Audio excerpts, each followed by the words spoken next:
Lucy's on the line. Hello, Lucy. Hello, how are you? Thanks for having me on the show. That's fine, Lucy. I gather you have a consumer problem. Tell me all about it without naming any company names, please. I will do. Okay. So we had an old polycarbonate conservatory roof that we decided needed replacing.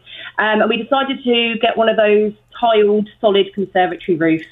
So I looked at a few companies online, found one with really good reviews on one of the well-known trading review websites, came back as a slightly cheaper quote. So they sent a survey around and they said, yep, we can do this, 5,700, and you're paying for instalments as a deposit when the materials arrive, when the roof is erected, and then when the job is finally done. So is this because your conservatory, like most conservatories, is too hot in the summer and too cold in the winter?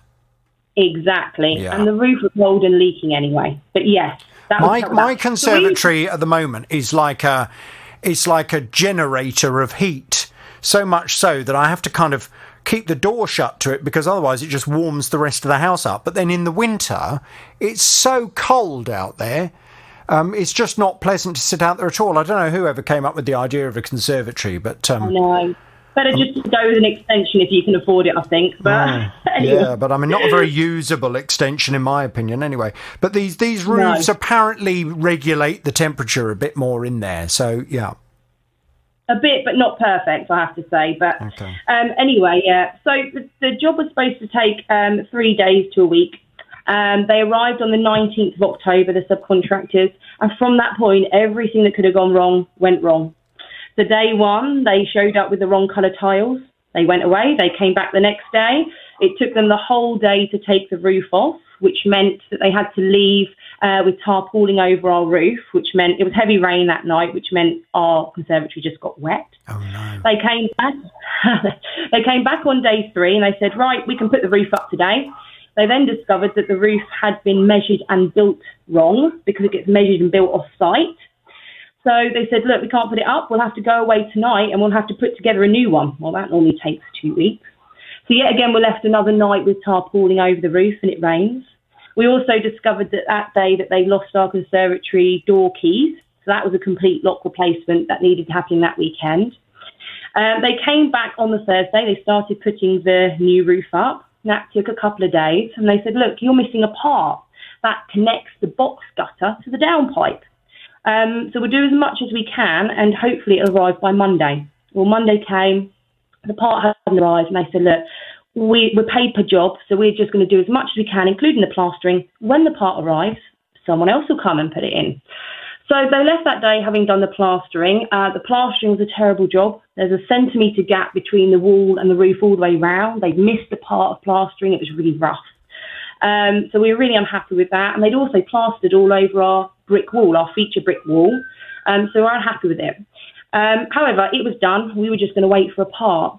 Now, unfortunately, again, heavy rainfall that night and the water can't run out of the box gutter. There's 2 roofs meeting. It's a lot of water and it can't run into the downpipe. So instead, even though our window is closed, it just starts running into our conservatory and back along the plaster that's just been put up. Oh. So, yeah, I know. So the next day I call the company, I send them a video of this. I say, look, when's the part arriving? You've got to sort this out. Well, the part arrived that day because it came straight to me. So I got the part. And then I spent about a week just getting ignored, calling them supposed to be calling me back, them supposed to be sending people to do the work. Bearing in mind, I've got a whole old roof just sat on my lawn that needs to be collected as well. So end of week 3, I raise a complaint with trading standards. A guy comes back end of week 3 to put the part on. Well, unfortunately, he put the wrong part on, and I was at work, so I wasn't to know. And that caused more leaking.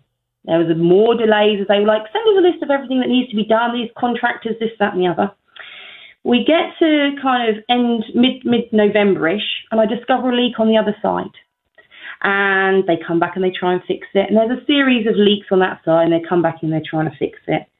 End of November, they decide, right, we're going to need to rip the plaster down to see what's really causing this. They rip it down and they discover the whole box gutter, bearing in mind it's aluminium and this is winter, is covered in condensation. They also discover a wire for one of our electric points has been cut off, and that's why one of our sockets doesn't work. We discovered one of our sockets hadn't worked. There's a hole in one of our ceramic floor tiles. So anyway, they finally agree that the original job wasn't good and they need to take the roof off and start again. However, they only send one guy to do this and it's a two-man job. So the guy shows up and says, look, I can't do it. I can't do anything. I can just move the box gutter around and see if that makes a difference. Beginning of December, I ask for their complaints procedure. I get nothing. Now, it's coming into Christmas. I've got a 3-year-old. It's the only place we can put up a Christmas tree. All of our furniture from the conservatory is in the lounge, including a 3-piece suite, so we can't use the lounge. And my partner is working in the garage now because he's working from home. Absolutely freezing, right? So it's getting a bit too much by this point. So anyway, they come back. It looks like they fixed it by mid-December. They come back a few times. It looks like they've fixed it. So it's plastered again. However, the plastering was so low that the internal door didn't open. The door had to be cut. Okay. So at this point, I'm getting really annoyed. I start calling surveyors and talking about defect analysis reports. I look into the company director and I'm getting a bit nervous because I can see on company's house of the 22 companies that he has directed or is a director of, over half of them have been resolved or liquidated within 2 years of them opening, and that makes me worried. Mm-hmm. However, that's worrying, isn't it? However, what I do discover is the company, this roofing company, use a third-party consumer protection company as a selling point, i.e. they say, if you contract work through us, the moment you pay your deposit, we'll register you with this consumer protection company and they will offer protection of your deposit. Should you come into problems with us, they will offer dispute resolution and they will insurance back the guarantee that we're going to give you. So I spend a couple of weeks pushing for them to send me a guarantee. Sorry about that. Pushing for them to send me a guarantee. Pushing for them to register me with this third-party company, which they should have done. Eventually that happens, and I'm thinking, great, now my guarantee is insurance-backed. Should the company cease trading, I've got insurance on it. I think it's all done, even though the plastering was too low. I think it's all done. And then a couple of days before Christmas, it starts leaking again. So I send an official complaint letter. I send it directly to the director. So how much, sorry to interrupt you, at this point, how much should you pay to the company? So I think by this point, I've paid it all. What? Yeah. Why on earth would you, after everything you've gone through, why on earth would you have paid them all the money? So I paid an initial deposit. That was before work started. Right, hang on 1 second. What was the total cost for the job? 5,700. 5,700. And you paid the deposit of how much? I think it was 1,700 or something like that. There was 3 instalments. Right. 4 instalments, sorry, 4 instalments. Right, but surely until they had got everything sorted, you wouldn't pay them any more than the 1,700 quid, because it sounds as if you were having problem after problem after problem. So you need to retain a decent amount of money, otherwise they're never going to get it sorted. Yeah, I mean, the only thing is so that you pay the next amount when all the materials arrive on site and the roof is built off site and it arrives. So once that happened, they were all hit. I paid the next amount. And when the roof was fully erected and the plaster was on, I paid the last amount because we thought it was, we'd had problems, yes, but we thought it was done. And also, because I'd seen the history as a company director, I really wanted this insurance-backed guarantee. And until I'd fully paid, and I thought the roof was done, so I fully paid, I couldn't get this insurance-backed guarantee. Right. So, it sounds like it's been a catalogue of problems. Where are we now with this? What's the state of play with the conservatory now, and what do you need my help with? So I used this third-party mediation company, and they said they'd send an inspector. And due to COVID and then him having a gallstone removed, he couldn't come till May. And when he came, he said, look, there's nothing I can do because there's no report I can make because actually I can't see what's going on because there's so many materials and insulation, this, that, and the other. They need to come back and they need to take it off. And then I can do a full inspection. And when the third-party company went back to the roofing company to say this, they muddied the waters a bit and then they've gone completely quiet. So the mediation company have said to me, look, there's nothing more we can do for you. They're not responding to us. Your options are go back to the bank, debit card dispute. Well, I couldn't do that earlier on. Sorry, debit card dispute? Yeah, debit card dispute. Had you not paid on credit card? No. Oh. No. I know. The thing is, I'm a new homeowner and I just didn't realise. And I've always avoided borrowing money. So actually, I thought it was the right thing to do. Clearly, I know now not. No, I mean, the reason being, the reason why paying on a credit... Did you not pay any of the money at all on a credit card? No. Not even a deposit or nothing? No. Because if you pay by credit card, even if you pay a small amount on credit card, as long as the total amount for the whole product or service comes to over £100, you're covered by the Consumer Credit Act. And what that states is that the credit card company are jointly liable with the, well, in this case, it would be with the company that was contracted to come and install the roof. So if they then disappear, or if they refuse to resolve the problem, or if they go bust and there is no company left, you've still got a contract with the credit card company and you can get them to sort it instead. With if you pay by debit card, you have a level of protection, but it only lasts for 120 days. And then after 120 days, your rights disappear out of the window. So it's much better to pay by credit card. But you haven't done that. I know now. Right. So I know now. Is the conservatory company, are they still around? Right. So, yes, they are. He's changed the name of the company twice and finally resigned from it. But my contract, and I've had a solicitor kind of look at it, but my contract is with the parent company, which is still active with this director. Right. But so he's changed the company name to a different company, and then he's resigned as a director of that company. Yeah, and he's done it twice. However, the company number still exists, and his parent company that my contract is with is still active with him as a director. Thank goodness it's with my contract is with the parent company. Although, are you going to manage to get that parent company to ever come and put things right? So they've just gone completely silent on you now and are not responding. Yes, and the third-party mediation company said, look, debit card dispute, can't do that. Wait for the company to cease trading, get the insurance back guarantee. Well, I can't do that because I've got water coming in, half plastered, building materials everywhere. Third option, small claims court. So I have spoken to a solicitor. There's no point using a solicitor to actually raise a claim or take it to court because it's a small claim under 10K. Yeah. They don't tend to reward you with legal fees. However, he did say, look, I can give you an initial consultation. And it was really useful. He said to me, well, it's a clear breach of contract, isn't it? This has been an absolute disaster. Here's how you go about taking them. Here's how you go about taking them to court. And here's the letters you need to send. But in the meantime, you can't live like this. You need to get someone to fix it. And you need to know your total claim amount, which is not just the cost of the roof, but actually a surveyor to come and say, here's what needs to be done. Yeah. And there's someone to come and fix it, plus damages. And I'm coming to you because it's a lengthy process and it's an expensive process, really, even if I get the money back. So I was just hoping if there might be something that you guys could do. Your home insurance, do you have legal cover through your home insurance? That's something I haven't looked at too much, although the solicitor did say to do that. Yes, I believe we do. Yeah. You've got legal cover? Yeah. Okay. I think so. Well, if you have, you've been very sensible.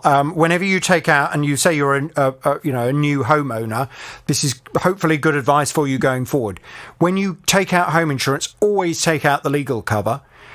The same with motor insurance as well. You're a bit of a wally if you don't take that out. I completely understand why. So many people, if you're paying hundreds of pounds for an insurance policy and then there's the chance of saving 25, 30 quid, people think, oh, well, I'll just, I'll take my chances. I won't bother with it. The legal cover with home insurance is really, really good value.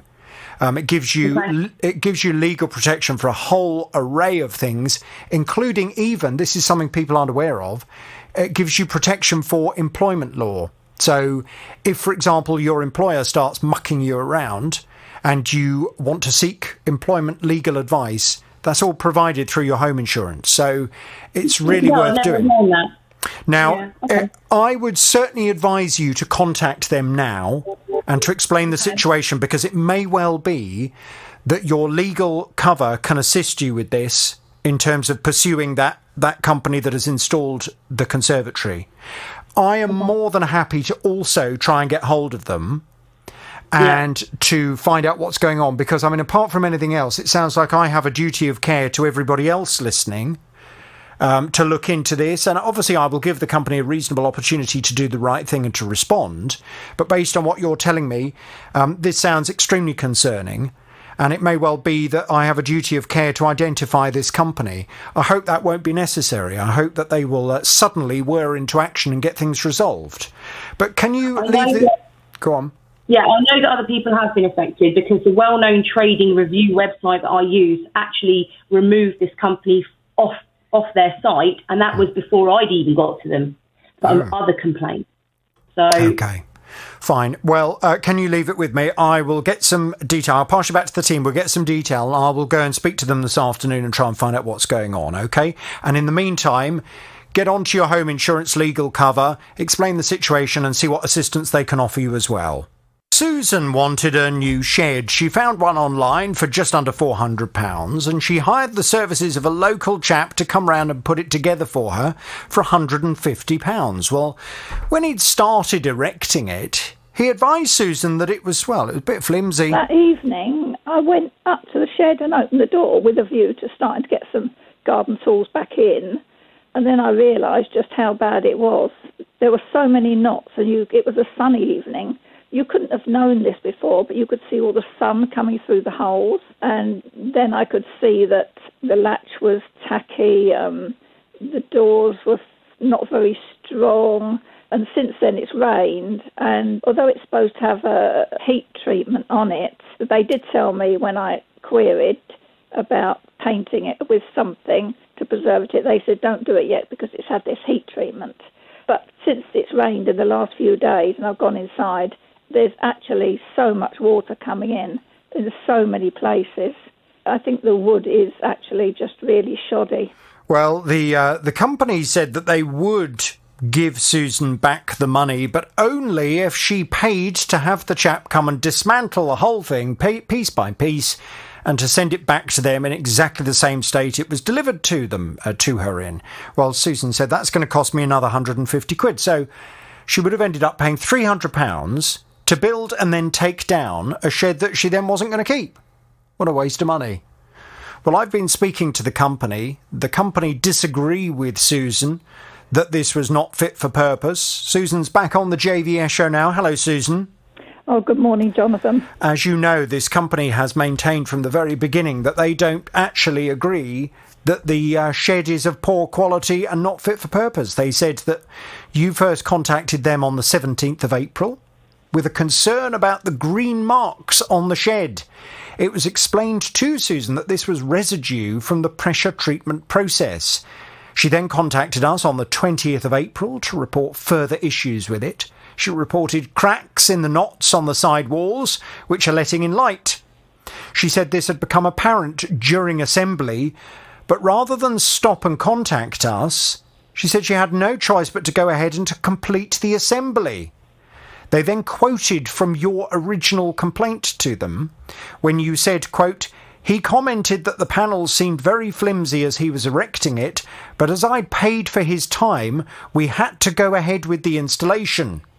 Once he was part way through and it became obvious there were further problems, we had no choice but to go ahead. They then went on to say, we supplied instructions to Susan on how she could seal these natural cracks in the wood, and we directed her to the instructions, which explain that the cracks are natural and are not a defect. The instructions also recommend the use of silicone around the windows and at the panel joints to make the shed watertight, but her installer did not do this. Whilst we and the manufacturer might disagree with her assessment that the shed isn't fit for purpose, the manufacturer has agreed to collect it. But it must be returned in the same flat pack state as when it was delivered. The manufacturer has also offered to supply her with free silicone so she can complete the assembly properly, but she didn't want to do that.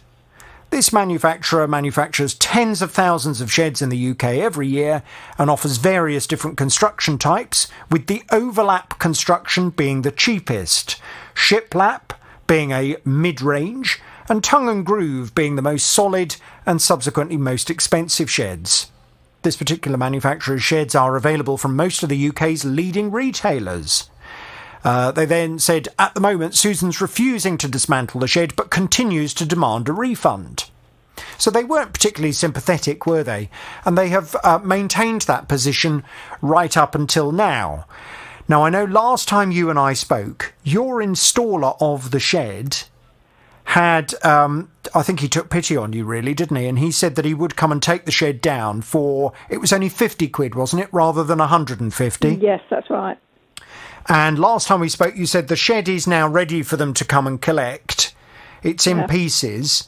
And we were waiting to see what had happened. Have they yet been out to pick it up or not? Yes, they came on Friday, Jonathan, and they collected it about 12 o'clock on Friday. Right. And I watched the guy load it up. And I haven't had any emails or anything since to say the money's been returned yet. But, of course, I'm keeping my fingers crossed. But I've got to still disagree with what they're saying, because everybody that came in to look at the shed said how bad it was.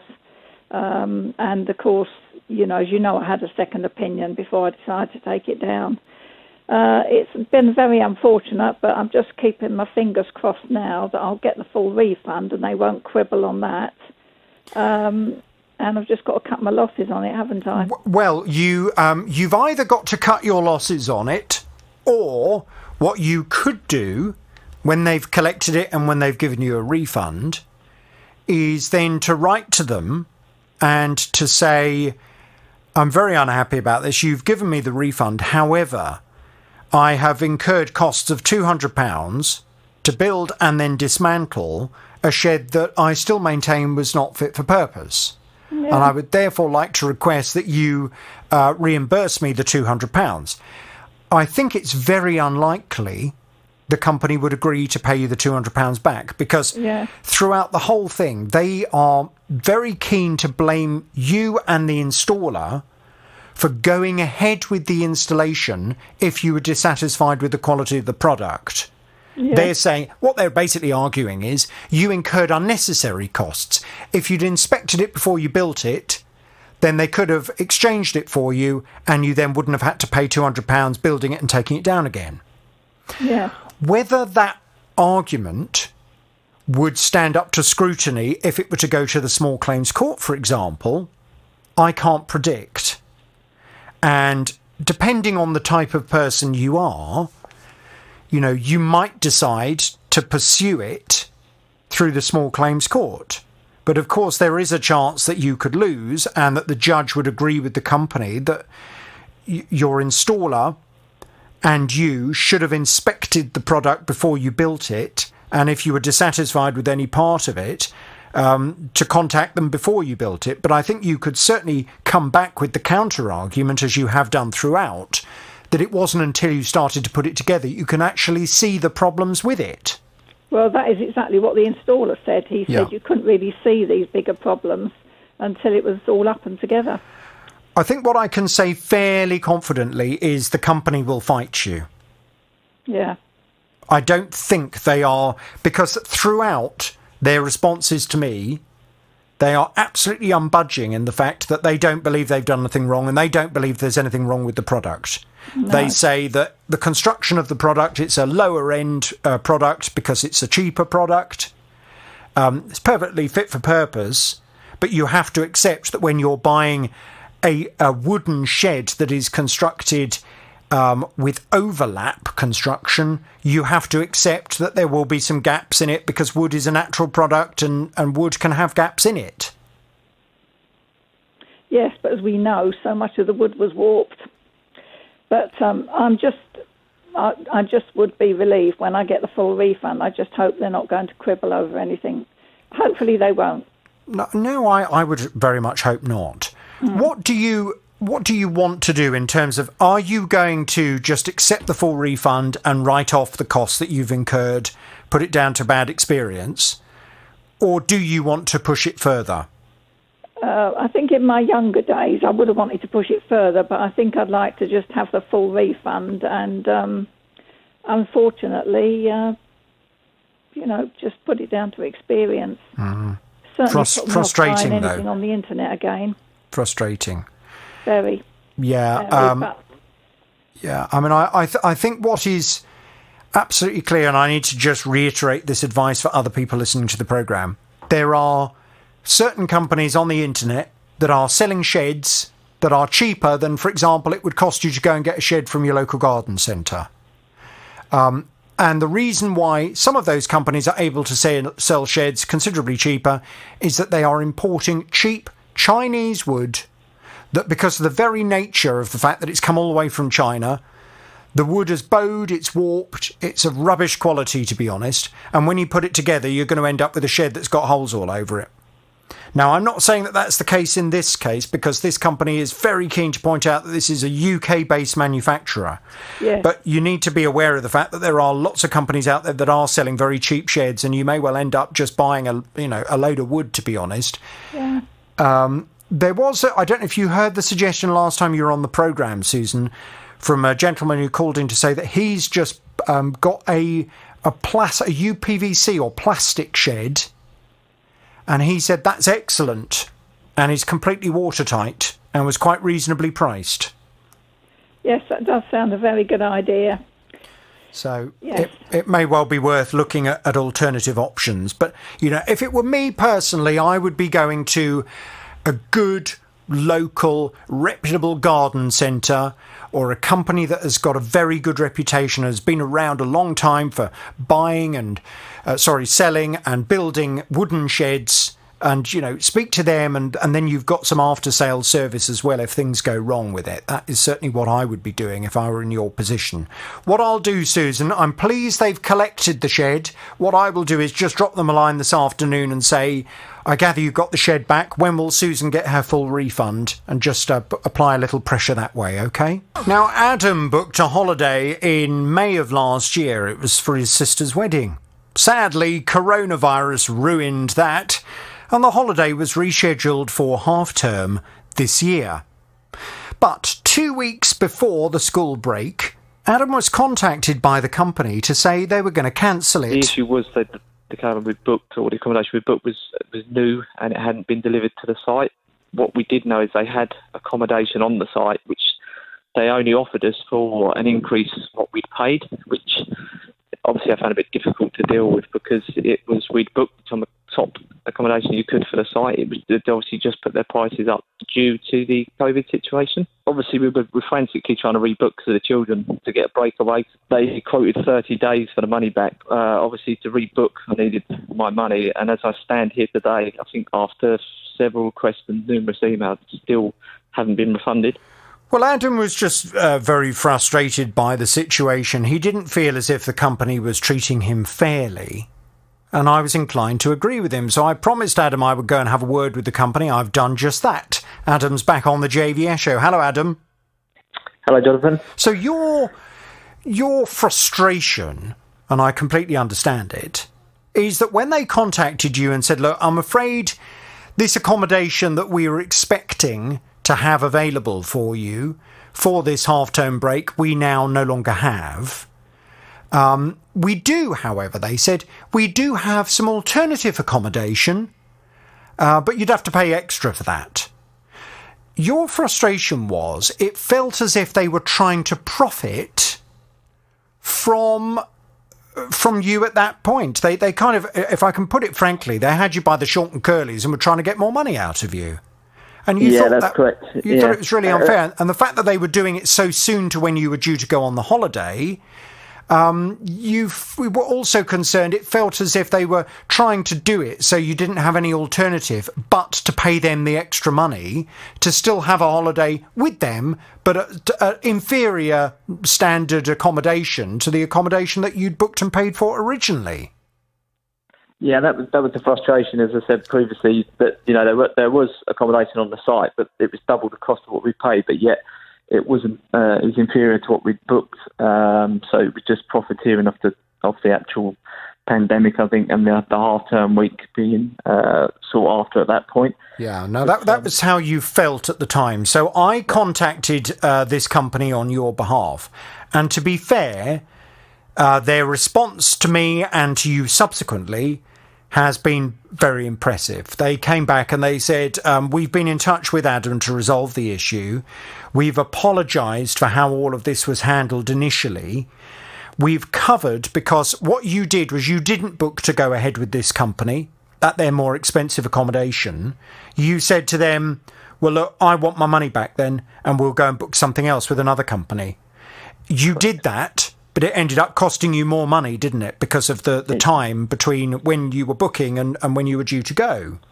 Yep. So this company said that they were not only apologising, but they were also going to cover the difference in the cost for the replacement holiday that you'd booked. How much was that? I think it's like just under £300 addition. So they're going to pay the £300.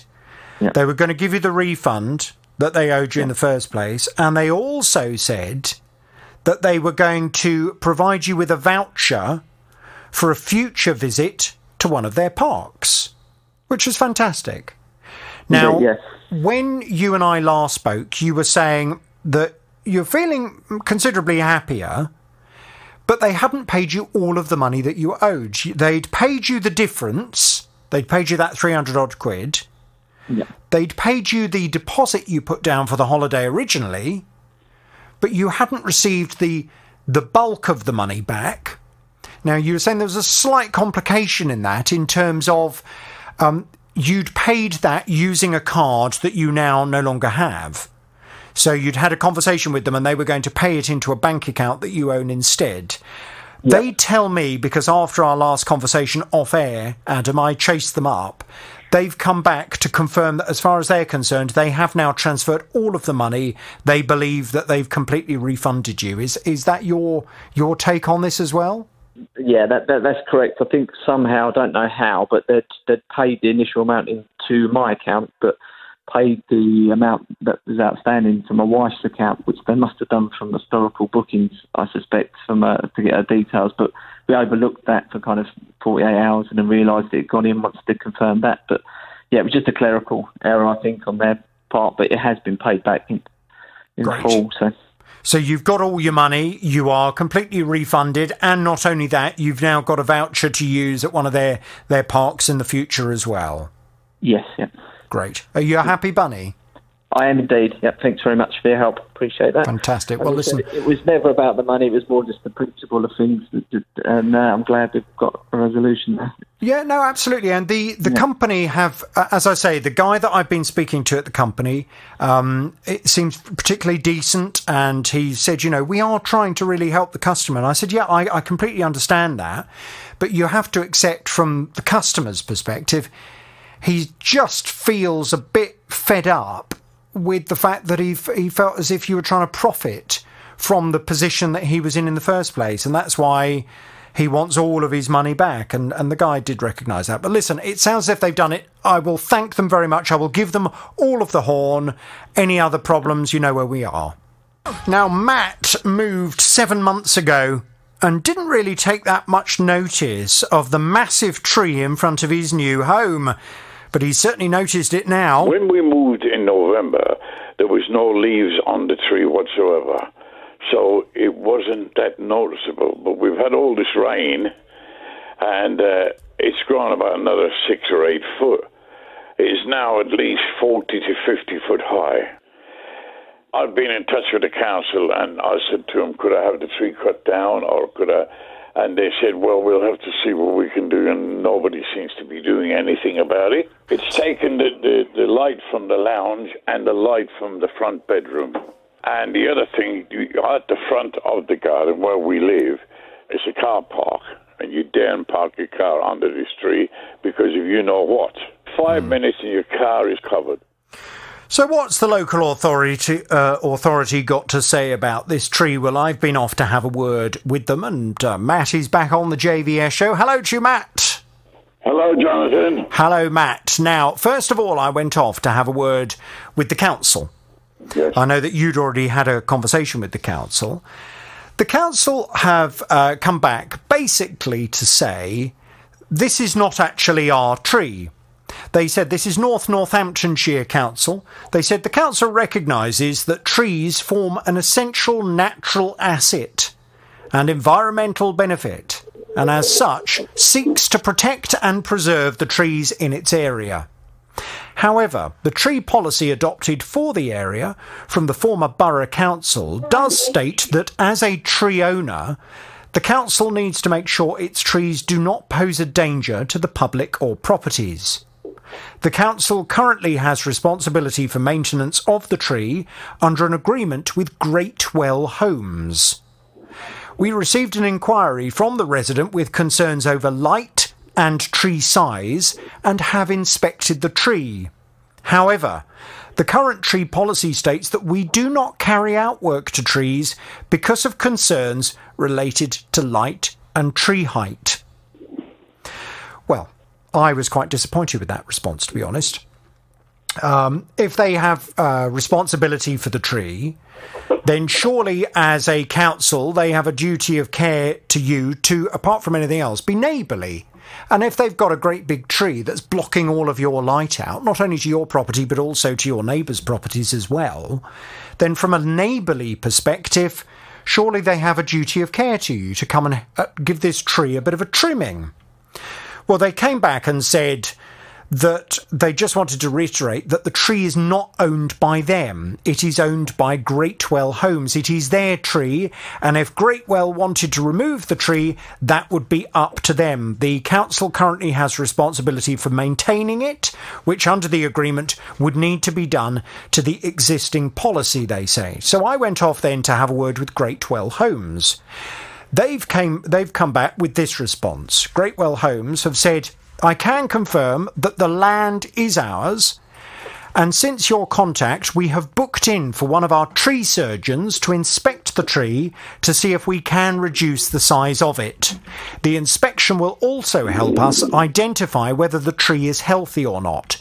If the tree is in a healthy state, this is not something we would remove.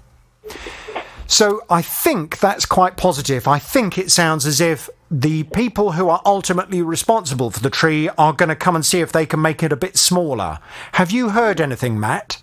Nothing yet, Jonathan. Well, it's Monday, isn't it? Yes. So it's quite early. It could be Tuesday or Wednesday when we hear from Greatwell Homes. Were you aware that this tree was owned by Greatwell Homes and not by Northamptonshire Council? No, Jonathan, not at all. All right. Well, I think, to be honest with you, because they're passing the buck, because why is it the same type of ground is up on, there's a tree further up from us, I did say to you about it, because people who are council tenants, the council come and cut the tree down straight away. Well, they say... Splitting hairs, really. Yeah, I mean, I don't know if that tree was causing any damage to the property. I don't know whether the tree was damaged, was in decay or had a health problem itself. It was the light, again. We're back to the lighting thing. Okay. The next thing I would do, if I don't get any joy from Greatwell Homes or the council, I will go to my doctor and find out what I can get through my doctor. I'm also getting in touch with my MP again. Well, listen, I don't think that any of that's necessary at the moment because let me read. You taking it up because you're the man to kick some ass, as they say in America. Well, we don't say that on this programme. But, I mean, as far as Greatwell Homes is concerned, and let me just reiterate the positive bit. They say, we have booked in for one of our tree surgeons to inspect the tree to see if we can reduce the size of it. Matt, I consider that to be positive. I'm going to stay across this until something happens. Can you please keep me in the loop and we'll talk very soon? Well, Jonathan, thank you very much. Appreciate it. Sally's on the line. Hello, Sally. Hello. Were you warm last night or were you nice and comfortable? I was just nice. I wasn't too warm. Yes. This is what my team were telling me. They were saying, oh, no, it's really nice and warm last night. It was lovely. I hate a warm bedroom, Sally. I can't bear it. Now, look, I gather you have a consumer problem. Tell me all about it without naming any company names, please. Right. Well, in August 2019, I purchased a two-seater and a three-seater recliner settees But I'm having trouble with one of the seats on the 3-seater recliner. The other 2 seats on there are perfectly all right. It's just one of them has gone very lumpy and it seems to be dipping in the middle. Is that a seat that someone sits in a lot? It's a seat that I sit in, but I'm not really that heavy and I've got no young children to jump on it or anything. Right. I mean, the other seat that my husband sits on, actually he's heavier than me, that's fine. And Right. the 2-seater settee, the seats are perfectly all right. Okay. And you've been sitting in this seat since 2019? On and off, yes.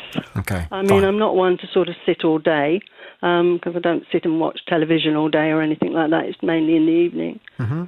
Okay. So I haven't been. Let me just ask you a few basic questions. So how much did you spend on this furniture? Well, for the 2 of them, it was $899.99. Admittedly, I ordered them online, and it was supposed to have been an end-of-season sale. And that's for 2 recliner sofas? That's right. Okay. Fine. Well, I mean, let me just begin by saying, and I'm sorry to break this to you, if you hadn't realised already, £899 is not going to buy you very good quality furniture, I'm afraid. No, I understand that. I know it's a lot of money. Of course it's a lot of money. But I'm afraid £899, you're buying furniture that ultimately is at vastly at the cheaper end of it all. So Right. you can't expect this furniture, for example, to last for the next 20 years. No, I wasn't expecting that. However, it should last for a reasonable amount of time, and I don't think by anyone's reckoning 2 years would be reasonable. So No. it's appalling. No. So what's the company had to say when you've explained that one of the seats, the one that you sit on, has gone all lumpy and lost its support? They just said that I was out of my 12-month warranty. I said to them, what about my consumer rights? And they said, I haven't got any. If I'd have taken the 5-year extra guarantee on them, I would have been fine. But I wasn't even offered that anyway. They've said to you you don't have any consumer rights. Yes, that's right. Is this a UK-based company? It is, yes. Well, I mean, that's an outrageous thing to suggest. That's what they basically said to you, Sally, is, oh, you bought this from us, but we're not going to abide by the law. Yes, We're going to break the law in our dealing with you. We're not going to respect the law of the land. That's outrageous. Yes. The simple fact is, this furniture, as it would appear you actually understand, should be fit for purpose, Yes. of reasonable quality. Now, you and I have just discussed that, and unfortunately, I've had to break the news to you. And listen, you're not alone, Sally. Right. I also have furniture in my house that is at the cheaper end, because actually, sometimes it can be quite hard to find the perfect bit of furniture you want. Yes. That is better quality furniture. I mean, for me, I was looking for ages until I finally found just the right sofa to go in my room. And it's, to be honest with you, it's not going to be with me for 20 years. It's just not of good enough quality. But there we go. I'll just have to replace it in a few years' time. Yeah. But you're certainly entitled to expect it to last for a reasonable amount of time. Yeah. And unless you weigh 25 stone, Which I don't. and you've squashed the living daylights out of this furniture because you spend all day, every day just sitting on it, then the furniture should last for a reasonable amount of time. Right. Would you like me to go and have a little word with them and explain to them their obligations to you as a customer? Yes, I would. Yes. Fine. Okay. I'll pass you back to the team. We'll get some detail and we'll have a word. Hang on a second. Just a couple of quick questions. Right. Do the cushions come off the sofa? No, they don't. They're attached. They're attached to it, so you can't move them or plump them up or anything? No, I can't. And also, my husband, we put the recliner right up, and he got underneath, and all the lining is hanging down, and all the he could feel sort of springs through the lining. Oh, listen, Sally, it will be a load of rubbish. It will be. I'm so sorry to have to tell you this. Most of the furniture, and I find it so frustrating that so much of the furniture now that is sold in this country is just rubbish. Utter rubbish. You go to these lovely showrooms and they've got all the sofas all looking smart, and, some consultant comes over with a clipboard and they make you feel as if you're at home in their showroom. Yeah. If you were to take the fabric off those sofas and were to look at how they are actually put together, you would be appalled. They're made out of cheap pallet wood. They've got crummy old foam stapled to them. So much of the furniture is an absolute load of rubbish, but when they've put the nice fabric over the top of it, yes, it looks quite nice. It looks like a nice bit of furniture, and it's only once it's had a level of use that the fact that it's not a very good quality starts to show through, because it loses its support. It starts to. I even dealt with one. I couldn't believe it. This just demonstrates the level of quality of some of these bits of furniture now. I was told that some of the sofa arms, the arms where they have a curve to them over the top? Yes. They're made out of a hard cardboard. Oh, right. They make them out of a hard cardboard, which, again, looks lovely and shapely, and it's very cheap for the company to make, so it looks like a nice arm. Imagine a couple of times of putting your full weight on the arm of that sofa while you go to lift yourself out. It doesn't take very long before that arm all starts to give way, and you've got a massive dip forming in the arm. No, they all look fine. I mean, and we've checked all underneath the rest of the seats, the two-seater and the rest of the three-seater, and they are all fine. All the lining is nice and taut and everything. Wow. It just seems to be this one seat. Fine. OK, well, look, let's see what we can do. I will go and have a word with the company and ask them why they're not respecting your consumer rights. Right. And let's take it from there. OK, I'll pass you back to the team. We'll get some detail. I should just point out as well, I often am asked by people, they say, oh, I need a new sofa. Which company would you advise me to buy from? I have to be honest, I quite often find that question very difficult to answer off air, because it would appear that we are on a bit of a race to the bottom with a lot of furniture, and a lot of the companies that you would ordinarily think would sell really good quality furniture, even they've started selling this cheaper stuff that's all made in China and not designed to last very long as well. It's very, very frustrating. Gone are the days when, do you remember when you'd buy a suite and you could guarantee that it would still be going strong 20 years later? Unfortunately, those days seem to be behind us, sadly. Now, Carla booked a holiday in February 2020 to go to Gran Canaria. It cost her just under £6,000. It was for 6 people, and they were really looking forward to this holiday for a number of reasons. We'd been before at that time of year, just after my mum had passed away about 7 years ago. So we wanted to go again. It's a really nice thing for us to do, because my dad doesn't want to travel on his own, and it's just a lovely opportunity to sort of remember her. So we were obviously really disappointed we couldn't go. I sent an email to confirm that it had all been cancelled and to wait 30 days.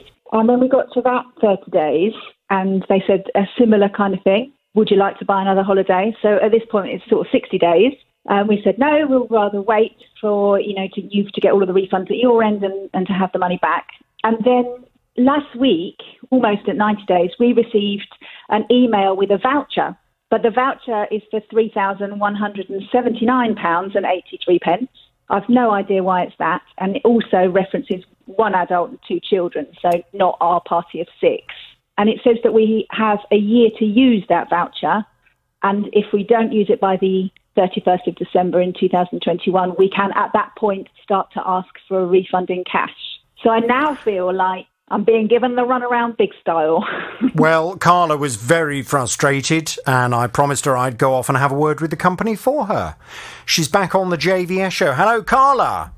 Good morning. Hello, Carla. Now, this company, as you are well aware, is Teletext Holidays. Teletext Holidays, who historically I've always had quite a good success rate with, until COVID came along. And Teletext Holidays have gone from being a company that used to respond very promptly and used to want to provide an explanation and an assurance that they were resolving matters with the customer, have gone very quiet on me for a very long time. Until recently, that is, when all of a sudden they have been very keen to communicate. And you are not alone. If you weren't aware already, Carla, you're not alone in terms of having problems trying to get your money back from Teletext Holidays. They featured on a number of consumer programmes, and it would appear there are a number of very unhappy customers who, like you, want their money back. Well, reading between the lines, and you and I had this conversation last time round, there seems to be an admission from Teletext Holidays that maybe cash flow hasn't been brilliant. And as a result of not necessarily having the best cash flow situation, they haven't been in a position to refund customers as quickly as they would have liked. And as a result, you will be aware that the CMA, the Competition and Markets Authority, have been investigating Teletext Holidays. And the last response that I received from them, they said, "We are pleased that a successful conclusion has been reached with the CMA in regards to the processing of refunds for our customers who've had their package holidays cancelled due to COVID-19. Further details of the refund timescale and process that we'll be embarking upon will be published on our website by the 28th of May. Well, you and I had a look at that website, didn't we, last time you were on the programme? We did, yeah. And on the website, there were a couple of things worth noting. Firstly, there is now a box on that webpage. And if you want to find the webpage, by the way, for anyone listening to the programme, if you just Google Teletext Holidays COVID-19 refunds, it will come up with this page and you can click on it. But there's a box where you have to put in the lead passenger's surname, the booking reference, email address, departure date, etc. And you have to request either a cash refund or a refund credit note. And I advised you to do that, even though you'd asked for the refund previously in writing. I said to you, look, belt and braces, just put the details in that box as well, just to make sure that you've done everything you need to do. And there's no way further down the line they can say, oh, well, you didn't go onto our website and fill in that form. Mm-hmm. It also says on that webpage, it gives a timescale as to when you can expect your money back. Date on which your holiday was cancelled.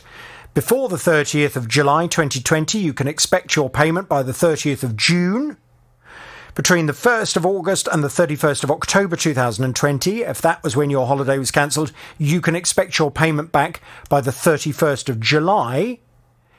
And if your holiday was cancelled between the 1st of November 2020 and the 24th of May 2021, which is when your holiday was cancelled, you can expect your payment back by the 31st of August.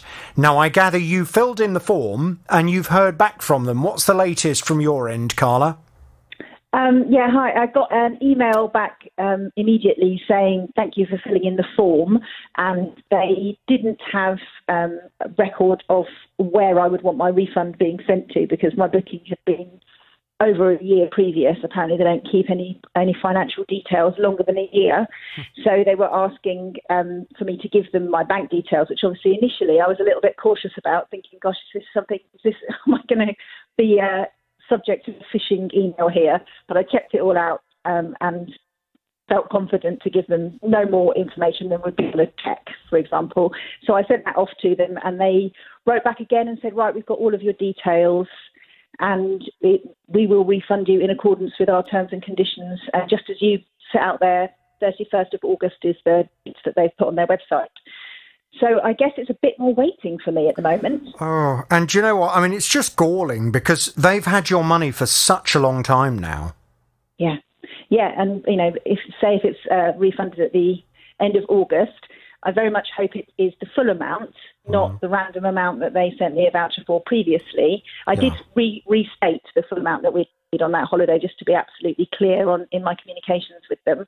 But yeah, it would have been 8 months, which fingers crossed that happens, because at the moment they still have all my money. But 8 months is a very long time. Yes. When you're a family with young children and many bills to pay. So yeah. Yeah.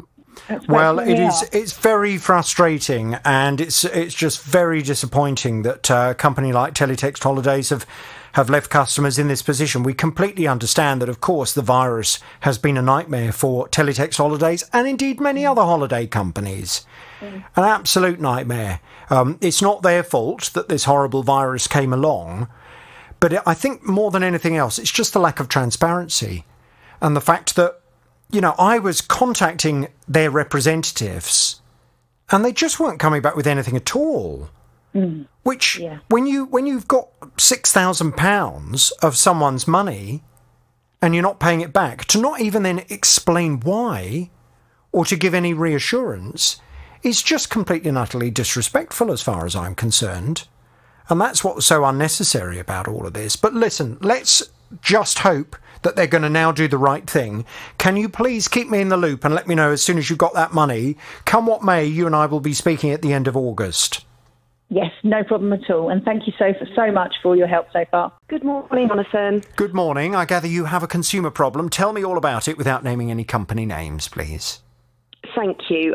It's about a shed which doesn't feel as exciting as some of the ones you've had on recently, but I would welcome your advice. I like dealing with all consumer problems, so don't you worry 1 minute, and I love a shed problem, so go ahead. Brilliant, thank you. So I purchased the shed, it was in May 2018. It cost £1,087. It was a 12-foot by 8-foot shed, so that's quite a reasonable sized one. And it's a shiplap quality, which means that they come in 3 different ranges, like a tongue and groove shiplap. So this is a fairly decent quality one. I bought it from the retailer's online site. And probably quite importantly, I also paid an additional amount to have them install the shed. That was offered as an additional service. That's very useful, because if the same company has done the whole job, including installation of it, it's impossible for them to ever try and, blame anyone else for anything. Well, you'd think so. Yes. So it arrived and it was eventually installed. There were some issues. And sorry, what was the date of the installation? Well, it was purchased in May 2018. I think it was installed the end of May. It was about 3 weeks then before they installed it. Okay. So it was about end of May, beginning of June 2018. Okay, so 3 years. Yeah, yes. I noticed this spring, I hadn't used the shed over the winter, and when I opened it up in spring, everything was just covered in mildew and damp, and it just smelled awful, that awful smell. And I also noticed that 2 of the shed boards had just broken, had just snapped. So I emailed the retailer. That was actually in April 2021, so that the shed wasn't actually 3 years old yet. And thank you so much, Jonathan, because I listen to you all the time, and it just really helped. I put all the points in about I felt the shed, it wasn't fit for purpose because it hadn't kept the items in there dry, hadn't lasted a reasonable time. I don't think 2.5 years was really reasonable, and therefore wasn't of reasonable quality because it was all coming in, damp was coming in through the windows, and the floorboards had all broken. The retailer came back to me and they said that what they would do is go back to the supplier. And I said, thank you again, Jonathan, but my contract's with you, it's not with the supplier. And they said, well, that's our policy, that's how they work. So they came back to me a few days later and said they'd spoken to the supplier, and the supplier had seen the photos that I'd sent through. Because it wasn't a rot issue, the supplier had no interest in it, didn't believe it was covered, wasn't covered under their warranty anymore. So I mentioned my rights under consumer law again, and the retailer said, well, what we'll do is we'll go back to our quality care department to see if anyone else has complained. And that always riles me a bit, Jonathan, because I don't really care if one person's complained or 100 people have complained. I'm complaining because I've got an issue, with my shed, and I'd like them to look at it. Yes. And they came back and they said, no one else has had this issue with their shed. Said about, my consumer rights again, and that I thought I should be protected. They then came back and said but their policy is 6 months that I have to complain. I should have rejected the shed when it was delivered, which I couldn't because obviously it was flat packed when it was delivered, and that any faults that were to arise should have been made with them in the first 6 months, and after 6 months there was nothing more that they could do. Right. So I asked them to go away and look at consumer law. They said they'd come back the next day. It took them a week, and they came back, and now they've come back and said that what they'll offer is a £75 payment or voucher. If I take it as a payment, I can get a tradesman to come and fix the shed. But, I mean, £75 won't pay a tradesman's labour, let alone the wood and everything else that needs to be done on the shed. And all I'm asking for is repair. I would like them or the people that they pay to install it, who must have those skills to repair it. So Right. do I stand in a position there that Yes, is favourable? I think so far you've been brilliant in terms of the way you've responded to the company. Everything you've said sounds absolutely correct. What I need to just try and understand for myself, though, is the problems, because it sounds to me from the things you've mentioned as if there are some very different and very substantial issues with the shed. I mean, for example, you said the floorboards are all broken. Some of them, not all of them. How have they broken? So it's not weighted. There's nothing. I mean, there's nothing particularly heavy in the shed anyway. But where they're broken, there isn't anything heavy on it. They have literally just kind of sunk on either side, and then when they've risen in the middle, they've split. I suspect it's installation problems. Sounds like it. And there were problems when it was installed, and he did things like, it's a flat patio where the shed went, the previous shed was there, so it's not going on ground or anything, it was a flat patio. But he started doing things like propping up a corner with a quarter of a brick, and I said, you can't put the weight of a shed on a quarter of an old brick that you found in the garden. It was a shoddy installation. So was there, hang on a second, was there no concrete base put down for it? It is a concrete, well, it's the patio is like a concrete patio base.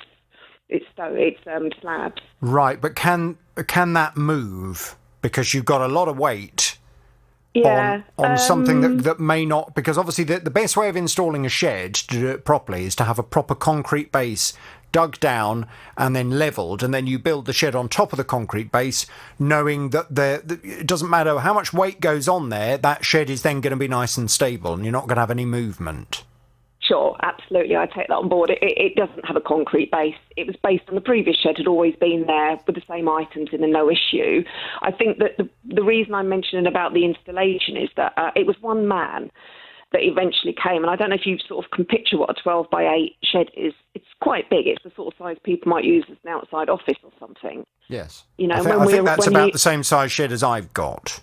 Okay, fairly decent, isn't it? And, and I said to him, how are you going to put that up on your own? Surely there should be, it'll be fine, he said. But there was lots of, bits being stuck under here, and they actually had to come back about a week later and do what they called snagging. But there were lots and lots of things that hadn't been done right, because it was also dark. He turned up when it was dark to do it. Oh, that's helpful. We couldn't really see what he was doing. So we've got broken floorboards. And then there's water coming in through the window. I suspect it's the windows, because the felt looks okay on the roof. So it's coming in from somewhere, and I can't notice daylight coming in particularly from any of the wooden boards. So it must be coming in from the window, which previously were an issue as well. But it's the damp, Jonathan. It just gets into everything, doesn't it? And just the smell, you just can't get rid of. It's damaged just everything in there, really. Right. Okay. So we've got the water coming in somewhere, we're not sure where, that's causing the damp. Yeah. We've got the broken floorboards, and then you also mentioned the doors were broken. Well, there's gaps around the doors. Maybe that's where the damp's coming in as well. What, near the hinges or what? No, where they should meet in the middle, and where they should meet at the top and the bottom with the main structure of the shed. Okay, but is that problematic? Because obviously with a shed, you're not necessarily going to expect it to be as airtight and watertight as a back door on your house would be, for example. Yeah. I wouldn't call them problematic, but that may be where a lot of the damp and the moisture and such has got in. Okay. And have you had anybody out to have a look at the shed that knows about construction of sheds and building sheds? I haven't, and that was because I did mention to the retailer about, I mentioned that I understood that maybe I might need to do a report, and they said, well, if you do a report, you would pay for it, and whatever the outcome, we wouldn't pay for that report, which again I didn't think was correct. Well, I don't think the company really realise how the law protects the customer, because I mean that's just complete nonsense. They won't get any say over that. Worst case scenario, if the company refused to do anything, and you have a report carried out by someone who knows about the construction of sheds and knows how you build sheds, if they come out and they have a look at your shed and they write a full report saying this shed is a load of rubbish, the way it's been installed is incorrect, you've got problems here, problems there, that is what is now causing your damp, your broken floorboards. If you then have to pay, I don't know, 200 quid to have that report carried out, when you take the company to court, you are also within your rights to claim for any reasonable expenses you incur in order to prove liability for the problem.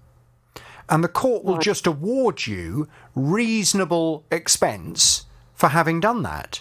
So if you are demonstrating to the judge, look, the company refused to do anything, so they left me with no alternative but to get a guy in to come and have a look at it, and he charged me 200 quid, but here's his report, and they won't even pay me that back, the judge is going to be very unimpressed, and the judge will just award you that 200 quid. So it's all well and good this company to tell you what they will and won't do. They might not have any choice if it goes to court.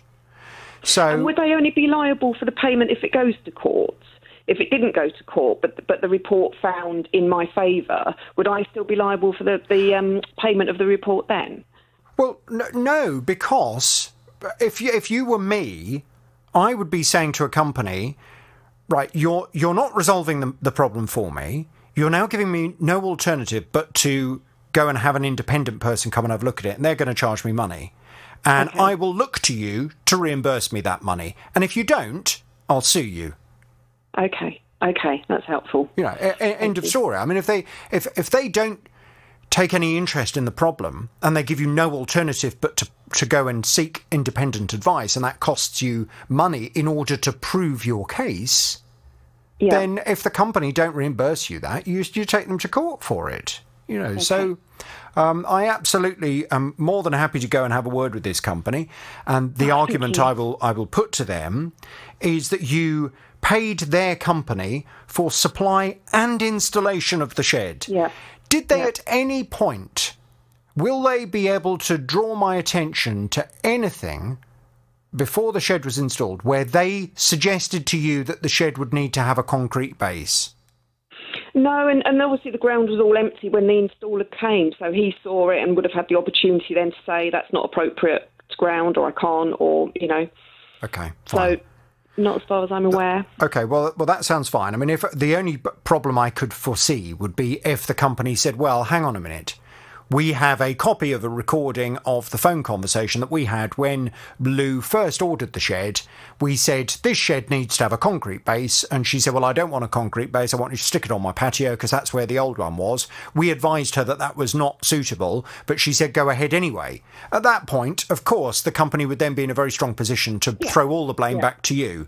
But if they don't have any evidence such as that, then I think it's going to be very difficult for them to blame you because, as you quite rightly point out, if they were concerned about where they were being asked to install the shed, they should have said to you at that point, or at least put something in writing to make it clear that you were going against their professional advice. Yeah. I mean, if subsequently someone comes out and says the opposite, I'll have to take it on the chin, but there was certainly nothing mentioned at the point. We've never had any problems previously with sheds there, and, No, I don't think you do necessarily need to take it on the chin, because you are not an expert in installing sheds. No, far from it. Right. So you're not an installer of a shed. If you have gone to a company and said, hello, can you please supply me with and build a shed in my back garden? They are the experts. They are the professionals. If they say, yes, that's fine, we'll come round there, we'll install it, they should have a look at where the shed is being installed. And if they have any concerns whatsoever about how they're being asked to install the shed, they should make you well aware of it.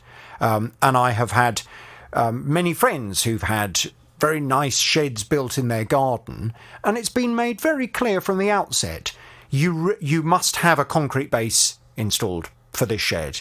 You know, No, we that can never either do the concrete base or you can get someone else to do the concrete base, but this shed needs to go on a concrete base. We can't just come and stick it on 4 bricks on each corner. And if they don't provide you with that advice, then they've let you down professionally, and it would be unreasonable for them to blame you for that later down the line. But at this stage, we're not even sure whether the base of the shed has anything to do with it anyway. Yeah, exactly. Okay. Tara, had one of those wooden luxury offices built, didn't you, in your garden? And they, I seem to remember from our conversations, they told you before they came out to install it, they said you have to have a concrete base. We won't put it on anything other than a concrete base. It was absolutely written everywhere. I mean, this thing's quite heavy. Oh, really? But yes, we had to have it on concrete. Yeah. So no, that wasn't mentioned. No. Yeah. So they really should have made it very clear if it needed to go on a concrete base. I'm surprised it wasn't put on a concrete base, considering the size of it. What do you keep in the shed? My fishing tackle. You'll love that. I love that. Brilliant. Yeah, thanks, Tara. Go the girls. You go fishing. Oh, it's just taken a turn for the worse, isn't it? Oh, I really liked you, Lou, but you go fishing. Oh. It's okay. He'll still take on the case, Lou. It's fine. I don't eat them, though. I can't stand eating fish, so we're back on side there, Jonathan. What, so you just sit there with your tackle in the water, waiting for someone to bite? How boring. Oh, but it gets me away from everyone. I go for the peace and the solitude. Do you? Right, so apart from your fishing tackle, what else? Fishing tackle, a couple of kids' bikes, and then it's just things like, garden bits like sort of, all the inflatable stuff that the kids have in the garden and things like that. So there's nothing really that I can think that's too heavy in there. Right, okay. There is a tent. It's just all the stuff I don't want to see. Right. Okay. All right. Well, listen, let's go and have a word. Let's see what we can do for you. I'm going to pass you back to Tara. We'll get some detail and we'll go and have a word with that company this afternoon. Okay. Thank you so much. I really appreciate it. And for all the information you give us on the show, which really helps me in these sort of circumstances to be able to say it back to the company. So thank you. Well, that's great. And well done for listening and paying attention and being able to quote me correctly. Thank you very much, Lou. Listen, we'll go and have a word and we'll see what we can do to help you. Now, in August 2019, Vicky and her partner purchased a new TV, but one day she went to turn it on and was left feeling very disappointed. All we had was a blank screen, but we could hear the sound perfectly fine, but we just had a blank screen. We did what we researched, unplug it from the main, unplugged for a while and hold the power button in for 30 seconds. Nothing worked. So the following day, we emailed the retailer explaining what the fault was. They basically came back and said, we need to go back to the manufacturer, which we thought was wrong advice because obviously our contract is with them, not the manufacturer. And their response was that our 12-month warranty has expired, so there was nothing they could do. Well, I mean, that's just not acceptable. When you purchase a product from a retailer, your contract is with the retailer. It's not with the manufacturer that made the product in the first place. And any retailer should fully understand that. It's part of the Consumer Rights Act of 2015. Anyway, I said to Vicky, well, look, let me go and have a word with this company. Let's see how they want to respond to this, and we'll take it from there. And that's exactly what I've done. Vicky's back on the JVS show. Hello, Vicky. Hi, Jonathan. Hello, Vicky. So, as you know from our conversation we had, I did indeed make contact with the company. The company came back to suggest that they were not prepared to talk to me about this, but they would be communicating directly with the customer, which is actually your partner. Now, when we spoke last, you said that your partner had not heard anything more from this company since my involvement in the case. Can I just ask, is that still the case or have things changed? No, that's still the case, Jonathan. He hasn't had any correspondence with them at all. I had a horrible feeling that would be the case, which is extremely frustrating. And it gives me no pleasure to have to now identify this company. And it's very important for me to identify them because it would be quite wrong for any other company to wrongly be associated with this complaint. The company that you'd purchased this television from is a company called ReliantDirect.com. .co.uk. ReliantDirect.co.uk. And as you're aware, I've been communicating with the sales manager at ReliantDirect.co.uk. I just contacted him again after our last conversation to say, it's a bit disappointing. I've spoken to the customer. The customer hasn't heard anything. Please be advised, I will be identifying your company on the programme, and would you like to respond? Would you like to provide a response? The email I received back yesterday is as follows. Jonathan, our response remains the same. Without prejudice, it is Reliant Direct's policy not to engage with media on such matters. We will only speak directly with the customer and endeavour to assist the customer directly. A reply was sent to the customer on the 7th of June 2021. Well, what was rather handy, Vicky, was that you had sent me over the email trail that has gone on between your partner and this firm, and I therefore have the response from them on the 7th of June. In fact, there are a few responses that came on the 7th of June. This one at 12:35 to your partner said, I was sorry to hear that you have an issue with your television. My colleague has explained to you about providing an authorised engineer's report to see if the fault would have been inherent from the date of delivery, which is correct. If this can be provided, we will present this to the manufacturer to see if they would be willing to provide a free of charge out of warranty repair. Unfortunately, we would not be able to guarantee this would be the case, as the final decision would lie with the manufacturer. But we will do our utmost to see what can be done, what can be resolved for you, he said. Well, this is constant, it would appear, from ReliantDirect.co.uk in their response, that they seem to believe this is all down to the manufacturer and whether the manufacturer will do anything. They don't seem to recognise that they are the company with whom you have a contract.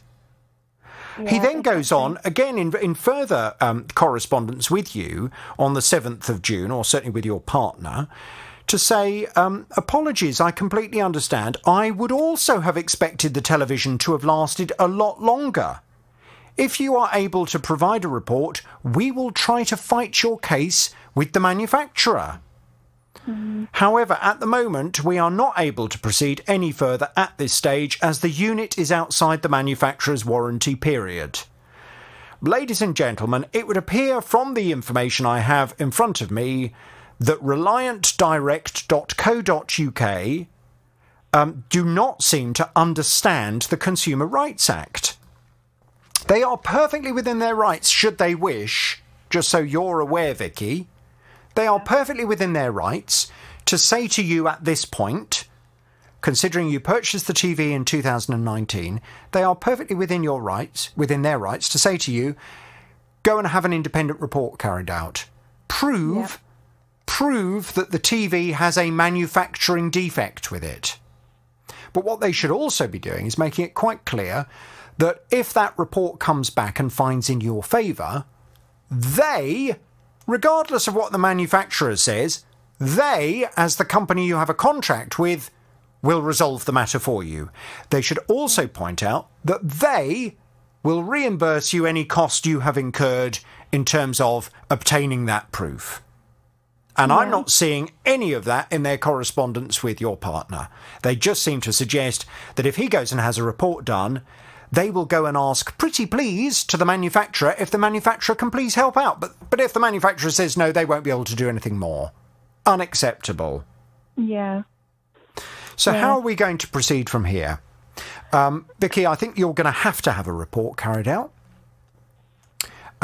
You're going to have the report carried out, and you will have to write a letter to ReliantDirect.co.uk to make them aware of the fact that they now leave you with no alternative but to have an independent report carried out. You need to outline how much that's going to cost, and you need to make it quite clear that as the company with whom you have a contract with, you hold them responsible for this. You will come to them with that report. If the report finds in your favour, you will not only expect them to facilitate any kind of repair or replacement of the product, and you will also expect them to reimburse you the full cost of having that report carried out. Yeah. Okay? Okay, yeah. You sound a bit hesitant. No, that's kind of the direction we were thinking anyway, after having spoken to you today. So, well, unfortunately... We want to carry on pursuing it. We don't want to, just out of principle, really, we want to carry on pursuing it and not just, we're not just going to let it go. Good. Yeah. I don't see why you should let it go. You, in good faith, have purchased a television from reliantdirect.co.uk. You are entitled, as per the Consumer Rights Act of 2015, the legislation that was in place at the point of sale, to expect that television to be fit for purpose, of reasonable quality, and to last for a reasonable amount of time. If the TV has failed, through no fault of yours as a customer, in an unreasonably short amount of time, then you are entitled to expect the retailer to resolve that matter for you. It's got nothing to do with the manufacturer. It is the retailer that needs to resolve that matter for you. Yeah. So I think we'll take your advice, Jonathan, and we'll send them we'll get a report done, and then I'll send in a letter as well, and see if we can achieve anything that way. Yeah, but Vicky, I feel as if you need to be tough, because I'm hearing you sounding a little bit, you sound a bit worried about all of this. I mean, it's very simple. Yeah. You need to write a letter to the manager of reliantdirect.co.uk. I purchased from you, in good faith, a television in 2019 at a cost of X amount of money. The television, through no fault of mine, has now failed. I've approached you and I've provided you with an opportunity to repair the product. You have failed to offer me that repair. You therefore leave me with no alternative but to have an independent report carried out to prove that this television has a manufacturing fault.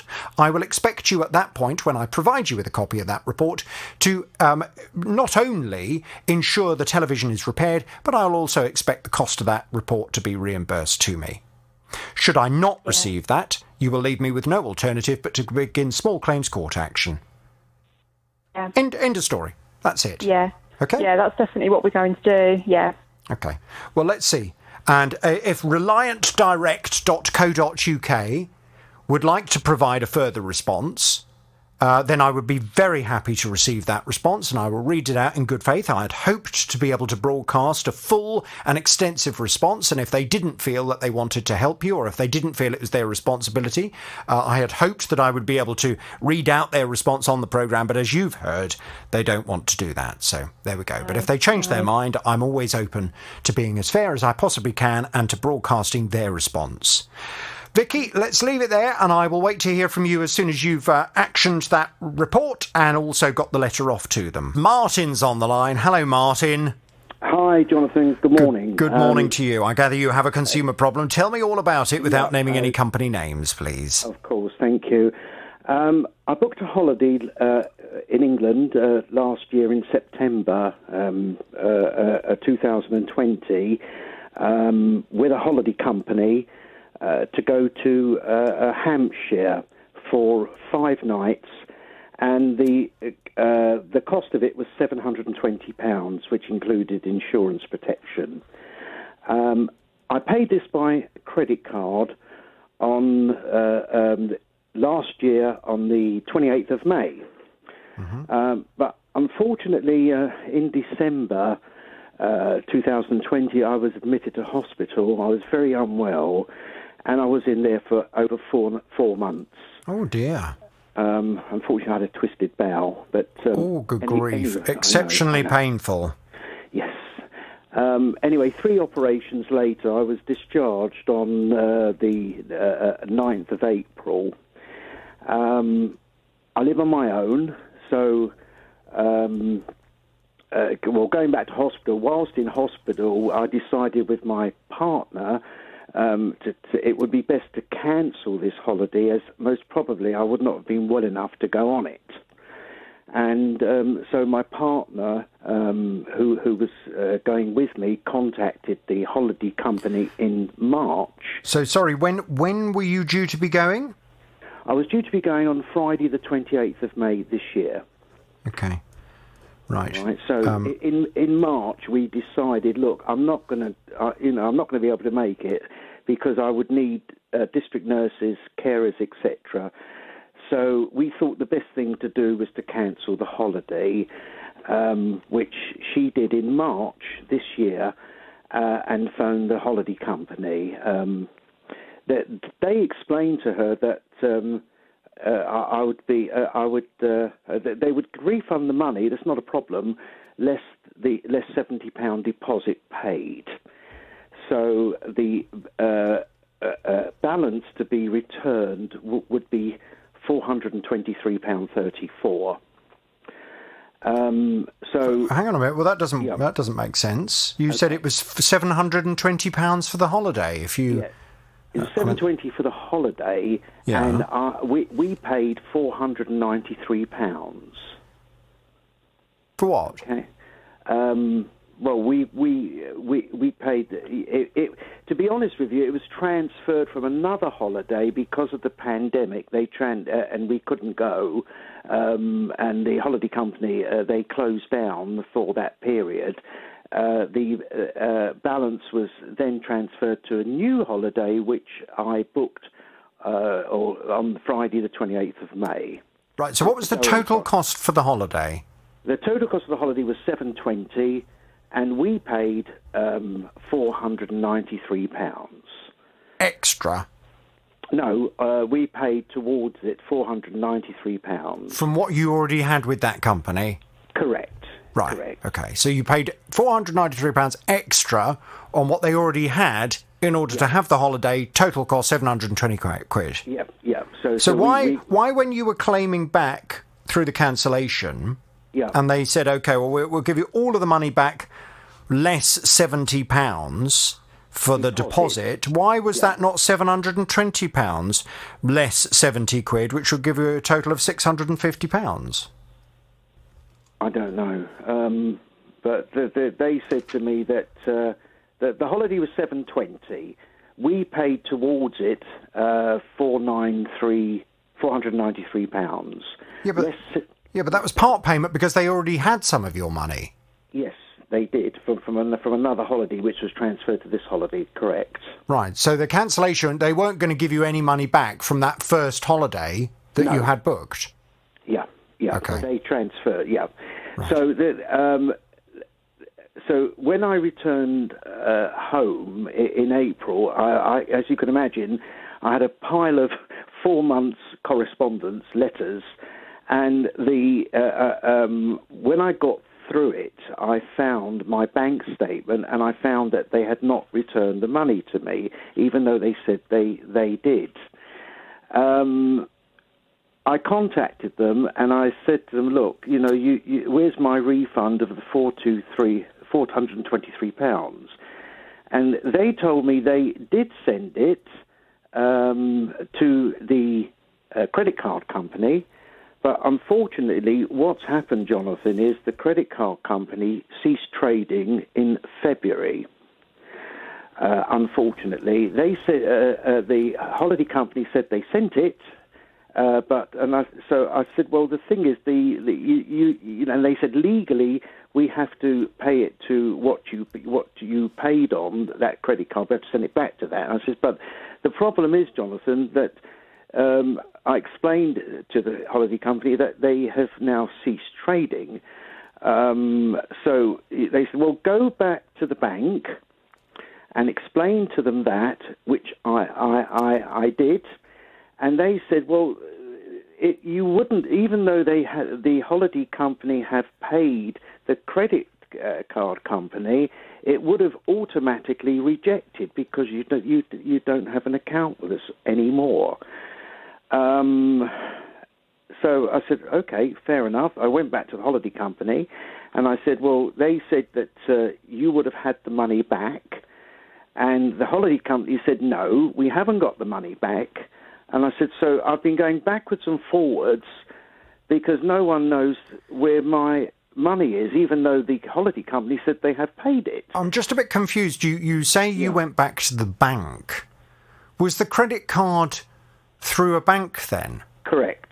It was through a bank. Right. Well, have the bank gone out of business? No, they haven't. The credit card section have. They used to have a credit card section, and they ceased that on February the 17th. Well, but that's fine then, isn't it? Because if the bank is still around, they, I presume, have a way on their system of being able to see if any money was paid back into one of their old credit card accounts. And then surely if it had been paid into your old credit card account that you no longer have with them, they would then be in a position to be able to return that money to you.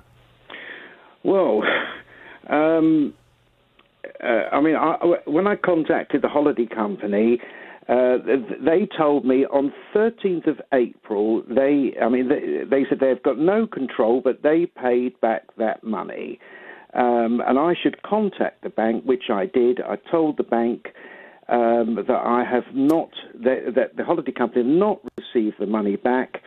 And they said, well, automatically it would have been rejected because. But have they looked into it to confirm that? You know, have they been able to say yes? We've checked our system, and indeed on the 20th of March, a transaction of 490 odd quid was attempted, and it was refused. Yes, that's what they're saying, and the holiday company won't have it. Right. I mean, well, it sounds like I need to go and have a little word with them, doesn't it?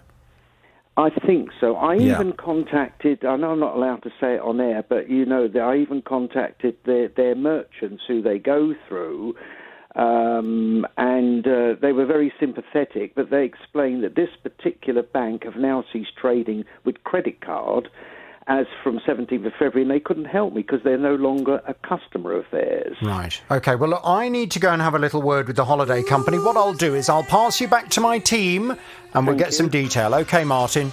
Thank you, Jonathan. Thanks very much. Hang on there, please. We'll go and have a word and see if we can find out where that money's gone. It must be somewhere. It's either still in the holiday company's account or it's in the bank account. Either way, it needs to be in Martin's bank account. Les lives in a medium-sized bungalow with gas central heating. A year ago, they were paying about £166 a month for electricity, which already, just for an electricity bill, is a lot of money. But then it went up by an extraordinary amount. They've been taking ever-increasing amounts of money by direct debit, and they are now saying that I should be paying £2,154 per month. Now, I know the problem, the reason is that their meter is faulty. Right.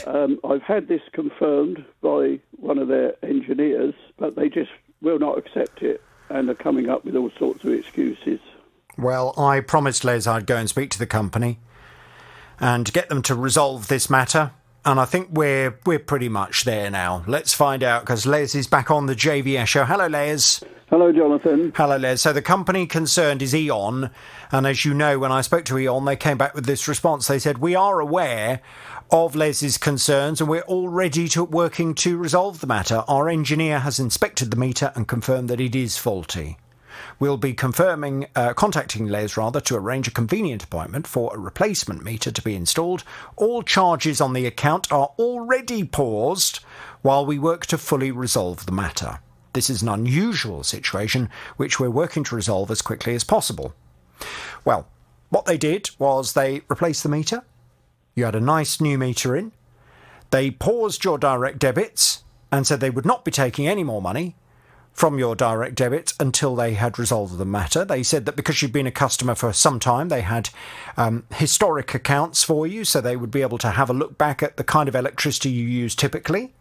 They also monitored your usage from the point that they installed the new meter, and they came back to you with the fantastic news that they had worked it all out, and they'd worked out that you'd overpaid them over the last couple of years to the tune of over £6,000.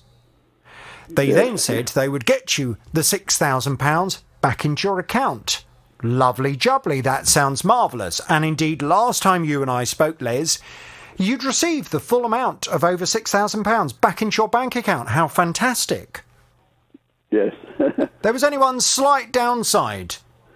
You said that you'd gone back onto your E.ON online account just to have a look at what the account was showing and how much they had worked out you should be paying going forward per month for your electricity.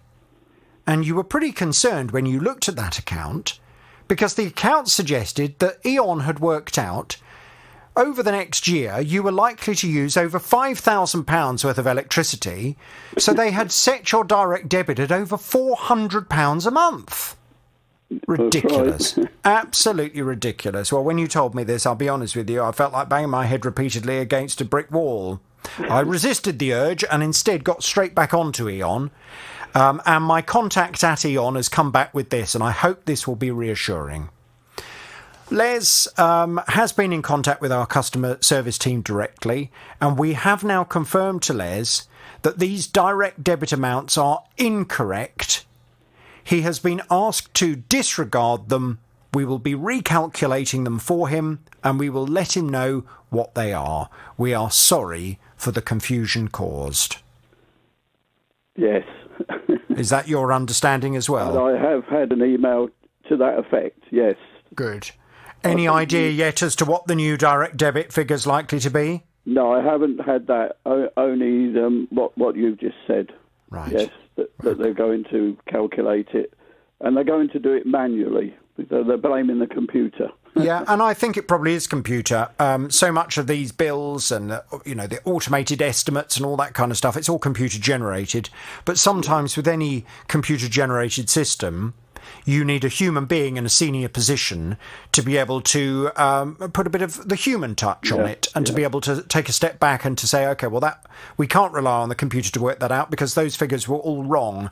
So we need to now look at sensibly what we think the amount is going to be over the course of the year, work out manually what the direct debit should be set at in order to cover that bill over the course of the year.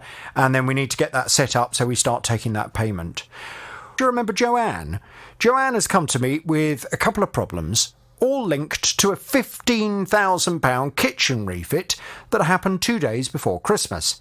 It all began with an issue with the worktop. It's meant to be very durable, it's meant to take any stain, and that's why we ordered it for that purpose.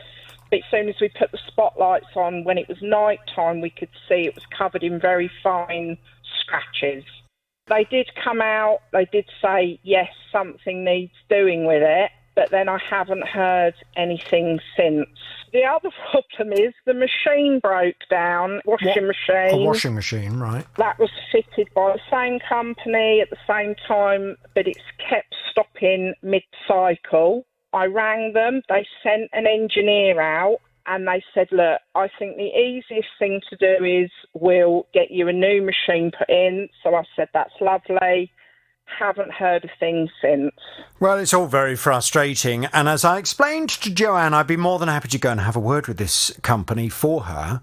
However, the company have began a somewhat frustrating habit of not responding to me. But you see, there's not very much I can do about it because what they do tend to do is to respond to the customer. Now, I'm not going to be too precious about it. As long as ultimately, as a result of my call to them, they end up resolving the matter for the customer, we'll leave it at that. But it is frustrating that they don't even seem to be coming back to me to let me know when things have been resolved now, which is really annoying. Anyway, I contacted them on Joanne's behalf, and sure enough, they said, OK, we'll look into it. And I didn't hear any more. But when I did catch up with Joanne next, the good news was there'd been a flurry of activity her end. She'd had calls from someone senior in the director's office and all kinds of promises of things being sorted out. Joanne's back on the JVS show. Hello, Joanne.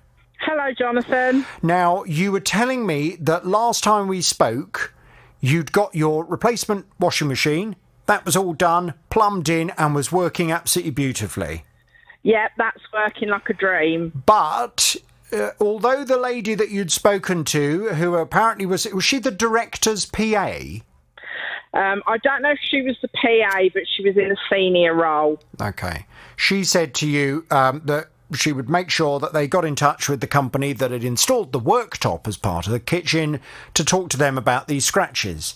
But that's the last we heard. Now, I went back to the company again after that conversation and said, can I please just ask what's going on with the worktop? Because the customer still hasn't heard anything regarding the worktop. And indeed, I received the usual, thanks very much for letting us know, we'll look into it. And I've heard nothing as a result. But I gather, yet again, and this pattern seems to just keep repeating itself, you then heard from them. They suddenly called you instead. What's happened? What's gone on, Joanne? So I've heard from the lady that I spoke to before about the washing machine. She's told me that the company that fitted the worktop are going to come round and repair the silicone in the joins of the worktop, which was also a problem. But as for the scratches, she's told me in no uncertain terms, I'm not getting a new worktop, which I said to her, I don't want a new worktop. I'm happy with the one I've got. I just don't want scratches in it. But she's told me that they're not going to be doing anything about the scratches. The best thing she could advise me to do is clean it repeatedly every day with a cream cleaner, which should get rid of the scratches. And that should take roughly 6 weeks. If they go, they go. If they don't, they don't. That's where I'm at. I've got to get the scratches out myself. What? Right. Yeah, but why does she think it's acceptable that you have to get the scratches that came with this worktop when it was first installed and you notified them of right from the beginning? Why should you have to now get those scratches out? Exactly, especially when the representative from the company came and looked at it and said, oh, it just needs buffing out. I said to her, while they're coming round to repair the silicone, this is the worktop specialist, can they not just buff the worktop for me and get the scratches out? And it was then that she kept getting quite irate and saying, you've got to do that with a cream cleaner yourself. It will build up over a certain amount of time and the scratches will go. So I said to her, OK, so if I do that for a couple of months and the scratches don't go, will you review it? And she said, we'll have to see at the time, which to me means no. Right. I mean, you chuckle, Joanne. I would not be finding this funny. I'd be absolutely hopping mad. Yeah, I was mad with her. I've said to her, you know, when she kept saying after every sentence, you're not getting a new worktop, Mrs. Whatever. You're not getting a new worktop. And I kept saying to her, you're not listening. I don't want a new worktop. I'm happy with the one I've got. Well, you're not. You're not happy with the one you've got. You're unhappy with the one you've got. So you're not demanding that they replace the worktop, but you expect that worktop to be put in the position that it should have been in from the start, and that is not to be covered in scratches. Yes. I also went back to the original designer who designed the kitchen. I gave him a call. This was the guy that came out initially to have a look at the scratches and who told me that they needed buffing out. And he said himself that the worktop isn't acceptable. And if she was to ring and ask him, he would back me up and say, no, it's not right. Something needs doing with it. OK, so how did you leave it? I left it that she is getting back in touch with me when they can come and redo the filler in the joins. And I said to her... Yeah, but never mind the filler in the joins, because at this point, until they have resolved the issue with the worktop, what is the point in filling the joins? Because it may well be that they have to come and replace the worktop. Yeah, I said to her that I wasn't very happy about it. I was going to discuss it with you and my partner today. Well, I'm not happy. Call me back Monday. Right. Well, I tell you what, I'm not happy about it. And what I'm going to do is I'm going to go back to that company. Enough is enough. I'm more than happy for them to resolve the issue directly with the customer. But at the point that the company is then not being reasonable and actually resolving a matter for the customer, I'm afraid I need a response, or I'm going to have to say which company we're talking about. Yeah. It's simply unacceptable. And as for saying, oh, you need to use a cream cleaner, no. If the worktop can be in some way buffed or polished to remove the scratches, they need to organise for the company that installed and cut those worktops for you to come and do that in your house. Exactly. End of story. And it's all well and good her telling you you're not getting a replacement. Says who? Says who? Yeah. Says who? Because it may well be that the small claims court will tell this company that you're getting a new worktop. So is that how she wants to proceed? Or are they prepared to do the right thing and resolve it? Can you leave it with me, Joanne? I'll go and have a word with them this afternoon. I can. Just out of interest, did you happen to see the video that I sent you of the scratches? I have seen various bits and pieces, yes, indeed, and I wouldn't be happy either. OK, great, thank you. OK, listen, let's leave it there. I'm going to go and have a word with them and I'll talk to you very soon. Hello, Jonathan. Good morning. I gather you have a consumer problem, Diane. Tell me all about it without naming any company names, please. No, I will. Me and my husband joined a gym 12 years ago, and we both are in our 70s. We both have health problems. So back in, not this March, the last March, last year, we decided to put our gym membership, the gym was still open then, on freeze until further notice, which they did. But then the gym opened again, I think it was round about October, November time at the end of last year, and they started taking money out of my direct debit. I eventually did get the money back after going down, seeing the manager about 6 times and demanded my money be put back because we were on shielding until further notice.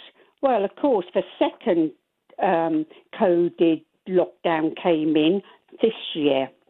We are still on our membership frozen until, remember, further notice. But when they opened up this month in April, again, they started taking money out of my direct debit. And also they took May's money out of my direct debit. And were they made aware of the fact that you are not able to or weren't able to use the gym at that point? Yes, they were, by the manager. Right. Because at that point, it was all you had to deal with the actual premises and the gym. Yeah, but it's probably all done by computer, isn't it? And the direct debits had all been paused by computer while the gym was closed.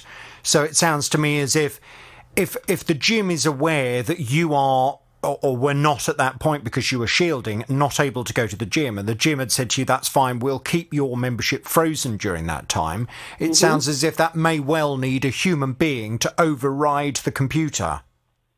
Yes, you're quite right there, but if you're on, your membership is frozen, the computer shouldn't automatically take the money out of my direct debit. But in the meantime, our health had got worse. Remember, we're 70, in our mid-70s, so then decided to send a cancellation letter into the gym, which I'd done on the computer. But they had this is in April, they had a computer glitch, which they did send me an email about it, and I kept that email, and said that they'd probably had lost my email. Now, this is the email of cancellation.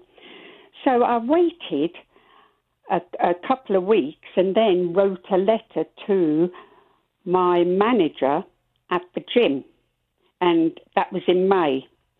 Now, they're taking more money out again, out of my direct debit. OK, so have they ever acknowledged your cancellation, Diane? No, they haven't. Oh, yes, they have now. Oh, they have now, yes. Right. And when did they acknowledge the cancellation?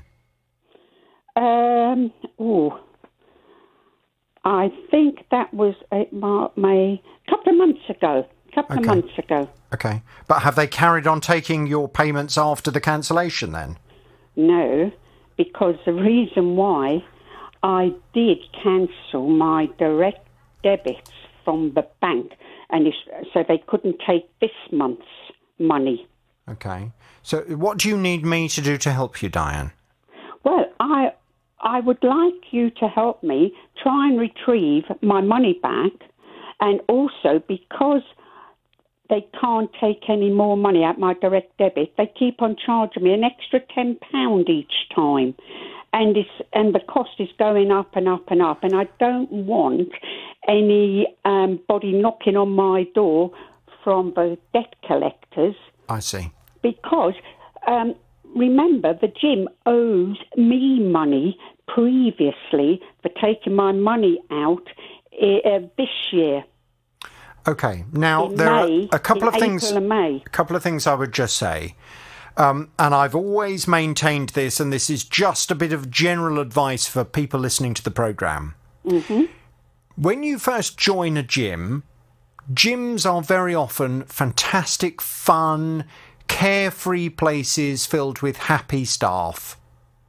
And I certainly have had experience myself when you are joining a gym, you know, you're talking to people who it's almost like talking to your friends. Yes, gyms can be absolutely ferocious when you try and leave.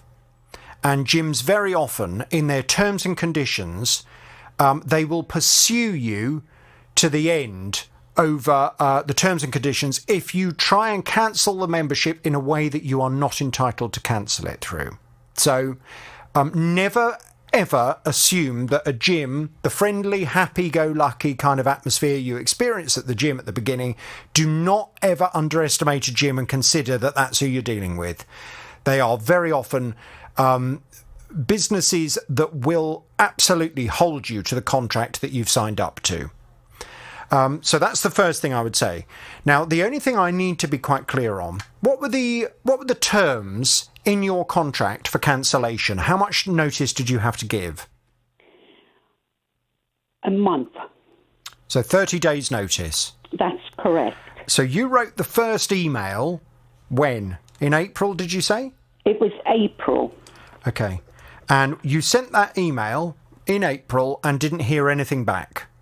No. So did you not a couple of days later send it again and just say, can someone please acknowledge my cancellation? No, I waited a couple of weeks and then went down to the actual gym and gave the letter of cancellation to the manager. So I'd done two ways. Writing to the gym, which never responds, never get back to you. They're impossible to ring. Yeah. Nobody ever answers. So all I wanted was to speak to someone. So the only person I could speak to was going down personally, face to face, and handing a letter. And I understand that. The problem is, I bet you don't have any evidence that you gave him that letter.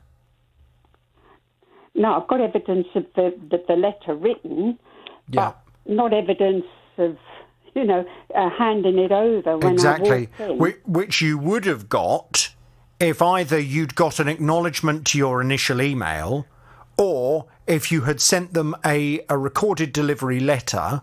Oh, I see, yeah. Where you get a signed for signature to be able to prove that they did indeed receive that letter and therefore they had the notification of your desire to cancel on a certain date. Well, who would ever think you'd have to do that, handing a cancellation letter over? I refer you back to the advice I just gave. When you're dealing with a gym, they are ruthless very often when you come to cancel.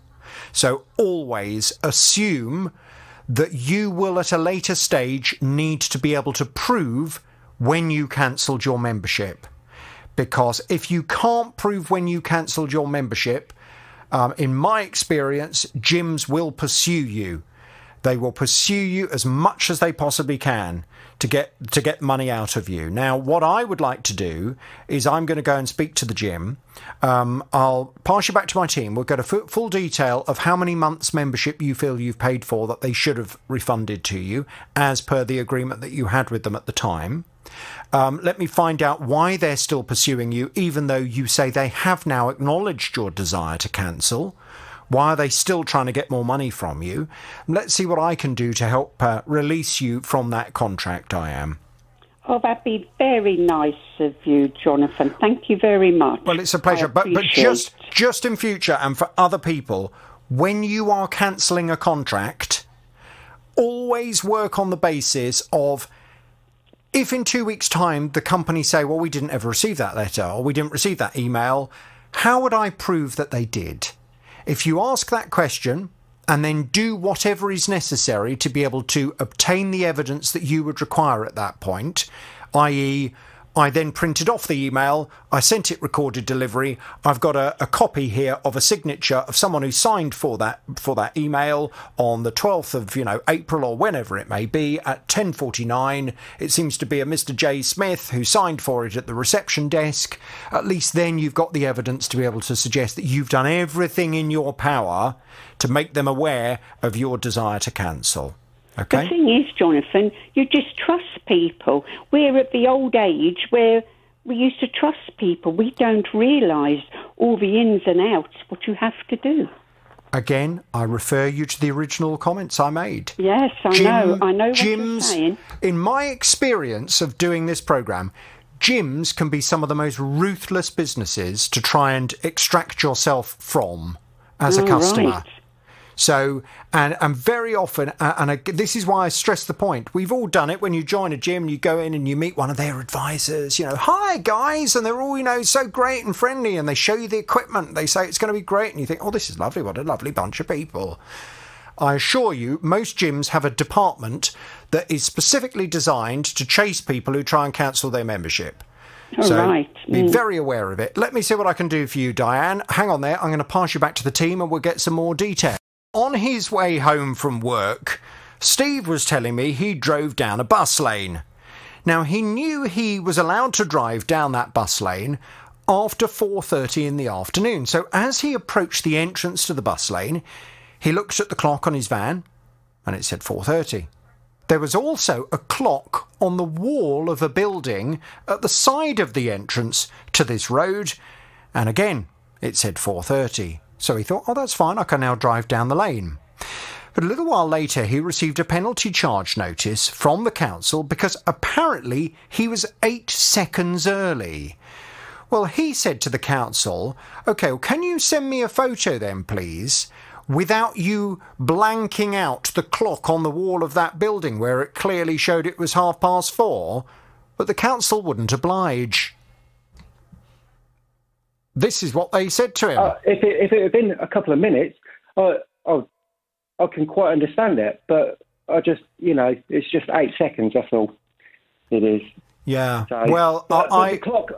I'm pretty, because I drove round and because I didn't adjust my clock in the van or anything at all, and I looked, and both my van and that clock said the same time. A couple of days later, it did. So, and that's why I asked them if they could send me a photo with the clock in the background, so I could prove, that I drove through after 4:30, and they've just rejected my claim and said our clocks are ananomic clocks. So, and that's it. They've just had their decision. Well, I went to speak to the council. It took quite some time, to be honest, before the council would actually confirm which council was going to take responsibility for it. I finally did receive a response, and Steve is back on the JVS show again. Hello, Steve. Hello, Jonathan. Hello, Steve. So this is Northamptonshire Council. Yes. Northamptonshire Council came back with this response. They said, with enforcement measures, it is important to be consistent with the approach the council takes. And as such, there is a cut-off point at which tickets are issued. In the interests of fairness to motorists, we need to adhere to this. There is an appeals process to follow if anyone disputes a decision on the issuing of a penalty charge notice. Ultimately, this can be taken to a traffic penalty tribunal, which is based in Cheshire. Here, independent adjudicators oversee appeals from across England and Wales. A parking adjudicator is an experienced lawyer and is independent of the council. Their decision is final, and both parties must adhere to the decision made. So in effect, and I totally understand the point they're making, you know, if you have a rule, you do have to, there has to be a cut-off point somewhere. We all accept that. I mean, you accept that as well. The problem is, when you have a clock on the wall of the building at the very entrance to the bus lane, you know, it's a great big clock on that wall, that clock surely needs to be correct, because otherwise motorists are going to be misled. And it was just very coincidental, wasn't it, that the clock had been blanked out on the photograph and some of the information from the camera was written over where that clock would be. And your argument was, can you send me a photo without the clock being blanked over? Because I'm confident that will show when I drove my vehicle through that bus lane, that clock at the side of the road was saying it was 4:30. So I, with the best of intentions, believed that I was complying with the law. Well, the council said that they didn't agree, that they had blanked out that photo and they had tried to, not provide you with evidence that you were seeking. I said to you yesterday, it's very clear that they seem to want to stick to their guns. What are you going to do? Are you going to pay the fine because it needed to be paid by today, or are you going to fight it? And I've got to be honest, my heart swelled with pride when you said very, very confidently on the programme yesterday, Steve, I'm going to fight it. I'm not going to accept that. It's great. We need in life people to fight things, because if people don't fight things, then very often you get rolled over by other people. You indeed have begun the fight. I contacted Northamptonshire Council back that very same day and explained the situation and said, I've spoken to Steve. He is now going to fight this. He's not prepared to pay it, and he'll see you with the adjudicator. And I gather something's happened. What's going on, Steve? Yep. We sent her I've done it by email, sent it all off, and within 3 hours they came back and said that the PCN notice had been cancelled, and as a gesture of goodwill, they was basically backing down. So it was all good. Great. But I just don't understand why they wanted to take it that far. I don't. And then they just backed down immediately. But it's madness. But there you go.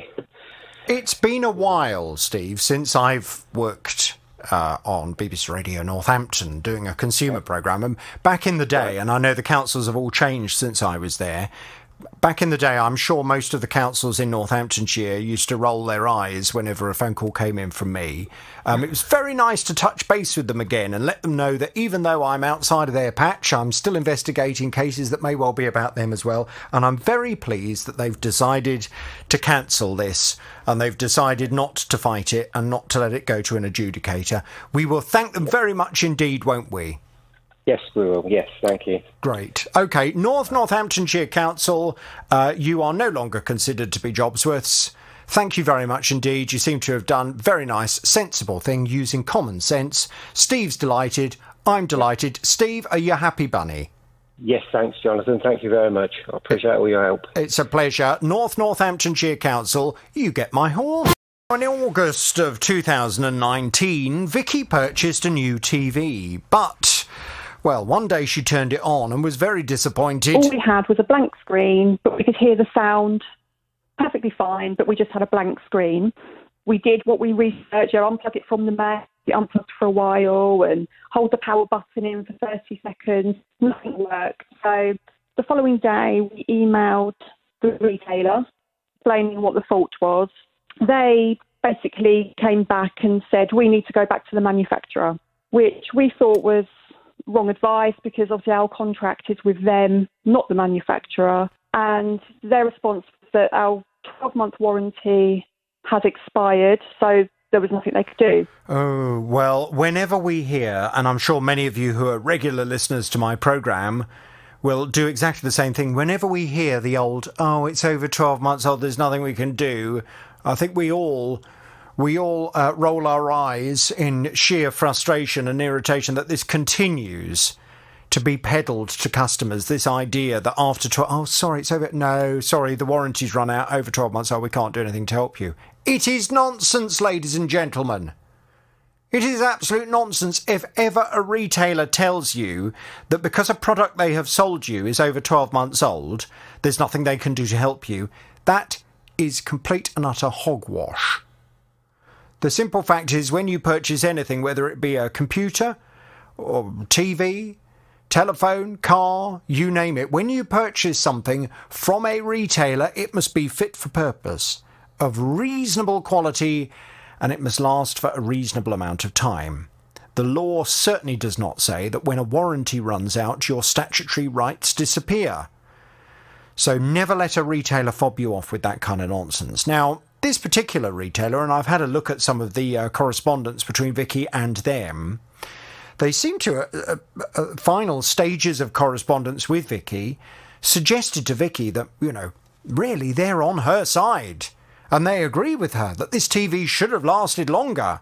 And if she'd like to have a report, they'll see if they can help her fight the manufacturer over this. It's absolutely outrageous. Well, I've been off to have a word with that retailer. Vicky's back on the JVS show. Hello, Vicky. Hi, Jonathan. Now, to be fair, I've never dealt with them before. I've never even heard of this company before. How did you come across them, out of interest? We actually did purchase a TV through an online company. We were just looking at any offers that we could find, and that's how we came across them. Yeah, well, I've certainly never heard of the company before. Now, I have contacted them, and I was able... Thank you so much for sending over the correspondence. I was able, of course... to be honest, they've made such a rod for their own back, because in the correspondence, the guy who is the sales manager even suggests to you in writing, he says, I completely understand. I would have also expected the television to have lasted a lot longer. Yeah. If you're able to provide a report, we will try to fight your case with the manufacturer. However, at the moment, we are not able to proceed any further at this stage, as the unit is outside the manufacturer's warranty period. This man who says he is the sales manager doesn't seem to understand the Consumer Rights Act of 2015, which is concerning. Now, I contacted him and he's come back with a fairly short response, in effect to say, it's our policy not to engage with the media on such matters. We will only speak directly with the customer and will endeavour to assist the customer directly. So please tell me you've heard from them. No, we haven't, Jonathan. We've nothing heard at all? Nothing at all. Well, that's a great shame. That is a very great shame. Yeah. I'll tell you what I'm going to do. I'm not going to identify them now. And I'll tell you why. I'm going to go back to them this afternoon. I'm going to say that I've had this conversation with you and that I am exceptionally disappointed that despite the fact they wrote to me on... this email from them was on Monday... 20 to 4 in the afternoon they sent this through to say that they would be communicating with the customer directly. Now, I think the customer is your other half, isn't it, officially? Yes, he is the one that actually purchased the TV, yeah. And you're sure he hasn't heard anything? He hasn't had an email from them or anything like that? No, each day when there's been the chance of me coming on air to speak to you, we've both made sure we check all of our emails and everything, and we've definitely heard nothing from them. Okay, right. Well, I'm going to give the company an opportunity to provide a response, and I will make them aware of the fact that we are now going to identify them on the programme, because this is simply unacceptable. And it may well be their policy not to engage with the media. Companies can have their own policies all they like, but their policy doesn't affect my policy. And certainly based on the evidence in front of me at the moment, I'm looking at a company that is selling electrical products that, in their own words, don't seem to understand the law and are not treating customers in accordance with the law. Now, I have whether the company decides they don't want to communicate with me or not, that's their problem. I have a duty of care to everyone listening to the programme. And if we have a company in this country that is selling electrical products and is not complying with the Consumer Rights Act of 2015, and if they've been given an opportunity to resolve the matter for the customer and they still don't do it, I have a duty of care to identify them. But I'm going to go back to them. I'm just going to make it clear that that's the point we are now at. And let's see if suddenly they decide to do the right thing and resolve this. Alternatively, I will be left with no alternative but to identify them on the programme. Vicky, I'd like to talk to you tomorrow.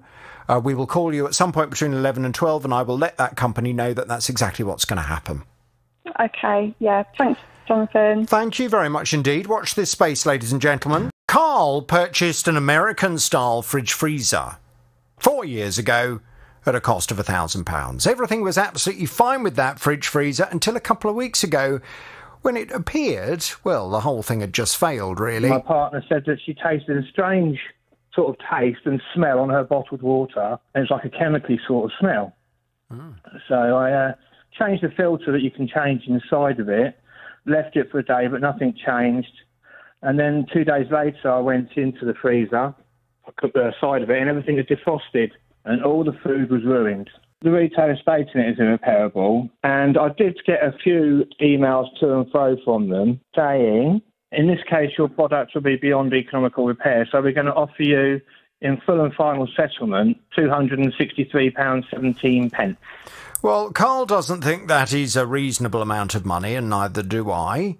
I went off to speak to the retailer on Carl's behalf to explain why I don't feel their offer is reasonable, and to be fair to them, they've adjusted that offer somewhat and quite significantly. Carl's back on the JVS show. Hello, Carl. Morning, Jonathan. Now, it's not quite as much as we were pushing for, but then, to be honest, when you're in a negotiation, very often you have to reach a point where you all accept that enough money is now on the table. For anybody that's new to this story, let me just explain the way that it works. You spent £1,000 on the fridge freezer. Yes. If you work out how long reasonably you would expect from a pretty expensive fridge freezer before it dies, I would argue you would expect a minimum of 8 years' life. Now, ideally, you'd expect a lot more. If I'd spent £1,000 on a fridge freezer, I'd be thinking, well, I hope this is going to last at least 10 years, maybe even more than that.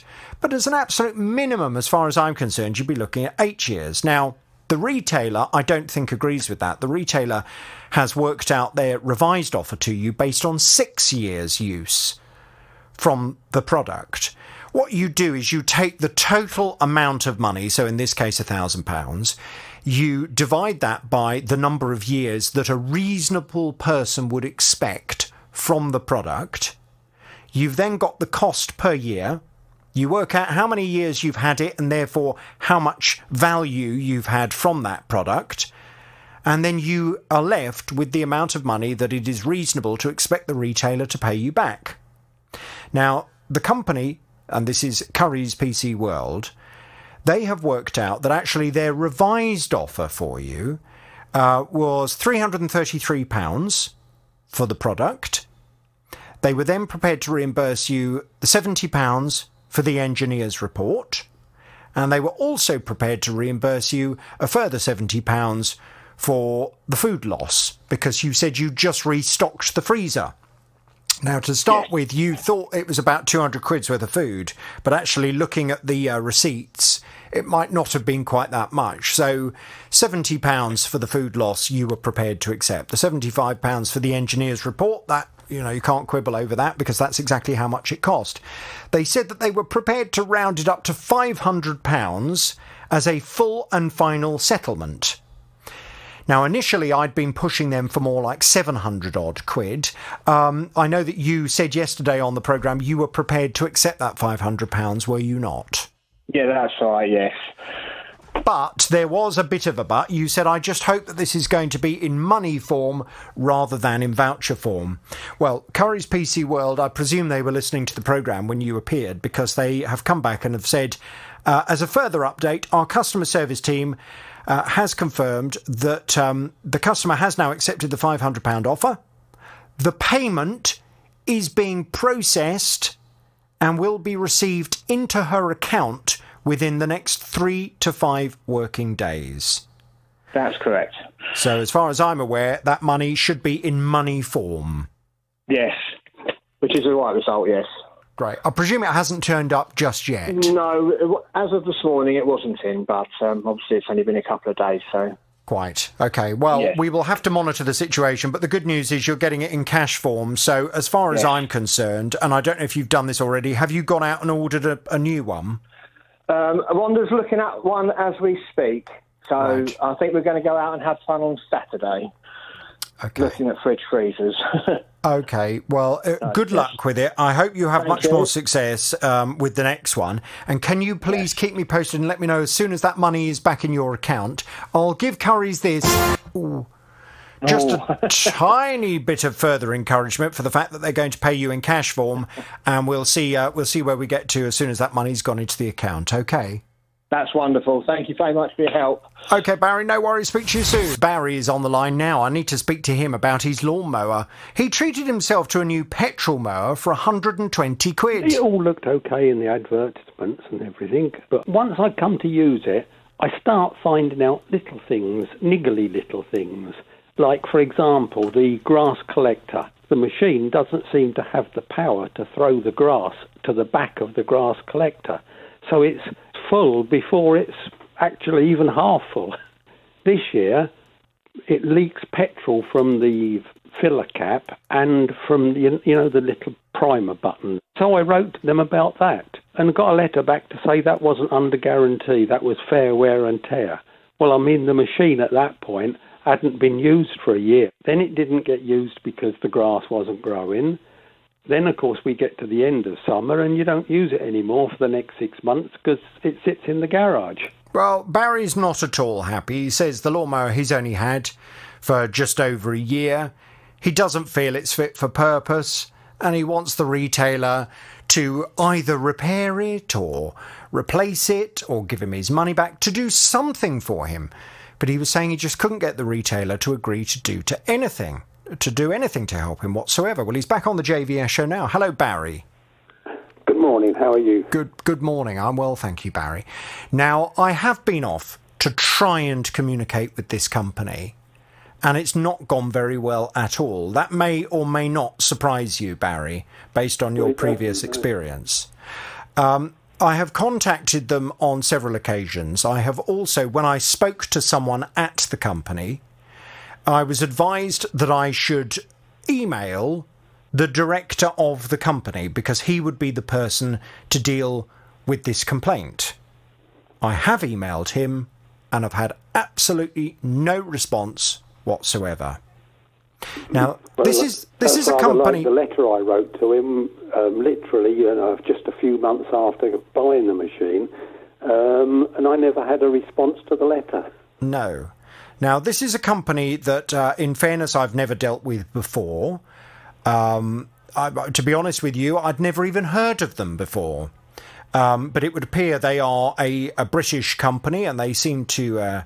suggest that a lot of their products are manufactured by themselves in the United Kingdom. So I really hoped that a British company selling their own stuff with their own name all over it, I really hoped that they would want to respond to this and would want to resolve the matter with you. I presume you haven't heard anything since my attempts to contact them either? I haven't heard anything at all, no.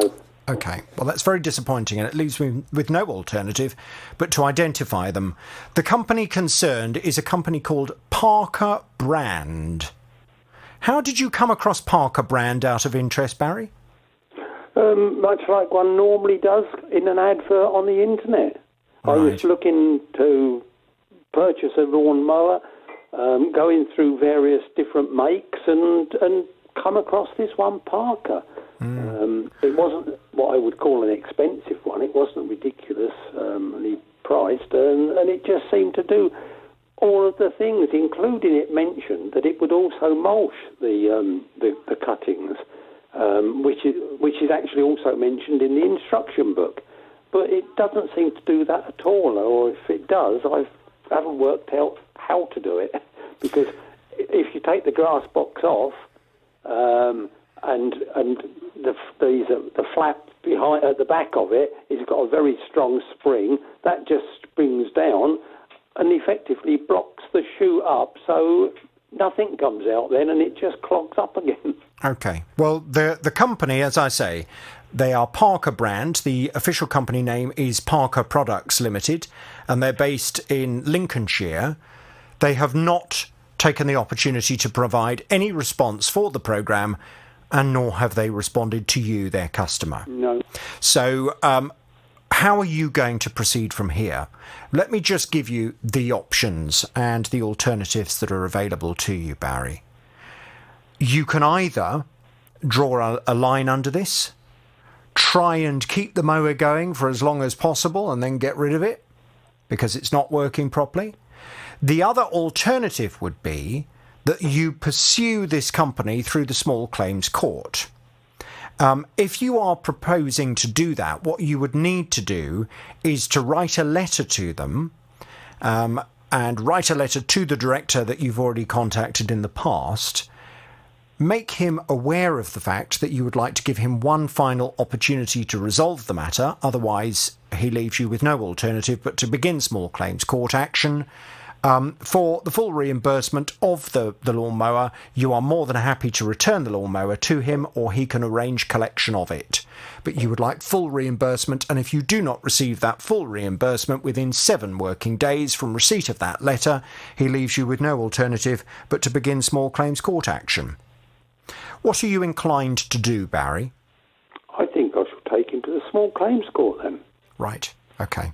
So what you need to do, and I'm more than happy just to check the letter over before you send it if you would like me to. You need to just write that letter, make it very clear that you have tried to provide his company with an opportunity to resolve this matter. He's not prepared to do so, it would appear. Therefore, he leaves you with no alternative but to begin small claims court action within 7 working days unless you hear back from him to resolve the matter. And you need to send that letter via a method that will require a signature at their end. Okay? Not an email. I mean, before No. I sent it Royal Mail Post because No, I think what you want to do is a bit of both. You certainly want to send it as a letter. As far as I'm concerned, a letter, when I receive a letter, it means business. So I think you want to send a letter and you want to make sure that you have gone to all the effort of going to the post office to send that letter, which then requires a signature, because it demonstrates that you're not someone who's just, throwing around, idle threats to take this company to court. You want him to be absolutely aware of the fact that you mean business and you are indeed going to pursue him through the small claims court. So send the letter via that means. I think I would also be inclined to follow it up with an email and just say, copy of this letter in the post, but please find a copy of this via email as well. And let's see what happens. Let's see if they then decide to respond or whether, in fact, it's going to be necessary for you to take Parker brand, which as a company, their official company detail is Parker Products Limited, based in Lincolnshire, to the small claims court. Right. Very frustrating, Barry. Tell me, do I address it to the managing director personally? Yes, I would address it to Mr. Parker of Parker Products Limited, because he is the director of the company, and I think I would be very inclined to make it, for his attention. Although he should already be aware of the fact that you're an unhappy customer, because you've written to him and I've written to him as well. Right. Okay. Okay, does that help? Well, anything helps, so yes, thank you very much. Any advice? Well, it's a great shame that it's come to that, but we will leave it there. Thank you very much indeed, Barry. And if Parker Products Limited would like to respond to the programme, Eddie's on the line. Hello, Eddie. Hello, Jonathan. Good afternoon. I gather you have a consumer problem, Eddie. Tell me all about it without naming any company names, please. Okay, I'll do my best. I'm a self-employed builder and decorator. Obviously been hit with this pandemic because most of my work is in private people's homes, and understandably people don't want you in their homes when all this is going on. So I've been very grateful of the government help and the SEISS, if I've pronounced that correctly, grant scheme has been a godsend to me. So that's basically that. In early Jan, I got a reminder from my accountant to say, come on, get your accounts together because we need to get your accounts in. So I started putting things together. I noticed I was just a few statements short, but I had pretty much everything organised. But before I could get to the bank and get the last 3 statements, due to COVID regulations and guidelines, I had to isolate from the 14th to the 28th of Jan. So I let the accountant know because I didn't think I was going to be able to get my books in time. And he said, we are lucky enough, we have a buffer. The deadline has been extended to March the 3rd. So I took a big, deep sigh of relief. So did you actually have COVID or were you pinged to say you'd been in contact? Someone in the household did, and it meant that I had to isolate for 14 days. So I was okay, and I never got ill, thankfully. But I couldn't go out, so that was it. I was just following the guidelines at the time. Mm-hmm. Anyway, when I was allowed out on the 28th of Jan, I went straight to the bank to get these few statements I was short in order to finalise all my accounts. The bank said they couldn't print the statements off because of COVID, so they would send them to me. So I said, OK, it would take a week or so. So as soon as I got the statements, I then used those to finalise all the figures. So I had everything separated, like motor insurance, phone, everything there. My accounts are quite simple and straightforward. There's nothing too technical. So I can basically add all the sections up and then work out within a few pounds what my liability is, which gives me some sort of warning what to expect. And not only that, when I give these to the accountant, obviously all my figures are there, so it makes it a little bit easier for him and speedier. Mm-hmm. So I handed these into the office because it's not just one accountant; it's quite a big concern. So I handed them into the office, and then got confirmation that my accountant had these to start working on from the 15th of February. With the deadline in mind that it was March the 3rd or March the 2nd or whatever it was. So that was fine. Sometime after that, I think 2 weeks passed, I had an email from HMRC saying that I wasn't entitled to the grant, to the fourth grant, and I also received a £100 late filing penalty. So with this, I phoned the accountant and said, like, what's this? Why have I got this? Why have my books not been sent? Why have I got a late filing penalty, etc., etc.? And we had quite a long conversation. He said, leave it with him, and I did. A few days later, I had confirmation from him that he'd spoken to the SEISS department, the grant department, and because of the situation with COVID, he said we should be able to appeal. Now, I've got this in an email. He then sent an email to me. So hang on a second. Sorry to interrupt you there. I just need to make sure that I'm getting every bit of the detail, because I think the detail is going to be very important in this case. Yep. So the accountant had said to you that it was fine when you were in isolation. It's fine, don't worry, because everyone has been given a bit of a grace period to get their accounts in because of the virus until March. Yes. You then got all the paperwork over to him to do your accounts back at the beginning of February. Yes. When did you then receive this email from HMRC telling you that you hadn't filed your accounts and therefore you had to pay a £100 fine? Plus, did you say they were also telling you that you weren't eligible for a grant? Yeah. So this would have been just after the deadline. It was I think it was within a few days of the deadline passing. They let me know that I'm now not eligible for the grant because they haven't received my books accounts, and also at the same time I received through the post a £100 late filing penalty. But did you have to provide your books or paperwork in order to apply for the grant? Yeah, because the accounts have to be done for that year for them to then assess what grant they could give you. Okay.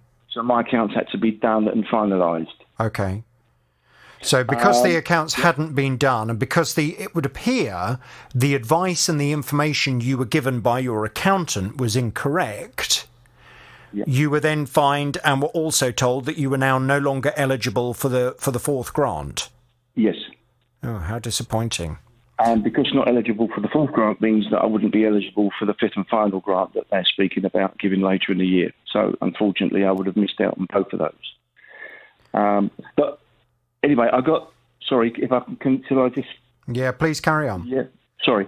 So I then heard from the accountant. He sent me an email confirmation that he said that after speaking to the grant department and being able to appeal, he sent a covering email that I could then use as the base for my appeal.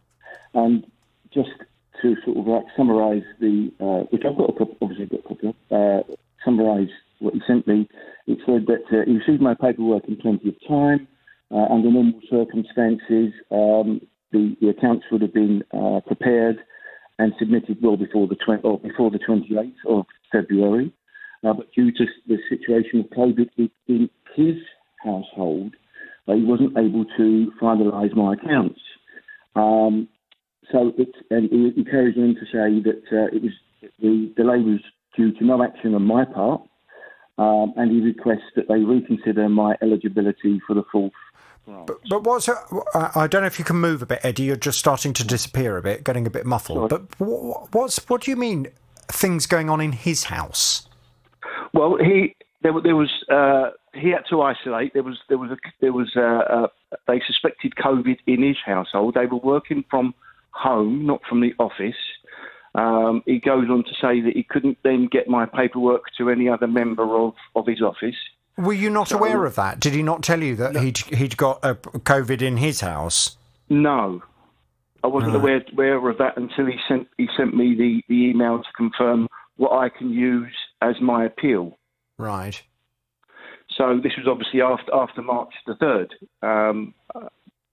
Anyway, so I rang up the department, spoke to this lady at length, went through all the situation, basically read through word for word what the accountant had sent me in letter form, saying that it was basically the delay was caused by him and not on my part. And at the end of it all, the lady basically said that there was nothing she could do. There is no appeal process. End of story. And that was it. So I was just cut short. So how much has this cost you? Well, I think that the grant would have been somewhere in the region of £6,000. Right. So I've lost the fourth grant and the fifth grant. So we're probably talking £12,000, which is, they give you up to 80% of what you would normally earn, which I'll take home, which was a great thing for me to help. Right, but surely the basics of this are that you made sure that all the paperwork that your accountant, who is the professional here, this accountant is chartered accountant? Yes. Okay. So your chartered accountant tells you that you've got to get the paperwork to his office. You did that. Yes. And then it would appear, because of some kind of COVID situation in his household, he then didn't file your tax return when it should have been done and didn't do what he needed to do. And as a result of that, it's cost you about £6,000. Twice, yes, because I wouldn't be eligible for the next grant either. But why? What I don't understand, you said that he works for a company. Yes, it's a proper accountancy company, and he's one of the accountants who works in the company. Did he have COVID? There was just, as far as I'm aware, going by the covering email that he sent me for me to use, there was suspected COVID in his household, so he had to self-isolate, or they had to isolate. Why would that stop him filing your tax return?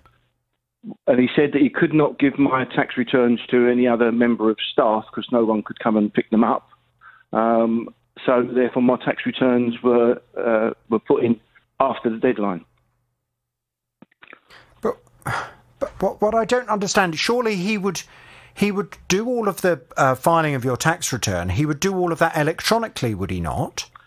I would have thought so. So it was quite of a shock to me to find out that it hadn't been done. And, So he- but this is the email that he sent me. Okay, but hang on a use as my second, fill. because this is very crucial. Had he received your paperwork from his office?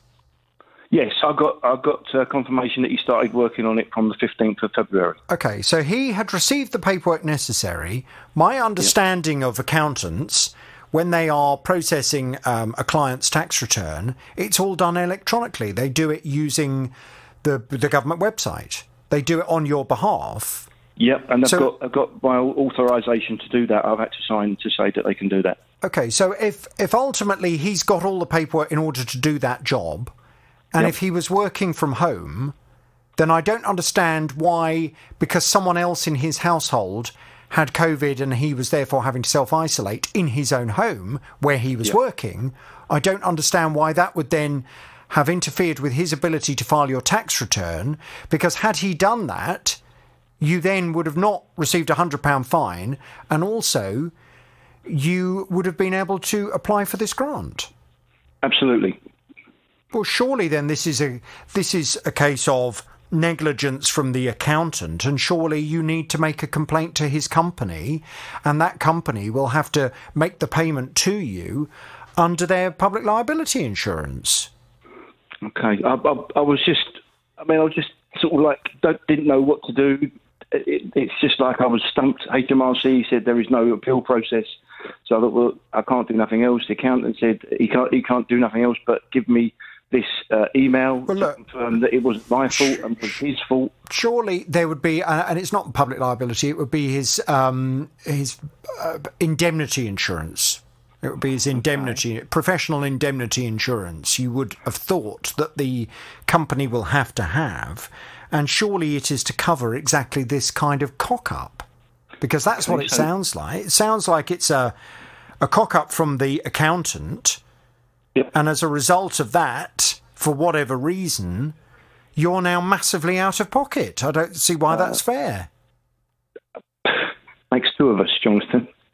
Have you actually made a formal complaint to the accountant? No, I haven't. I think that's what you now need to do.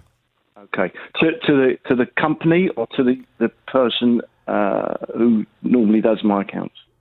It's a proper company with as far as I can make out, they've got a fair few accountants that work in the office, the offices. And he works for that company of accountants. Yeah. Well, I think what I would be inclined to do, and unfortunately this does probably mean, Eddie, that your relationship with this accountant is probably severed forevermore. But I think what I would be inclined to do is I would contact the office and I would say, can I ask for the details of who is the ultimate office manager for your company? Who would it be best that I speak to regarding a complaint and a subsequent claim on your professional indemnity insurance? Because I'm afraid through no fault of mine, but because one of your accountants does not appear to have filed my tax return in time, I'm now over £12,000 out of pocket. Okay. And I think you need to see how you get on. You need to do that first before I can get involved. If you don't get any luck with the firm of accountants, then I will be more than happy to go and speak to them. But I think at this point, you need to do that. Do you, just out of interest, do you have legal cover with your home insurance? I don't think so. That's a shame. It's worth checking that just to see, because it may well be that if the firm of accountants put up a fight, which they may decide to do, right, you may well have been entitled to some legal assistance through your home insurance.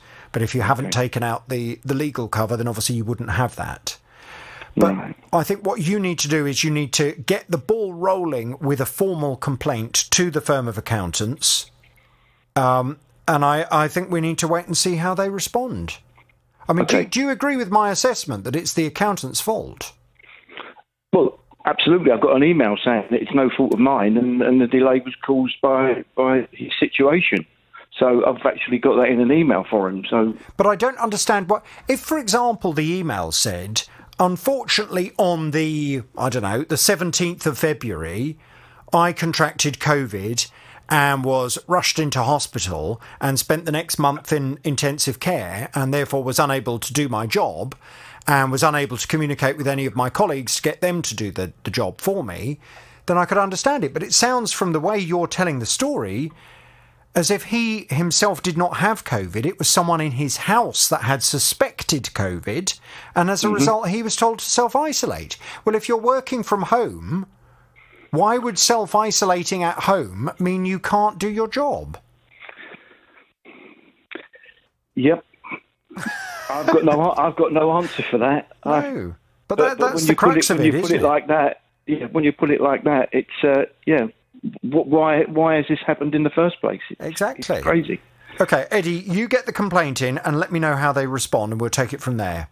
I will do. Look, thank you for your time, and I'll do that. I'm sorry that you've had the experience. It's extremely frustrating, and I have a horrible feeling you're going to have a bit of a battle on your hands, Eddie. But let's wait and see how the accountants come back. Maybe they will be very apologetic and they will say, "We're so sorry, completely our mistake. We'll make sure that you're not out of pocket." Hello, Jonathan. Thanks for taking my call. Well, it's a pleasure. I gather you have a consumer problem. Tell me all about it without naming any company names, please.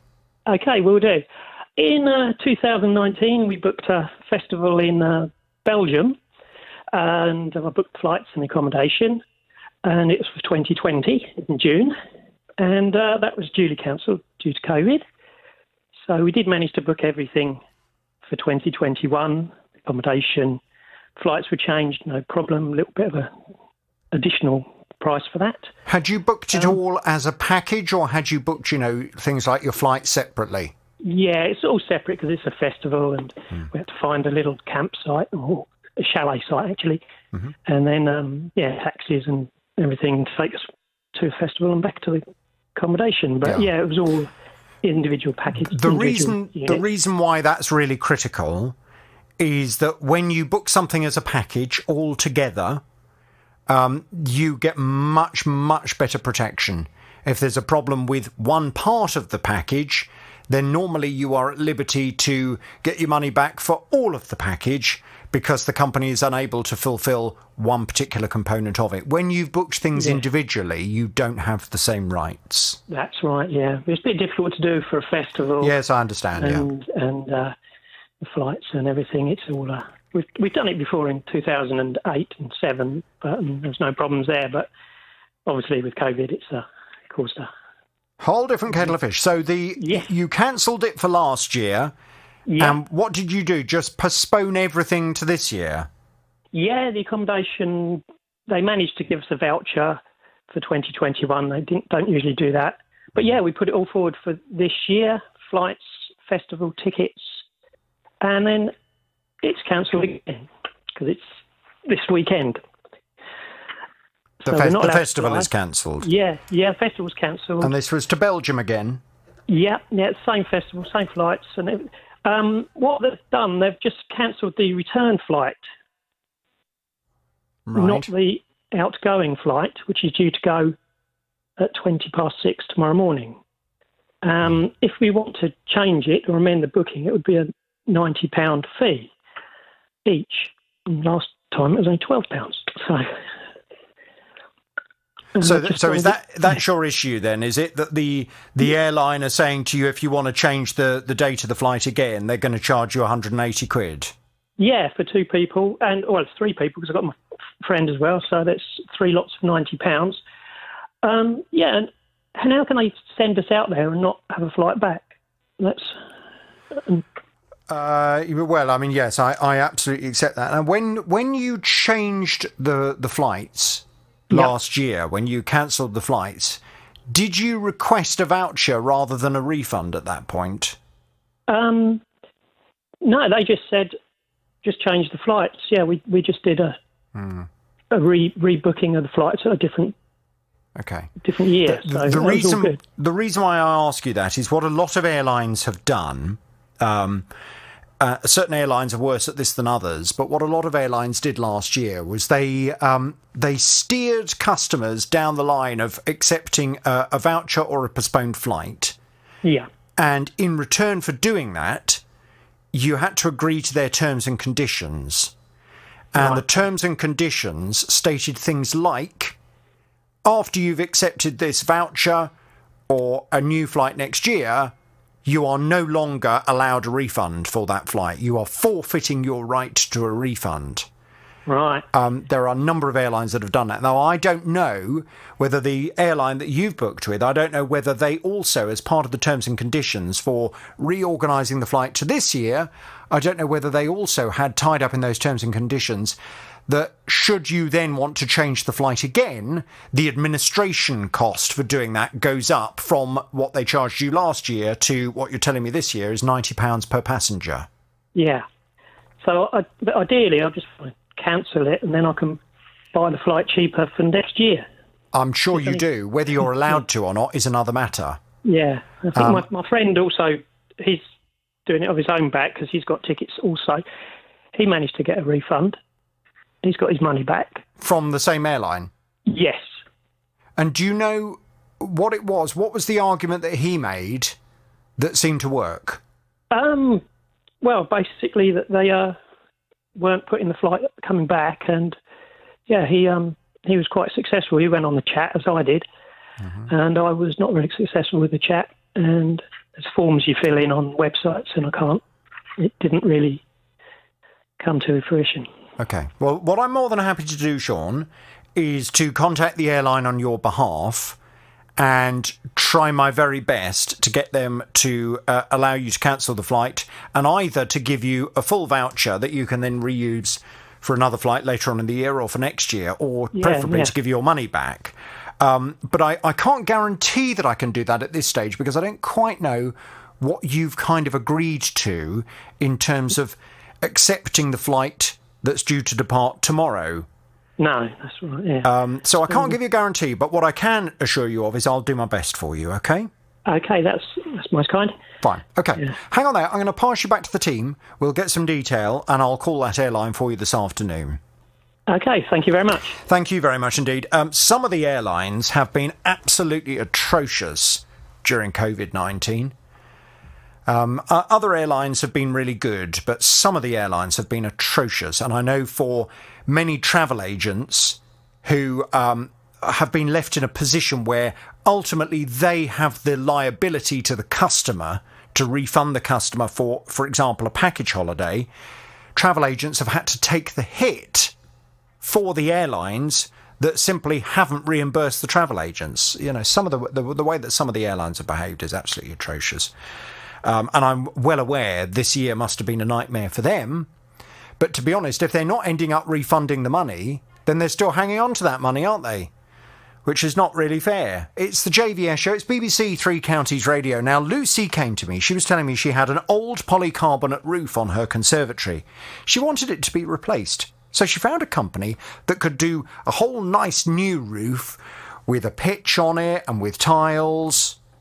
They sent a survey around and they said, yep, we can do this, 5,700, and you're paying for instalments as a deposit when the materials arrive, when the roof is erected, and then when the job is finally done.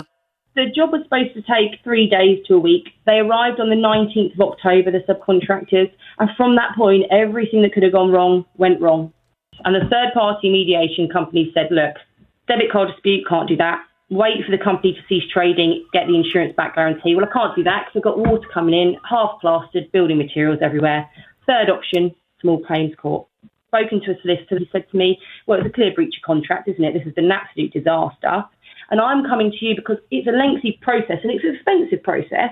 So I was just hoping if there might be something that you guys could do. Well, unfortunately, when I started to work on this case after the programme, when Lucy came to me, my heart sank when I saw the individuals that I was going to be dealing with, because I've had experience of all of them before. Lucy's back on the JVS show. Hello, Lucy.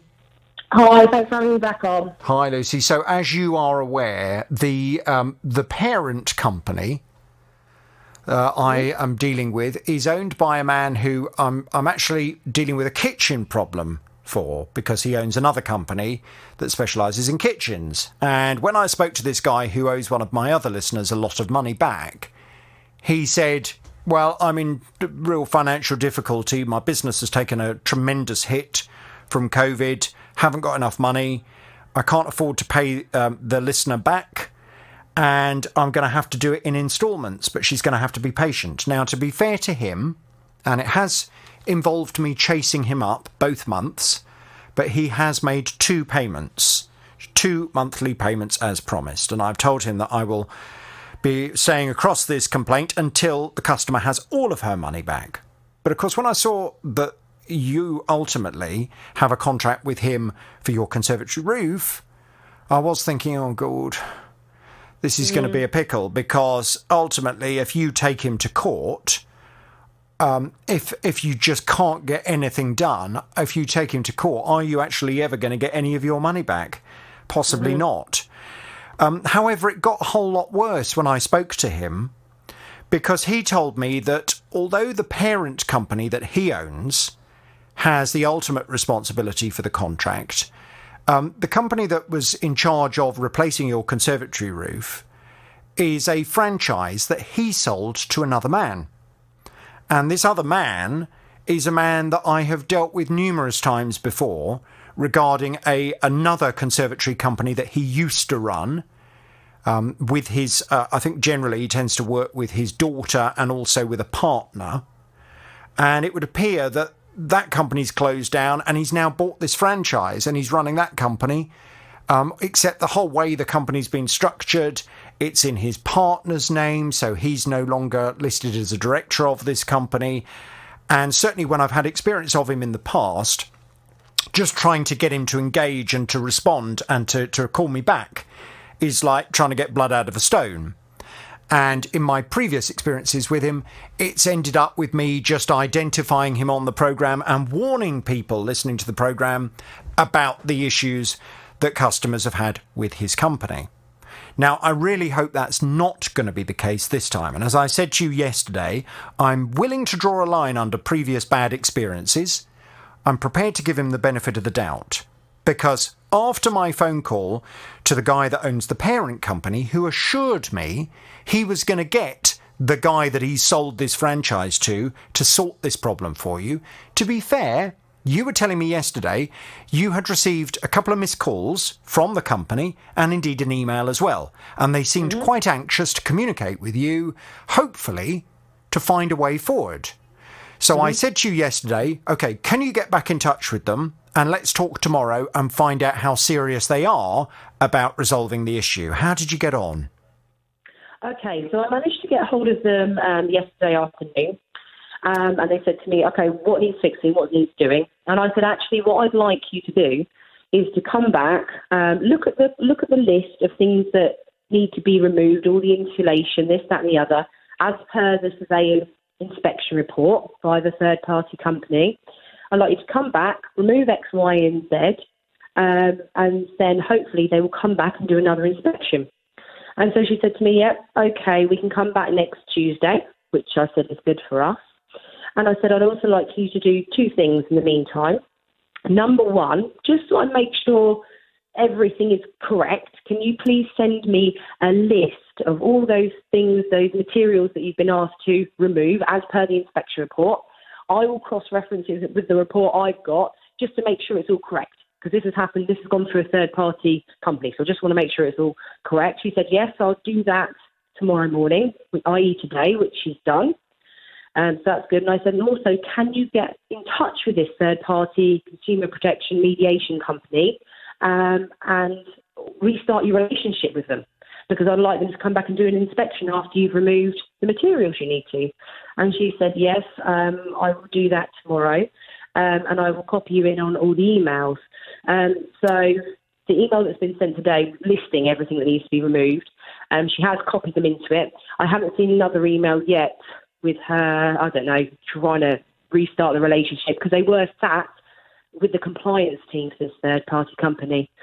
She did say she copied me in the emails. Whether she's talking to them separately, I don't know. Right. At the moment, I can't get hold of this third-party mediation company. I know they're still there and they're working and everything. I tried numerous times to call yesterday to speak to the person, my contact there that I normally speak to. I was unable to speak to them. I've sent an email saying, can you urgently talk to me because the company are now responding. They're back in contact. I haven't heard back, so I will keep trying. But the email they sent this morning hopefully would have maybe prompted them, this email from the company. Now, this all sounds encouraging because having gone from what you described to me when you first appeared on the programme as a complete wall of silence and a company that didn't seem to want to communicate with you anymore, they now seem quite keen to communicate with you. Now, that's great. Yeah. That's great. But I do have a sense of déjà vu.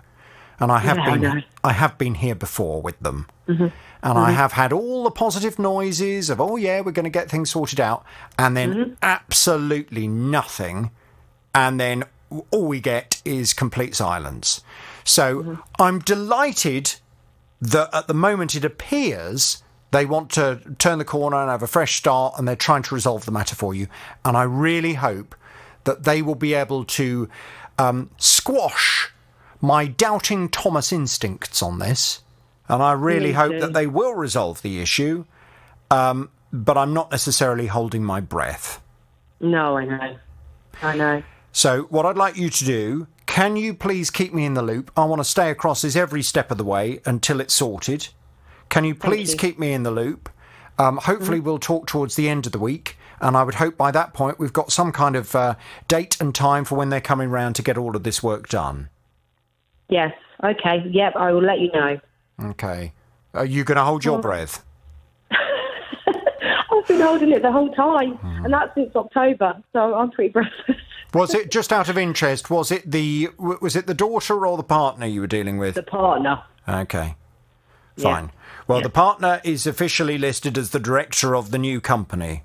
So let's hope that she's serious about trying to preserve the good name of that company, and she doesn't want any bad publicity on the programme in the way that this family have had in the past with conservatory companies they have run. Lucy, I will wait to be guided by you, and if there's anything further I can do, please give me a nudge. But otherwise, hopefully I'll speak to you soon, and hopefully things will continue progressing nicely. Fingers crossed. Thank you so much. Have a lovely day. All the best. Now, Amy came to me after she purchased an exercise bike using an online voucher company. But when it arrived, she was really disappointed. The bike arrived in good time. That was fine. Put the bike together, and it was absolutely not fit for purpose at all. So basically the bike pedals didn't actually work. So when you turn them, the wheel didn't turn. There were bits missing. There was bits that were bent. The seat, the handlebars were all quite loose. Even when sort of completely tightened, it was just really poor condition, really, and was obviously very unhappy with that. Well, as you can imagine, Amy was pretty furious, and she contacted the retailer and said, "I want to send this back, please. It's a load of rubbish. It's all broken." And they said, "OK, that's fine. We can take it back and we'll refund you, but we'll discount £40 for the cost of us getting it back." She said, "Well, hang on a minute. Why are you going to take 40 quid off my refund?" They said, "Oh, well, that's the cost of postage to get it back to us." She said, "Yeah, but it's faulty." They said, "Well, sorry, we have to charge you the £40. Absolutely outrageous. Absolutely ridiculous. Absolutely not allowed. So I went off to have a word with them on Amy's behalf. She's back on the JVS show. Hello, Amy. Hello, Jonathan. How are you? Yeah, I'm good, thank you, Amy. Although I have to be honest, this is becoming a saga. This is becoming a complete and utter saga over something that should be so straightforward. Now, for any new listeners, let me just explain. There is some legislation. It used to be called and used to be known as, which in many ways I think meant more the old name rather than the new name. There used to be legislation called Distance Selling Regulations. Now, the Distance Selling Regulations, they have been changed somewhat and have been renamed, and it's now, the legislation is known as the Consumer Contracts Regulations. The fundamental right that you have as a customer buying from a retailer that is either online or mail order is to have 14 days on receipt of the goods, if you decide for whatever reason you don't like those goods, to send them back for a full refund. You are entitled to do that because the idea is that when you buy from a mail order company or an internet company, you haven't actually had the chance to see the product in the flesh. And something can look very nice on a website, and when you get it, it looks like a load of old rubbish. So you have that 14-day window of opportunity to return the goods. And indeed, a company is perfectly within their rights as long as they make it clear on their website or in their catalogue or wherever it may be that should you decide to use your rights under the Consumer Contracts regulations to return the goods, they are within their rights to give you a refund less the reasonable cost to them to get the goods back. However, Consumer Contracts regulations are totally separate to the Consumer Rights Act, which states that any product you purchase must be fit for purpose, of reasonable quality, and must last for a reasonable amount of time. Now, the simple fact is, when this bike turned up, it was all broken, it was faulty. So you weren't returning the goods under the Consumer Contracts regulations, you were returning the goods under the Consumer Rights Act of 2015. Under the Consumer Rights Act of 2015, it is totally unacceptable for a retailer to charge you, the customer, for returning goods that are faulty. So I went off to have a word with both the retailer and also the voucher company that you'd ordered this exercise bike through. Now, the retailer is a company called Bing Bang Bosch. And the chap that I heard back from at Bing Bang Bosch did indeed seem to recognise in a roundabout way that they had confused the regulations and that they thought you were returning the bike under the Consumer Contracts regulations, which meant they were within their rights to charge you for the postage, whereas in actual fact they recognised that the product was faulty. So they assured me in the email that they were going to organise to come and collect the bike. They didn't explicitly say it in the email, but we could certainly assume from the email that you were then going to get a full refund. It took quite some time, did it not, for them to come and collect that bike, but they did collect it in the end. That's right, yeah. It was supposed to be on the Friday. I think they turned up on the Tuesday morning in the end. Which is annoying to be mucked around, but the mucking around continues. We'll get to that in just a second. Now, in the meantime, I was getting quite grumpy because I had contacted Woucher, the company that you'd ordered this exercise bike through in the first place, and they hadn't provided a response in time for the programme. However, they did, to be fair to them, amend that situation fairly rapidly, and I did indeed receive a response. I'll read it again. It says, Woucher was disappointed to learn of this customer's unfortunate experience with one of our merchants. This is not reflective of Woucher's practices, nor those of its merchants more generally. We have assisted the customer in resolving this issue, and shall be speaking to the merchant involved to ensure this does not reoccur. Now, I think Woucher also said to you independently that they were prepared, if you didn't get the money back, they were prepared to oversee all of that. And in fact, if the bike had not been collected, they were prepared to organise for it to be collected themselves. That's right. So, last time you and I spoke, they'd collected the bike, albeit late. Yeah. And you were waiting patiently for your refund. And in fact, I believe that refund has now arrived. Yeah, I've got the refund. That came from Woucher, actually. Which is great. Brilliant. Yep. You got your money back from Woucher. So you can imagine my surprise, and I think I actually saw the email before you did when I came into work this morning, to see an email that was sent from Bing Bang Bosch at 7:59 yesterday evening. And it was sent to you, and it said, Hello, Amy. I have made a request to dispatch your item tomorrow. Most probably you will receive your item in between 36 hours. Amy, I think they're sending you another bike. I know. I really hope they don't, because I really don't want it. And, the hassle of getting it collected this time was such a time-consuming process that I really don't want to have to go through that again. I think there's an expression that I can't use on the radio. You know, when someone doesn't know their backside from their elbow? Yeah. I get the feeling that where Bing Bang Bosch is concerned, I don't think they know their backside from their elbow. Because, I mean, this is just absolutely ridiculous.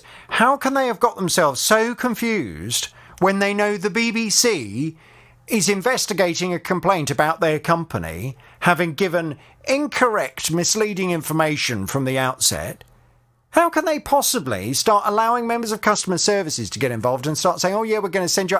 I mean, I can't open... They sent an attachment with the email, which I think shows that the order for an exercise bike has been processed. Have you been able to open that?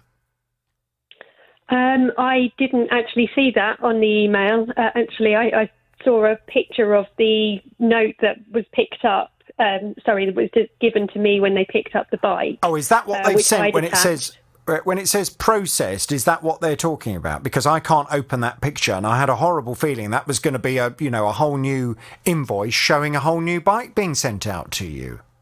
Oh, I really hope not. Oh, I mean, it's just a nightmare. Now I know you've responded to them this morning to say, I don't want another bike. Stop sending me bikes. Have they responded yet? No, they haven't. I don't think it helps that it's several different people that are replying to these emails as well, so that's not going to help with the confusion. But who does that?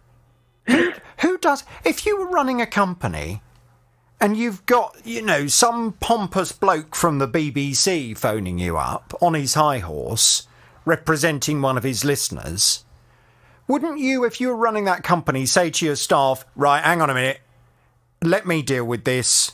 I will respond to this guy. Nobody else respond to his emails. Let me deal with this personally.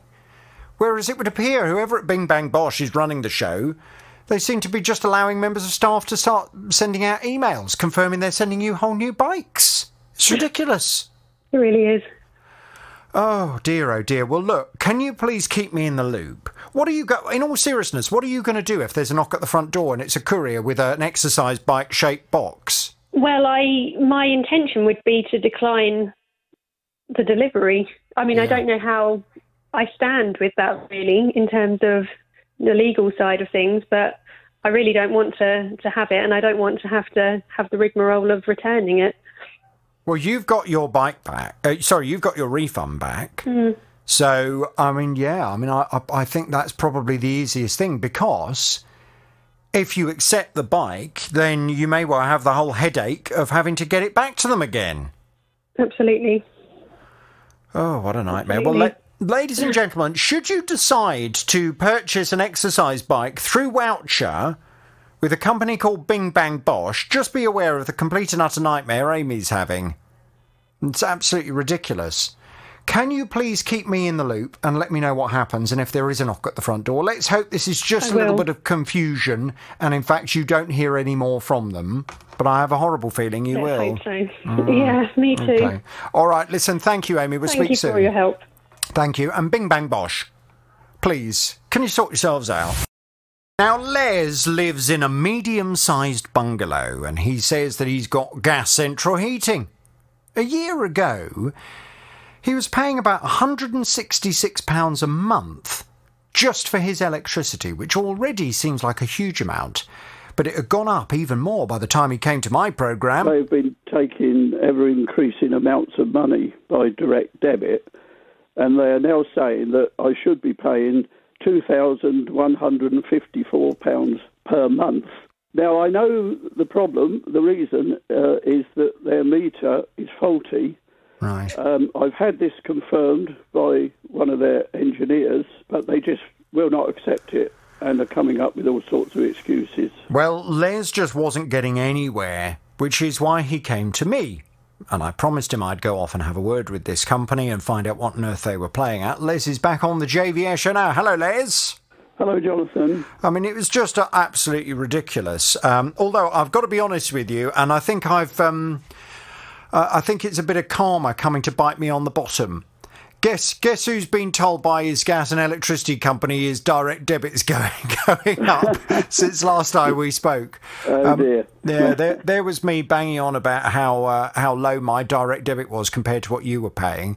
Yeah. But it would appear over this last year it's gone up a bit, and now they want me to increase my payments somewhat. But even so, £166 a month just for electricity in a medium-sized bungalow, when the bungalow is not heated electrically but by gas, that seems way over the top to me. And, maybe if you were running some kind of cannabis farm in one of your bedrooms, maybe I could understand why your electricity bill would be that big. But you don't sound like the type to run a cannabis farm, Les. No. No. That's good, that, really.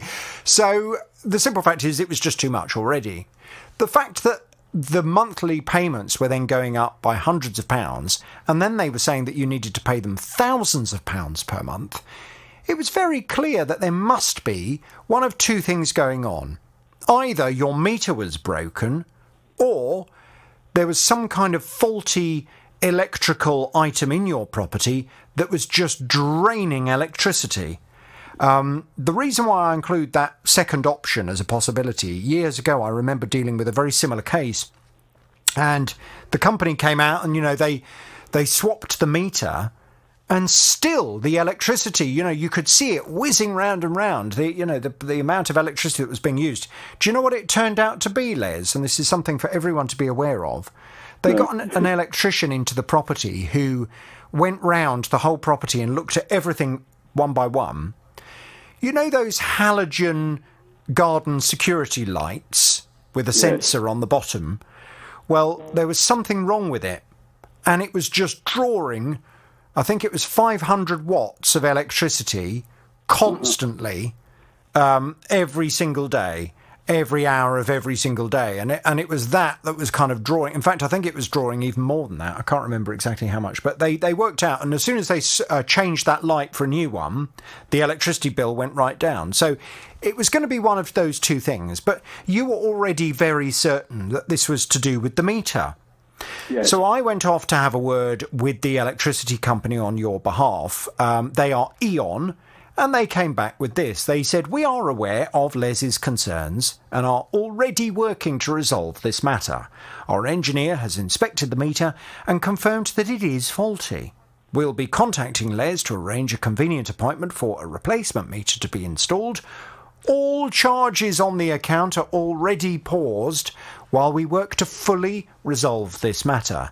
This is an unusual situation which we're working to resolve as quickly as possible. Well, they did indeed. They paused your direct debit. They came and swapped the meter over.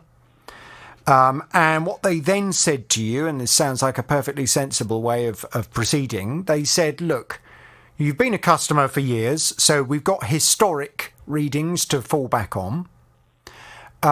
Monitor your use over the next month or so, and then what we'll do is we'll backdate all of your bills and work out either how much you still owe us, or more likely how much we now owe you because of the amount of money you've paid us. Now, I said to you at the time, I reckoned this was going to go into the thousands that they owed you, and I wasn't wrong, was I? No, you were not. They finally confirmed that they owed you an amount of how much? £6,261.29. Fantastic.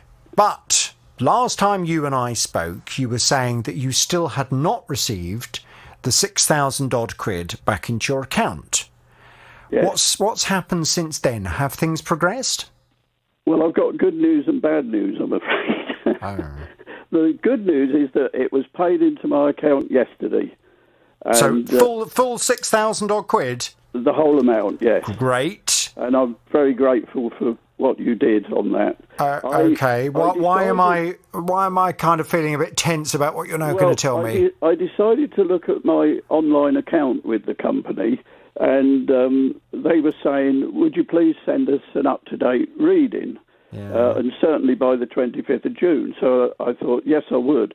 They'd already started the direct debit again, set up for the 15th of July, just to pay £5, because I think it's a nominal, because they didn't know what it was going to be. Yes. Anyway, I read it, gave them the figures, and they've given me an invoice for £20.58. That's all. And it's on the account that I've got to pay £20.58. Fair enough. Yeah. But it says, we estimate that by the end of your contract, you will have used £5,604 worth of electricity, and so therefore your direct debit should go up to £472.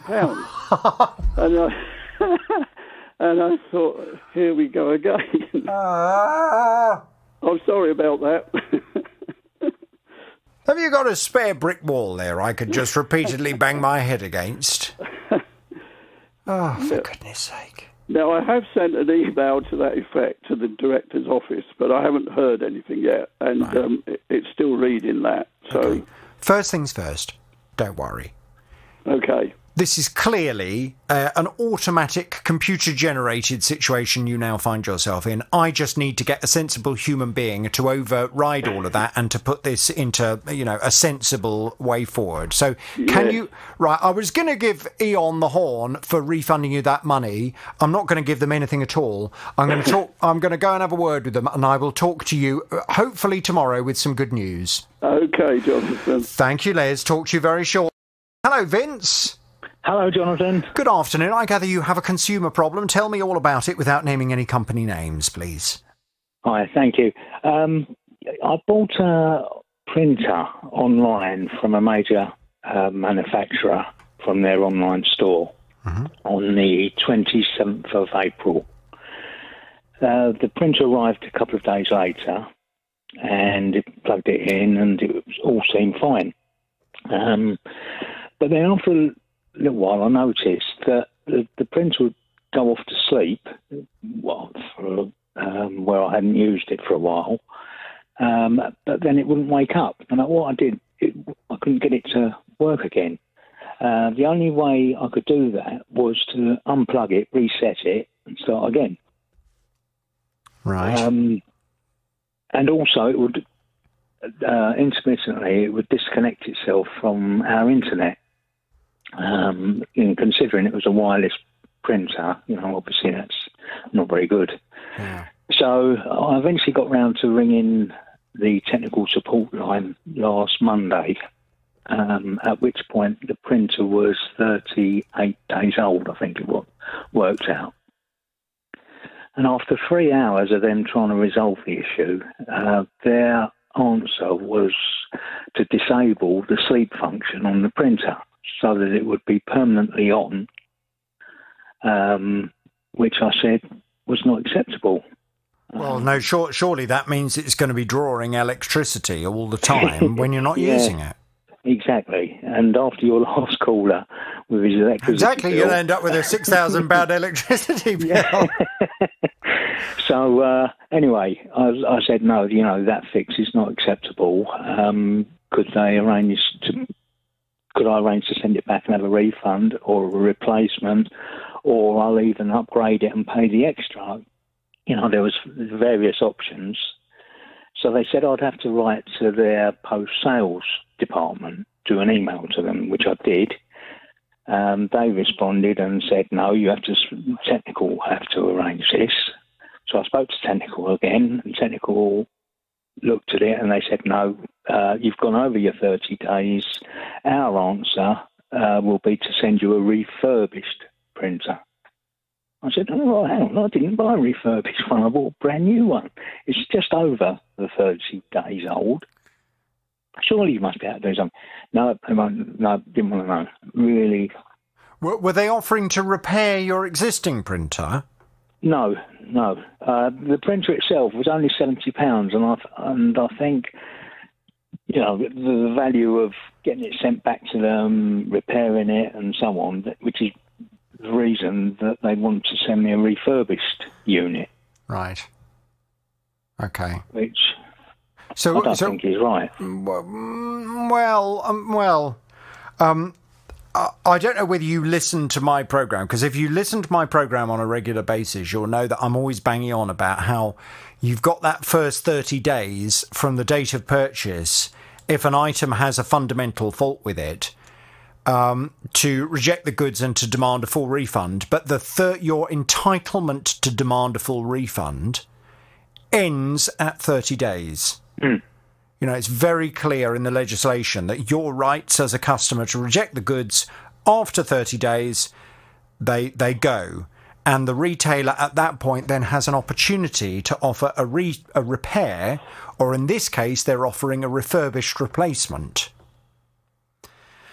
So it's a shame you didn't complain to them within the first 30 days. What was the reason for that?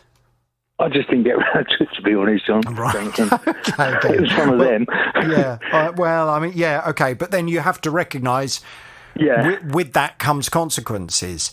I mean, if they were to provide you with a refurbished one that works perfectly, then what's the problem with that?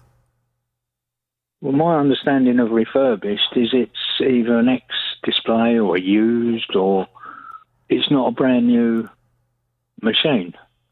No. It's refurbished. It's, you know, I bought a brand new printer, which I would have expected to work properly, as they advertise.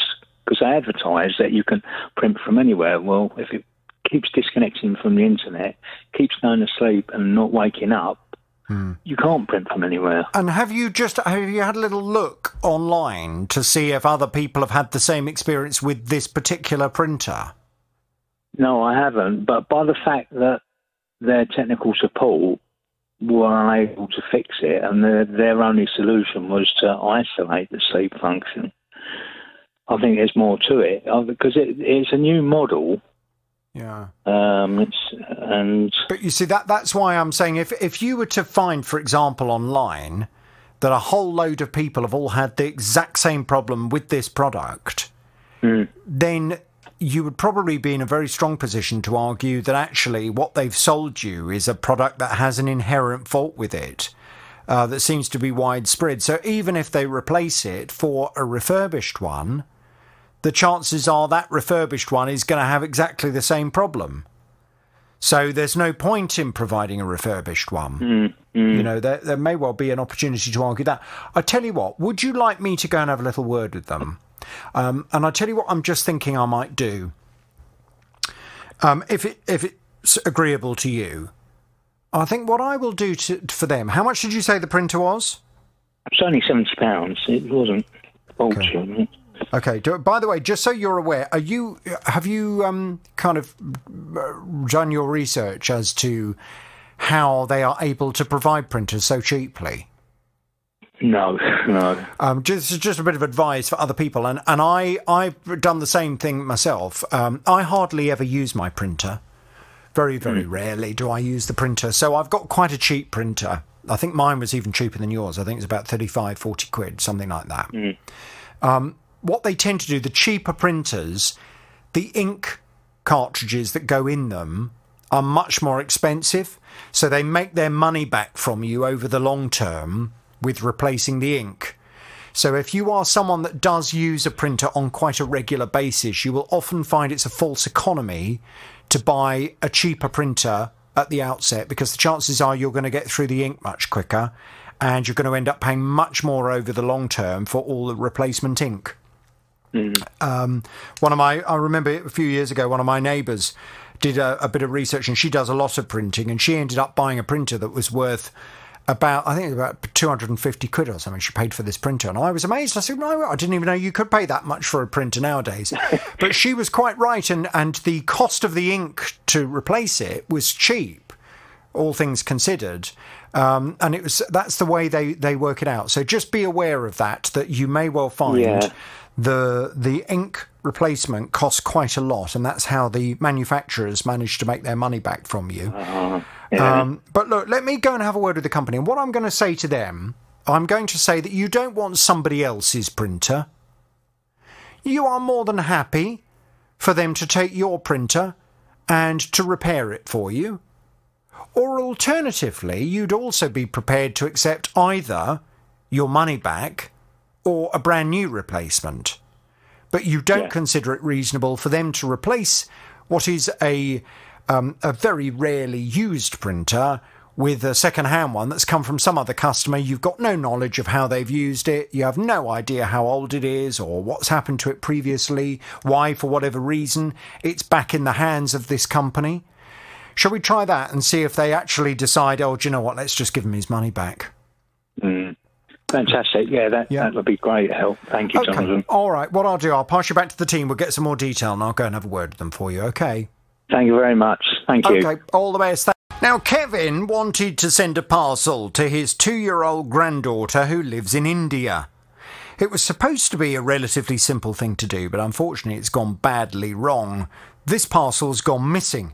And when Kevin came to me, he was having no joy whatsoever from the delivery company in terms of finding out what had happened to it. They've been very aggressive in a way. They haven't really been helpful at all. They've basically saying that it's with customs when they're speaking to me, but obviously that's completely different to what they're telling our son over in India. I said, can you prove that? And they said, oh, yes. And they said, if you look at the website, it proves it. I've looked at the website. What are you talking about? So they said, oh, it shows that it goes to a particular gate. I said, that's not telling me that that's showing that customs have had it. Customs have given no receipt for it. We've had no request either in England or in India for any duty to be paid. But in India, they've been getting something completely different from the delivery company. It's the delivery company who are talking to them, not customs. What's the value of the clothes? Approximately £80. And how much did you pay for the sending cost? £78 or £79. We've got the exact price. You paid £78 to send the parcel? Yes. Well, you can understand why Kevin was so unhappy that the parcel had not arrived, having spent all that money to send already pretty valuable goods. You wouldn't be happy, would you, at all? So I promised him I would go and have a word with this courier company and find out what was going on. And I think things are finally looking up. Kevin's back on the JVS show. Hello, Kevin. Good afternoon, Jonathan. Good afternoon. So, as you know, I went off to speak to the company DHL, and they came back. This is DHL Express. They said the parcel arrived in India and was held by India Customs in line with standard practice.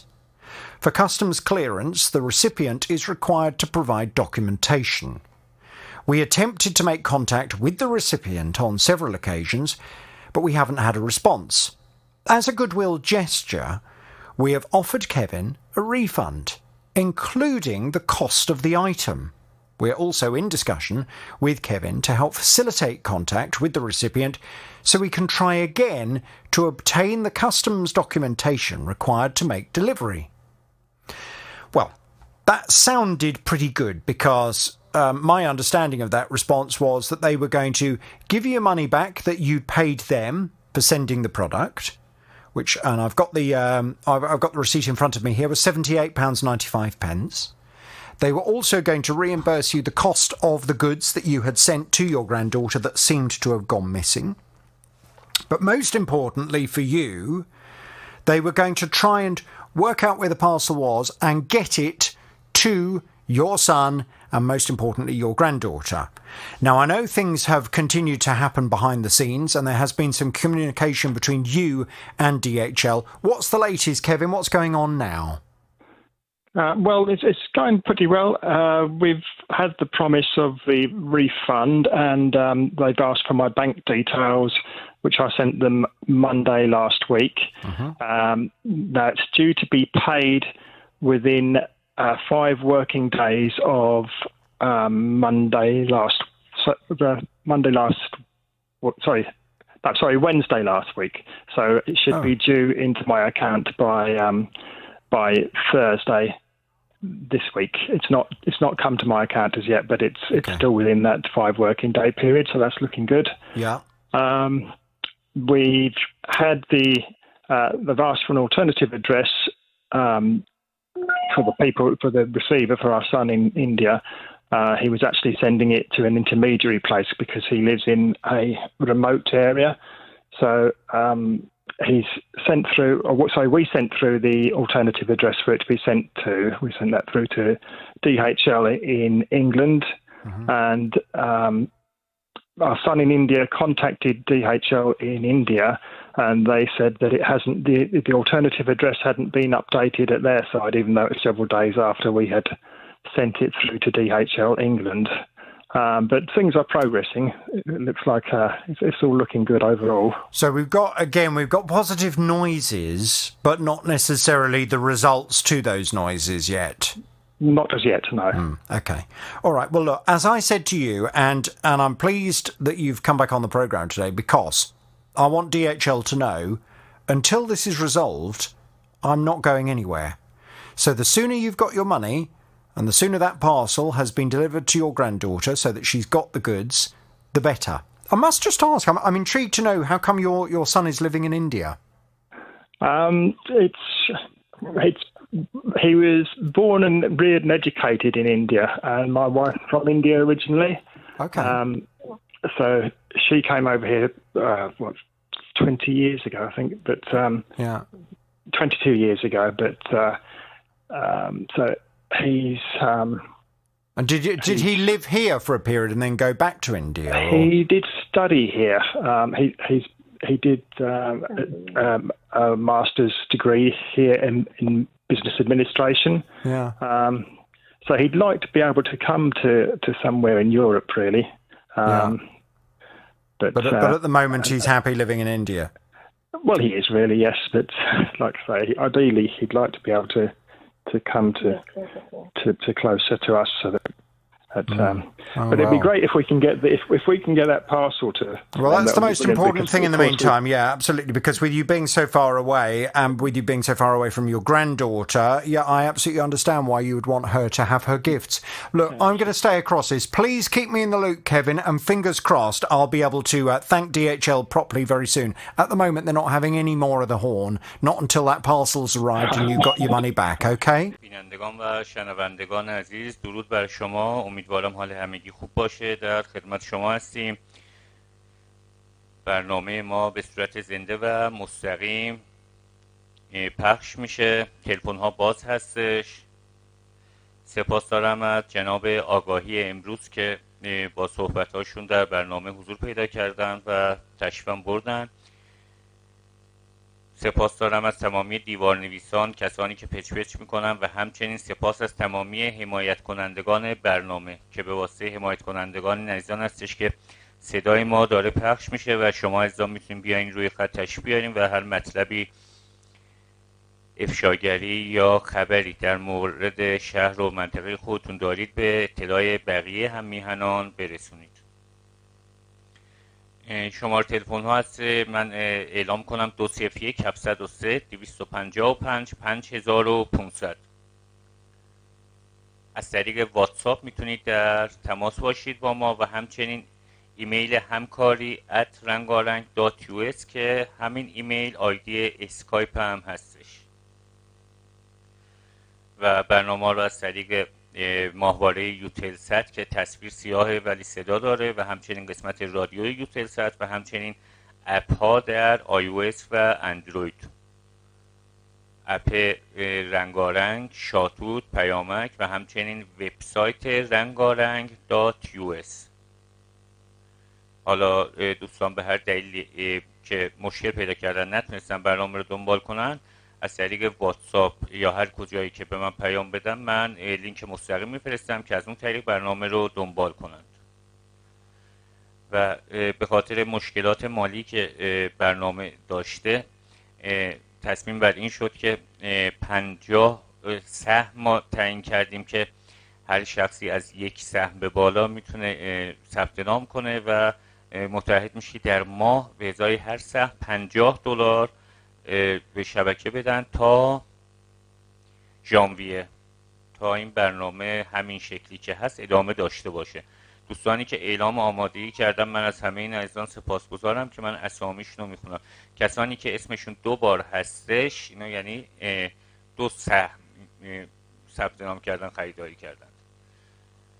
اسامی هستش: جناب شبرنگ، جناب شبرنگ، جناب داروی شفابخش، جناب داروی شفابخش، جناب تکامل، جناب مسیب، جناب نوشدارو بعد از مرگ سهراب، جناب نوشدارو بعد از مرگ سهراب، جناب داور سرخرو، جناب هوبخشتر بیدار، بانو عاشق اهورامزدا و عدالتش، بانو عاشق اهورامزدا و عدالتش، و جناب آتش قلانداخته که آخرین نفری بودن که اعلام حمایت کردند. از هر تمامی عزیزان سپاسگزارم. امیدوارم که به زودی این تعداد به 50 برسه که تا لااقل از این طرف ما خیالمون راحت بشه که از این نظر مشکلی نداشته باشیم. حالا دوستانی که از قبلم حمایت میکردن، از تمامی عزیزانم سپاسگزارم. حالا چه حالا الان حمایت کنن نکنن، بخاطر یه زمانی حمایت کردن، از همه این عزیزان سپاسگزارم. خطا باز هستش، دوستان از این لحظه بعد هر لحظه خواستن میتونن تماس بگیرن. و مطالعه دوستان میبینم این خبرهایی که هستش خدمت شما بگم.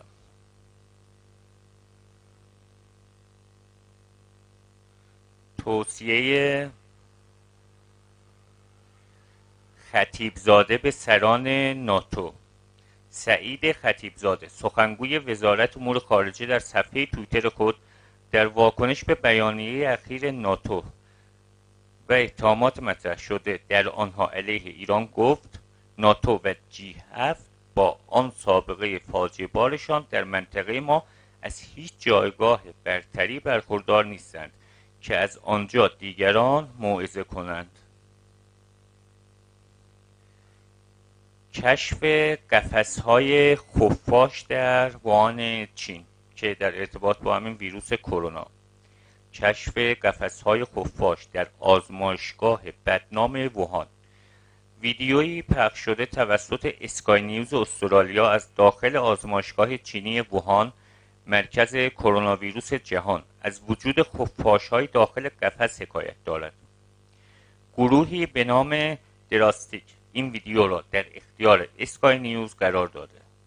جالب این که پیتر دازاک از اعضای وو که از آزمایشگاه در ماه ژانویه را بررسی می‌کرده اصرار داشت که آزمایشگاه ووهان خفاش نگه نمی‌دارد. تئوری نشست ویروس کوید از این آزمایشگاه مجددا توسط دول غربی پیگیری شده و بایدن رئیس جمهوری آمریکا به واحدهای اطلاعاتی خود دستور پیگیری ویژه را صادر کرده است. چین اتهام نشر ویروس از این آزمایشگاه را رد کرده. اینم به آخر در مورد کرونا خبر مهمی بود.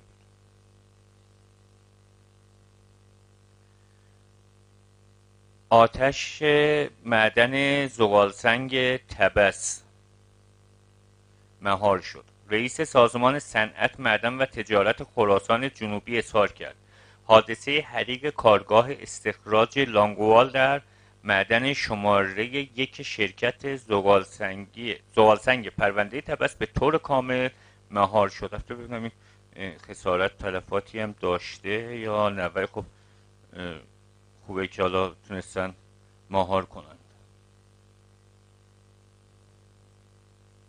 محسن هاشمی که رئیس شورای شهر پسر علی اکبر هاشمی رفسنجانی در بیمارستان بستری شده و اتحاد چین و روسیه در مورد ایران که چین و روسیه برندگان تحریم نفت و گاز ایران. تحریم نفت و گاز ایران به سود عربستان، چین و روسیه تمام شده. مؤسسه تحلیل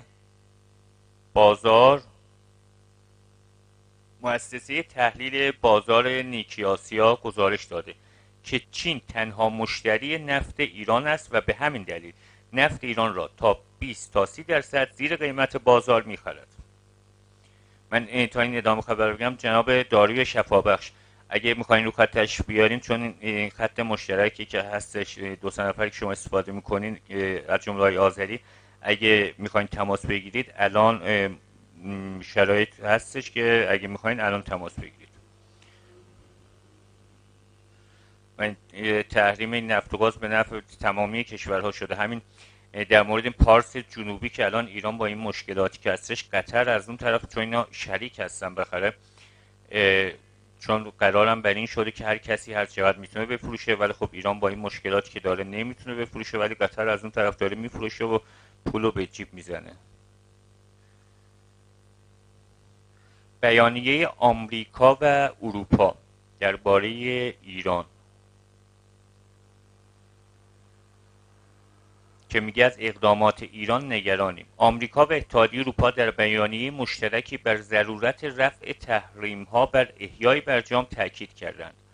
آمریکا و اتحادیه اروپا روز سه‌شنبه در بیانیه مشترک خود آوردند: ما قصد داریم تا برای مقابله با اشاعه سلاح‌های کشتار جمعی همکاری کنیم.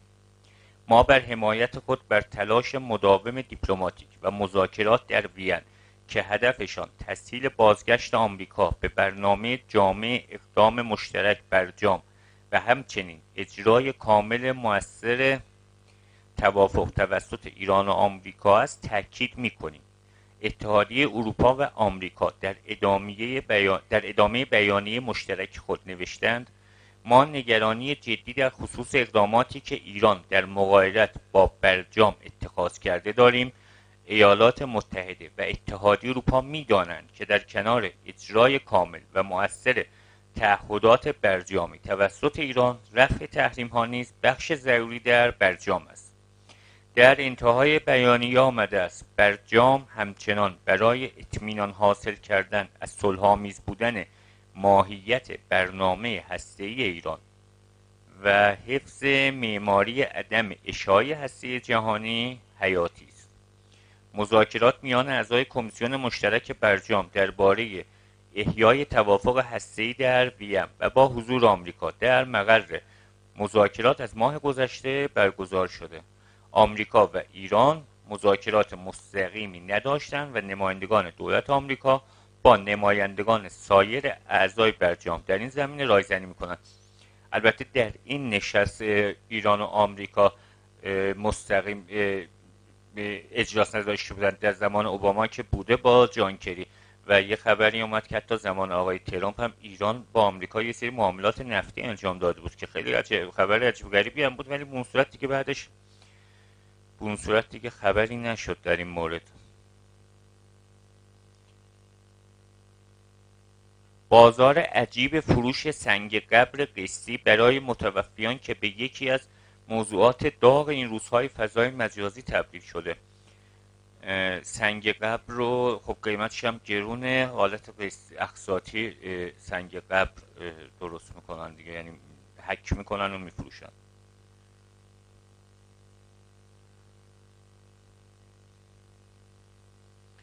ظاهر جدید عروس داعش. شمیمه بیگم عروس سابق داعش در تصاویر جدید کاملا با مدلی متفاوت ظاهر شده. دختری که برای پیوستن به این گروه تروریستی به سوریه فرار کرد. بیگم در جدیدترین مصاحبه‌اش در اردوگاه الهول در شمال شرق سوریه با اندرو دروی فیلمساز گفته است که پوشیدن لباس غربی به او حس خوبی می‌دهد. او همچنین رفتن به سوریه و پیوستن به گروه تروریستی داعش را توجیه کرد و گفت فکر نمی کنم من یک تروریست بوده باشم. آن زمان یک دختر بچه نادان بودم. بیگم افزود نیازی به توانبخشی ندارم، تمایل دارم به دیگران برای توانبخشیشان کمک کنم. وی در پاسخ به این سوال که آیا پیامی برای دولت انگلیس دارد یا خیر افزود آیا می توانم به خانه بیایم؟ لطفاً.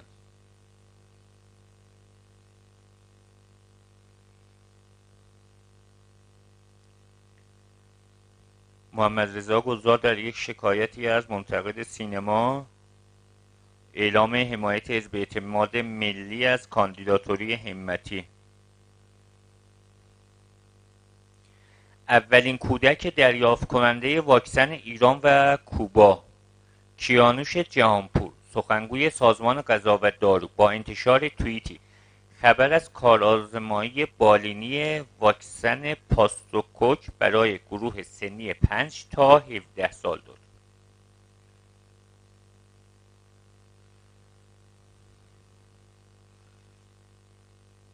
حمایت دختران موتورسوار از رئیسی. اصلا این چیزای عجیب غریبی آدم میشنوه. تصاویری در شبکه‌های اجتماعی زنان موتورسوار را نشان می‌دهد که پوستر سید ابراهیم رئیسی را در دست گرفته و در حال حمایت از او هستند. همین خانم‌هایی که الان سوار بر موتور دارن تو خیابونا می‌گردن و دارن از این ابراهیم رئیسی حمایت می‌کنند، دقیقاً فردای جمعه، یعنی وقتی که صندوق‌ها بسته شد، 1 ساعت بعدش جرأت دارن همینطوری اینا با این موتورها رو سوار شن دوباره. رونمایی از اولین لندروور هیدروژنی. خودروساز بریتانی لندروور وابسته به کمپانی جگوار اخیراً تاکید کرده که نمونه اولیه خودروی دیفندر را به سلول سوختی هیدروژنی ابداعی جدید عرضه می کند که قرار است برای اولین بار در سال 2021 و در جاده های انگلستان به حرکت در بیاید. در واقع این اولین نمونه لندروور خواهد بود که با موتور هیدروژنی و میزان انتشار 0 کربن عرضه خواهد شد. این بسیار خبر خوبیه. یه جورایی دیگه میشه گفت که در مورد یعنی آلوده نکردن محیط زیست مثل برق دیگه. این بچه دزدی هم فقط در ایران نیستش، یا درسته در ایران زیاده، ولی خب مثلا یه خبری میدونم در آفریقا بچه دزدی در یک رستوران در آفریقای جنوبی. شخصی در یک رستوران واقع در آفریقای جنوبی با حمله به میز یک خانواده قصد دزدیدن فرزند آنها را داشت که با مقاومت و درگیری آنها مواجه و دستگیر شده.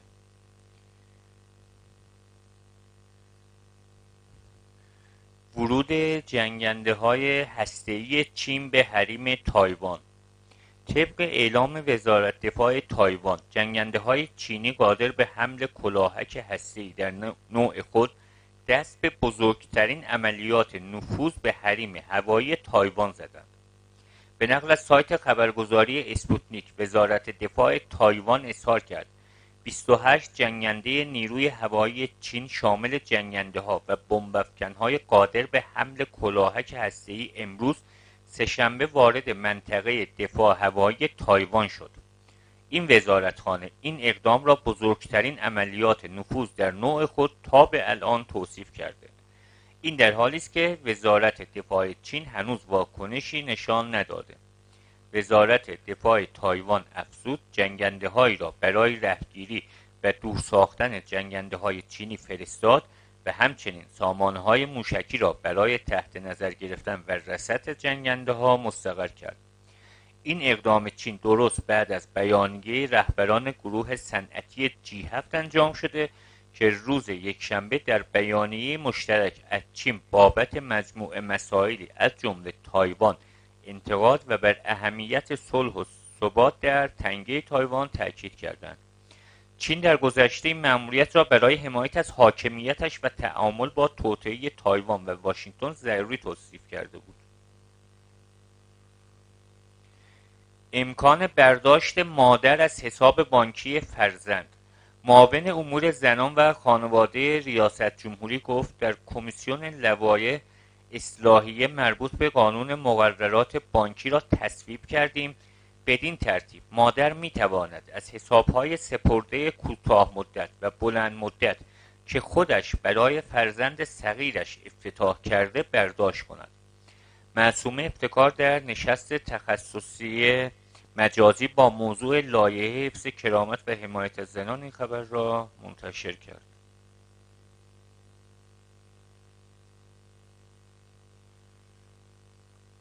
پیام انتخاباتی علی لاریجانی در مورد انتخابات به مردم. نظر محسنی اژه‌ای درباره شایعه ریاستش بر قوه قضاییه. فکر نکنم تازه اگه رئیس جمهور بشه اینو بذارن. غلام حسین محسنی اژه‌ای در پاسخ به سؤال دیگری مبنی بر اینکه شایعاتی در خصوص حضور شما در قوه قضاییه به عنوان رئیس وجود دارد، آیا آن را تایید می‌کنید؟ گفت همه اینها شایعات است. معاون اول قوه قضاییه در حاشیه نشست کارآموزان وکالت و در جمع خبرنگاران در پاسخ به سؤالی مبنی بر اینکه پس از موفقیت آقای رئیسی در ریاست جمهوری آیا شما در قوه قضاییه میمانید یا به دولت میروید گفت در قوه قضاییه باقی خواهم ماند. وی در پاسخ به سؤال دیگری مبنی بر اینکه شایعاتی در خصوص حضور شما در قوه قضاییه به عنوان رئیس وجود دارد آیا آن را تایید میکنید که گفته همه اینا شایعه هست.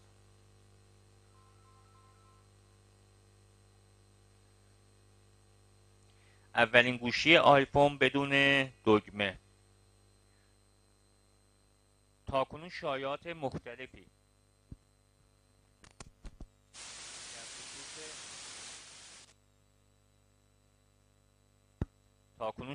مختلفی در خصوص نسل آینده گوشی‌های آیفون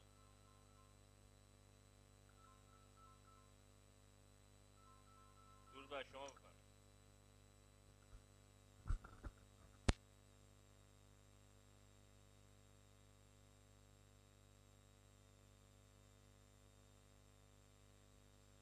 روی خط هستیم بفرمایید.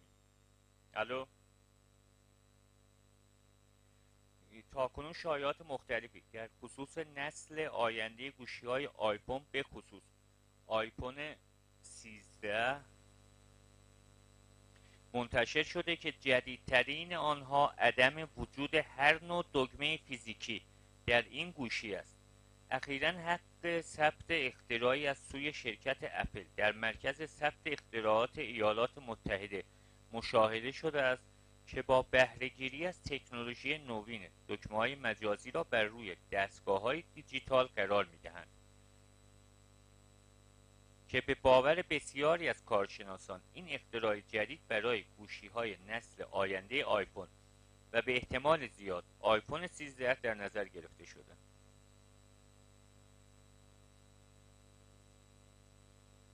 ساخت کمپ شبیه‌ساز مریخ در چین. چین به منظور شبیه‌سازی شرایط زیست محیطی کره مریخ کمپ مریخ را در شهر لنکو ساخته. زن جائل 1000 میلیارد تومان کلاه مردم را برداشت. رئیس پلیس پیشگیری تهران اعلام کرد زنی که در غرب تهران از 187 شهروند به ارزش 1000 میلیارد تومان با جعل سند و به بهانه فروش خانه در پوشش یک تعاونی مسکن کلاهبرداری کرده بود دستگیر شد. 1000 میلیارد تومان کلاهبرداری کرد. سرهنگ جلیل موقوفی توضیح داد در پی ارجاع پرونده کلاهبرداری به قرارگاه جلب پلیس پیشگیری تهران مبنی بر بازداشت یک زن کلاهبردار و فروش خانه با جعل مدرک در منطقه 1 و 22 شهرداری بررسی موضوع در دستور کار ماموران پلیس قرار گرفت. از 187 نفر کلاهبرداری کرده به ارزش 1000 میلیارد تومان. دیدار مدیران رسانه‌ای اصلاح‌طلب با رئیسی. 300,000 نفر بر انتخابات نظارت میکنن. همین 300,000 نفر میدونید چه جمعیتی هستش که اینا بخوان یعنی یه مانوری بدن از طریق رسانه هاشون. افزایش قیمت بنزین تصمیم سران سگووه بوده. وزیر نفت گفت افزایش قیمت بنزین همسو با اجرای تصمیم سران سگووه بوده. آخه دیروز دیدم که رئیسی و روحانی یه مقدار به هم دیگه پریدن که میگفت من خبر نداشتم، این گفت نه من اعتراض کردم. بیژن زنگنه وزیر نفت در حاشیه آیین گشایش پارک نوآوری و فناوری صنعت نفت در جمع خبرنگاران در واکنش به پرسشی درباره اظهار نظر برخی نامزدهای ریاست جمهوری در موضوع افزایش قیمت بنزین تصریح کرد افزایش قیمت بنزین همسو با اجرای تصمیم سران سگووه بوده. وی همچنین در پاسخ به پرسشی درباره وعده پرداخت یارانه 450,000 تومانی از سوی برخی نامزدهای ریاست جمهوری گفت این اعداد به من ربطی ندارد، مهم آن است که بدانند هر آنچه که میگویند باید در قبالش پاسخگو باشند. چطور اینا خودشون پاسخگو بودن؟ همتی معاون اقتصادی دولت خود را مشخص کرد. کاندیدای انتخابات ریاست جمهوری از تعیین تیمور رحمانی به عنوان معاون اقتصادی دولت خود در صورت پیروزی خبر داد. 500 خبرنگار خارجی انتخابات را پوشش می‌دهند. محمد خدادادی معاون مطبوعاتی و اطلاع رسانی وزیر فرهنگ و ارشاد گفت علیرغم وجود محدودیت سفر ناشی از کرونا بیش از 500 خبرنگار از 226 رسانه خارجی انتخابات 1400 ایران را پوشش خواهند داد. مراسم فارغ التحصیلی در ووهان چین.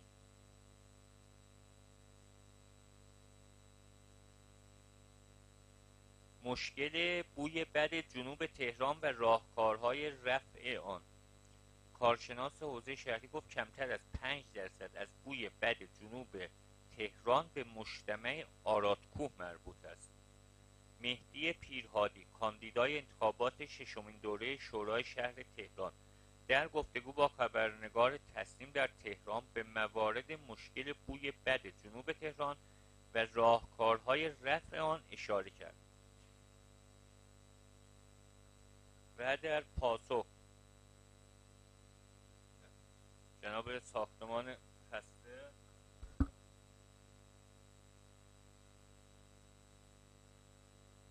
جناب ساختمان خسته، درود بر شما.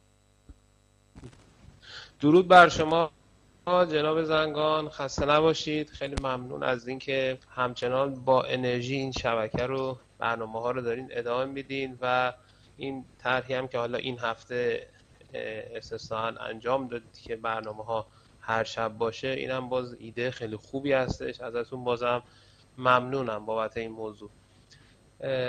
خدمتتون عرض کنم که میخواستم حالا چند تا موضوع رو صحبت کنم. یکیش این که این همه شبکه رنگارنگ توش صحبت شد که بزن و دیده نشو، متحد بشو دیده نشو. متاسفانه یک شهروند مشهدی به اسم آقای محمد خداپرست نیشابوری، ایشون اومده بود حالا یک سری ویدیوهای اعتراضی از خودش ضبط کرده بود و این ویدیوها رو که مثلا تو این ویدیوها به شخص خامنه ای حالا حرف، یعنی مخاطبش بود، صحبت میکرد. اوایل اعتراضاتش آرومتر، مثلا لحنش مسالمت آمیزتر بود. بعد هر چقدر که این ویدیو رو به اشتراک میذاشت، کسایی که میومدن تو لایو تو اینستاگرام و جاهای مختلف تشویقش میکردن، میگفتن که مثلا این خامنه ای فلان شده چی، اینم برمی داشت همین حرفا رو حالا با ادبیات دیگه تکرار میکرد و به جوری رسید که چند هفته پیش، تقریبا 1-2 ماه پیش بود، در است اطلاعات اومد بردش دوباره زندان و بردش هم 1 ماه 2 ماه اونجا مثلا زندان بود، دوباره آزاد شد اومد.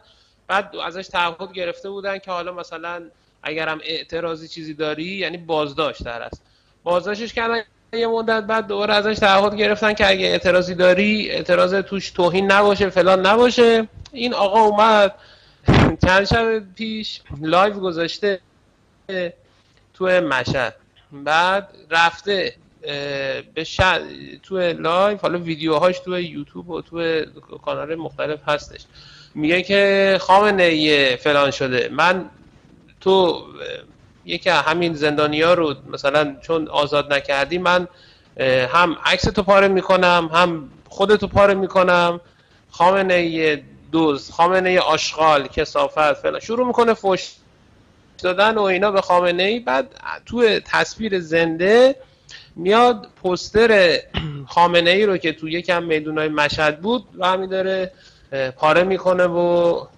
شروع میکنه فحش دادن به خامنه ای.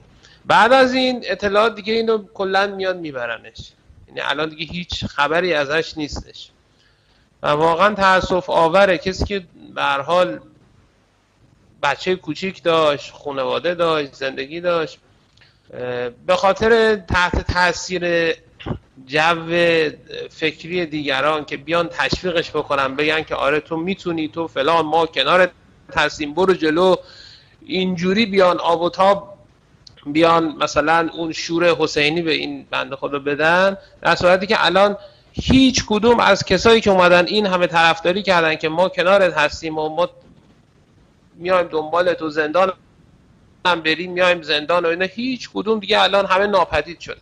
متاسفانه این همه شبکه رنگارنگ گفت و این مردم گوش نکردن و اینم نتیجه شد که الان این آقا رو بردنش، اصلا دیگه هیچ خبری ازش نیستش. این یک نکته بود. یه نکته دیگه این که رئیسی امروز رفته بورس، حالا ویدیوهاش هم هست، شاید جناب رنگارنگ درود دارم بهشون، شاید ایشون بفرستن ویدیوهاشون رو. رئیسی امروز رفته بورس مثلا برای اینکه از نزدیک با مشکلات مردم بخواد رو در رو مواجه بشه. بعد اونجا مردم بهش میگن، مردم عادی یارو اومده میگه که من خونه‌مو فروختم 1,200,000,000 خونه و زندگیمو همه رو فروختم، اومدم تو بورس و الان دیگه هیچی ندارم، همه چیمو از دست دادم، رفتم یه جای اجاره کردم. کی میاد جواب منو بده؟ اون آقایی که میگفت سکه نرید تو راه سکه و این چیزا سرمایه گذاری بکنید، آیا اون آقا میاد به من چی بگه پول خسارت منو بده؟ بعد رئیسی در جواب میگه که اینها چیزای کلی نیست، اینا جزئیاته، اینا موضوعات جزئیه. بعد یعنی اینقدر این موضوع مثلا پیش و پا افتاده است. بعد مثلا یه سری آدمای دیگه هستن اونجا سرش داد میزنن میگن چی جزئیه چی فلانه. یعنی اینجوری داره مثلا با موضوعات و با مشکلات کسایی که این همه آسیب دیدن ضرر دیدن توی بورس داره مثلا میگه موضوع جزئیه، چون طرف میگه آقا منظورش خامنه ایه دیگه، میگه یعنی مثلا نه حرف آقا رو چیز نزنید فلان نزنید. یکی از میتینگایی که به عنوان تریبون آزاد تو اهواز تشکیل شده بود، یه آقایی هم اومده میگه که مثلا من رأی نمیدم، از هر حجره‌ای اومدن 2,000,000 تومان گرفتن، نزدیک 240,000,000 تومان اومدن پول گرفتن برای اومدن رئیسی به خوزستان. بعد این یارو هم الان توی یکی از خبرگزاری‌ها نوشته بود که خبرگزاری فکر می‌کنم توی توییتر بود، فریدام مسنجر بود فکر می‌کنم، نوشته بود که اینو برداشتن بردنش به خاطر اینکه اومده این حرفا رو زده. حالا به هر حال اینکه اون چیزی که ما الان داریم پی میبریم بهش همون متحد شو دیده نشو هستش که اون کسی که تو مشهد اومده این همه اعتراض کرده، محمد خداپرست نیشابوری، که این همه اومد سر صدا کرد، لایو گذاشت، به خامنه ای فوش داد، گفت خامنه ای من تو رو پاره میکنم، خامنه ای کثافت فلان شده و چی، بعدش هم بردنش، هیچی هم عایدش نشد. نه اونایی که اومدن طرفداریشو کردن دیگه الان میرن دنبالش که ببینن خودش کجاست، کدوم زندان بردنش، نه اون 4,000 نفری که تو لایو میگفتن مثلا برو ما پشتتیم ما هواتو داریم، هیچ کدوم اونا هم دیگه چیز نیستن. درسته اعتراضات هست، این چیز خاموشه، ولی خب راهش واقعا این نیستش. حالا چرا اینا رو من میگم؟ یک درود محکمی دارم به جناب دیپلم ردی بابت حرفای خوب و آموزنده که داشتن و یک هشدار و آگاهی که جناب دیپلم ردی اعلام کردن در مورد بعد از این انتخابات که اتفاقای مثل حالا شورش یا اتفاقای مثل اغتشاشات و اینا بخواد راه بیفته، در یعنی این فاز دوم بعد از انتخابات هست که مردم رأی ندن، بعد این شلوغی‌ها بخواد توی شهرهای مختلف راه بیفته. الان من چیزی که حالا از ایستگاه‌های مترو تهران می‌بینم، تا چند روز پیش کنار ایستگاه‌های مترو خیلی شلوغ نبود، یا مثلا فقط روزای مناظره ماشین‌های گشت و نیرو انتظامی بودن. منتها الان حالا ما هر چقدر داریم به روز نحس انتخابات که همون انتصابات هستش نزدیک میشیم، ماشین‌های ون نیرو انتظامی و اینا خیلی بیشتر شدن، مخصوصا تو جاهای شلوغ مثلا چهارراه ولیعصر یا جلوی مترو، جلوی جاهای متروهای شلوغ، اینا خیلی ماشین‌های ون بیشتر شده. در صورتی که من یادمه سال 96 که انتخابات بود، همین وضع همین جو و چیز با یک شور و هیجانی که یک سری آدم نفهم اومده بودن تو خیابون، یه عده، من دقیقا یادمه یک عده تو خیابون ولیعصر پایین‌تر تجریش سمت راست خیابون طرفدار روحانی بودن، سمت چپ خیابون طرفدار رئیسی بودن و برای هم کری میخوندن و هو میکشیدن، و یه سری دخترایی که دختر پسرایی که دانشجو مثلا رشته‌های هنری بودن، مثلا دانشجو تئاتر بودن، دانشجو مثلا هنر بودن، اینا هم اومده بودن مثلا به سبک خودشون آواز میخوندن، دست میزدن، بادکنک هوا میکردن، این قبل از انتخابات. بعد مثلا کنار خیابون شعر میخوندن، دوباره مثلا 5 متر میرفتن جلوتر، همین شعر رو تکرار میکردن، دست میزدن. با اون همه شلوغی که اون زمان بود سال 96 که حتی تو خیابون ولیعصر ترافیک میشد کسی میخواست بره، با اون همه شلوغی اینقدر مأمور انتظامی نبود. ولی الان اصلا کسی نمیاد، کسی اصلا براش مهم نیست بخواد انتخابات شرکت بکنه. الان اینقدر نیروهای انتظامی و ماشینای گشت امنیت اجتماعی و اینا، قبلا جلوی مترو ماشینایی که از گشت پلیس بود ماشین امنیت اخلاقی بود روش نوشته بود، ولی الان نوشته پلیس امنیت اجتماعی. بعد یه سری مثلا حالا سرباز و کادری و اینا وایستادن، هیچ کاری هم نمی‌کنن، فقط وایستادن و هر روزم داره حالا تعدادشون بیشتر میشه.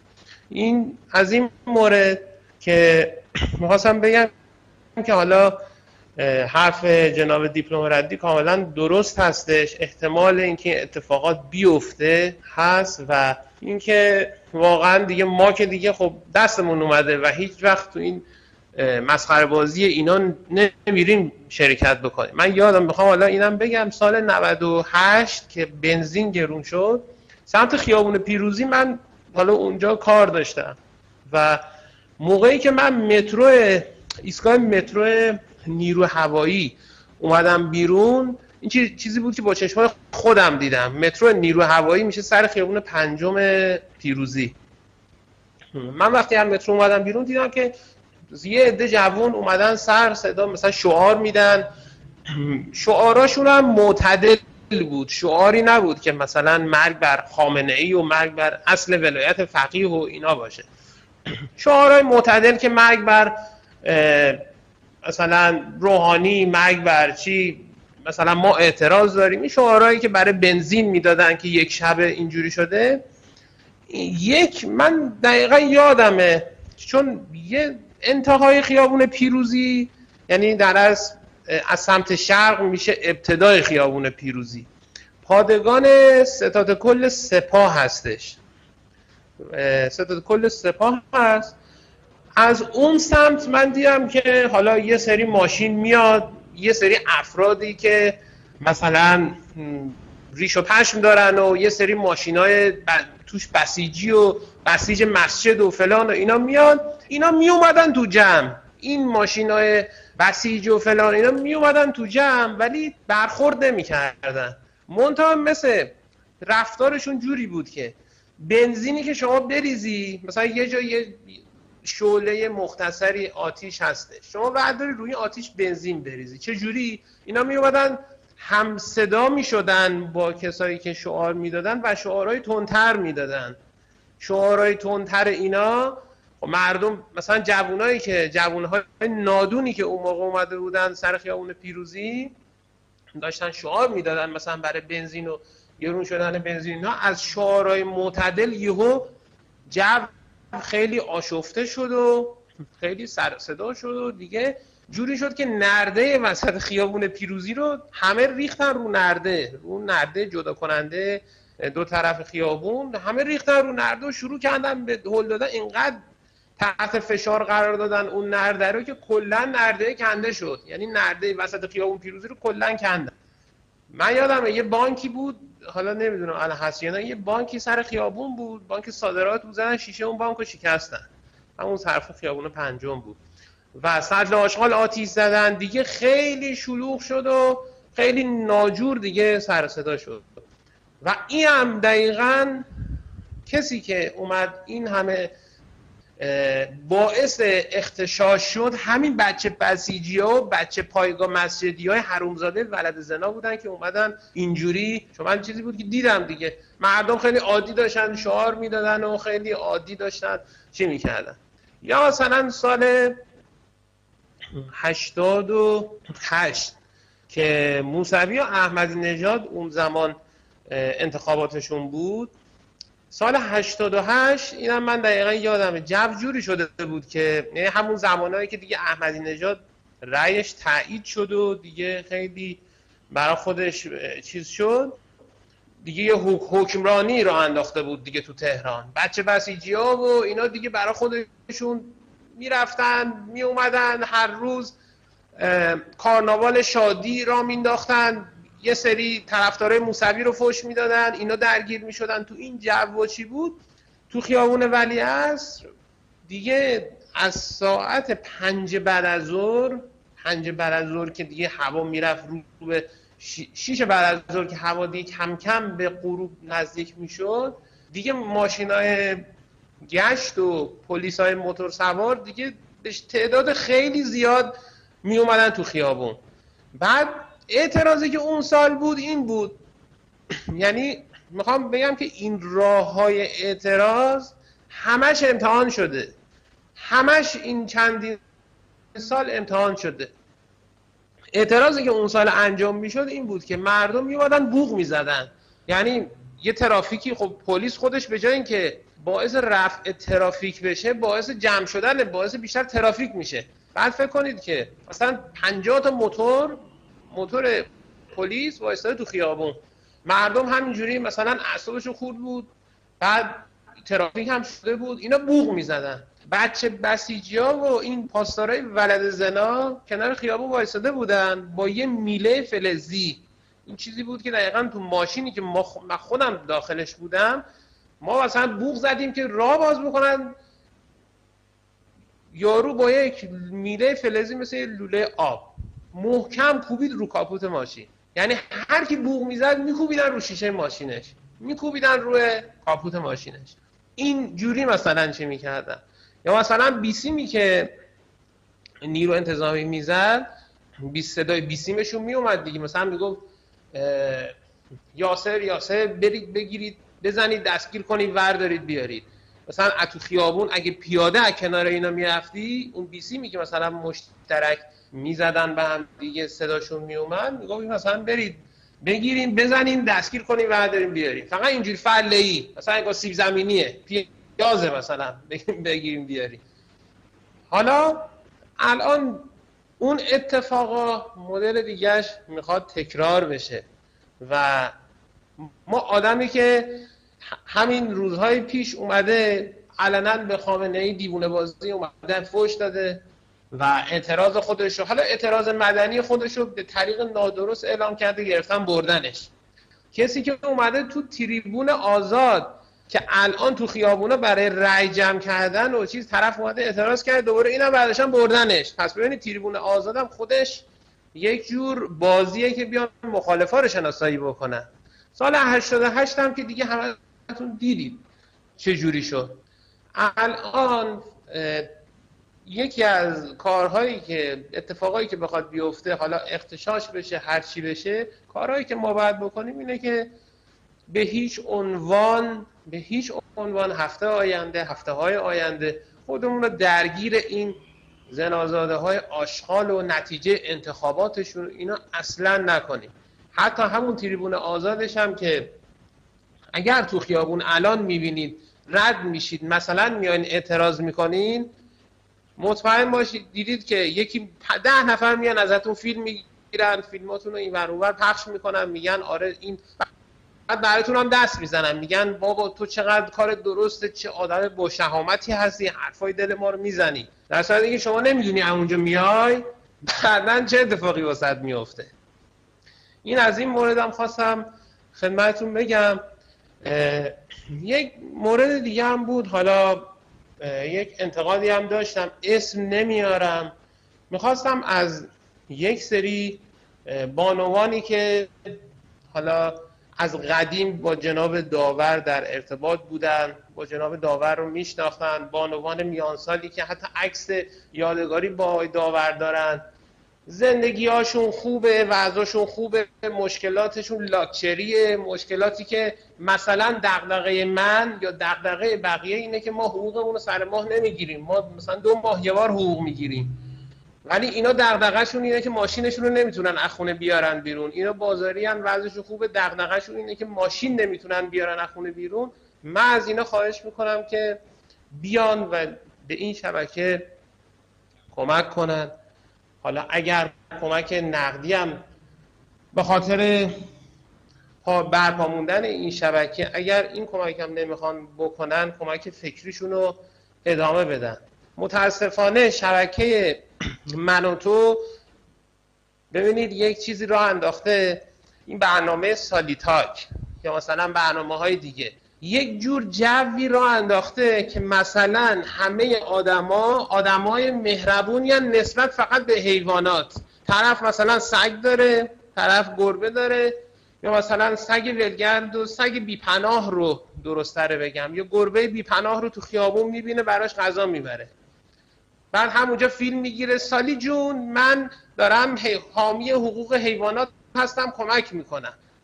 ولی انسان یا هموطن خودشو میبینه تا کمر تو صدر آشغال دولا شده، میگه نه این به ما ربطی نداره، این خب تقصیر ما نیست. الان شبکه من و تو در اصل داره مثلا میگه که مشکلات باید لاکچری باشه. ما اگر محبت داریم محبت نسبت به حیوانات داشته باشیم. هیچ وقت نمیگه که مثلا تو برو به فلانی کمک. اصلا شما تو ویدیوهایی هم که به فرض تو این ور اون میبینید 90% کمک به حیوانات و سگ‌های بیپناه و مثلا شهرداری فلانجا سگ‌ها رو برداشته چی کرده. ولی هیچ وقت نمیان بگن بابا اون بدبختی که نون نداره بخوره تو سطل آشغال دولا شده داره روزیشو در میاره، هیچ وقت نمیان بگن به اون کمک کنید. حالا همین طرز فکر ببین اینا شستشوی مغزیه، اینا بی‌تفاوت کردن نسبت به اطرافیان هستش. همون طرز فکر حالا تو ماها جا افتاده. حالا یه سری مثلا تو ساختمون تو منطقه مثلا یک تهران طرف چی هستش؟ طرف مثلا خدمات ساختمونه، حالا یک نظافتچیه، یک فردی که کار خدمات انجام میده، میاد ساختمون رو تمیز میکنه، این یک آدم محترمی حالا شغلش خدماته. تو اون منطقه اینقدر مردم لاکچری هستن، اینقدر بی‌دغدغه هستن مثل بعضی از خانوم ها، اونجا به آب سرایدار و نظافتچی و خدمات آپارتمان هم میگن مهندس. آقای مهندس خسته نباشی، آقای مهندس خسته نباشی. دیگه اون کسی که مثلا طبقه هشتم یه برج زندگی میکنه دیگه اون دیگه مثلا چون ریشش هم پروفسوریه دیگه میشه آقای پروفسور. آدمای بی‌خاصیتی که هیچ خیری برای اطرافیانشون ندارن.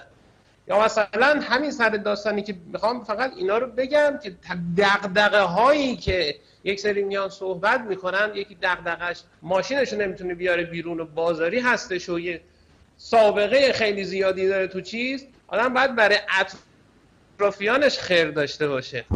بنزین که گرون شد کیا ریختن بیرون؟ بچه نواب، بچه منیریه، بچه ترامپارس، بچه پیروزی، بچه سمت آزادی، اینا ریختن بیرون.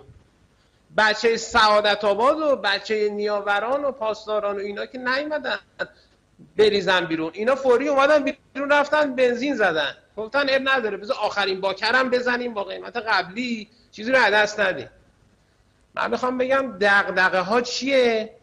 چطور ما نشستیم پای این شبکه های مثل من و تو مثل فلان و این چرت و پرتا رو خوبه برای وقت گذرونی و اینا خوبه، ولی تاثیر ذهنی نباید ما بگیریم که مثلا به همه حیوانات مهربان باشیم، تمام حیوانات رو ببینیم و بهشون عشق ورزیم، ولی به کسی که به بچه دستفروش تو مترو به جای کسی که داره تو سطل آشغال دنبال غذا میگرده هیچ تفاوتی نداریم. نه خب اون به ما ربطی نداره، ولی گربه رو من ببینم میرم بهش محبت میکنم. میخواستم فقط بگم که دغدغه ها رو باید تغییر بدیم. این زندگی های لاکچری و اینا خیلیاش الکیه یا خیلیاش برای یک 10% جامعه است. من افتخار میکنم بچه جنوب تهرانم و برام هم نه چیزی داره، چون به هر حال این که یک سری حالا اسمش یادم رفت، یه احمق فاحشه ای اومده بود تو سخنران، تو همین گفتگوهایی که داشت، تو همین زرایی که اومده بود زده بود، گفته بود که آره همین بازیگر بود که گفته بود که یک عده ونک به پایین درباره همین اعتراضات و اینا گفته بود یک عده مردم ونک به پایین، من درباره اونا نمیگم اما درباره مردم چی میگم. ببینید آدمای ابله بی سواد احمق هنوز دارن مردم رو به دو دسته بالای شهرنشین و پایین شهرنشین دارن تقسیم میکنن. این آدمان خواستم فقط این صحبت ها رو بکنم و اینکه حمایت خودتون رو حالا تا جایی که میتونید فکری، تا جایی که میتونید ریالی و اگر نمیتونید حداقل فکری داشته باشین و قهر کردن یک سری دوستان،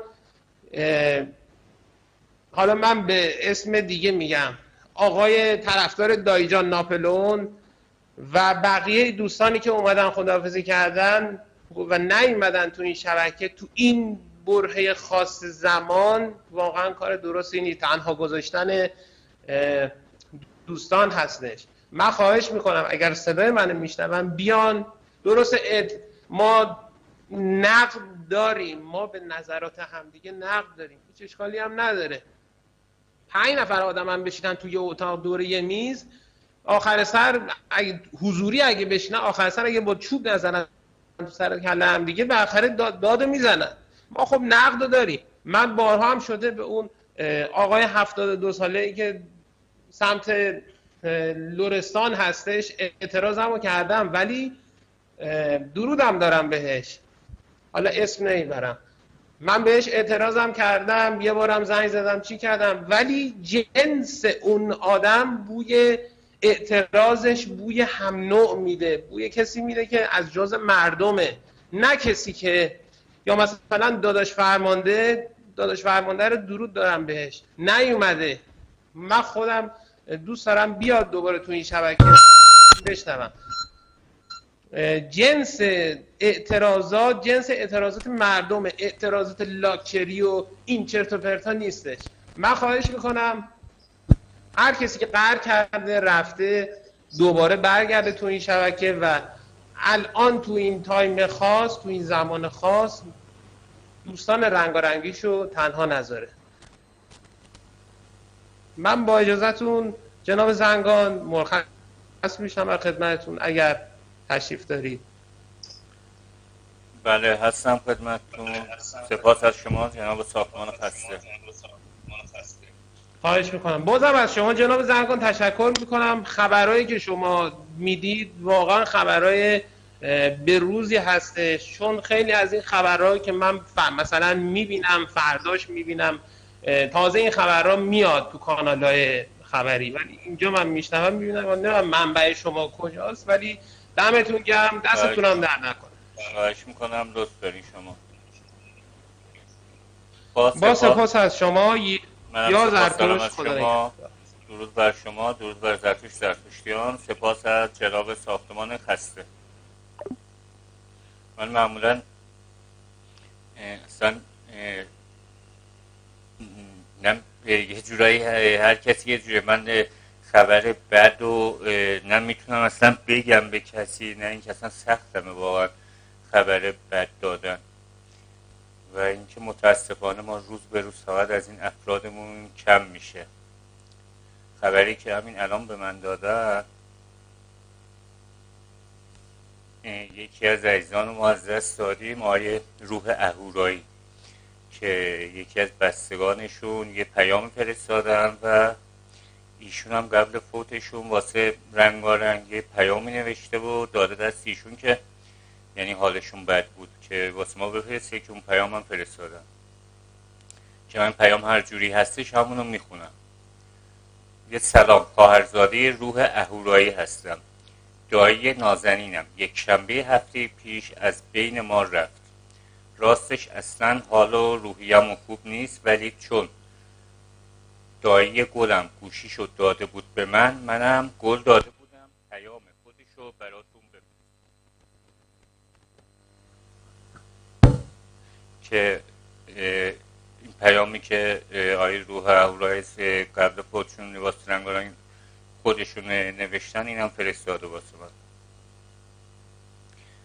نوشتن درود آقای زنگان، خسته نباشید. آقای زنگان عزیز، راستش من حالم اصلا خوب نیست. فکر کنم دیگه نوبت رفتن منم رسیده. آدم دم رفتن خودش خوب حس میکنه. دیگه رفتنیه. اگه الان این پیام به دستتون رسیده من دیگه بین شما نیستم. منم رفتم پیش آقای داور نازنین. 7 سال پیش با آقای داور نازنین آشنا شدم. همیشه که باهاشون حرف میزدم فقط دوست داشت مردم ایران آزاد بشن. همیشه هم تنها راهی که پیشنهاد میداد میگفت فقط با در کنار هم بودن مردم ایران آزاد میشن. روانش شد. باور کنید منم تو این سالها همه تلاشمو کردم که مردم اتحاد و با هم بودن رو بفهمن. امیدوارم تونسته باشم کار مثبتی بکنم. میدونم من آزادی ایران و مردم رو نمیبینم، ولی باور دارم مردم به این اتحاد میرسن. من همیشه امیدوارم که مردم ایران میتونن با هم در کنار هم این رژیم رو بزنن زمین. مردم نذارید کسی بینتون تفرقه بندازه. متحد باشید. برای خودتون باور کنید. خیلی زود دیر میشه. اگر خبر رفتنمو دادید به همه یاران رنگارنگی بگید کسی ناراحت نشه. همه این مسیر رو میرن.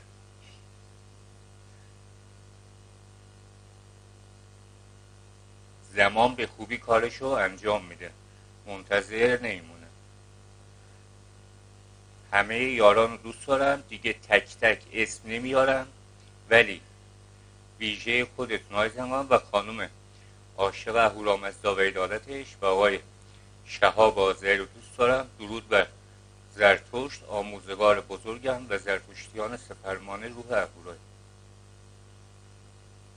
آقای مجدری درود بر شما بفرمایید. درود بر شما آقای کیوان، درود به همه هموطنان عزیز زرتشتی و رنگارنگی. والا بسیار ناراحت و غم انگیز شدم از این خبر. نمیدونم چی بگم.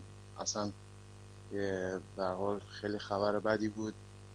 ایشون همیشه با پیامایی که میداد، خب به هر حال چند سال با بیماری جنگید و تا لحظه آخرم مبارزه کرد مثل همه رنگارنگی ها زرتشتی ها و واقعا متاسفم از این موضوع.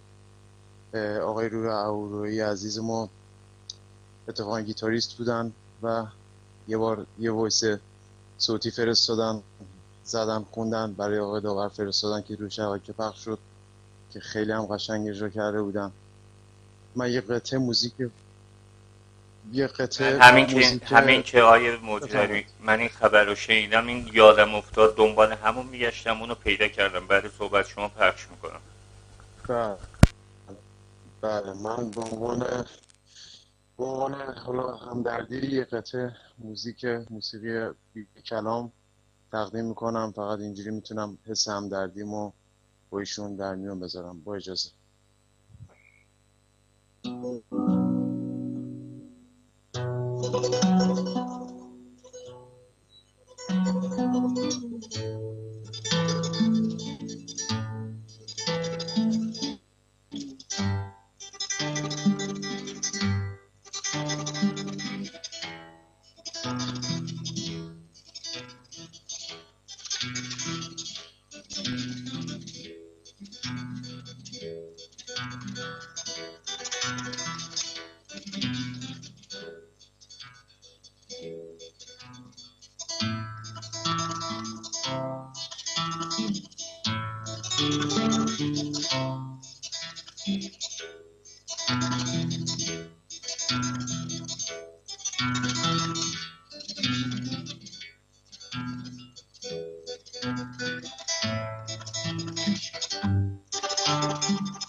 تقدیم به همه عزیزان رنگارنگی و تقدیم به جناب روحر اهوروی عزیز. امیدوارم که دیگه این اتفاق نیفته و واقعا متاسف شدم. تقریبا 50 مثلا کار نمیکرد روی گیتار. به حال دیگه ببخشید اگر بد اجرا شد، ولی خب دیگه صدا من رو خط آقا کیوان. بله قربون شما. ایشون بسیار فرد بسیار قلب بسیار بزرگ و خوبی داشتن، بسیار انسان بزرگ منشی بودن و چقدر روحیه خوبی داشتن و قشنگ جنگیدن، ولی خب متاسفانه اتفاقی که افتاد و کارش هم نمیشه کرد. بله من دیگه حالا یه خبری آماده کرده بودم، ولی خب این زایه خیلی ناراحت کننده بود واسه من. بعد دیگه به هر حال امیدوارم که هموطنان عزیز یه درک کنن این موضوع رو و اینکه ببینن چجوری این اتفاق واسه تک تک حالا ما اینایی که الان داریم میبینیم فقط کسایی که شما دارید میشناسید تو این شبکه. اتفاقا جلوتر من داشتم میومدم همسایه‌مون دیدم مشکی پوشیده. میگم چی شده؟ میگه هیچی. میگه خانواده‌ام 2-3 نفر، البته اینجا ساکن جای دیگه است و اینجا میاد و میره. میگه تو این 1 ماه 3 تا از اعضای خانواده‌ام از دست داده. به هر حال آره زیاد شده، خیلی بد شده. فکر می‌کنم کسی رو خط من در خدمت آقا کریم. بفهم. با سپاس از شما یه موج دریا. منم از طرف همه رنگارنگی ها به خانواده محترم جناب آقای روح اهورایی تسلیت میگم. امیدوارم که بالاخره ما رو در غم خودشون شریک بدونن. من این همونطور که شما هم گفتیم دقیقا زمانی که این خبر رو شنیدم یاد اون قطعه افتادم. چقدر خوب بود و هر جور بود توی آرشیو پیدا کردم این قطعه که عالی. آره که الان نیست باشه. همین ویدیو کلیپ خیلی آهنگ خوبیه. من البته اینو یادمه همو گذاشتم کانال تلگرام که الان رفتم سریع اونجا برداشتم که واسم میان اینو آیه روح اهورایی از خودشون با همراهی دوستاشون تولید کردن که اینو الان من میذارم واسه پخش.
آیه موج دریا، حالا شما بهتر میدونیم، ولی من احساس کردم یه سوز خاصی توی همین اثر بود، همین که آیه روح اهورایی با همراهی دوستاشون، البته بدون کلام بود ولی خیلی هم خوب بود، مثلا با تصاویر دیوار نویسی. دقیقاً. آخه آقا کیوان، نمیدونم اگر خاطرتون باشه ایشون خب نوازنده بودن، بعد حالا یه بار با گیتار یا آهنگ زد، زنده اجرا کرد، مثل همین چیزی که حالا ما اجرا میکنیم، با گوشی قبلا ضبط کرد و فرستاد واسه آقای داور، رو شبکه پخش شد با صدای خودش هم. چقدر صدای زیبا و قشنگ، بسیار خیلی زیبا، صدای احساسی و خیلی خوب اجرا کرده بودن. یعنی یعنی اونجا خونده بودن خودشون؟ بله. اگر اون آهنگ نمیدونم حالا اگر تو باشه یا اگر واسه کی بود، من بگردم پیدا کنم، حدوداً واسه کی بود؟ فکر میکنم 4 سالی شاید، فکر میکنم 4 یا 4 سال، همین حدود، شاید این قدر 3 سال اگه بود من 100% یادم، چون من بخاطر یادم میمونه، ولی نه حتما قبلش بوده که من آره فکر میکنم حالا قبلش، حالا من دقیقاً خاطرم نیست، ولی خب با گیتار یه آهنگی زد و تقدیم واسه آقای داور زد، بسیار هم قشنگ اجرا، یه صدای بسیار که اتفاقا من بعدش صحبت کرده بودم، انقدر قشنگ خونده بودن که یه صدای خاصی داشتن و به هر حال صداها گویای احساس و همه چیز انسانه. حالا من راجع به ایشون دارم صحبت میکنم که ایشون بسیار انسان خوشقلب و بسیار انسان خوبی بودن و بسیار متاسفیم که همچین دوست خوبی رو از دست دادیم، هموطن خوبی رو از دست دادیم. من داشتم می اومدم اتفاقا به خواهرزاده‌شون که این پیامو دادن تسلیت گفتم، در جوابشون ایشون گفتم باور کنین خودش انگار خوشحال بود قبل رفتنش، ولی همه حرفش آقای داور و رنگارنگ بود. بله من یه بار که فکر می‌کنم 2 سال پیش بود، یکم بیماری شدت گرفته بود، ایمیل داده بودم به آقای داور رو خط، منم رو خط بودم، بعد گفتش دیگه، گفته بود که دارم چی میکنم اینا، یکم بیماریش اون موقع شدت گرفته بود.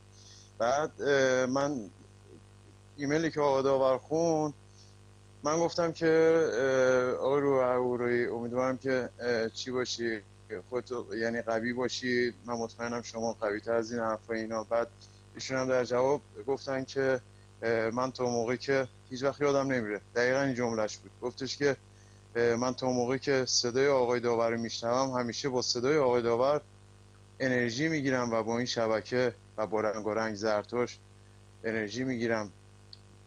خیلی ایمیلش، من خیلی ایمیلش رو دقیقا تک به تک خاطرم هست، می اومد همیشه دم در، یه سگم داشت همیشه می اومد دم در، خیلی چیزای جالبی میفرستاد، ولی به هر حال خیلی بد شد، خیلی متاثر شدم از این موضوع و امیدوارم که دیگه اتفاق نیفته. تقریبا 40 روز قبل بود دیگه که خبر رو همین ایشون دادن، گفتن که دکتر آریایی فوت کردن. دقیقاً همینو میگم. من اصلا اتفاقا خواستم راجع به این بگم، عجیب بود خیلی که این چند 1 ماه 40 روز به قول شما از دکتر آریایی گفتن، بعد که گفتن و دیگه فکر میکنم ایشون دیگه به هر حال انسان‌ها نمیدونم چی جوریه، یه کسایی، یه اشخاصی انقدر روح بزرگی دارن، یه چیزایی رو نمیتونن، یعنی این دنیا براشون کوچیکه، واقعا این دنیا براشون کوچیکه، میخوان نمیتونن دیگه تحمل کنن بعضی چیزا رو، یعنی در واقع یه جورایی انگار به چیزی که دوست دارن میرسن. ولی البته حالا این گفتا چی نشه، یه وقت خدا نکرده البته خانواده‌اش ناراحت نشن، ولی خب به هر حال ایشون مرد بسیار بزرگی بودن و من دوباره اینجا تسلیت میگم به خانواده‌اش و امیدوارم که همیشه دیگه از این به بعد شاد باشن و این اتفاق واسهشون نیفته واسه هیچ رنگ و رنگی، واسه هیچ هموطن ایرانی. میگم من داشتم می اومدم، همین امشب داشتم می اومدم، یکی از همسایه‌هامون که رسیده بودن از شهرستان دیدم مشکی تنشه. گفتم خیلی آدم باحال، سرزنده، خیلی ظریف. همیشه هم با هم شروع میگم چی شده، سلام علیک کردیم. گفتش که هیچی. گفتم چرا مشکی تنت ناراحتی؟ گفتم چقدر دیر کردی این سری نیومدی چند ماه. تو میگه هیچی بابا، فلانی فوت کرد، فلانی فوت کرد، فلانی. 3 نفر از اشخاص از افراد خانواده‌اش تو یک ماه. امروز تاریخ چندمه؟ بله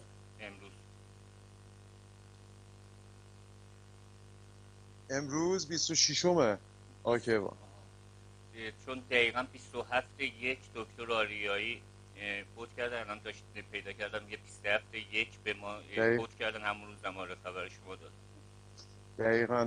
دقیقاً روزی که دقیقاً همون روز از ماه بخوای حساب کنی، در تو همون روز. البته ایشون روز یک شنبه از دنیا رفتن. نه ما یه هفته ما خبرش الان متوجه شدیم، درسته؟ یعنی پس هفته پیش میگن یک شنبه. من حالا پیامی که خانواده‌شون خودشون یک ماه دیگه فکر می‌کنم. نه میشه 2 ماه دیگه. 27/1 الان 27/3 2 ماه. برای 2 ماه میشه. بله. حالا من این پیامی که ایشون داده بودن، من دوباره در طی برنامه این پیامی که قبل فوتشون ایشون نوشتم واسه رنگارنگی، دوباره میکنم که دوستانی که اگه حالا نبودم نشیدن دوباره من اینو بخونم. و اینکه به خطا همه پر هستش، دوستان میان حالا زحمت سریعتر بیان که تا بقیه دوستان بیان. آیه اشکارا شب درود بر شما.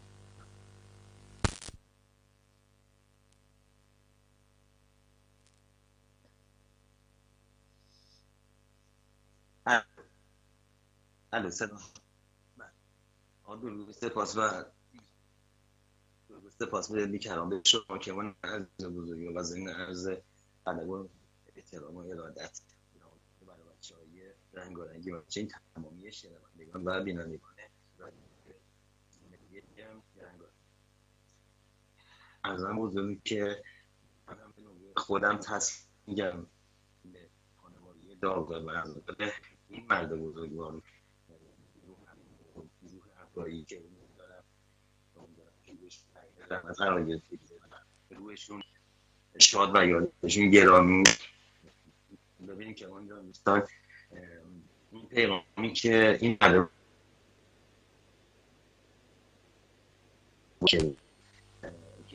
خودش این رسونه که ایشون ببینید اون شرایطی که وجود داره که معمولا تا یه مرحله خاصی قرار دارن و همین که این نبی رو به ما داره میگه که میگه شاید وقتی که خب این داره این من نباشم ولی و یا زمانی که ایران آزاد بشه من نیستم، ولی یه جورایی داره میگه که میدونم که ایران آزاد میشه.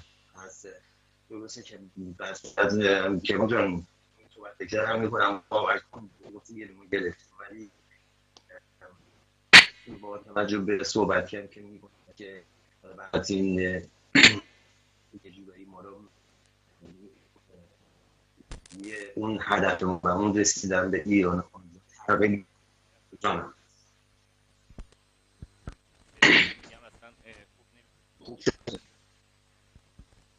الان شکر عزیز الان صحبت کن. الان خوبه صحبت کنید. الان صحبت کنید. من خودت یعنی تو لحظه آخر برای دلش برای این رهایی و آزادی ایران می‌سوزه، ولی این همین که در گفته هاشلا این رو به وضوح بیان می‌کنید که صدا نمیاد. نه صداتون خیلی بد شد. اگه ممکن ببینه واسه آخر وقت بیاین که اینترنتتون خوب بشه. خیلی بد باشه از شما اشکالا شد.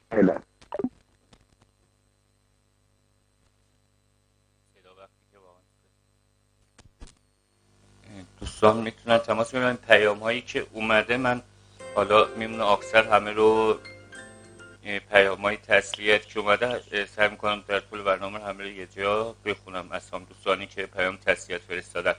جناب توپ مروارید درود بر شما. درود بر شما دوستان از تسلیت هم و خانواده روح اهورایی عزیز و راحتی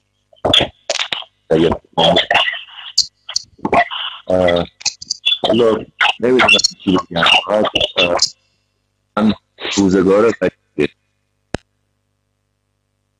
موج دریای عزیز رو من می‌دونستم ایشون روح اهورایی هنرمند بودن، موسیقی کردن، به هر حال ایشون فعالیت داشتن. به هر حال منتاش واقعا آدم نمیدونه چی بگه. به هر حال یک لحظه دیگه خودش هم خبردار نیست. من اینجا به نوبه خودم دارم اینجا خودم میگم که اگر جناب کیوان دید من یه چند روزی خبری ازم نبود، واقعا کسی ندارم که حالا جناب روح اهورایی بخواد اطلاع بده. نبودم منم رفتم پیششون و دلم میخواد یه مناسبت این یه آهنگ بکنم و تقدیم کنم به روح اهورایی. بفرمایید. صدا خوبه جناب کیوان؟ صدا بله خوبه. بفرمایید. کسب اجازه از موج دریای عزیز به دوستم. درود به شرفتون. بفرمایید. به خواب مهربان ای یار، به خواب کشته بیدار، به خواب قوت بر در خون، به خواب خفته گلگون، سکوت سرخاک تو، صدای نی هوا دارد در این دم کرده گورستان، اگر مرگ میبارد به سوی تو در این مقتل، کدام این موی بر شیون، سکوت یمس در خانه، وجود من در زن. خواب ای مهربان ای یار، به خواب ای خفته بیدار، به خواب ای معتبر در خون، به خواب ای کشته گلگون. تمام سینه ها عریان، تمام چهره ها این، تمام دست ها خالی، تمام چشم ها غمگین، به خاک مسلح ها افتادن در این صحرا خون باران. برادرها جدا از هم، پدرها بی پسرها جان.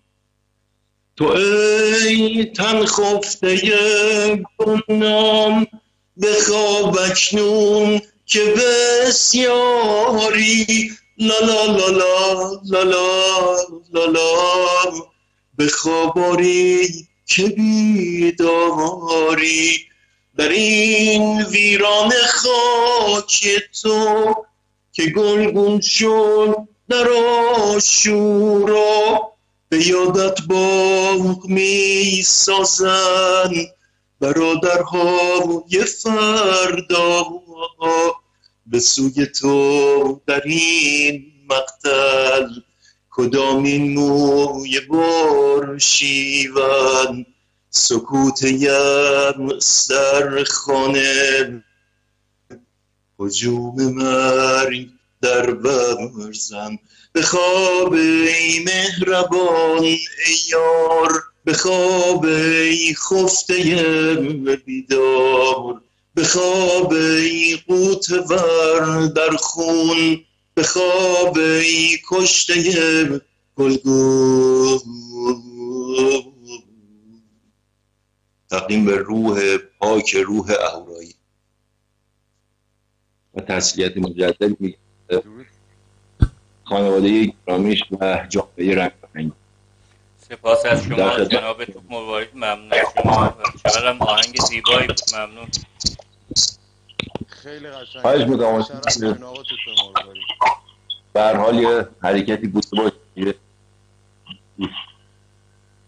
سپاس از اینکه اجازه بدیم. دوستان دیگه هم میخوام بیان روی خط تماس بگیرن. خدا نگهدار شما. یا زرتوش.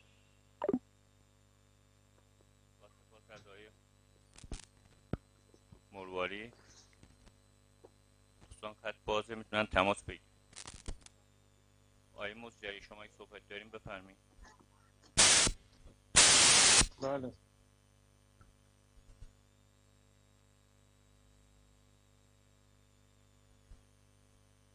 صحبت میکنین آقای مزجری؟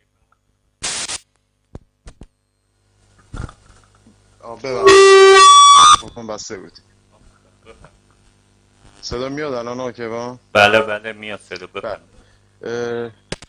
بله تشکر میکنم از آقای توپ مروارید، بسیار آهنگ احساسی و خیلی قشنگ هم اجرا کردم. و اینکه آقای داور همیشه میگفتن که تا شقایق از زندگی باید کرد و اینکه در حال خود آقای روح اهورایی تا لحظه آخرم از دست از مبارزه نمیکشید. من یادم که بعضی وقتا آقای داور بهش یه چی میداد، فرجه میداد، میگفت استراحت کن چی نکن، ولی حتی ایشون زمانی که تو حتی بیمارستان بودن دیوارنویسی میکردن، میومد دم در یه هوا بخوره شبا دیوارنویسی میکرد و به هر حال مؤثر بود، اثر خودش رو گذاشت. یا مثلا دوست عزیزمون بچه کرمانج فکر میکنم، بله ایشون هم مثلا با شرایط حالی که دارن ولی به هر حال مبارزه رو ادامه میدن و اینکه این مهمه برای ما، مبارزه باید ادامه داشته باشه و ما راهمون و مبارزه‌مون رو ادامه بدیم به هر شکلی که هست. ولی خب به هر حال خیلی متاسف شدیم از این خبر. امیدوارم که دیگه این اتفاقا نیفته و بتونیم به راهمون ادامه بدیم. بله آقای کیوان، اگه کسی رو خط نیستش من یه موضوعی میدونین که آقای مجری این یه چیزایی هستش که طبیعی هستش، یعنی وقتی بگیم که این اتفاق نیفته یه آرزویی هستش که امکان نه، ولی وقتی که یه نفری که جوون هستش هنوز کلی حالا سنی نداشتن ایشون که و خیلی از کسانی که جونشون از دست میدن اصلا زمان مرگشون نیستش. دقیقا همینطوره، هم به این شکل، همین که بعد ببینید چقدر اصلا چه موضوع بدیه، حالا چه اتفاقای بدی داره میفته. ببینید چجوری دارن مردم از بین میرن. حالا میگم ما اینجا تو شبکه کسایی که میشناسیم حالا داره اسما گفته میشه، یا حالا کسایی که شما تصورش کن تو ایران چجوری دارن مردم از بین میرن، چقدر به راحتی. من فکر نمی کنم حتی کرونا کل دنیا رو هم فرا گرفت. حالا به هر حال ایشون که فرم کرد چیشون، ولی خب کل دنیا کرونا اومد اینجوری اینقدر آدم نبود. ببین اصلا تو ایران یه وضع بدیه، باورتون نمیشه. آقا که با من دیروز پیروزا مجبور بودم این چند تا شهر رو برم بیام، رفتم اصلا این بنرها رو میدیدم باورم نمیشد. چهره دوست داشتم، حالا اسما نوشته بود ولی خب دوست داشتم یه عکس بگیرم فیلم بگیرم فقط ببینن. من میدونم حالا همه جای کشور همینطوره ولی خب من تو این سنی که رسیدم هیچ وقت با این شکل کشور مواجه نشده بودم. هیچ وقت تو این برهه قرار نگرفته بودیم که اینقدر بنر مشکی ببینیم سر کوچه و اینکه خیلی بده. حالا به هر حال بازم میگم امشب حالا مورد خاص ما داریم اینجوری صحبت میکنیم، دوست ندارم اصلا همه راجع به این موضوعات صحبت بشه، ولی خب به هر حال میگم این اتفاق خیلی بده، خیلی مثل همینجوری پرپر دارن میشن همه. واقعا این دیگه خیلی بده. حالا من اگه کسی رو خطی نیستش من یه چیزی رو بگم. یه مطلبی امروز خوندم از اونجایی که خب به هر حال جناب آقای روح اهورایی عزیزمونم خب درگیر بیماری سرطان بودن، هموطنان میدونن، و اینکه حداقل یه جورایی با یه سری غذا خب میدونید که همه چی مسمومه دیگه.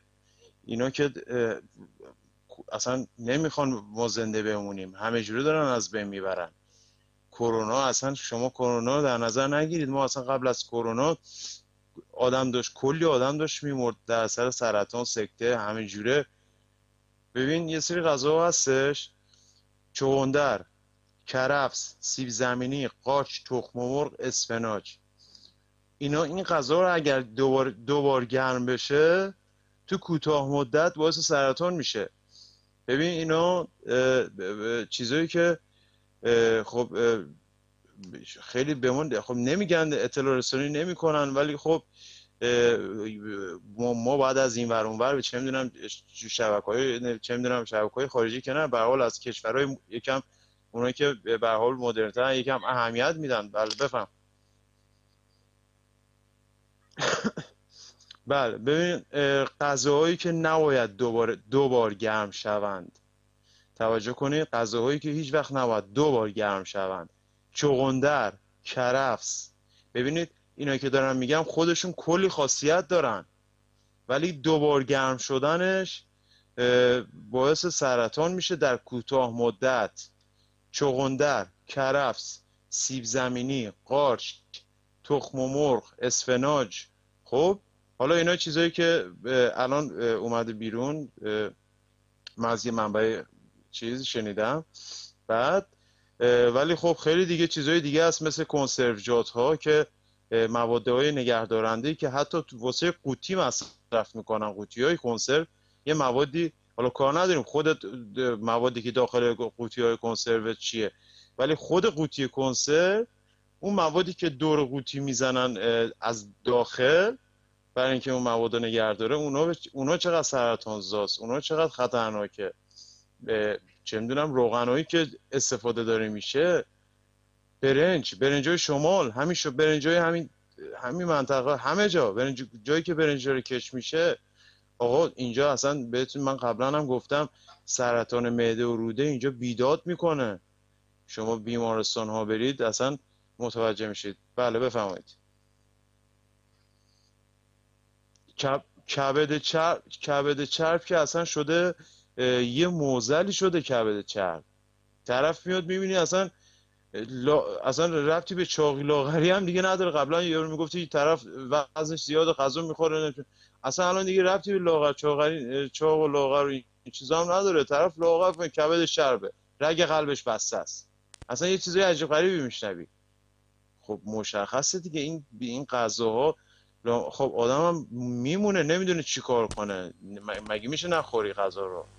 غذا که باید بخوری، ولی خب چجوری حالا به هر حال باید یه راهی پیدا کنید که حداقل یکم سالم‌تر مصرف بشه. شما آیه موج دریا نگاه نکنید. اینا چیزای بسیار بسیار مهمیه. به قول شما اینا رو به ما نگفتن، ولی خب اینا رو باید همه بدونن و اینا رو شما بی زحمت حالا به دفعات تکرار کنید ممنون میشم. و حتما آیه داروی شفابخش درود بر شما.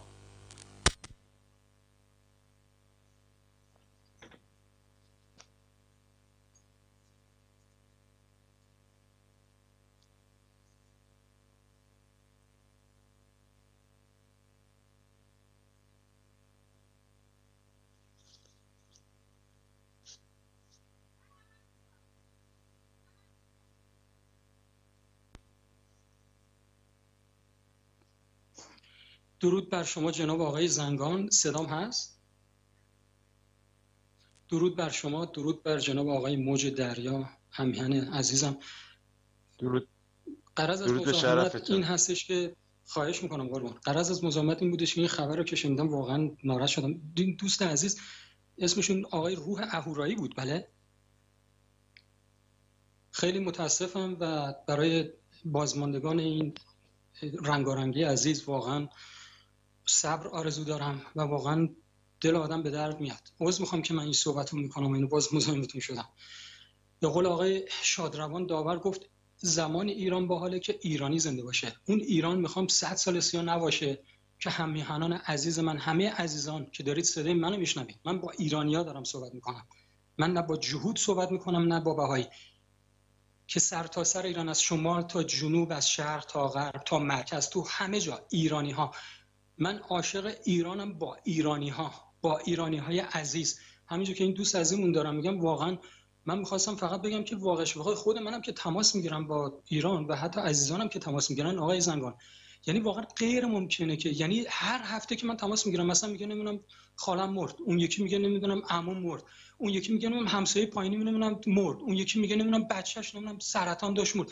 یعنی واقعا من وحشت میکنم. این اصلا نمیدونم این لامصب خمینی بگم، این انرژی منفی کثیفه که از زمانی که این نکبت وارد این سرزمین شد، البته 1400 ساله که ما داریم بدبختی رو میکشیم، ولی اگه شما دقت بکنی از زمانی که این نکبت وارد شد همینجوری یاد میگم سینما رکس آبادان، هواپیما سقوط، پارازیت، نمیدونم اعتیاد، فقر، تصادف، الان که کرونا. من واقعا متاسفم همیهانان عزیزم. یه چیز بذار خدمتتون بگم، از این بنده حقیر عذر میخوام، من واقعا کوچیک همه ملت ایرانم، ولی من فلسفه تو ذهن خودم دارم.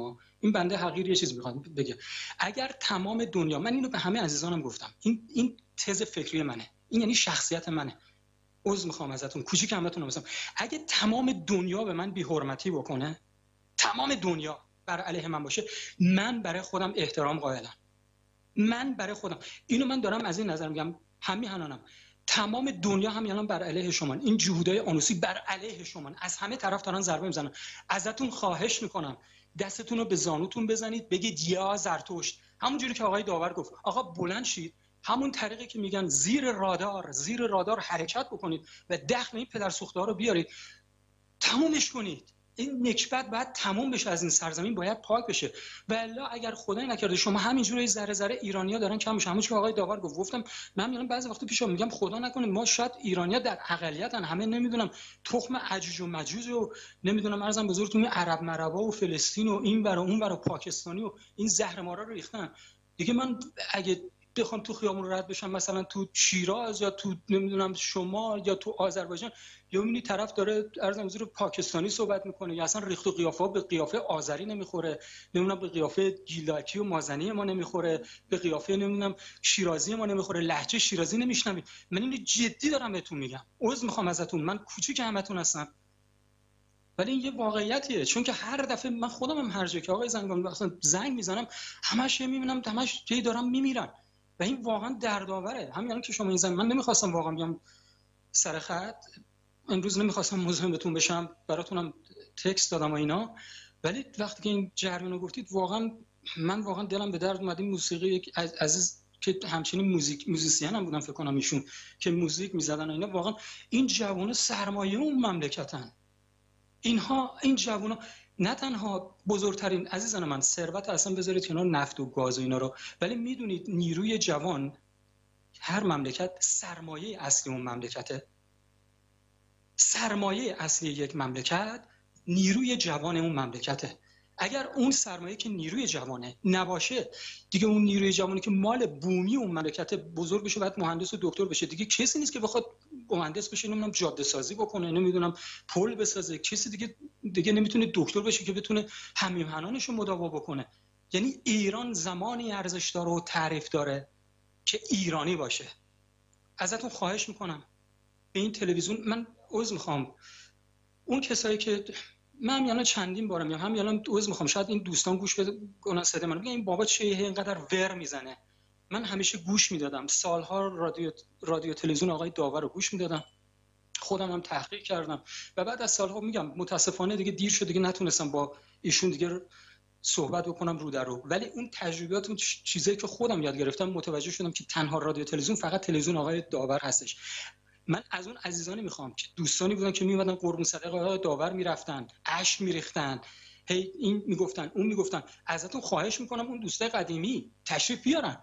من آقای دکتر ادموند اختر، من یادم همیشه اشک میریختن، ایشون فرد واقعا شریفی هستن، من هیچ وقت یادم نمیاد. امیدوارم صدای من آقای ادموند اختر بشنون. واقعا احتیاج به شما داریم. دوست دیگه به اسم آقای نسل سوخته، نمیدونم ولی بیدار، ایشون خیلی کمک میکردن.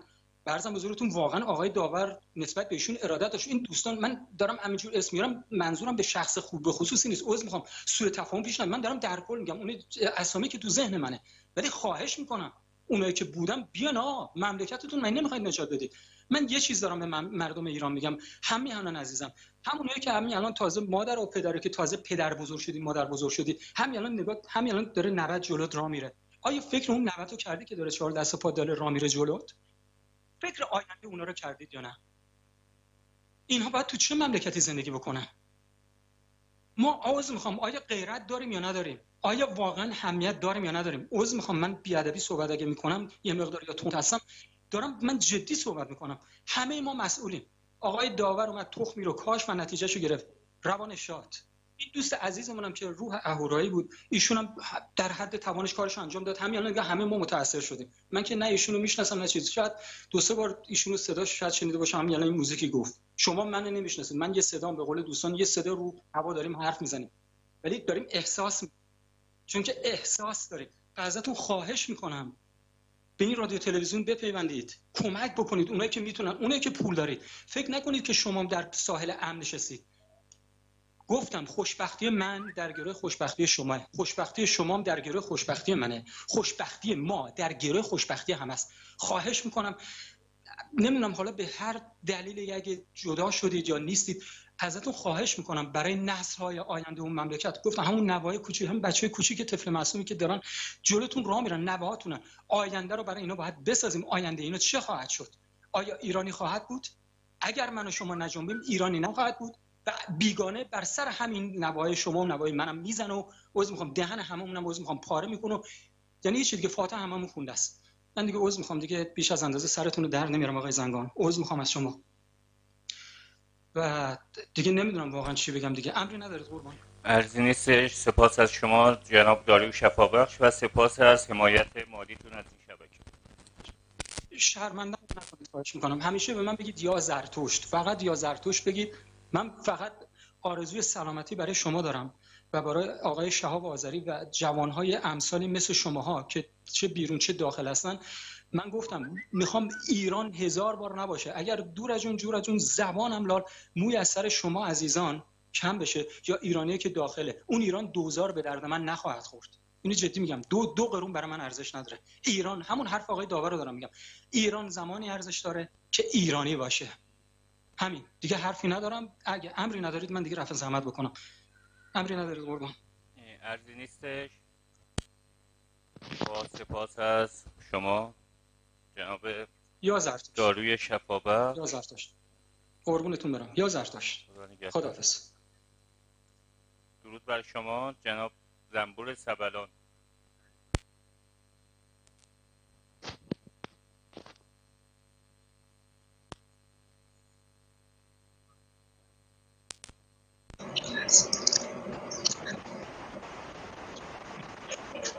خسته نباشین جناب شیبان. این به تو دوست عزیزمون که الان داشتن صحبت میکردن، شفای چی بودن اسمشون؟ دارو شفابخش. از ایشون یه مقدور رو باش تماس بگیرم؟ بفرمایید میشنون ایشون صحبتتون رو بفرمایید میشنون. خدمتتون درود میفرستم و از خسته نباشین خدمتشون دارم. از ایشون میخواستم بپرسم ببینم ایشون پروفسور مهران توکلی رو کشه همچین نامی رو میشناسن؟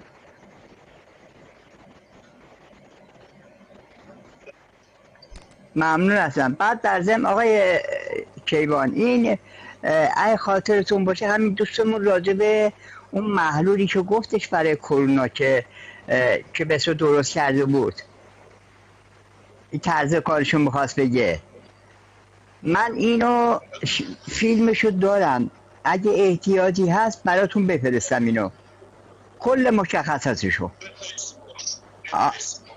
آره این حتما الان برات میفرستم. بی نهایت سپاسگزارم. شبتون بخیر. به همه دوستانم سلام می‌رسونم. خواهش سپاس هست آیه زنبور سبلان. تشکر. با سپاس از دوستانی که روی خط اومدن. خطا بازه، میتونید تماس بگیرید. خب من این ببینم خبرهایی که حالا هستش، این خبرها را ببینیم چی هستش. حمایت بایدن از تسهیل مبادلات انسانی با ایران. جو بایدن رئیس جمهوری آمریکا وعده داده مبادلات کالاهای انسان دوستانه با ایران از طریق کانال سوئیس را تسهیل کند. ایگنازیو کاسیس وزیر امور خارجه سوئیس شنبه گفته جو بایدن از تسریع مبادلات مالی از کانال سوئیس جهت تحویل غذا و دارو به ایران حمایت می‌کند. وزیر خارجه سوئیس بعد از دیدار نیم ساعته با بایدن در یک کنفرانس خبری در ژنو گفت مسئله اینجاست که از این کانال به اندازه کافی استفاده نشده. اما چرا؟ چون برخی وجوه هستند که انتقال آنها هنوز نیامدند. مجوز هستند و تصور می‌کنم در این زمینه آمریکا آماده تسریع روندهای تصمیم گیری به گونه‌ای است که بتوان از تمامی ظرفیت‌های این کانال استفاده کرد. سوئیس میدونین یعنی کشور ثالثی هستش که ما بین ایران و آمریکا که این مشکلات سیاسی بین دو کشور رو حل میکنه.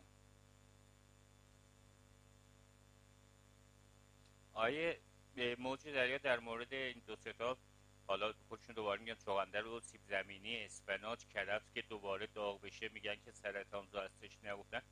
و یه چیزی هم که الان حدوداً فکر کنم 40 سال بیشتر نیستش که توی این خانواده‌ها زیاد باب شده، غذای فریز هستش، فریزری که اینا فوق‌العاده خطرناکی هستش.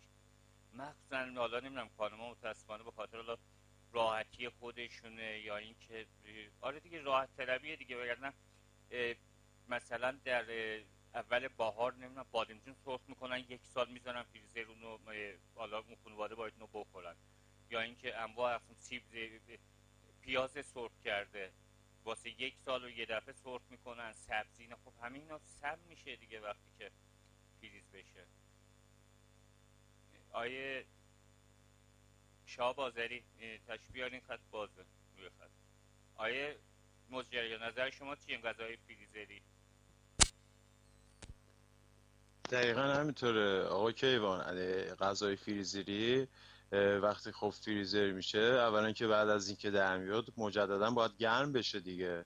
خب وقتی هم گرم میشه، اولا که همون اولش هم که سرخ شده تو همون روغنای تراریخته در به داغون که یه بار اومدن آزمایش کردن دیدن با روغنی که تو موتور ماشین میریزن این روغنای خوراکی آنچنان تفاوتی نداره. این روغنای خوراکی که تو سوپرمارکت ها هست، حالا چه روغن، دو نوع روغن داریم، یکی واسه پخت و پز، یکی واسه سرخ کردنیه، یکی هم که روغن جامده که این که اصلا اون که سمتر از همشونه.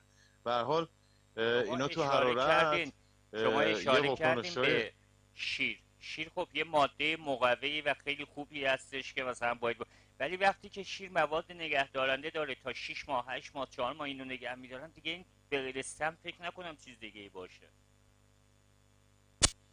متاسفانه شیر رو که خب اگه یادتون باشه ما این زمانی قشنگ تو برنامه آقای داور تخصصی راجع به شیر صحبت شد که خب پارافین و یه سری مواد اصلا بدون دخالت یعنی هیچ گاوی در کار نبود، یعنی از گاو و گوسفند نبود، شیر درست میکردن. و اینو یه بارم من اومدم رو خط گفتم که من دوستی داشتم سوپرمارکت دار بود، بعد من میرفتم میشستم پیشش بعضی وقتا بعد از رو که میامدم میدیدم که شیرایی که تاریخش گذشته این پشت دختش پشت چی گذاشته اونجا، بعد تو سبد پر. میگفتم اینو چرا اینجا گذاشتی؟ اینا که تاریخش گذشته بگی بریز. گفت نه شرکت میاد میبره. میگم شرکت میبره؟ میبره چیکار میکنه؟ گفت میبره نمیدونم. اون میگفت واقعا هم نمیدونه سالا اون بنده خدا. بعدها دیگه معلوم شد که آره شرکت میبره. قبلا که یه مدت میگفتن میبرن باش پنیر درست میکنن، ولی دیگه کاشف عمل اومد که نه، اینا میبرن حتی با شیرای سالم قاطی میکنن و با وایتکس و اینا دیگه یه سری چیزاش از بین میبرن، دوباره تولید شیر میکنن. اصلا یه زمانی اومد صحبت، فکر میکنم دکتر آذرخش عزیز بودن اومدن گفتن ما اصلا این مقدار به اصطلاح چی محصول واسه خوراک چی نداریم، دام نداریم در کشور. یا فکر کنم شهاب آذری گفته بود راجع به این مسئله که از دوستان اومده و صحبت کرده بود، اصلا میگفتش که اینقدر خوراک دام نداریم که تو سوپرمارکت ها الان تو هایپر مارکت ها سوپرمارکت های بزرگ میبینی تا سقف شیر و ماست چیده. خنده داره اصلا. با یه حساب 2 تا 4 تا شما میتونید متوجه شی که اصلا این شیرات معلومه اصلا چجوریه. یه بارم که خودتون فیلمو نشون دادید که تو پشت ماشین در شیرا رو باز میکردن یه چیزی توش میریختن، یادتونه آقا شاه آقا کیوان؟ بله آره اونا خب چی آب بود میریختن فکر کنم. بله نه آب نبود. چی بود اونا؟ نگهدارنده بود اونا. حتما تاریک گذشته بود دیگه. بله داخل ماشین یادم از این ماشینی. اصلا بذار اینو بهتون بگم. نگاه اصلا فامیل ما الان فامیل ما 2 تا گاو داره. خب بعضی وقتا شیر میدوشه، همونجا میریم کنارش میدوشه میاریم خونه. ببین 2 روز 3 روز توی یخچال فرق نمیکنه، 2 روز نهایت 3 روز ترش میشه، باید بریزی. بوی گند میگیره. اصلا یه بار ریخته بود کف ماشین، مدت ها طول کشید اصلا اون بو رو از ماشین ببریم بیرون. این 2 روز 3 روز میمونه.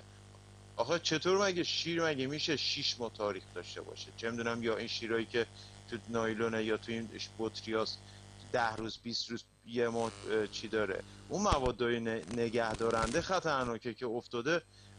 متاسفانه یه موقعی بود که دست شرکت ها اینا بود، الان متاسفانه بعضا دست بعضی از این لبنیات‌های به اصطلاح سنتی هم افتاده. اینا هم دارن انجام میدن متاسفانه که نگهدارنده که میریزن خب همین وایتکس های بیبوه. خب همه که دیگه میدونن دیگه، حالا این چیزی نیست که من بخوام بگم که چی بشه.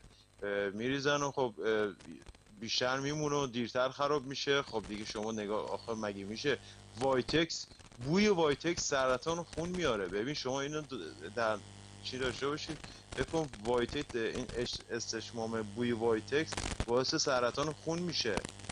اینو به هر حال محققای بسیاری تو کشورهای مختلف به آزمایشات انجام دادن. به مثلا چیزایی که شما گفتید مثلا یعنی ندیده بودم که اینقدر خطرناک باشه این چیزایی که یعنی دوبار داغ کردنش. خب این خیلی مهمه، اینو همه باید بدونن. ببین همون اولش هم داره سرخ میشه، هم درست حسابی سرخ نمیشه با روغنای درب داغون. بعد شما تصورشو کن اون وقتی میره تو فریزر میاد بیرون، اولا که اصلا اون ارزش غذاییشو از دست داده. بعد فکر کن وقتی گرم میشه سرطان زا میشه. بعد از اینکه سرطان زا میشه، مثلا میگفتی طرف 50 سالشه، مثلا میگم 40-50 سال مثلا چیه غذایی بد داشته، بعد مثلا مریض شده، ولی این تو کوتاه مدت بعد موت دریا فقط این نیستش که این ظرف و ظروفات چقدر سرطان‌زا هستن. این یک بار مصرف‌ها که یه سری داغی ریخته میشه، تجزیه میشه موادشون، یا یک سری از این تفلونا، اینا همه سرطان‌زا هستش.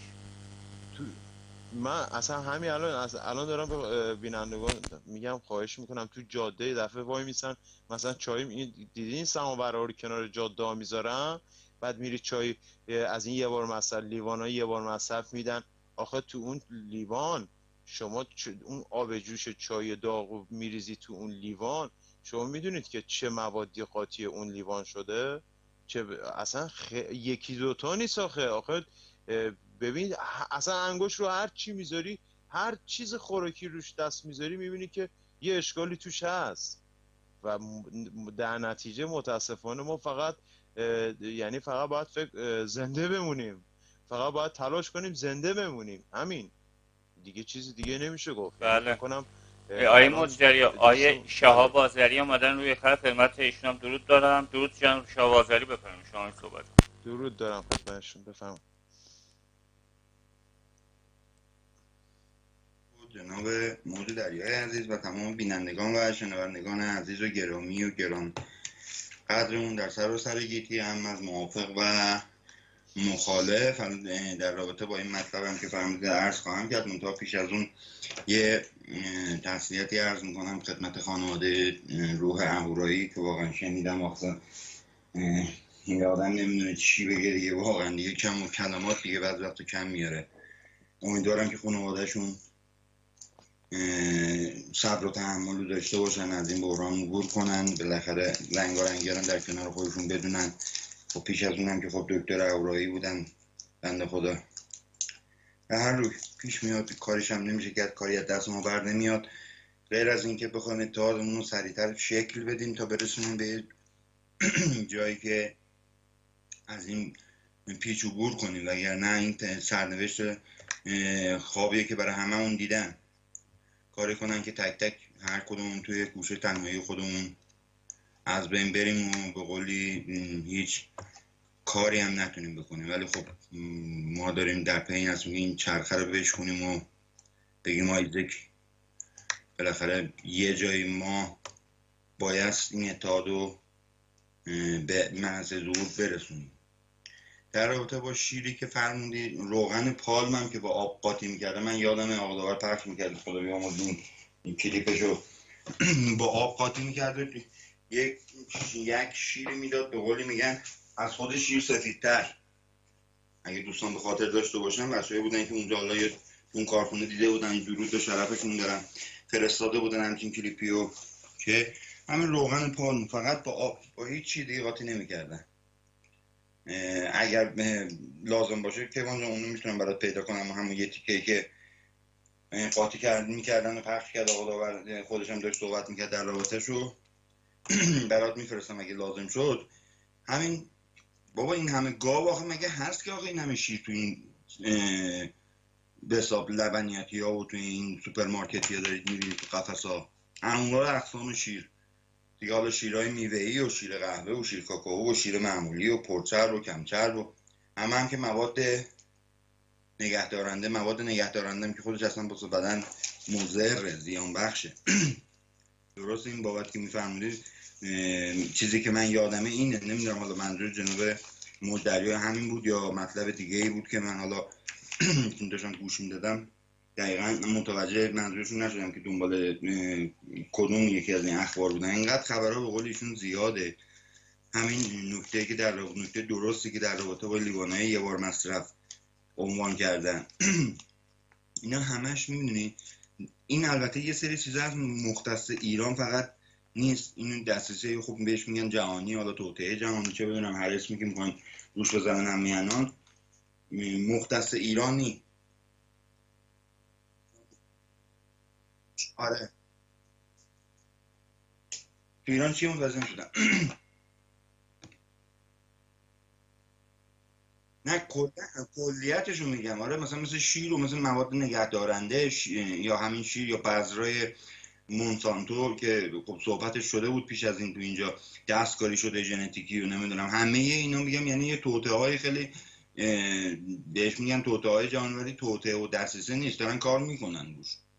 هیچ توطئه خیالی و توطئه گفتن این طرف میره تو توهم توطئه، فکر میکنه که مثلا حالا یه تعدادی فکر نشستن یه گوشه توهم زدن که آقا یه سری آدما میخوان اینا رو از بین ببرن. نه اینطوری نی. منظور من اونه. ولی درست میگی ایران که دیگه شورشو در آوردن. آره عبارت باید کاملا موافقم. اون پالمه یادته که اونجا روغن پالمه با آب. آره ببین الان چی شد برات پیداش میکنم میفرستم. ببین یه 2 قطره روغن پالم میریخت تا یه استکان، بعد اون وقت یه خورده آب، همین آب معمولی، آب شیر قاطی میکرد همچین سفید میشد این شیر. روغن پالم آخه یه مدت اگه یادت باشه تو مواد غذایی این دیگه اونم باز دوباره اینجا دست گذاشتیم روش که آقا این روغن پالم سرطانزاست، توی روغنای نباتی تو همه چی قاطی میکنن، توی ماست توی به قولی میگن همه چی قاطی میکردن یه مدت. حالا البته باز قاطی میکنن اون تا دیگه اسمشو دیگه نمی‌نویسن به دروغ هم میگن که دیگه آقا دیگه قاطی نمی‌کنیم. یه همچین موجوداتی هستن این جانوران، یعنی معلوم نیست از کدوم جهنم دره پا شدن اومدن ایران، ولکن هم نیستن. من حالا تا داریش صحبت میکنم اونو برات میفرستم، جالب اتفاقا اون یه تیکه حالا که صحبت شیر شد جاش میخوام و برات میفرستم، حالا ببین اگه چیز بود که من خودم هم موقع ماهواره ضبط کرده بودم که داشت آقا داور خدایمون صحبت میکرد در رابطه‌اش، فکر کنم دم دستشون اونو برات پیدا میکنم بفهمون تا من بیام در خدمت دارم.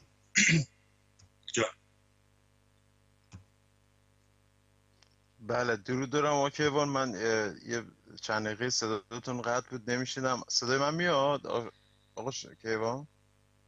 آقا شاب بله صداتون بله بله. آره راجب روغن پالم بود دقیقا یادمه، روی جایی گذاشته بودن قشنگ میذاشتن همچین تمیز و سفید دیگه. ببین از شیر به این سفیدی و تمیزی و وقتی توش قاطی پاتی داره همچین چیزایی میریزن دیگه شما تصورش کن. یه سری مواد غذایی مثلا مثال مثلا نوشابه مشکی، شما مثلا به نوشابه اصلا آب معدنی رو نگاه کن چقدر تمیز و سفیده. این آب معدنی هایی که به اصطلاح بیرونه شما نمیدونی چه چیزایی داخلشه، چه نگهدارندهایی داخلشه. شما یه بطری آبو بذار کنار، از شیر آب بگی بذار کنار توی بطری، به یه هفته چیه به 5 روز نمیشه کلا لجن میبنده. این آب معدنی ها ببین 5 سال بذار تو یه جا کنار بذار همینجوری شفاف و تمیز میمونه. مگه داریم؟ مگه میشه؟ بعد آب معدنی نیست آخه این که آب شیر آب با وایتکس بدون طعم و بو داخلشه.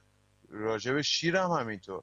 حالا این چیزایی که میگم سفید و تمیز اینجوری کلک و چی توشه، حالا شما تصورش کن دیگه مواد غذایی که یه خورده رنگی و رنگ و رنگ یا رنگ توشه چه میدونم سیاه رنگ فلان، اونا رو دیگه چجوری میخواین شما باور کنید؟ بله بفرمایید. فکر کنم کسی زنگ روز خطه.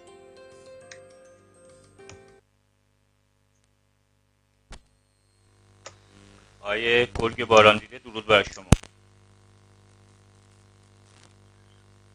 درود بر شما آقا کیوان عزیز و درود به آقای شهاب آذری و آقای موعظ دریا. در خدمت شما هستم آقای کیوان.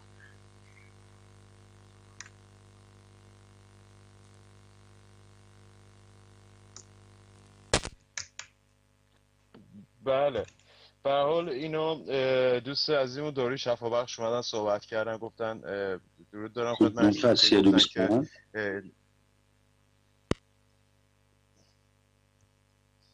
بله اینو گفتن که ایشون گفتن که دارن میکشن به اصطلاح یا پا قدم خمینی. نه متاسفانه صحبت پا قدم خمینی نحس باشه اینا نیست. البته شما درست میگین اینا اصلا به چیه کشتن ایرانی اومدن. شما از همون اولش از حالا با قبل کار نداریم، ما فقط از همین چند سال اخیر صحبت میکنیم. این 4 دهه اخیر شما در نظر بگیرید. از همون اول شما این شهرها رو برید ببینید معمولا تو شهرها عکس این شهیدایی که تو جنگ کشته شدن و از تو برو بلوارا زدن دیگه. ببین همه جوونن، حالا توشون هستن حالا سنای بالاتر، ولی ببین از جوون چقدر توشون جوون، بعد از اون چه میدونم یه شکل دیگه، بعد اون یه شکل دیگه. ولی الان این 15-20 سال اخیر مخصوصا این چند سال اخیر دیگه شما ببینید دیگه با چه فجایع چجوری با چه غذاهایی آخه آدم نمیدونه از کدوم چی صحبت کنه. ما از مثلا اون موقع اومدیم از شیر صحبت شد، آقا داور اومدن از روغن پالم و شیر و فلان. الان میبینید تمام مواد غذایی بیو بگو چه میدونم طرف میگم پسته آقا پسته چقدر میگن پسته خوبه مفیده، ولی شما نمیدونید پسته چقدر خطرناکه. اگر شما چه میدونید اون پسته که قبلا مونده روش کپک بوده یا نه، چه میدونید چجوری نگه داشتن اون کپکی که تو پسته زده، اگر بد نگه داشته باشنش اون کپک سرطانزا و اینا. ببین اینا چیزایی که زود یعنی زود به چی میرسونه، یعنی سریع طرف مریض میشه، نه که 50 سال بگذره طرف تازه مریض شه، نه زیر 5 سال. یا طرف باغ پسته داره پسرش مثلا پسته خورده مریض شده، چه میدونم مریضی گرفته فلان، به خاطر این کپکایی که تو پسته است. حالا یا چه میدونم آجیلای دیگه هم همینطور، هر چی از شما تصورشون. همین برنج شما رو من دارم میگم، سمای کشاورزی که داره اینجا استفاده میشه، کشاورز خب شاید حالا میدونه نمیدونه، به هر حال بستر رو جوری فراهم کردن که اینا استفاده کنن از این سموم کشاورزی تو همه جور از میوه‌جات بگیرید تو برید دیگه تا همه اقلام غذایی که به هر حال باید استفاده شه در طول روز 3 وعده غذا داریم و باید بخوریم دیگه چیکار باید کردیم؟ شما دیگه به هر حال فقط فکر می‌کنم باید جنگید، یعنی فقط باید زنده مون، همین. بله بفرمایید. در خدمت. درست میفرمایید رو اورایی عزیز. ببخشید این بنده خدا اصلا فکرمون موج دریا عزیز نازنین، درست میگی، باهات موافقم. یه مطلبی هم که هست، ببین این بذرای به حساب ترایخته که میگن حالا، یا اینکه دستکاری ژنتیکی شده که اومده جای بذرای طبیعی رو گرفته، یه تحقیق جالبی درباره‌شون کرده بودن تو قسمت به حساب اون اورای دورش یا اون به حساب حاله دوره، چون نمیدونم در جریان اون حاله باشه که تمام اکثر موجودات، یعنی تمام موجودات دورشون یه حاله دارن و بخش به حساب جان. آره درست میفهمم، حاله‌ای که دور انسان موجودات هست، تمام موجودات. بله آفرین. بخش به حساب روسیه و اینا تو این قسمت، البته پیش از اینم عرض کرده بودم خدمت هممیانان، تو این قسمت تحقیقات خوبی کرده، یه سری دوربینایی رو تونستن اینا درست کنن که تصویر اون حاله رو میتونه بگیره، میدونی؟ یعنی انسان‌ها رو میتونه حاله هاشون رو عکسشو بگیره و فیلمشو بگیره. آفرین. بعد اون وقت جالب بود که این میوه‌ها و این نمیدونم مواد غذایی که با ترایخته بودن و با دستکاری ژنتیکی به عمل اومده بودن، وقتی تصویرشون رو میذاش کنار همون میوه‌های طبیعی که خودشون رشد کردن، یعنی مثلا هیچ دستکاری ژنتیکی نشده از قبلا به همون سبک بودن، باور کن اصلا آدم وحشت میگرفت. حاله که دور و بر این میوه‌های ترایخته بود اصلا همه نوک‌ها همه تیز سیاه دورش، ولی اونایی که طبیعی بودن نه، اصلا حالهش اصلا لذت می‌بردی نگاه می‌کردی تصویرشو، انقدر اینا فرق داشت. یعنی کامل مشخصه که خب اون میوه وقتی تو بدن انسان داره میره چه بلایی سر انسان میاره. اینا تو کوتاه مدت خودشون نشون نمیده که متاسفانه اینا همشون زمان میبره تا بیاد بدن بهش واکنش نشون بده و بیاد یواش یواش اون سیستم دفاعی بدن از بین ببره و انواع و اقسام بیماری‌ها رو تولید کنه. میدونی چی میخوام بگم؟ منظور اینه که اینا از یک دریا، از یک زیان و یک چیز وارد نشدن، از هر طرف دارن فشار میارن که باز دوباره جدیدن تو خود حتی تو ترکیه هم رسیده این قضیه که این هواپیماهایی که دارن حالا یه سری گازهای نمیدونم فرعون نمیدونم انواع اقسام از این گازهایی که واسه انسان زیان آوره و نمیدونم سرطانزا و مرگاور پخش میکنن در قالب این هواپیماهایی که دارن حرکت میکنن، مثل دودی دیدی پشت هواپیما راه میندازن، منتها اینا دیگه یه دفعه میبینی 5 ساعت 4 ساعت میمونه. بابا جان اون دود هواپیماست، اگر دود هواپیماست خب تو 2-3 دقیقه بعد از بین بره، چطور میشه یه دفعه 3-4 ساعت 2 ساعت 1 ساعت اصلا بمونه رو آسمون؟ توجه میکنی که بعدن حتی هلند چه آلمان خودش عذرخواهی میکنه از هلند سر این قضیهش که تو پخش کرده تو مرزهای هلند. اصلا یه داستانای عجیب و غریبی میدونین دارن پیاده میکنن سر این بشریت، این ناانسان‌های یا انسان نماهایی که ما بین انسان‌ها دارن زندگی میکنن. متاسفانه کارش هم نمیشه کرد. که ما جان اون کلیپ رو برات پیدا کردم فرستادم آقا توی چیز همون جای همیشگی. ممنون. آره اومد دیدم آیشا بازاری با صدای خود آقا داورم از خودش توضیح داد در خدمتم. هم با صدای آیه داوره که مشکل نداره نمیذارم واسه پس و اینکه آیه گرگی بارانده بفرمایید. بودی هم دارم خدمت ایشون. درود دارم خدمت آقای کیوانی عزیز و آقای شهاب آذری عزیز و جناب موج دریا و تسلیت عرض می‌کنم به خانواده محترمشون آقای روح اهورایی. شون همیشه فعال بودن و تکس میفرستادن و یه وقتایی هم حضور داشتن، همیشه صحبت ها و به اصطلاح مطالبی که میفرستادن کارش درست بود و امیدوارم که روانش شاد باشه.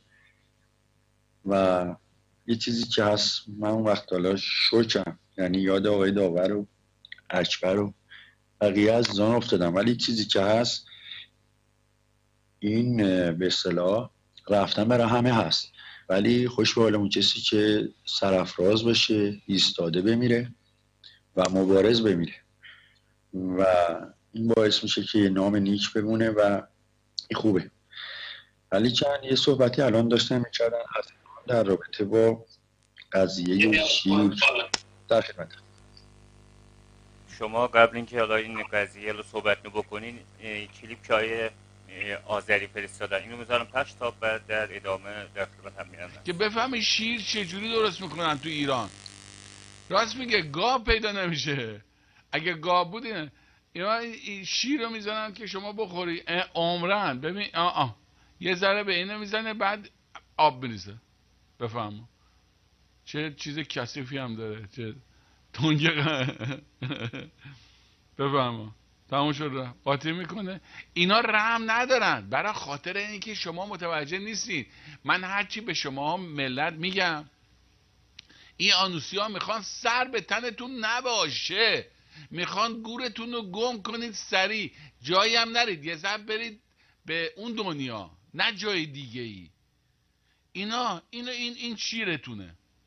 من چند تا حالا از این تقلب رو بهتون نشون دادیم، ولی شما تو کتون نمیره. اون رفیقمون که الان خودش مریض شده بود، همین قبلی چیز بود اسمش، یا چیز برفی دماوند، بچه دماوند برفی. آقا خودش داره سرطان گرفته، میره شیمی درمانی، بعد میره گوش چند خرده میخره. تو این کاناداش میگو یاروش، میگو آقا اونجایی که این گوشتا میاد، این گوشتا رو 2013 میگو بوی گند میداد، از بس که مونده بود تو سردخونه یا آورده بودن بیرون بود. 2013 رو یا چند تا 50 تن، 50 تن هم از اون مثلا 20 تن هم 2018 بهش میزنن میدن تو مارکت.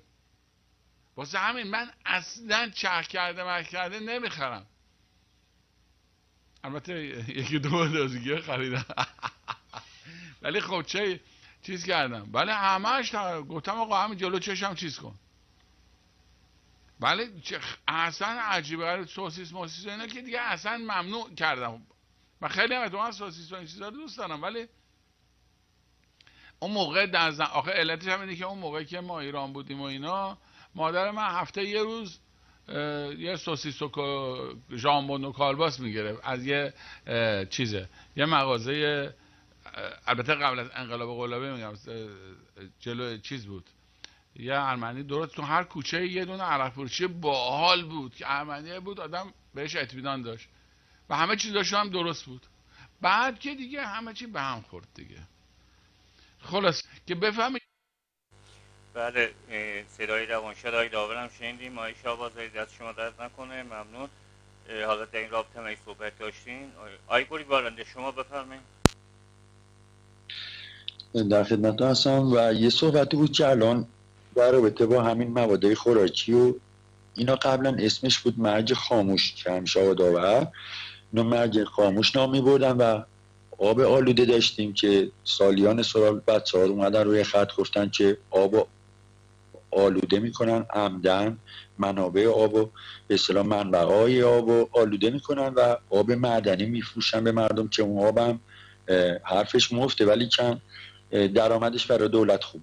یا مثلا میدیدیم که آرد ملامین دار استفاده میکنن برای نون، یا مثلا میدیدیم که پارازیت به کار میبردن که وزیر بهداشتشون گفته بود زمان هیتلر روزی 1 ساعت 2 ساعت یه فرکانس ضعیفی بود برای اینکه خبرها مخابره نشه. ما الان روزی 7 ساعت 8 ساعت یا بیشتر فرکانس خیلی قوی داریم که اینا باعث سرطان میشه. این خودشون این حرفو زدن. و میدیدیم که غذای آلوده، روغن پال، اینا مرج خاموش بود، یعنی یواش یواش ما را میکشتن. حالا مرج آشکار هم چه داریم؟ مرج آشکار الان همین کرونا، همه کشورها تدابیر اندیشیدن قرنطینه، نمیدونم کمک‌های مالی فلان، اینا اصلا این خیالشون نیست. اینا دارن یواش یواش جا به جایی انجام میدن. عزیزان ما رو دارن میکشن. بعد میبینی افغانی یا پاکستانی عراقی اینا هستن دیگه، اونا اصلا نه رأی نیاز دارن، نه نفت میخوان، نه چیزی. خلاصه بجنبید. ایران با ایرانی ایرانه و حیفه که این کشور از بین بره. این روغن پالم هم اتفاقا یادم میاد چندین بار آقای داور گذاشت و این خیلی زنگ خطره. حالا مثلا بعضی هستن تو شهرهایی هستن که میتونن دسترسی داشته باشن، حالا شیر رو بگیرن، چیزای طبیعی و ارگانیک و سالمتر. حالا شهرهای بزرگ طرف حالا بره گاو کجا پیدا کنه، نگاه کنه ببینه مثلا این شیر درسته نیست، واقعا این خیلی بده. خب گوشت و پوست و خون، حالا ببینید یه سری آتش‌خال قاطی میکنن، شیمیایی فلان میدن به ما. خب اینا در دراز مدت میشه مصیبت. ولی یه صحبتی که هست، حالا یه 2 دقیقه بیشتر وقت دونه نمیگیرم عزیزان، زمانی که آقای روانشاد داور بودن و عزیزانی بودن که این شبکه خیلی قدرتمند پیش میره و عزیزان ما همزمان رو چند تا ماهواره بودیم، رو هاتفرد بودیم، رو یوتلسات بودیم، یه مدت رو یاست بودیم. خب این خیلی تاثیر داشت که همه ما رو ببینن و یواش یواش دونه دونه اینا قطع شد و حالا رسیدیم به یه رادیو و حالا یه طوریه که عزیزان اگه کمک‌های مالی ما افزایش پیدا نکنه چراغ اینجا خاموش میشه و این خیلی بده و میبینیم که ما اپوزیسیون به نام واقعی ما نداریم. یعنی اگه کسی سراغ داره بیاد معرفی کنه، نداریم. فقط رنگ و رنگه که میگه شما 2 دقیقه وقت داری بیا هر چی دوست داری صحبت کن، هر موضوعی که میدونی به درد میخونه. نمیدونم سانسور این چیزا هم وجود نداره و حقایق رو میگی و این چیزایی که اینجا گفته میشه هیچ جای دیگه نمیگم.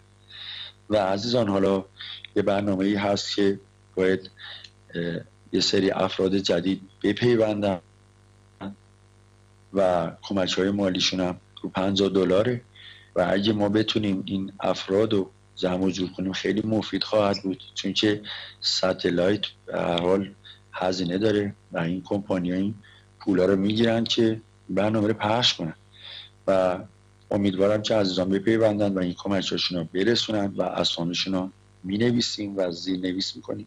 این شبکه نباید قطع بشه. یعنی مطمئن باشید اگه خدای نخواسته یه روز این شبکه قطع بشه یعنی دیگه هیچ. اینم تو این بره زمانی، یعنی وقتایی دیگه که میدیدی فکر می‌کردی که اینا شوخیه، ولی الانی که شما می‌بینید که کشور دو برمی دارن 25 ساله میدن به چین، کشوری که کرونا میسازه، کشوری که با این جمعیت عجیبه همه چیز میخوره و میبینید که کرونا هم اینجوری جلوشو ول کردن مثل سگ ها رو انداختن به جون ما. فقط این شبکه باید بمونه و ما را هر روز آگاه کنه و دم و دقیقه خبرهای جدید به ما برسه، اطلاعات از گوشه و کنار برسه و عزیزان باید تکون بخوریم. ما که داخلیم دیوار بنویسیم. اگه دستت به دهنت میرسه حسن عزیزانی که از داخل کمک میکنن اون راشو کافیه از آقای کیوان بپرسید و انجامش بدید. اونایی که بیرونن اینو انجام بدید، چون که این شبکه در حالیه که هر روز ممکنه قطع بشه و من چند بارم صحبت کردم و هر روز که جلوتر میریم چون که اوضاع اشراف دارم بهش خیلی نگرانم و حالا به اصطلاح از گاهی یادآوری میکنم اگه عزیزانی تازه میان پای برنامه بدونن که سیستم چجوریه. ولی عزیزان بپیوندید، کمک‌های مالی افزایش بدید، چون که این تلویزیون در شرف قطع شدنه و من خودم نگرانم. جلسه قبلم یه سری صحبت کردم، حالا امیدوارم که عزیزان بپیوندن و اسامیشون رو می‌نویسیم و امیدوارم که این شبکه ادامه پیدا کنه. آقا چه من در خدمت.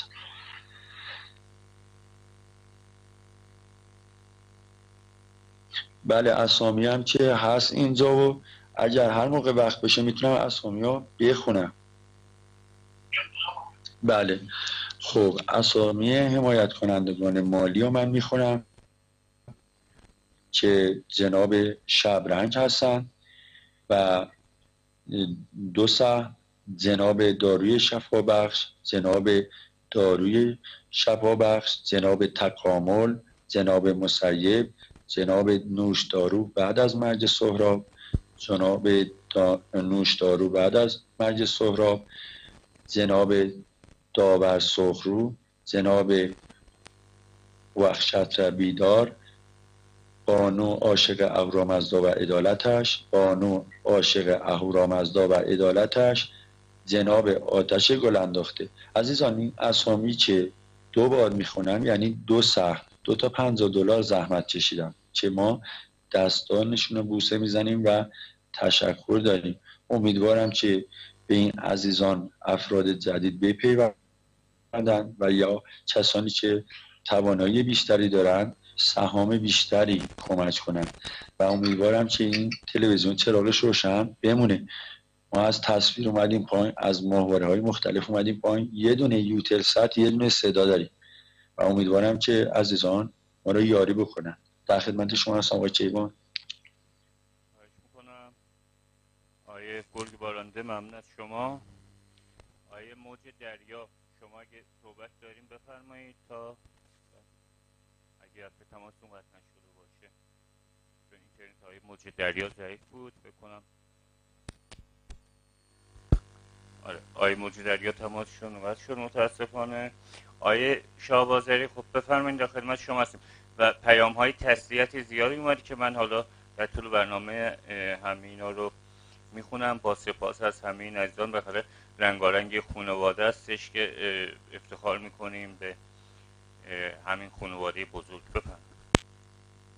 درسته باشه. این روز این دیگه این تسلیت‌ها واقعا گفتنش هم دیگه یواش یواش داره یه جورایی از این آزاردهنده میشه اینقدر. یعنی مردمانی همه فکر میکنیم که مرگ خوبه واسه همسایه، مثل این که یه همچین حالتی یه مسئله هست توی مردم عوام گفته میشه، مثل این که مساق پیدا نکنه. البته خدا کنه که پایان پیدا کنه. واقعا این تأثیرآور، این اذیت کننده است.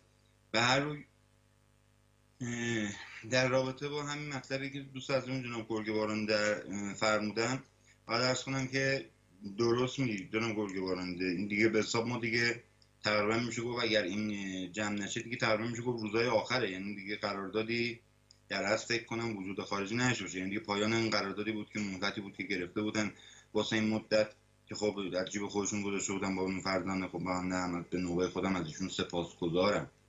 یعنی خب تا این مرحله رو ادامه دادن و خیلی هم منت سرمون گذاشتم، ممنوندارشون هستم. از اینجا به بعدم دیگه بستگی داره به خود مردم. آقا اگر دوست داشته باشن بالاخره رسانه‌ای هست، اگر میبینن واقعا داره کارش انجام میده کمک خواهند کرد. دیگه ندن متاسفانه کاری از دست ما واقعا برده میاد. یعنی نه مبلغیه که داخل ایران بشه تامینش کرد و فرستاد و نمیدونم فرستاد روی واقعیتش. بعدم یه کار ملیه، 1 نفر 2 نفر 10 نفر 20 نفر که نباید توان بدن. که اگر کسانی هستن که دارن صدا رو میشنون باور دارن که آقا این رسانه‌ای است که باید پاورجا بمونه، بالاخره باید نگهش دارن. اگر نه که خب معلومه پس ما ارزشی نداره. این صحبت کردن ما هم خیلی فایده و ارزشی نداره. میدونی البته با احترام به تمام دوستان خودم عرض کنم، یعنی به این شاید مردم دوست ندارن دیگه. خب اینطوری میشه یه خودش یه آماره. در نهایت این که از طرفی هم ناگفته نماند همیشه از این بحران‌ها زیاد داشتیم در این رسانه، ولی خب خوشبختانه همیشه عبور کردیم. اون تا اون موقع یه پشتوانه یه دلگرمی بیشتر داشتیم، خود آقا داور بودن. دیگه متاسفانه الان اون پشتوانه رو هم نداریم. یعنی دیگه حالا هر گلی بزنیم به سر خودمون زدیم دیگه، بقیه‌اش میمونه دست خود مردم که دیگه به چه صورتی بخوان قضایا رو راست و ریست بکنن.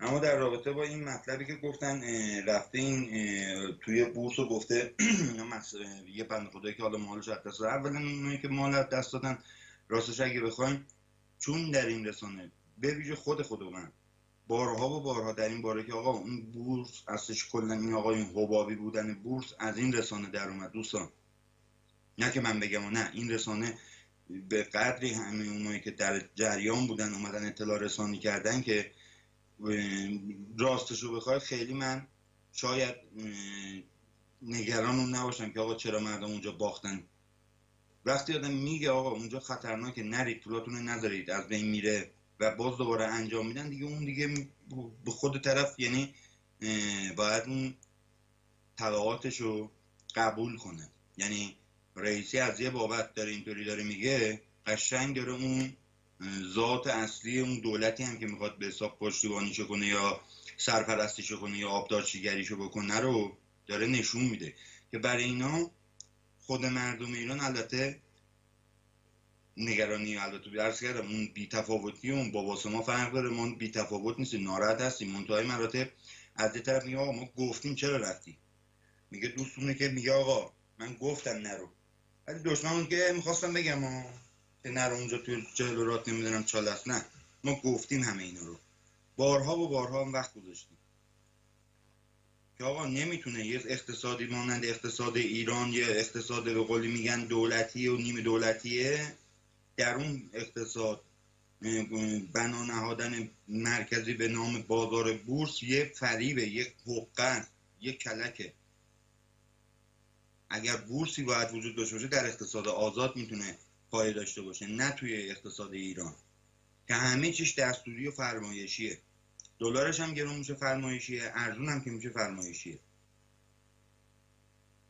در نتیجه این یه مقداری از نظر اقتصادی ببینید اقتصادو اگر حواستون بهش نباشه زندگیتون از بین میبره.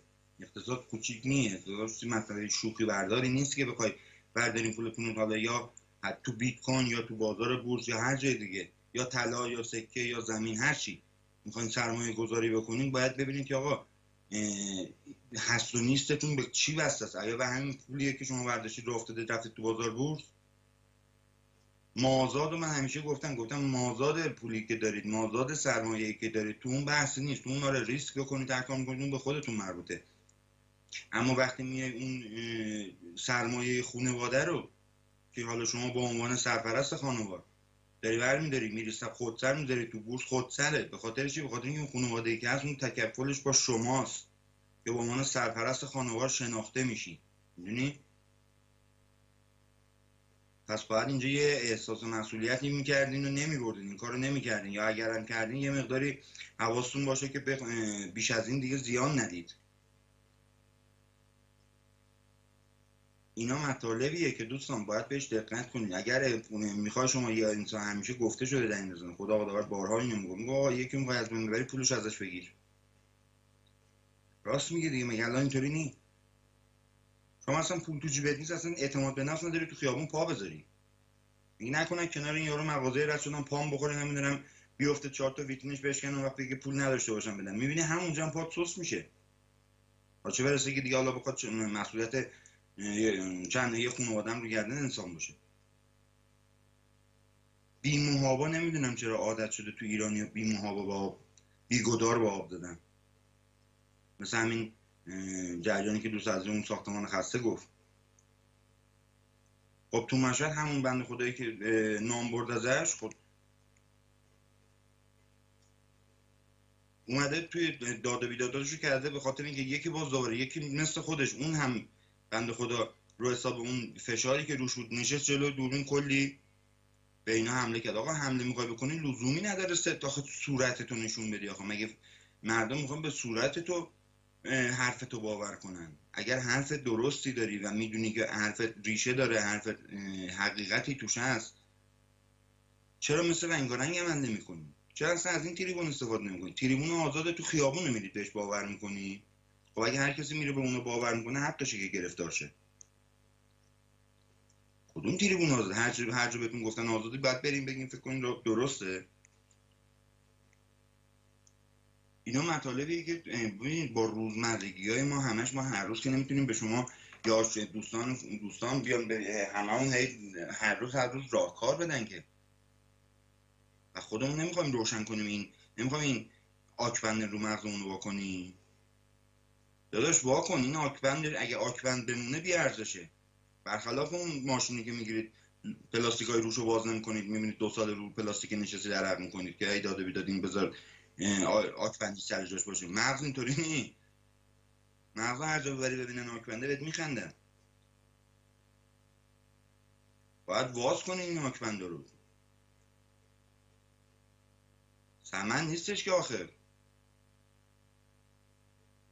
یه خورده باید حواسمون رو جمع. البته من اینو خدمت رنگارنگی عرض نمی‌کنم چون میدونم اون کسی که آقا رنگارنگ رو انتخاب کرد نشست جلوش، حالا چه موافق باشه چه حتی مثلا مخالفت بکنه با بخشیش، البته اون که با همش مخالفت بکنه دیگه اون میشه دشمن دیگه، اون که دیگه نمیشه باش صحبت کرد، اصلا کاری با اونا نداریم، با دشمن بارها گفتیم کاری نداریم. ولی با مخالفا که حالا هدفمون آزادی ایرانه ولی حالا توی اندیشه‌مون با هم مخالفیم، اون ایرادی نیست. اما اون که دیگه با آزادی ایران هم مشکل داره دیگه کارش نمیشه کرد. نگران اینه که آقا ایران رو آزاد کردیم ایران تجزیه میشه. خب اون دشمنه دیگه، دوست نیست که، مخالفمون هم نیست، دشمنه. مثل این اپوزیسیون قلابیایی که رو انداختن اونورا، تای خورده شلوغ پلوغ میشه، پشم پتو راه میفته، میاد میشینه جلوی دوربین شروع میکنه یک مش مزخرفات از سپاه و از این ور و از اون ور و بشقاب پرنده و نمیدونم هر چی دلت میخواد میگه بره که آقا ایران بشقاب پرنده پلاسما درست کرده بود، یک مزخرفاتی مرغ پخته خندهش میگیره تو دید. بعد اون وقت آقا تا مردم میکنی حرکتی کنن، مردم که هیچی نمیفهمن که مثل پدر مادر خودمون. تو پدر مادرت نفهمه، من فکر کردم همه مردم مثل پدر مادر تو هستن. خب تو پدر مادرت منو گفته خدا رو نفهمن، بیشورن، مشخصشون دستاوردشون هم تویی دیگه که اومد اون رسانت رو باز کردی واسه خودت. و واصل نظام عرض میکنم دیگه، اسمشو نمیخوام ببرم، اکثرا میدونی. این دیگه در همون حدی بیش از اونم متوجه نمیشه. خب معلومه دیگه، همتون پدر مادری همتون فرزندی میاد بیرون که هم خواهر میشه به 60 میلیون آدم، هر روز هر طرف که بادش میاد بادش میده. ولی خب ماهایی که دیگه به هیچ کجا وابستگی نداریم غیر خود ایران، حالا چه اون ور آب باشیم چه این ور آب باشیم فرق نمیکنه، وابستگی ما فقط به ایرانه، خب باید یه مقداری بیشتر احساس مسئولیت کنیم. برطرفی هم اونایی که عرض کردم پای این رسانه هستن، اینا دیگه آکبندی تو مغزشون آکبند نگه نداشتن. در اصل صحبت من با اون بخش خاکستری جامعه است که نه این وری نه اون وری. به قول خودشون یه مثالی دارن میگن هم زیر نمیدونم بیرق علم یزیدن هم امام حسین، یعنی همچین چیزی میگفتن اون موقع، حالا دقیقا تو ذهنم نی. منظور همین میخوان از این هم از آخر میخوان بخورن هم از توبره، اینطوری بگم بهتره، چون آخرش میشه همون حسین، توبرش هم میشه یزید دیگه، فرق نمیکنه، یعنی جاگزین همون مسئله. نه هم از آخر میخورن هم از توبره، میخوان خبرها رو از این ور بگیرن پولا رو از اون ور در بیان. آقا این ساحل امن نیست. درود دارم به دوست از اون دارو شفابخش.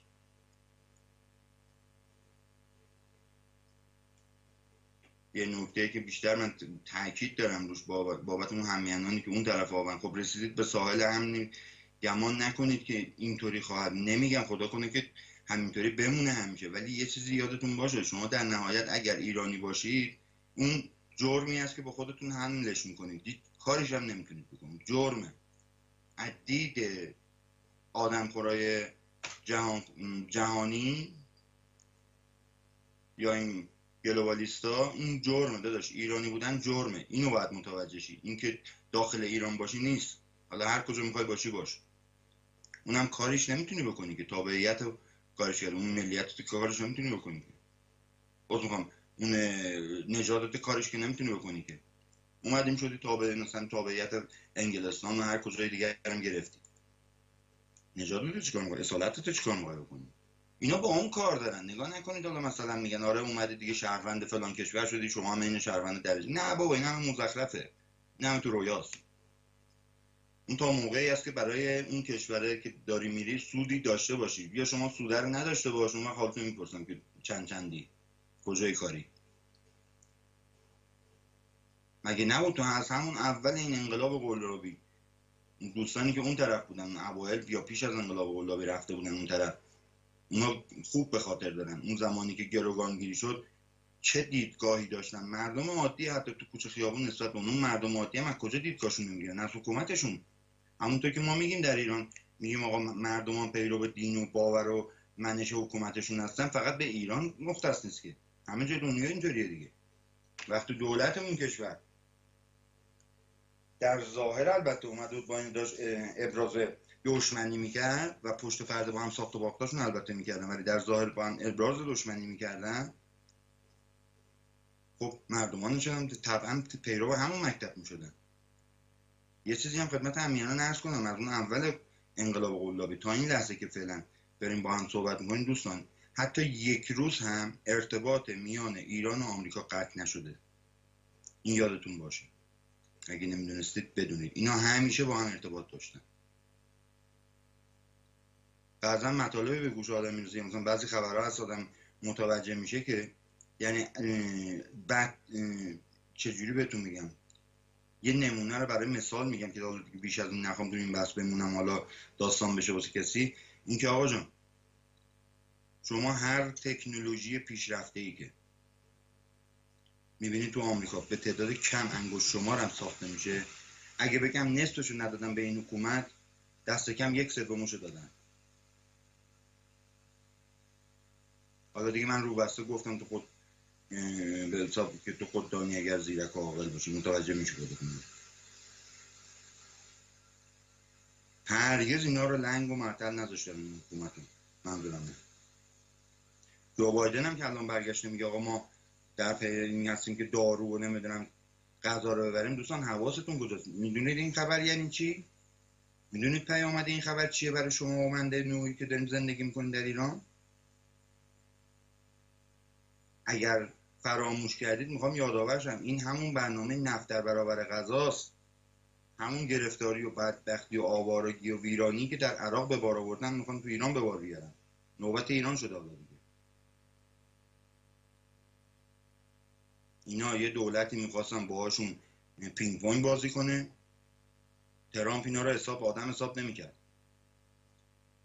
درسته تو همون دوره ترامپ هم اینا با هم زد و بندایی داشتن، نگفته نمونه، ولی اون زد و بندا یه جورایی اگر به نفع ما نبوده به ضرر ما مطلقا نبوده، شاید خنثی بوده. ولی این دولتی که الان رأس کاره اینا ولی اینطوری نیستن. اینا خوشگل سرشون توی آخره. خیلی جالبه واسه من که اون موقعی که به حساب انقلاب قلابی را انداختن همین دموکرات‌ها بودن که سر کار بودن دوستان عزیز، و اینا ابراز دشمنی رو با دموکرات‌ها کردن. وقتی جمهوری خواهان یعنی ریگان اومد سر کار، اینا با هم آشتی کردن. یعنی چیکار آشتی که نه، اون گروگانا رو در اصل منظورم آزاد کردن. ولی الان دارید میبینید دارن با چیز به حساب نعل وارونه دارن میزنن. الان اومدن مثلا در ظاهر با جمهوری خواه شدن دشمنی میکنن، اون وقت هوای دموکرات‌ها رو دارن. خب این یه پیغامی داره واسه من و شما دیگه، و اصلا متوجه شیم.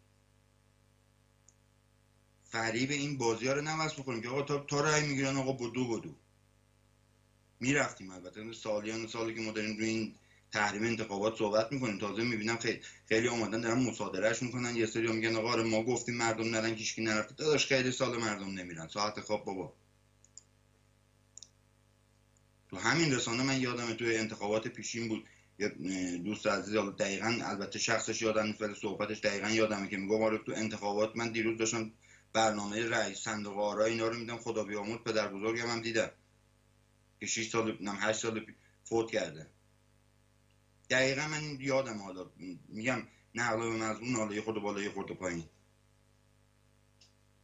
هدف داشت از این صحبتش، داشت میگه بابا این چیزایی که دارن نشون میدن به عنوان صندوق رأی و شلوغی، بابا اینا فیلمای گذشته است.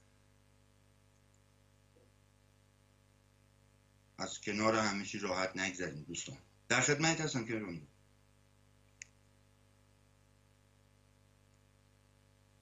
باید گرگ بارنده میخواست آقا خبر بگه، به خاطر اون عرض کردم. جان؟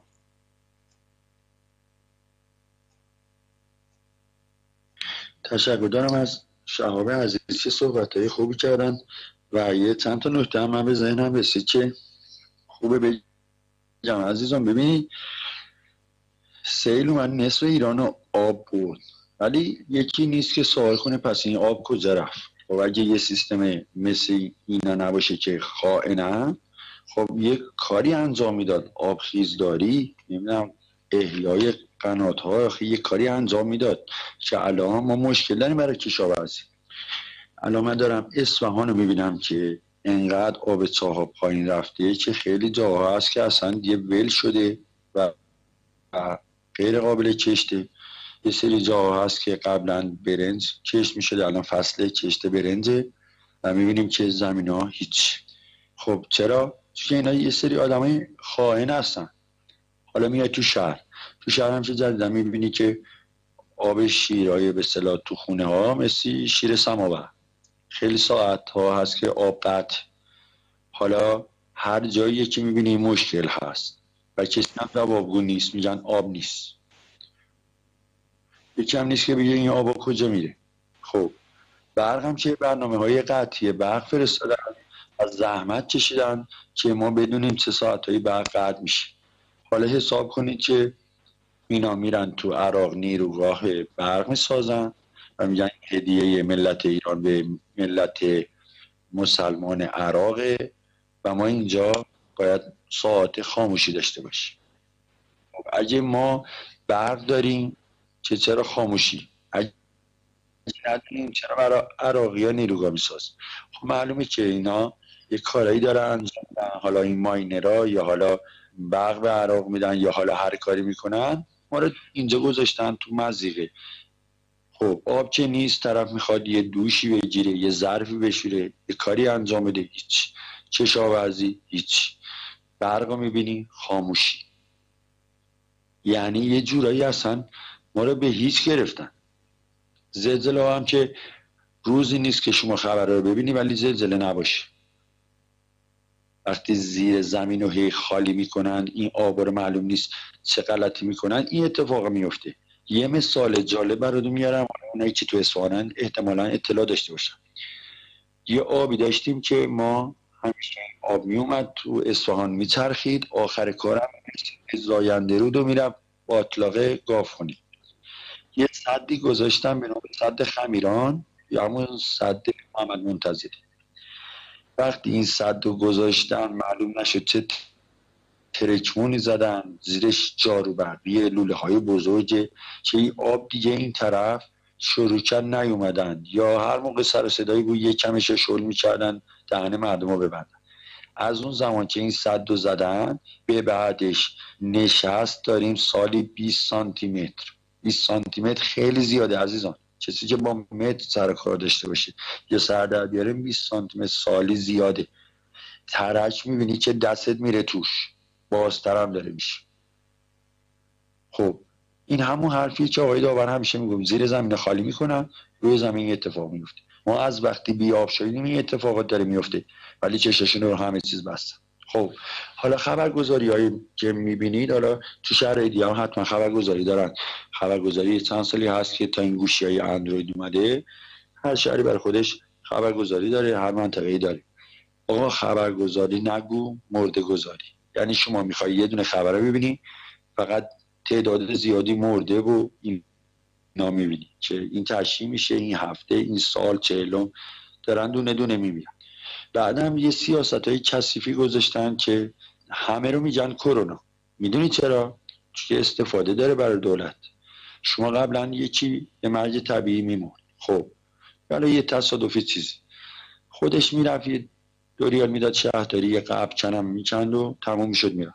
حالا میان با یه تشکیلاتی شما برو تو بیمارستان فلان کن، آمبولانس بگید بیاد اینجا، ماشین شهرداری بیاد تحت پروتکل ها، نمیدونم چیزایی بهداشتی بپاشه، لباسای مخصوص، نمیدونم از این بین مکانیکی ها بیاد بکنه فلان کنه. فقط هم راه به راه پول باید بدی، راه به راه پول بدی. این عزیزان بعدم یه سری خودشونو زدن به اون درش. آقا نه کنترل شده، کشور ما بسیار عالیه، ما واکسن داریم، آمریکا فلانه، حرف مفت. خب عزیزان من، تشییع جنازه اگه این چند وقته مرده داشتید اکثرا اینقدر کاغذ بازی تابت میدن که تشییع جنازه بیفته تو ظهر. چرا؟ چون که تو ظهر معمولا یا سر کارن یا تو خونه خوابن یا یه جوریه که ترافیک و اینا مردم حضورشون نیست، کسبه نیستن و این مرده رو بی سر صدا با یه نشکش میبرن سریعا میچپونن زیر خاک. شما وقتی میری تو مزار متوجه میشی که از پارسال تا حالا قبرستونه داره تقریبا پر میشه. خب اینا کی هن؟ ایرانی هن دیگه، اینا همیشه ایرانی هن. گرفتی چی شد؟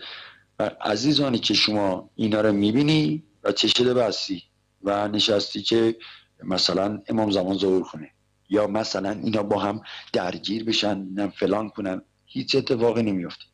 اینقدر خانه گسترده این ایران که اینا میخورن میبرن به ریش من و تو میخندن، جونمونم میگیرن.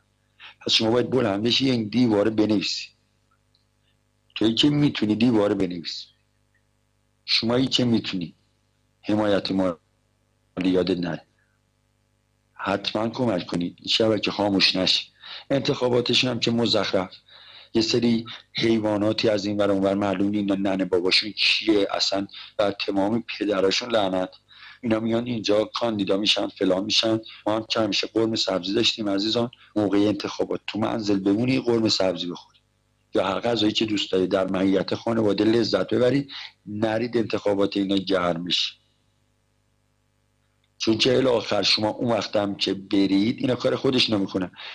یادتون میاد موسوی احمدی نژادو گفتن موسوی رای آورده، بعدم رهبر عزیز گفت که من نظرم به آقای احمدی نژاد نزدیکتره، بعدم یه دسته خودشون اومدن شروع کردن رای من کو، یه سری آدم ساده هم رفتن بیرون زدن پوستشون کندن.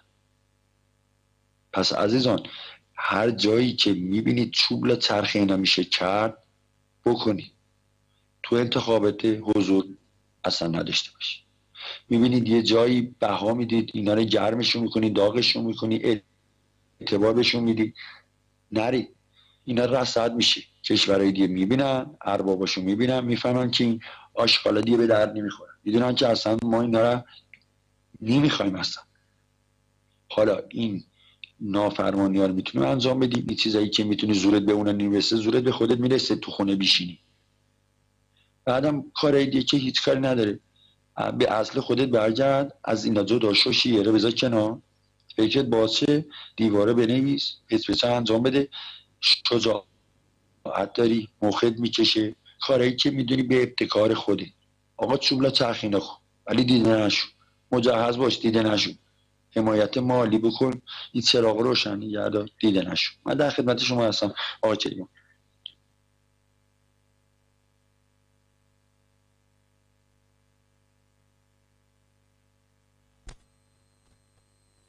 شاه بازاری بفرمایید اگه صحبت دارین که حالا شاهنامه میگنسی که جانم صدا تیفون به پایین بود. در من متوجه منظورت نشدم ولی خب من ادامه میدم. حالا تو صدا ضعیف بود جان. تماس گیرنده بود. حالا تا تماس گیرنده رو بیاری رو خط، خدمت همیهنان عرض کنم که هر صحبتی که داریم ما اینجا میگم دوستان تنها منافع شخصی خودمون نیست، همه منافع همگانیه. بفرمایید جناب دکتر تماس گیرنده از پشت خط نمونه مطلب.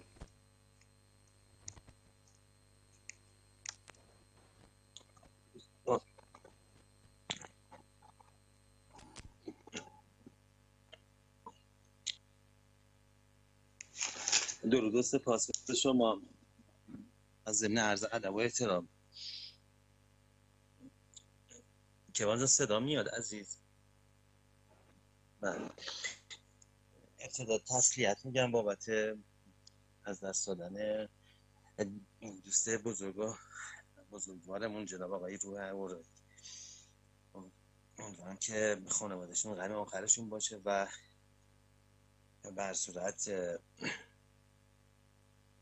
این جای باز بسی خوشحالی از این بابت که تو مسیری که گام برمی داشتن تا آخرین لحظه فکرشون ذکرشون و همه این بود که این ایران یه خوبی هم که داره که کیوان جان ببینید تو اون شرایطی که بر صورت انسان یه جورایی میخواد حالا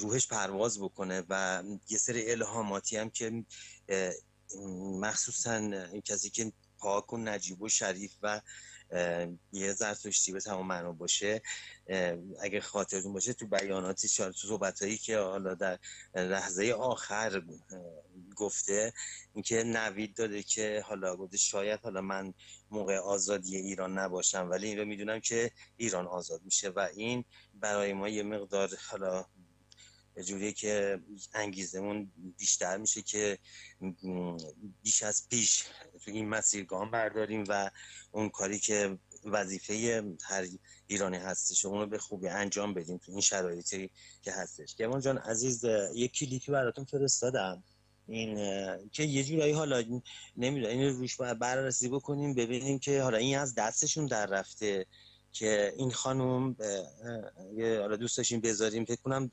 خودتونم یه نگاهی کردین ابتدای برنامه. دستشو میگین در رفته مگه جایی مگه پخش شده؟ مگه توی رسانه ملی مثلا توی ایران پخش شده مگه این؟ نه این اصلا کلا وایرال شده در رفته. نه خب یه نفر داشت صحبت کرده، یه نفرم فیلم گرفته دست شما رسیده، بس این در رفتن نه. آره نه خب ببین میخوام تو ببین الان تمام این کسایی که اونجا هستن همه حالا درسته نشستن و یه نفر شهامت پیدا کنه این حرف رو میزنه و نگاه میکنی که ما بقیه هم پیرو به صحبت این. ببینین آیش یاراشا، من امروز اجازه اول خبرهای خبری خوندم که دختران موتورسوار در حال موتورسواری از ابراهیم رئیسی حمایت میکردن. من همونجا گفتم یک ساعت بعد اینکه صندوق ها رو بستن اینا جرأت دارن پشت موتور بشینن، ببین چیکارشون میکنن. اینم قضیه همینه. دقیقاً.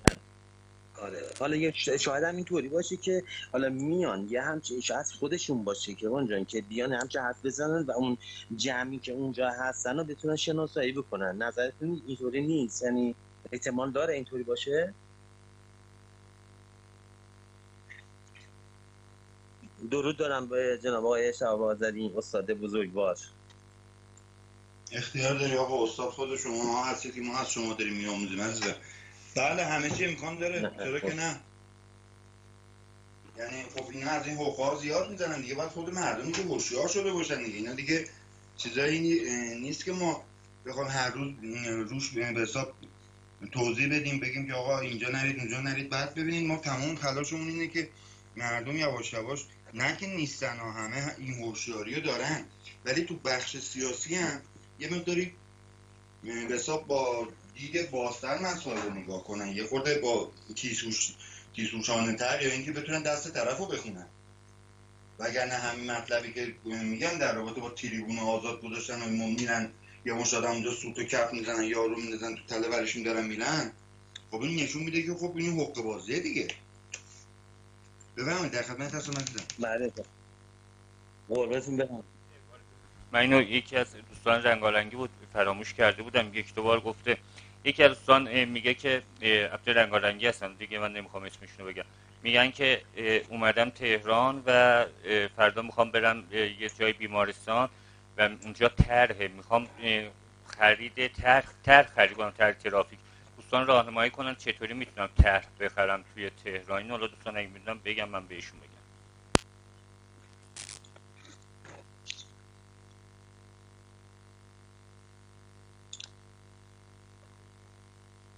بله عزیز دیگه خبر چیزی دیگه نیست، فقط میخواستم همین یادآوری بکنم که گفتیم که اینقدر زیادا بگین که به قول معروف این کلیپا نشون بدین.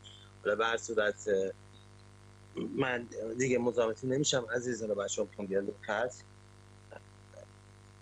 اگه دستور نداشته باشین من از خدمت مرخص میشم. قربونتون با درود بر زرتوش و زرتوشیان صفر یا زرتوش.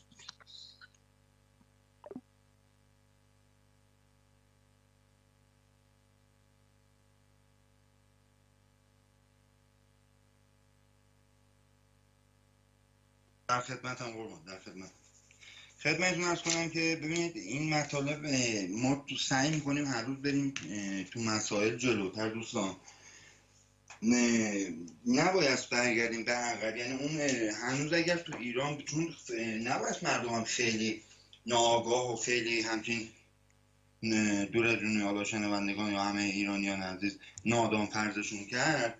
ولی خب بعضی چیزا رو در مورد گوشزد میگیم، یعنی میگیم آقا مثلا دارم میگم فلان جا رو میری آقا بپا چاله جلو پاتر، ولی دیگه بخوایم آقا مسیر رو بگیریم دست مردم بگیریم فکر کنیم که خیلی میدونیم و ما فقط دانایان جهان ما هستیم و از این صحبت ها اینا نیست. تو این رسانه دست کم من کسی سراغ ندارم که اینطوری باشه، دست کم الان نیست، خیلی وقت هم هست که نیست، نداریم ما همچین موردایی. اینجا دانایان کل که جمع نشدیم دورم، خود مردم باید روشون حساب کرد و من فکر میکنم خیلی از ما تیزهوش‌تر و زرنگ‌ترها تو جامعه دارن میلولن تو هم که جاشو اونا بیان به ما یاد بدن. اون با خب سرسری یادآوری میکنیم محض احتیاط که آقا خطرات این خطرات رو هست. بفهمیم قربان تماس گیرنده است.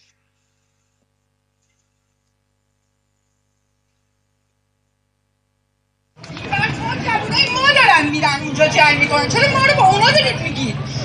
چرا من واقعیته شما چرا کشور ما رو با کشورهای پایین دارید مقایسه میکنید؟ بیاید کشورهای ما رو با کشورهای بالادستی مقایسه کنید. الان همینایی که میان میگن بگید مرگ بر آمریکا، بچه‌هاشون دارن تو آمریکا زندگی میکنن با پولی که با پول همین مردم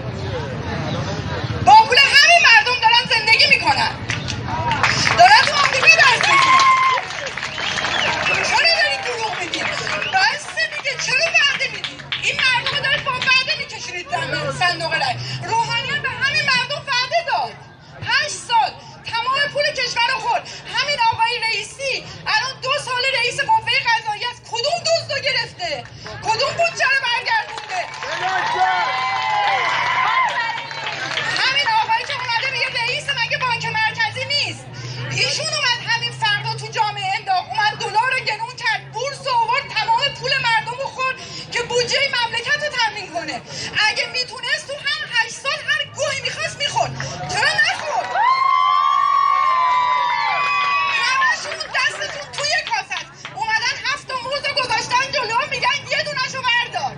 چه فرقی میکنه؟ دزده، چه فرقی میکنه؟ هیچ فرقی نمیکنه. همه برای چی به خودشون کار میکنن. به نظر شما به خاطر شورای شهر مایی 12 میلیون تومان طرف میاد میلیاردی خرج کنه؟ نه، نمیکنه همچین کاریو. خیلی ممنون. دوباره بگو بابا کم بود. خیلی ممنون از این خواهر گرامی. ایشان چند تا ببینید حالا ایشان چند تا سوال مطرح کردن. ببخشید یکی یکی دیگه همه ما دارن میرن اونجا جنگ میکنن، چرا ما رو با اونا دارید میگید؟ چرا واقعیته شما چرا کشور ما رو با کشورهای پایین دارید مقایسه میکنید؟ بیاید کشورهای ما رو با کشورهای بالادستی مقایسه کنید. الان همینایی که میان میگن بگید مرگ بر آمریکا، بچه‌هاشون دارن تو آمریکا زندگی میکنن با پولی که با پول همین مردم دارن زندگی میکنن، دارن تو آمریکا درس میکنن. چرا دارید دروغ میگید؟ بسته دیگه، چرا وعده میدید؟ این مردم رو دارید با وعده میکشونید در صندوق رای. روحانیت به همین مردم وعده داد 8 سال تمام پول کشور رو خورد. همین آقای رئیسی الان 2 سال رئیس قوه قضاییه است، کدوم دزدو گرفته؟ کدوم بودجه رو برگردونده؟ همین آقایی که اومده میگه رئیس مگه بانک مرکزی نیست؟ ایشون اومد همین فردا تو جامعه انداخت، اومد دلار رو گرون کرد، بورس آورد، تمام پول مردم رو خورد که بودجه مملکت رو تامین کنه. اگه میتونست تو هم 8 سال هر گوهی میخواست میخورد، چرا نخورد؟ همشون دستتون توی کاسه اومدن 7 موز گذاشتن جلو، میگن یه دونه‌شو بردار. چه فرقی میکنه؟ دزده، چه فرقی میکنه؟ هیچ فرقی نمیکنه. همه برای چی به خودشون کار میکنن. به نظر شما به خاطر شورای شهر مایی 12 میلیون تومان طرف میاد میلیاردی خرج کنه؟ نه، نمیکنه همچین کاریو. خیلی ممنون. دوباره بگو بابا کم بود. خیلی ممنون از این خواهر گرامی. ایشان چند تا ببینید حالا ایشان چند تا سوال مطرح کردن. ببخشید یکی یکی دیگه همه الان صدای منو صاف دارید یا بریده دارید؟ آیا آقا کلاغ درود بر شما بفرمایید. قربون شما. عرضم به حضورتون بس بحث طرح ترافیک بیایم بیرون دیگه ها. مخلص شما. عرضم به حضورتون واسه این مطلبی بگم. امروز داشتیم با یکی از دوستان صحبت می‌کردیم. بعد خیلی از خوبی و از اینکه انسان باید مثبت فکر کنه، مثبت باشه و اینا صحبت می‌کرد. خودش هم یه پرستار بود. انسان شریفی بود. چیزی که نشون میداد، صحبتایی که می‌کرد، آدم خوبی بود. بعد آدم وقتی مثلا ببینید توی زندگی آدما، خب مثلا زندگی مادیات از نظر مالی شما مثلا ساپورت باشی خوبه، از نظر اخلاقی آدم خوبی باشی آره خوبه، ارزم به حضور شما به دیگران بدی نکنی خیلی خوبتره. اما اگه آگاهی نداشته باشی، من نمیدونم اگه نداشته باشی این سه تا میره سوال یا زیر سوال یا نمیره. حالا اینش باید در موردش کمی بحث کرد، حرف زد، ببینی واقعا اینجوری هست یا نه. واقعا الان ما مردم ایران تو هر شرایطی که باشیم، حالا تو هر شرایط اخلاقی مادی معنوی هم که باشیم، اما اگه آگاهی نداشته باشیم به این روزی میافتیم که الان افتادیم. غیر از این آقای زنگان من اشتباه میکنم؟ آیا کلاغ صحبت کنید که درود به شرفت آقای کلاغ، درودی دارم خدمتت، خوش آمد عرض میکنم عزیزم، خوش آمدی. خیلی قربان باید موافقم، آگاهی است که باعث شادی میشه. عرضم به حضورتون آخه یه موقعی میشه طرف خیلی آدم خوبیه، مثلا نظر مالی هم حالا یا خوبه یا بده، رفتارش هم خیلی خوبه تو جامعه با مردم خوب، با همسایه‌اش با فامیلش، ولی مثلا 4-5 سوال ازش میکنید تو سوالا میمونه اصلا شاید ناراحت بشه که چرا یه همچین سوالایی ازش کردی. متوجه این بعد متوجه میشه که اون آگاهی که باید داشته باشه نداره. خب اون خوبی کردن و اون عشق ورزیدن میتونه ژنتیک هم باشه، میتونه محیط هم باشه، درسته، ولی بالاخره اون یه نسبتی از آگاهی، یه مقدار آگاهی بالاخره برای هر انسانی، آگاهی حداقل سطحی، نه رمان خونی ها، اینکه برید شما رمان بخونید، چون ایرانی ها اکثرا مثلا ما به قول مثلا این رفیقامون به یه سری از این آدما میگن بچه پیتزا، اینا مثلا رمان خونن. رمان که آدم شاید بتونه ادبیات آدم، گفتار آدمو خوب کنه، بالاخره یه کمی تاثیر کنه، اما تو آگاهی زیاد نمیتونه تاثیر بذاره. آگاهی انسان باید جامعه شناسی بخونه، چه میدونم فیلم ببینه که 4 تا چیز توش داشته باشه، یا فلسفه. یعنی مثلا شما نگاه کنید تو کتاب فروشی تو ایران میرین، مظلوم ترین غرفه توی کتاب فروشی ها غرفه فلسفه است. هر کی هم میگی مثلا بخون، میگه آقا ما 4 خط میخونیم سر در نمیاریم. چی میگه؟ گفتم خب بدبختی همینه دیگه که فکر میکنی سر در نمیاری. اگه دقت کنی روش، بری جملات قبلش رو دوباره شروع کنی از نو بخونی، حوصله داشته باشی، با این بدبختی‌ها و بیچارگی‌هایی که رو سرمون ریخته، آره حقم دارن دیگه اینجوری بگن. این که فلسفه میتونه آدمو یک کمی آگاه بکنه. عرضم به حضور شما همین اومده بود تو خاطرم، گفتم اینو بیام صحبت کنیم در موردش، شاید بالاخره یه چیزایی هم باشه از شما یاد بگیریم. ولی الان شده خودت ماشاءالله استادی تو اینجور مطالب. البته اگه صحبتی داری بفهم، حالا برمیگردیم دوباره روی این، اگه میخوای ادامه بده برمیگردیم روی مطلب. مخلص شما هستیم. نه و این حرفا چه، شما بزرگواری.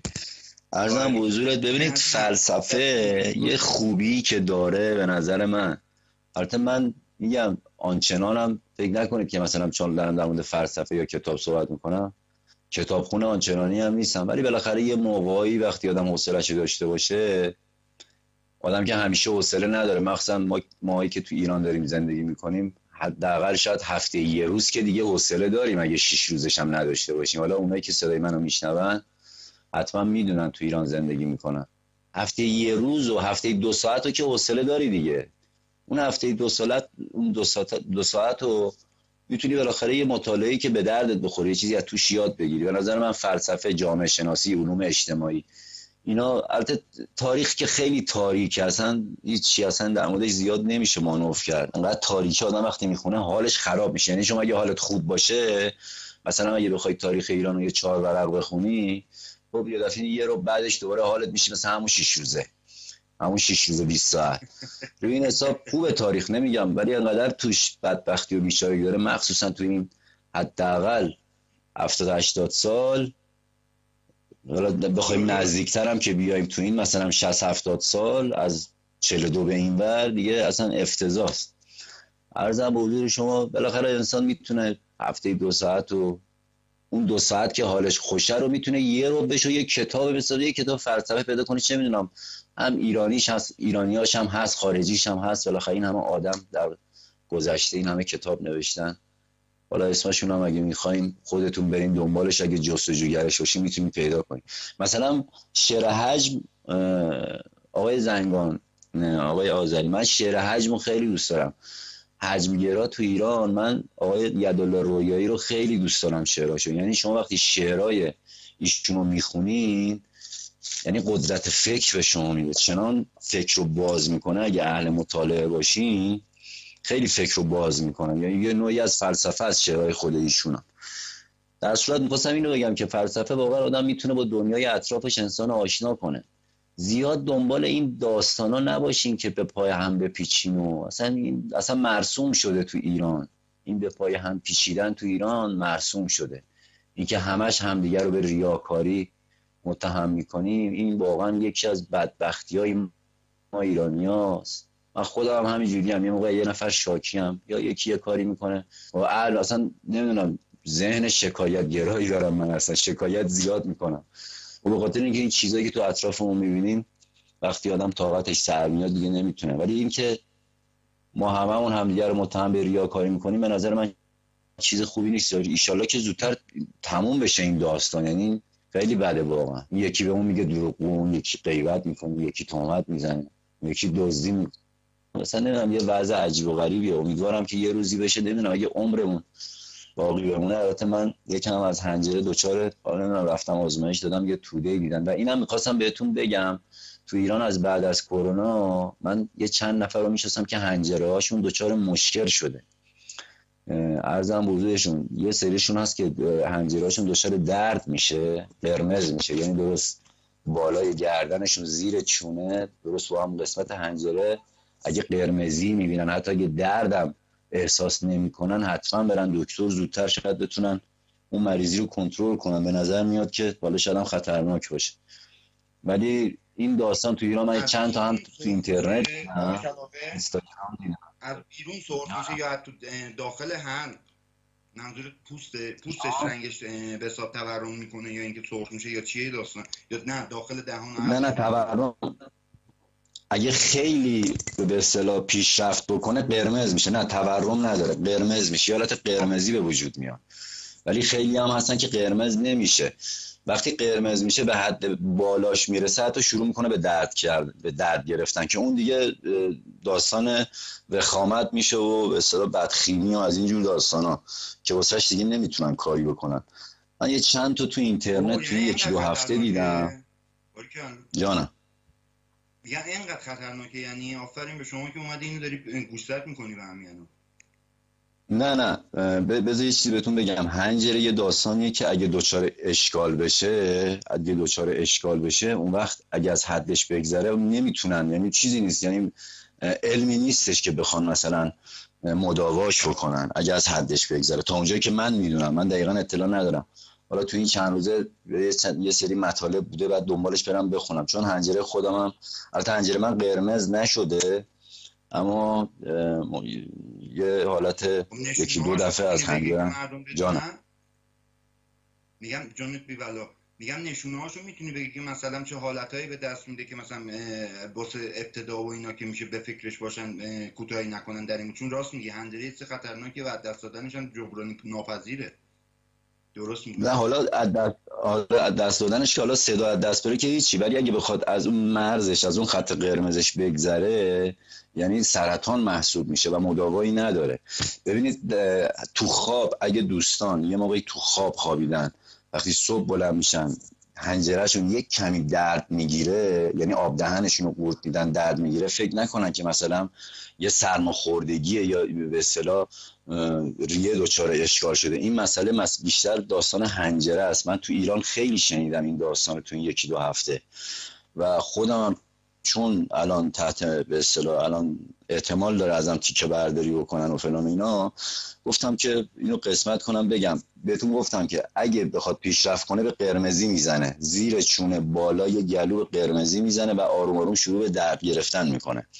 که اگه بخواد دردش شدید بشه اون وقت داستان خیلی غم انگیزه. یعنی طرف مقابل دیگه به زندگی بودن یعنی باید به فکر اون دنیا باشه. حالا اون دنیا چجوریه؟ من اینو یه توضیح بدم ببین درست میگم، درست فهمیدم منظور تو کلاغه. ببینید منظور اینه که بعضی وقتا آخه آدم میشن که چرک میکنه آب دهنش که میخواد قورت بده یه خود مشکله براش. منظور شما اینه که اگر تو این روزا همچین اتفاقی افتاد احساس نکنید که گلوتون چرک کرده یا اینکه مثلا زکام شدید یا اینکه مثلا چرک گلو و این داستاناست، نه حتما به فکر این باشه که تو حنجرم، تو بخش حنجرم یه آزمایش شاه بازاری آیه شاه بازاری این چیزی که آیه آقا کلاغه میگن دقیقا منم مشکل رو دارم اتفاقا، ولی قرار بود بعد این کرونا یه عمل کنم.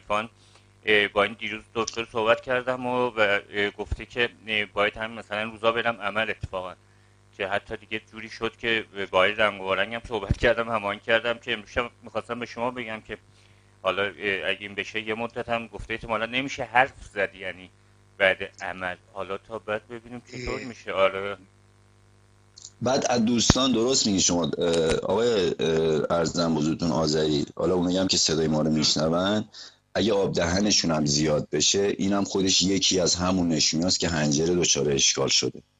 آب دهن زیاد بشه، بزاق زیاد بشه. حالا مسئله معده چیز دیگه ای است. الان ما داریم در مورد حنجره صحبت میکنیم. آب بزاق بدن هم زیاد میشه، بزاق دهن هم زیاد میشه. این چیزم داره. بعد لاغری کاهش وزن داره. یعنی شما هر چقدر که غذا بخورید اگه وزن کنید در هفته در ماه خودتونو کاهش وزن دارید. حتی احتمال داره بی‌اشتها هم نباشید و غذا هم بخورید اما اون غذا به اصطلاح جذب بدن نمیشه. اون حالا نمیدونم دکتری که داشت صحبت میکرد میگفت آهن بدن و یعنی بدن نمیتونه پروتئین و آهن رو به طور به اصطلاح استاندارد یا نرمال جذب بدن کنه، به خاطر همین کاهش وزن به وجود میاد. و اینو من گفتم حالا بازم اگه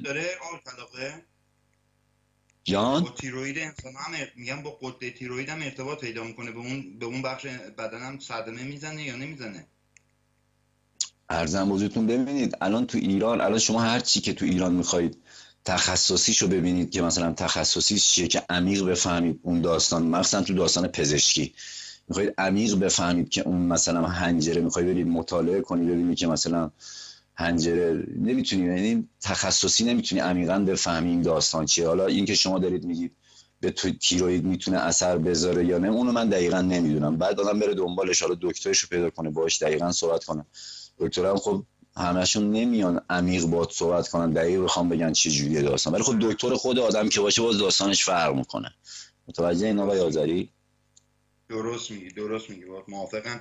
وقت نمیذارن اون وقتی که باید واسه هر بیمار بذارن، درست میگی نمیذارن، موافقم باهات. آره ببینید آقای آذری دکترها خب بالاخره قشر، من کاری ندارم به مسائل سیاسی که در موردش صحبت میکنن کاری ندارم، ولی خب در حد دکترها پرستارا بالاخره اینا کسایی هستن که برای نجات آدما دارن جون خودشون هم به خطر میذارن، هیچ حرفی توش نیست. ولی بعضی از دکترها واقعا یعنی کمال بیرحمی رو دارن، یعنی با مریضشون ارتباط برقرار نمیکنن. یارو مثلا میره یه آزمایش میگیره، میره آزمایش میذاره رو میزش، یارو میخونه مثلا شروع میکنه مثلا تجویز کردن دارو، ولی نمیاد با مثلا مریضش مگه چقدر میشه 3 دقیقه 4 دقیقه 5 دقیقه هیچ اتفاقی نمیفته.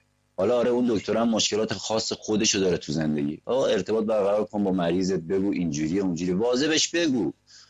اون دوران گذشته که قایم می‌کردید داستان یارو اگه یه مریضی خطرناک هم داشت میگفتی مثلا اعتماد به نفسش از بین نره، حالا اینا درست همش، ولی تو دنیای امروز باید با مریضت صحبت کنی، باید باش حرف بزنی، دقیقاً بگی آقا این آزمایشی گرفته اینجوریه واسش توضیح بدی که اونم بدونه این غذا رو نخور، اون غذا رو بخور، این کارو بکن، اونجوری نکن، ورزش اگه می‌خوای بکنی فشار نیا اونجوری. اصلا این چیزا رو توضیح نمیدن و این متاسفانه واقعا واسه کسی که دکترا رو همشون به نظر من، حالا باز من درصد سنج ندارم، هر موقع میام از درصد صحبت میکنم یه موقع دوستان فکر نکنه حالا ما اینجا کارشناس درصدیم نه درصد سنج داریم نه چی، ولی این چیزی که آدم دکترا میبینه حداقل 60 70 80 درصدشون اصلا هیچ دلسوزی برای بیمار نمی‌کنن، فقط تجویز کردن و پول گرفتن و یکی وکیلای دادگستری، اونا هم یعنی دور وکیلای دادگستری و دکتراست تو ایران، خوب پول در میارن. نوش جونتون بخورید، حال کنید، زندگی کنید، بالاخره شما هم رفتین زحمت کشیدین، درس خوندین.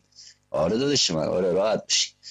آره اینجوریه داستان دیگه، داستان خیلی جانم. باید آخه خدماتم بدن در قبال این مبلغی که دریافت میکنن. برای چی دریافت میکنن؟ باید یه خدماتی هم بدن آخه، همینطوری یه طرفه که نمیشه. میدونی چی میگم؟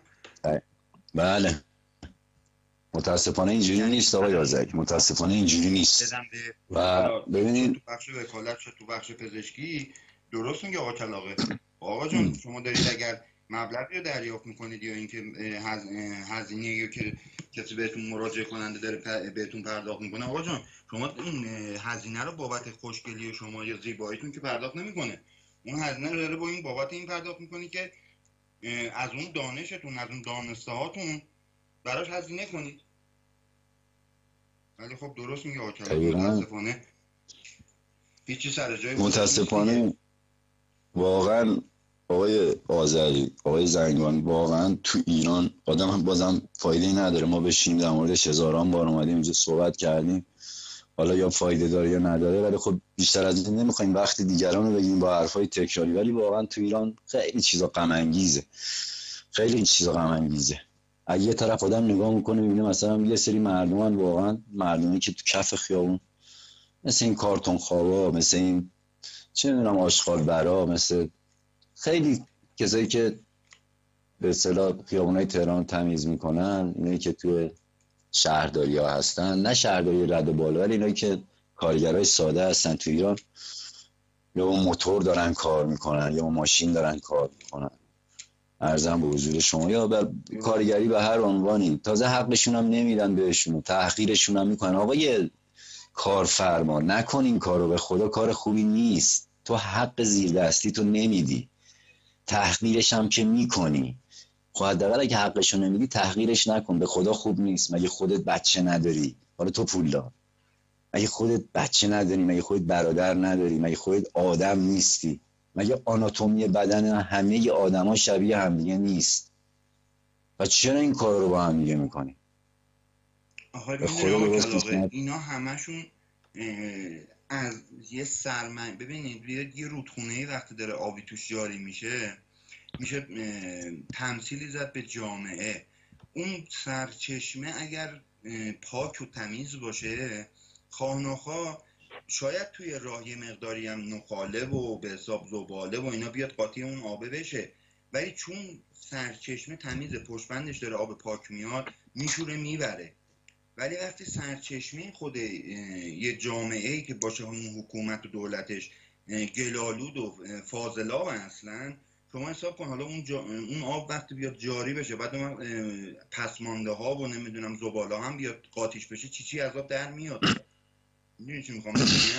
یعنی بله. سرچشمه هامون ایراد داره. متاسفانه این سرچشمه ایراد داشتن هم دیگه پایین دست یا اون کسی که پایین دست رودخونه است نمیتونه باشه، نمیتونه کنترلش کنه، مگر اینکه یا چشمه رو عوضش کنه، از جای دیگه آب برداره، یعنی حکومتش عوض کنه، یا اینکه نه دیگه، وگرنه هر روز بخوای آبو برداری بجوشونیم، نمیدونم تبخیر کنیم، فلان کنیم، بالاخره یه جای آدم خسته میشه، مجبور میشه همرنگ اون بشه، و اون همرنگ شدن هم همونه و مشکلاتی که داریم امروز تو جامعه میبینیم همان. حالا البته این نظر دقیقاً درست میگید آقای آذری، خدا درست میگید. ما همیشه شاید باورتون نشه، قدیم از شما خیلی چیزا رو، شاید خیلی چیزایی که گفتین در حافظه‌مون نباشه آنچنان، ولی بالاخره صحبتاتون که گوش کنیم تو همون لحظه لذت از صحبت کردن، بالاخره تو صحبتاتون چیزایی یادم یاد میگیره. دم شما گرم، خدا وکیل.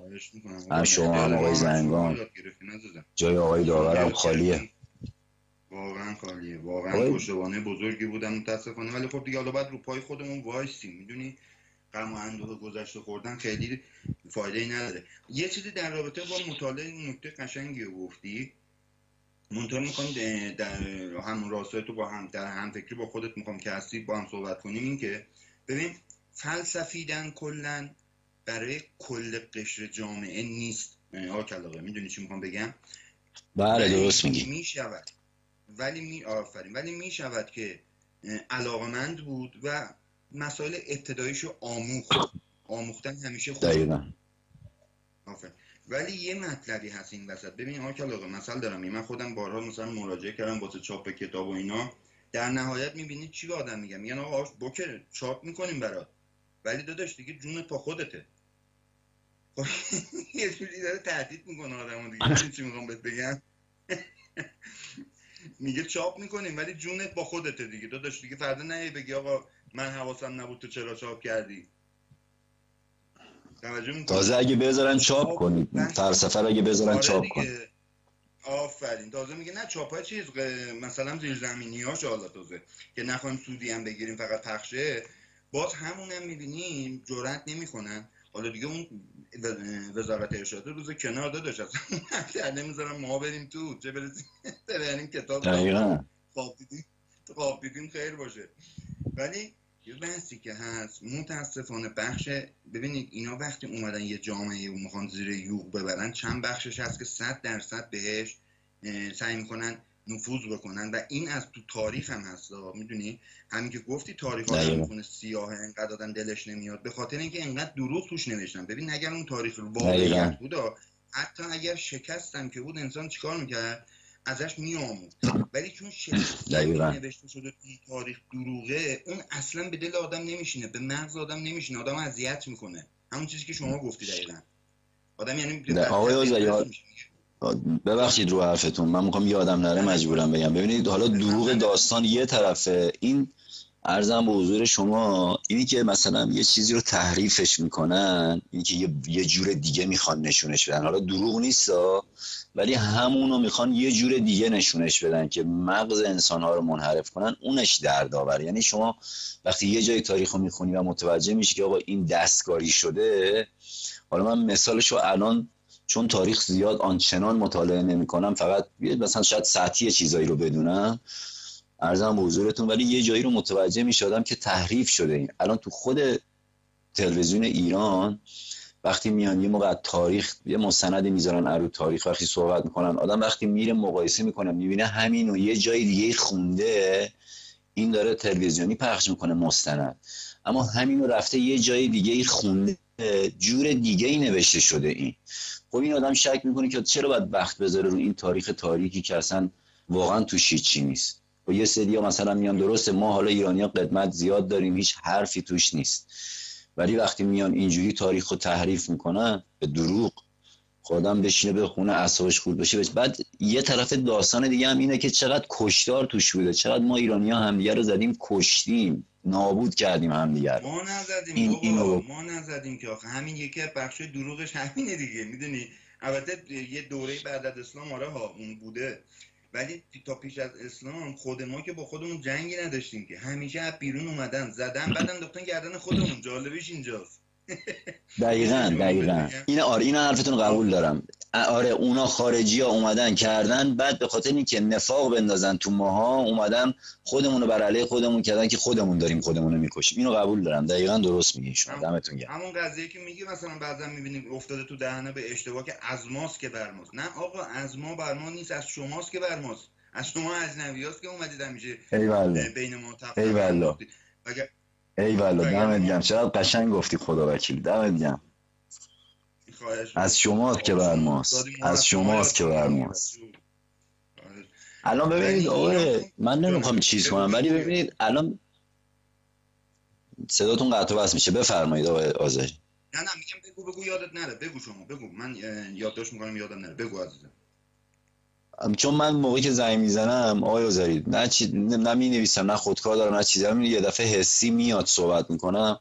عرضم به حضور شما خواستم یه چیزی میخواستم بگم که الان احتمالاً شاید دوباره یادم بیاد، ولی حالا شما بفرمایید ادامه حرفتون. من یادم نمیاد، بالاخره این حافظم یاری میکنه. منظورم این که شما یعنی ادامه بدی فراموشت نشه، شرمنده فراموش کردی. ببخشید شاید اومدن تو حرف من که نه این حرفا چیه.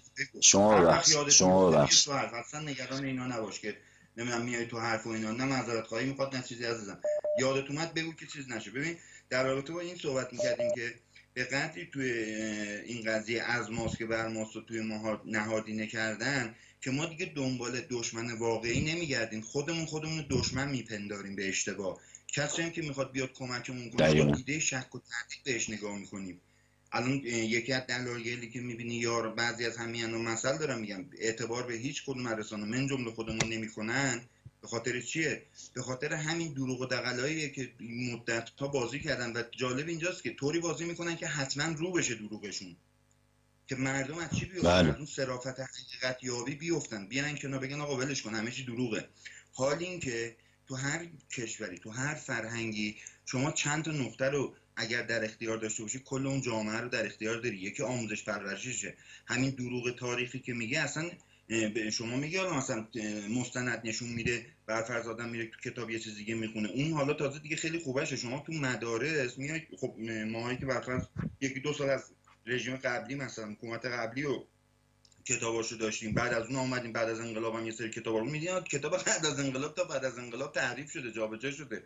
چه برسه به اونی که مثلا مورخی توی کتاب‌های نوشته‌های قدیمی هست اومدن حالا توی صدا و سیما هم که خب قربونش برن دیگه جعلستانه، اصلا جعل میان میکنن و میدن تحویل مردم. بعد اون وقت خب کسی هم که خب یه کوچکترین مطالعه تو این بخش داشته باشه متوجه میشه اینو دروغه. منتها بعد یه چیزی هست اینجا، این مطلب مهمه که اولا هیچ آفتابی پشت ابر نخواهد ماند. درسته حالت شعاری و تمثیلی داره این، ولی حقیقت هیچ وقت پنهون نمیمونه، بالاخره میاد بیرون. دقیقاً این مسئله اینجاست که من و شما ناامید نشیم. من نوعی به عنوان یه به حساب شهروندی که یه حکومت دیکتاتور رو نمیدونم دروغگو و کذابی دارم ناامید نشم که آقا هیچ وقت نمیشه درستش کرد. نه، اینجاش مهمه. اینا میخوان این امیدو از ما بگیرن که بگن آقا این شدنی نیست، درست شدنی. ایرانی‌ها با هم اتحاد نمیکنن. خب این یه حرفیه که خیلی‌ها میگن، ولی من یه پرسشی دارم، مثلا دارم، حالا با خودمون داریم صحبت میکنیم اینجا. مثلا این ماهای دلایل واژه‌ای که تو محرم و اینا راه میندازن تو خیابونا، مگه تو این هیئت‌ها خود ایرانی‌ها نیستن که میرن مثلا هر کی یه گوشه کارو بدون که کسی چیزی بگه میره یه دفعه هم آستیناشو میزنه بالا. دقیقاً درسته. بله دارم گوش میکنم. صدای تلویزیون یان زیاد شد، ببخشید. بله این بخش میدونی خود همین هیئت‌هایی که میبینی مردم میرفتن چجوری بس میشد. خب این اتحاده رو میان به هرز میکشن. اینا خیلی زرنگ، خیلی زیرکانه دارن عمل میکنن. یعنی اون نیرویی که من میخوام برای اتحاد در یه مثال دارم، در روز آقا نیم ساعت من میخوام مثلا یه کار چیز بکنم، عوام به حساب جامعه پسند بکنم یا اینکه کار داوطلبانه ملی بکنم، اون نیم ساعتی که من وقت میذارم تو زندگیم حالا یا حساب شده یا بدون حساب و همینجوری بر حسب عادت میام، اون نیم ساعت رو میره منو میکشونه به جایی که همش به حرزه میره نیروی من بعد از یه مدت دیگه خسته میشم میذارم کنار دیگه، آقا هیئت نمیرم ولی دیگه کار ملی هم نمیکنم. فکر میکنم همه چی با هم برنبوده. نیروی منو تو اونجا گرفتن. خب از طرفی هم خب بعد از یه مدت انسان بالاخره گیج، انقدرم گیج نیست که متوجه میتونه بشه بعد از یه مدتی راست و دروغو میتونه تشخیص بده. بعد تشخیص که میده ناامید میشه، ببین ای داد بیداد یه عمری گذاشته تو این راه دروغ. اینا همه به هم پیوسته است. آفرین، دقیقاً اینا همه به هم پیوسته است. اگر ما حواسمون نباشه، یعنی خود ما به عنوان اینکه حالا یه حرکتی داریم میکنیم داداش، مثلا خود شما خب از خیلی جلویی، چرا؟ به خاطر اینکه آقا یه تکونی میدی، آقا با یه تلفنی میزنی 4 کلمه صحبت میکنی، حالا من خوشم بیاد نیاد مهم نیست که تو داری کار خودت، تو وظیفه ملی تو داری انجام میدی در حد توان خودت، در حد دانسته‌هات. کسی هم اجازه نداره از شما بیشتر از این توقع داشته باشه. این کار داوطلبانه است داداش. مگه طلبکاری؟ همه شما گرم. نظر طلبکارم. میدونی چی میخوام بهت بگم؟ شما هم داری کار خودت، منم کار خودم میکنم، هر کسی نسبت به خودش. بحث اینجاست که ببین این بخشایی که اینا همیشه میان روش دست میذارن، نفوذی یا عوامل نفوذی، یکی بخش کتابخونه هاست. یعنی حتی تو تاریخ هم که نگاه میکنی میبینی این یهودی‌ها میخوان برن نفوذ کنن، دو جا نفوذ میکنن. یکی دروازه هاست نفوذ میکنن، یکی تو کتابخونه ها نفوذ میکنن، کتابداری، و یکی هم جامداری. یعنی کجا؟ اون بخشی که عیش و عشرت حالا به حساب زمان استراحت و عیش و نوش و خورد و خوراک شاهانه. خب تو فرهنگیش میرن دستکاری میکنن داداش، فرهنگ متزلزل میکنن. تو بخش قضا و اینا یا مسموم میکنن طرفو یا از بین میبرنش. تو بخش دروازه هم دشمن تا میاد حمله کنه دروازه رو وا میکنن، راحت میدن دست دشمن. توجه میکنی؟ این سه جا میومدن نفوذ میکنن. و این کتابداری که امروز روز ما هنوزن درگیرش هستیم، علاوه بر اون دروازه بار میونه نمیدونم فلانه، خب الان دروازه به اون صورت به اون شکل نیست، ولی خب ارتش که هست به عنوان نیروی دفاعی میاد بغلش سپاهی میذاره که نیرو بدنه رو از خود ماها جذب میکنه. ولی دستور وقتی از ارتش میاد آقا میشه سلسله مراتب و فلان این مطالب که خودت میدونی، اونجا دیگه نمیتونه یه سرباز صفر بیاد جلوی سرهنگ وایسه بگه آقا شما اشتباه داری میگی که باید اطاعت کنه.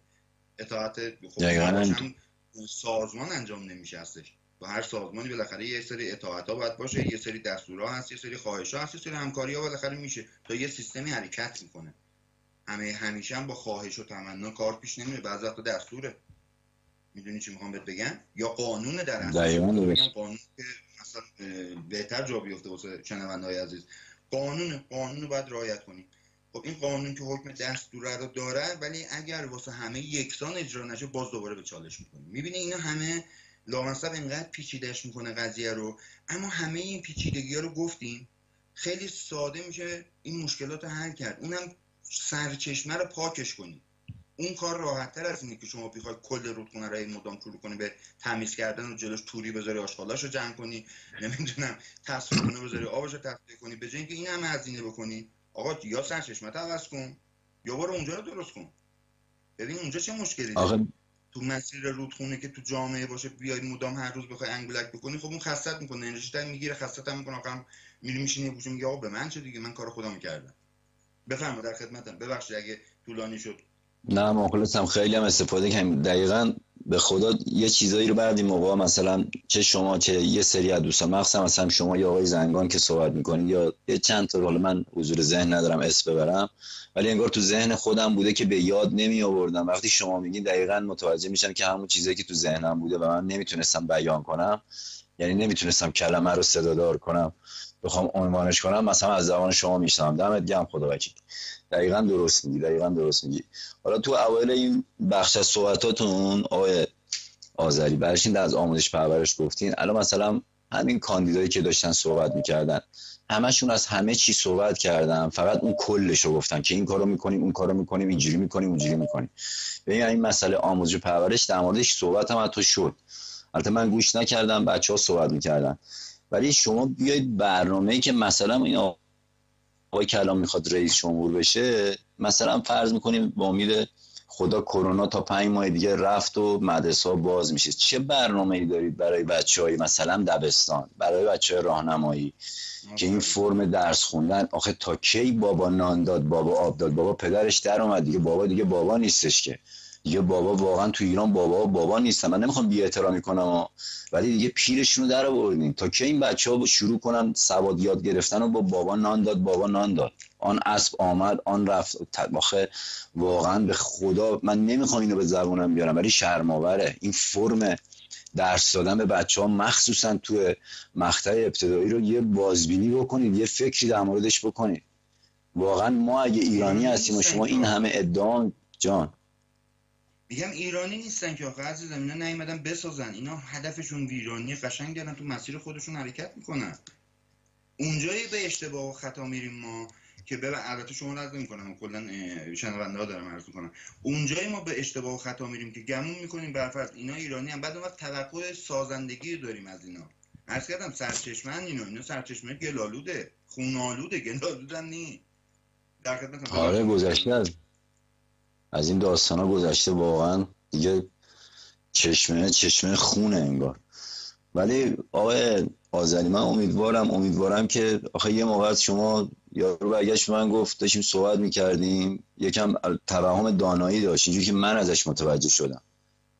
خیلی صحبت رو با هم میکنیم. برایش من گفت تو آرزو تو دنیا نداشتی؟ گفتم تا خاطره هست که آرزو کاری نیستش که. آخه آرزو من قدیمم یادمه دیگه آقای آذری، شما هم شاید بیشتر یادتون باشه، تو ایران یارو میگفتن آقا آرزوهای بزرگ بکن. مثلا ما یه آرزوی کوچیک می‌کردیم، گفتیم به همینم که برسیم، همونم آرزوئه دیگه، میرسیم به اون، بعد اگه بالاخره احتیاج بود بعد یه آرزوی بزرگتر هم می‌کنیم. ولی تو که هنوز به آرزو کوچیک نرسیدی، چه جوری آرزوی بزرگ می‌کنی؟ یعنی میخوام بهتون بگم این مدل فکر آدما تو ایران همین حالاش هم شاید بگن آقا وقتی من میبینم به یه چیزی واقعا دسترسی ندارم، حالا میگن آقا کائنات شما آرزوتو بکن، کائنات میان دست به دست هم دیگه میدن به عشق تو، هم فلان میشه بیسار میشه. اونم چی توی مملکتی مثل مملکت ما که این همه ریخت و پاش. متوجه این یه سری چیزای جزئی رو مردم ایران عاجزن، از دونستنش عاجزن. یعنی کافیه تو تلویزیون یه چیزی بگم، مثلا بگم ماست سیاس، همه فکر میکنن مثلا ماست سیاس، زغال مثلا سفیده. این خوشباوری تو ایرانیا که هر چیزی رو به راحتی باور میکنن خیلی غم انگیزه، واقعا غم انگیزه. اینم به خاطر همون عدم آگاهی است که من اول حرفام به شما گفتم یعنی یارو تو هر شرایط زندگی باشه از یه آگاهی امروزی ها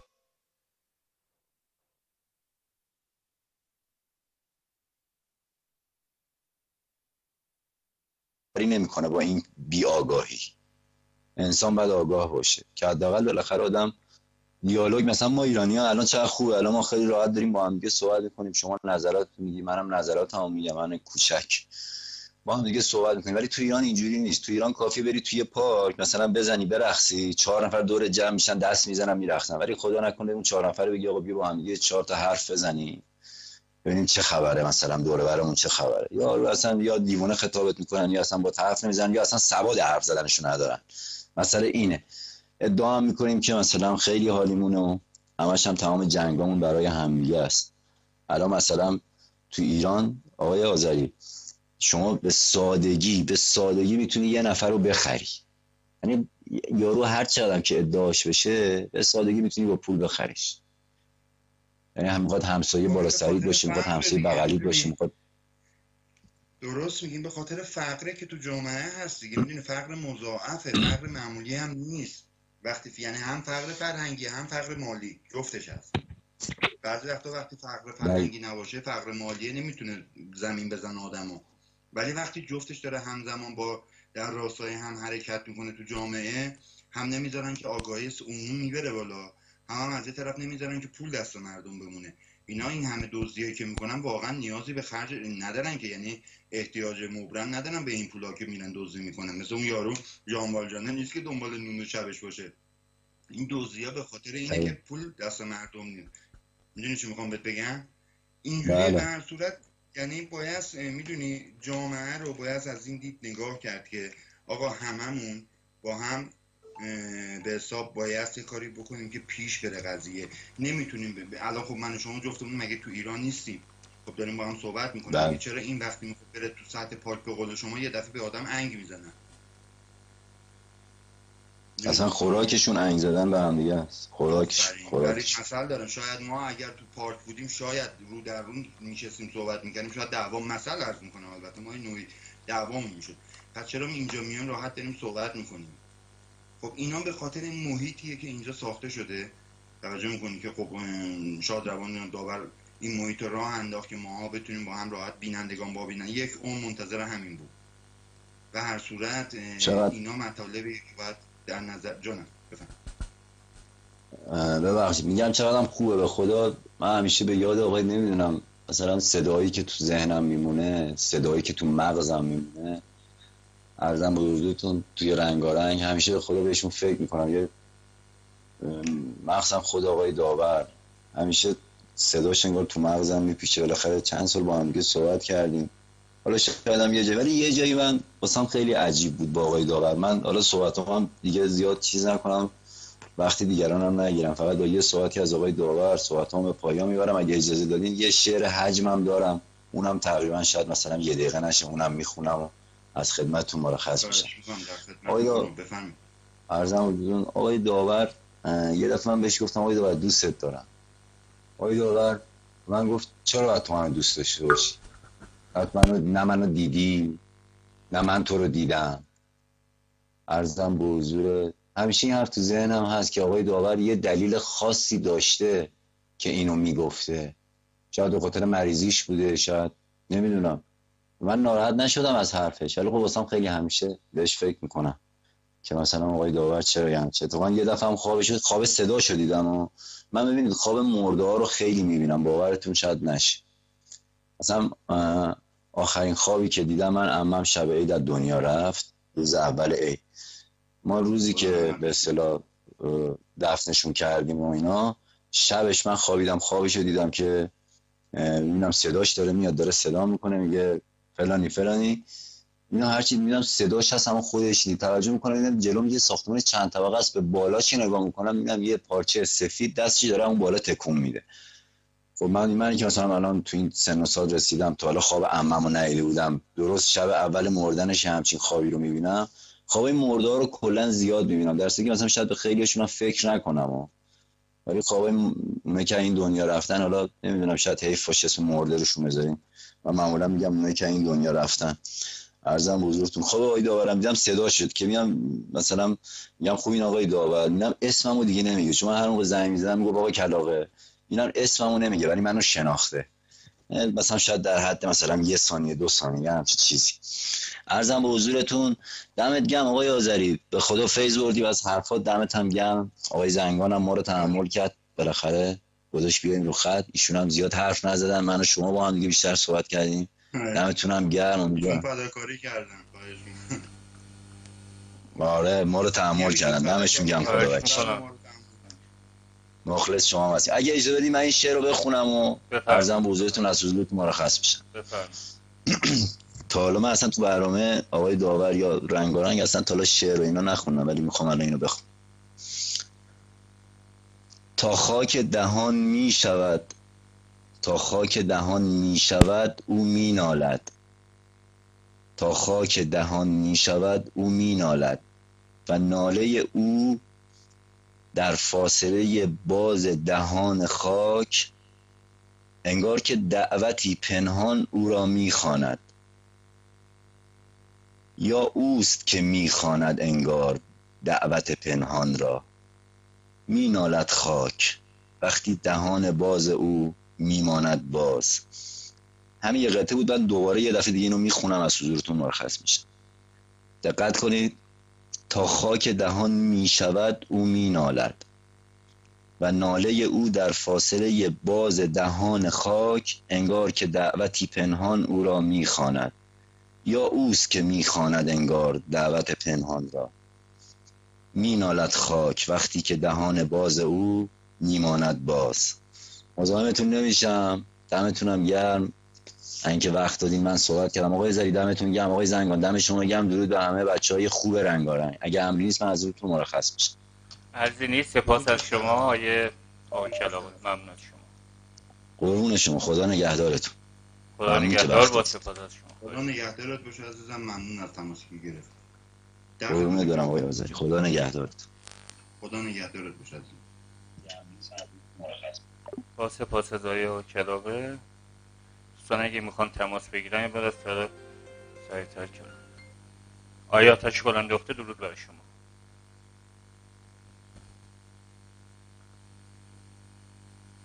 درود بر شما جناب زنگان. درود دارم خدمت تمام رنگارنگی‌ها. جناب زنگان،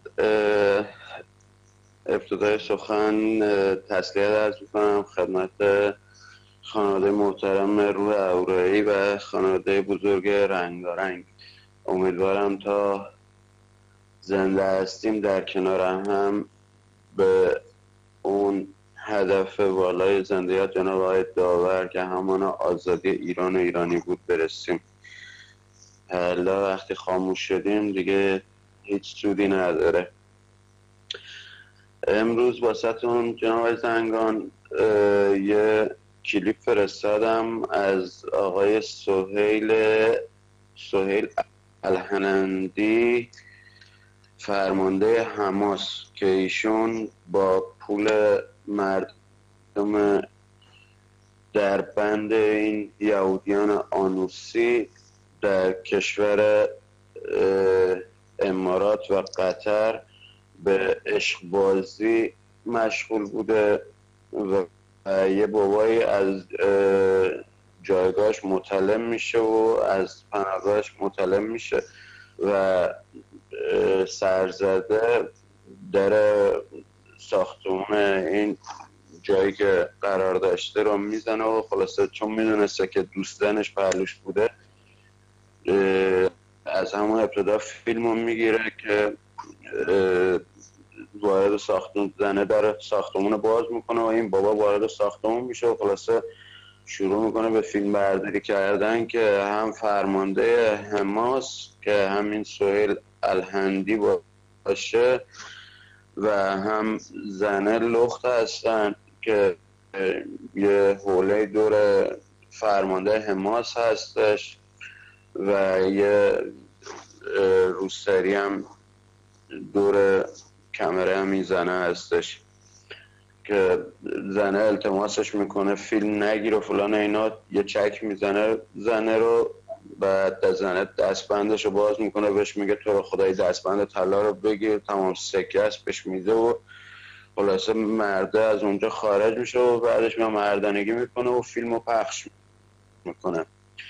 اینو اگر شما صلاح دونستی پخشش بکنید، اگر که صلاح ندونستی پخشش بکنید. من اینو دیگه خدمت هموطنان گفتم که بدونن با سکوت شما هموطن ببینید چه پولایی داره میره و چه افراد کثیفی دارن با پول سرزمین شما، پول چپاول شده شما چه کیف و حالی دارن میکنن و شما باید همینطور در فقر بمونید و تو صف مرغ و گوشت و نمیدونم برنج و روغن و این چیزا شما باید جلو آفتاب بمونید و اینا تو ساختمونای آنچنانی باید خودشون کیف حال بونن. بعد چند تا نکته بود فراموش کردم. ماشاءالله آقای که الان رو خط بود انقدر صحبت کردن، 1 ساعت رو خط بودم فراموش کردم چه چیزم. راجب آب بود. مسئله آب من چند وقت پیش اومدم گفتم هموطنان جدی بگیرن که الان دارن میبینن روز به روز این کشورمون داره دچار خشکسالی میشه و یه کلیپ واسهتون فرستادم که پرسنل شرکت نفت هستن در بیابونای سوسنگه که اونجا واسه انتقال آب از بیابونای سوسنگت به هویزه دارن حفاری میکنن و به لوله انتقال آبی که حدوداً 3.5 متر ارتفاعش هست حفاری رو انجام میدن، به اون لوله میرسن و خلاصه این انتقال آب رو میخوان واسه دستگاهی که دستگاه حفاری شرکت نفت هستش، واسه خنک کردن چاهای نفت هستش، این آب رو انتقال بدن. وقتی لوله رو سوراخ میکنن نزدیک به 35 متر 40 متر ارتفاع آب هستش. این کلیپش هم واسهتون فرستادم، حدوداً 30 ثانیه است. به خاطر این فرستادم که هموطنان ببینن اینا دارن میگن خشکسالی آب نیست، ولی آب رو به چه شکل دارن صادر میکنن به کشورهای عربی و پولش رو میگیرن، با پولش میرن حمایت میکنن از تروریسم و بعد خودشون هم که نیروهای ترور دارن صادر میکنن. به هر حال ملت ایران میمونن اون با حوضشون که الان هم میبینن حوضشون دیگه خالی شده. بعد یه عکس هم واسهتون، 2 تا عکس هم واسهتون فرستادم از لوله‌های انتقال آب که ابعادش رو زده 3 متر و 24 سانت ارتفاع لوله است و طول 12 متر. شما حساب کن 3 متر و 24 سانت ارتفاع لوله، یعنی 2 نفر سر پا باید روشون هم دیگه بیستن، تازه دستشون به بالای این لوله برسه. این قطر لوله هست تازه که برای یک کشور داره انتقال آب از ایران صورت میگیره. هموطن لااقل واسه بقا خودت و خانوادت یه کاری بکن، دیوار نویسی بکن. این دیوار نویسی هیچ لطمه‌ای به شما نمیزنه جز این که به اون هدف آزادی که متن نظرت میرسی بیایی نمیدونم بری تریبون آزاد ببینی و شروع کنی تو خیابون به سر صدا کردن، 2 متر اورترش کیسه بکنن تو سرت و بازداشتت بکنن و بفرستنت زندان. فکر نکن اون تریبون به قول معروف آزاد و در اختیار جناب عالی گذاشتن که بیای هر صحبتی دلت میخواد انجام بدی. اون تریبون رو گذاشتن 4 نفر از خودشون میاد شروع میکنه به بسم الله رو میگه و بعدش تریبون رو میدن دست جناب عالی. جناب عالی هم که کلت داغ شده تو همون 4 تا سخنی که اون 4 نفر از خودشون گفتن شروع میکنی به داده هوا کردن. 2 متر اون طرفتر هم زمانی که دیگه دوربینی نیست کیسه میکنن سر تو رو میکنن داخل ماشین ون و میفرستنت بازداشتگاه، تا جایی هم که میتونن آبخونک بهت میدن میخوری و بعد میگی چه غلطی کردم. ولی این تریبون آزاد رنگارنگ در اختیارتون گذاشته است، نمیایید استفاده بکنید. این همه هموطنان دارن حمایت میکنن با هزار بدبختی که شما بدونید مسیر آزادی چیه و چطوریه، ولی شما میرید تو صف بورس وای میسید و نمیدونم داد هوار میکنید، میرید تریبون آزادی که موقع انتخابات میذارن در اختیارتون تو خیابون که همون 4 تا بسیج ساندویچ خور اول میاد صحبت میکنه رو میبینید و فکر کنید بله ایران آزاد شده و به آزادی رسیده، شروع میکنید به سرسک کردن که نتیجهش هم میبینید. بعد راجب این 11 نفری که 90,000 میلیارد تومان بردن و کسی تا حالا صداشو در نیاورده، یه حساب سرانگشتی خواستم خدمت هموطنان عرض کنم. اون همین که این 11 نفر چه کسانی هستن که حتی رئیس قوه قضاییه کشور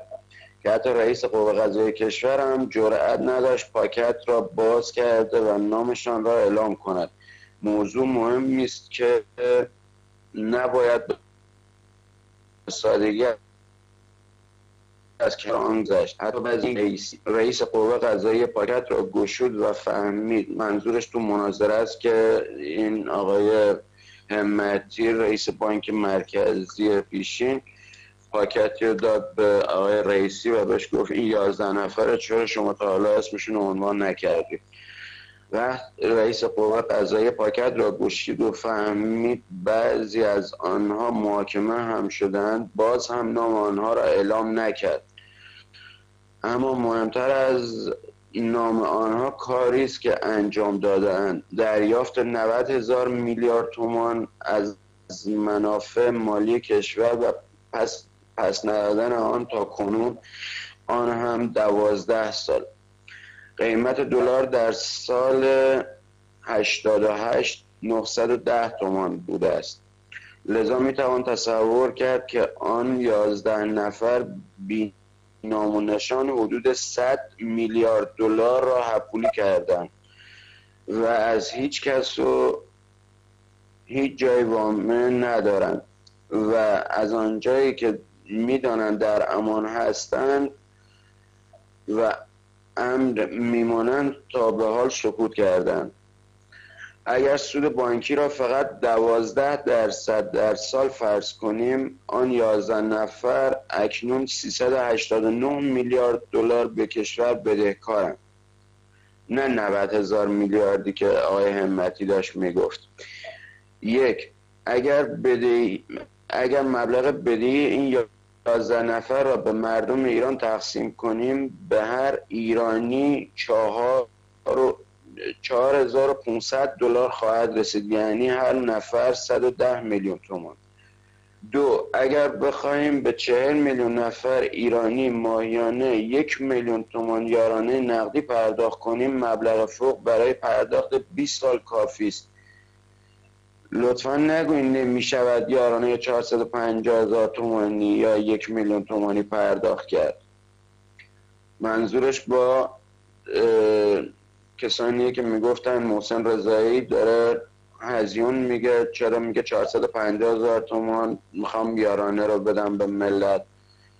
میگه حتی اگه 1 میلیون تومان هم بدیم هم بازم اضافه میاد. حالا 3، اگر پول مورد نظر را با سود 12% بانک سرمایه گذاری کنیم، با سود آن میتوان به هر ایرانی به هر یک از ایرانیان ماهانه 1,191,000 تومان پرداخت کرد. 4، اگر هزینه ایجاد یک شغل پایدار برای هر نفر را حدود 2 میلیارد تومان فرض کنیم، 2 میلیارد تومان توجه بکنید، فقط با سود این پول میتوان 1,151,000 تومان شغل پایدار ایجاد کرد. معذرت، فقط با سود این پول میتوان 1,151,500 شغل پایدار ایجاد کرد. بنابراین آن 11 نفر طی این 12 سال حدود 7 میلیون شغل را نابود کردند. 5. هزینه حداکثر هزینه احداث هر کیلومتر اتوبان 6 بانده از 3 تا 6 میلیون دلار است. بنابراین با سود آن پول می توانستیم هر سال حدود 10,000 کیلومتر اتوبان 6 بانده احداث کنیم. 6. اگر هزینه متوسط احداث هر واحد آپارتمان 100 متر را حدود 400 میلیون تومان و هزینه تملک زمین را هم تقریبا همین مقدار فرض کنیم، آنگاه با سود 389 میلیارد تومان سالانه میتوان بیش از 1.5 میلیون واحد مسکونی 100 متری احداث کرد. یعنی این 11 نفر طی 12 سال از احداث حدود 8,500,000 واحد مسکونی جلوگیری کردند. خلاصه داره مرتبه داره میگه تا 12-13 مورد که دیگه من نمیخوام وقت عزیزان بگیرم. هموطن شما اگه میخواید فقط نگاه بکنید، این یه قلم بود که اینا میگفتن 90,000 میلیارد تومان که در سال 88 این 11 نفر به جیب زدنه و اگه به پول امروز بخوایم حساب بکنیم حدود 389 میلیارد دلار به کشور اینا ضرر زدنه. فقط یه قلم رو شما در نظر بگیرید که این 11 نفر بردن و صداش هم در نمیارن. حالا دیگه شما ببینید پولایی که پارسال زنده یاد جناب آقای داور گفت واسه عیدی ایرانیان ترامپ اومده پولای این زنازاده ها رو بلوکه کرده در آمریکا. ببینید چه پولایی اینا بردن و چه ضررایی به شما زدن. امیدوارم که به خودتون بیایید و تا یک به یکمون چراغمون خاموش نشده دست به دست هم بدیم و ایران رو آزاد بکنیم. من عرضی ندارم جناب عزیز، اگه امین علی در خدمتتون مرخص میشم. عرضی نیست. سپاس از شما. یا آتش بلند دختر زنده باشی. یا زرتوش و درود بر زرتوش زرتوشیان سفر. سپاس از شما. یا آتش بلند دختر. آیه گرگی بارنده بفرمایید، شما صحبت دارید. درود دارم به عزیزانی که به خط اومدن و آقای آتش بلند داره تشکر از میکنم. ولی چند یه صحبتی شد در رابطه با حنظره یه به اصطلاح، من دکتر نیستم ولی تجربیات خودم رو میگم، چیزایی که دیدم و میدونم. خب اولین مشخصه هر بیماری درده. یعنی شما یه جایی درد میگیره، یه مشکلی پیدا میکنی، خب یه پیش دکتر و اون راهکار میذاره جلو پای. ولی همیشه مشکل حنجره درد نیست. کسانی بودن که درد نداشتن ولی بعداً به مشکل برخوردن. حالا چه جوری؟ مثلا داره صحبت میکنه مثل آدمایی که مشکل تنفسی دارن، صحبتش چند وضوحش از دست میده، حس داره، انگار که مثلا ریه یا نفسش یاری نکنه. اون میره پیش دکتر و اون دکتر چیکار میکنه؟ بررسی میکنه. اگه مشکلی ببینه تو عکس‌ها، تو نمونه ها، متوجه میشه که یه چیزی هست. اون وقتی که شما میری نمونه برداری میشی و میده پاتولوژی و پاتولوژی میگه که اگه مشکلی باشه برطرف میکنه. ولی چیزی که هست اگه چیزی که آدم داشته باشه معمولا با درد خودش نشون میده، ولی همیشه درد نیست.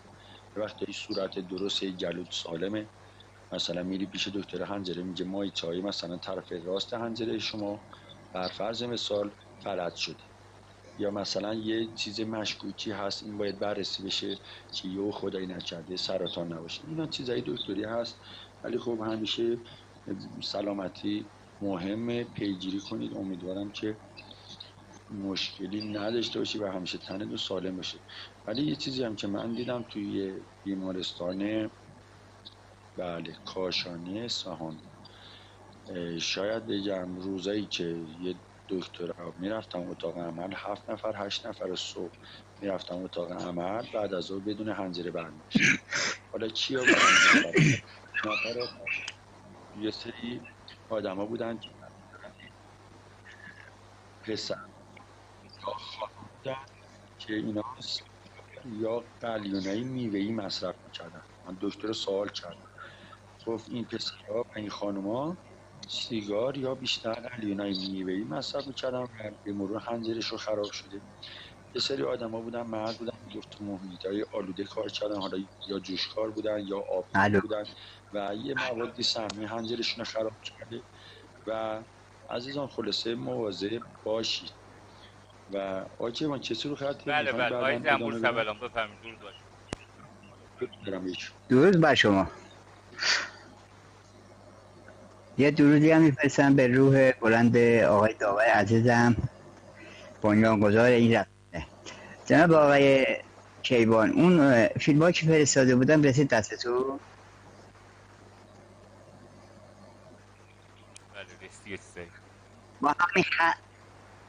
با همین خطی که تماس میگیرم باهاتون با همینجا فرستادم. آره دیدم. بعد این همین که میگم همین پروفسور مهران توکلی که میگم این تو صحبتاش توی اون فیلم اینطوری گفت، حالا متوجه نشدم اومده ایران یا با آقای خامنه‌ای تماس گرفته یا متوجه نشدم.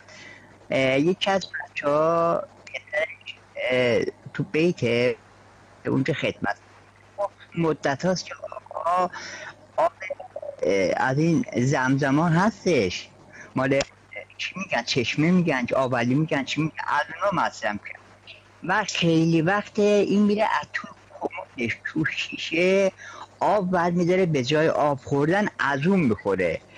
گفت واکسن کرونا هم نزده این. من احتمال میدم این از همین داروه داره مصرف میکنه. حالا اینو دقیقا من نمیدونم، به این فیلم گوش کنی شاید متوجه بشی.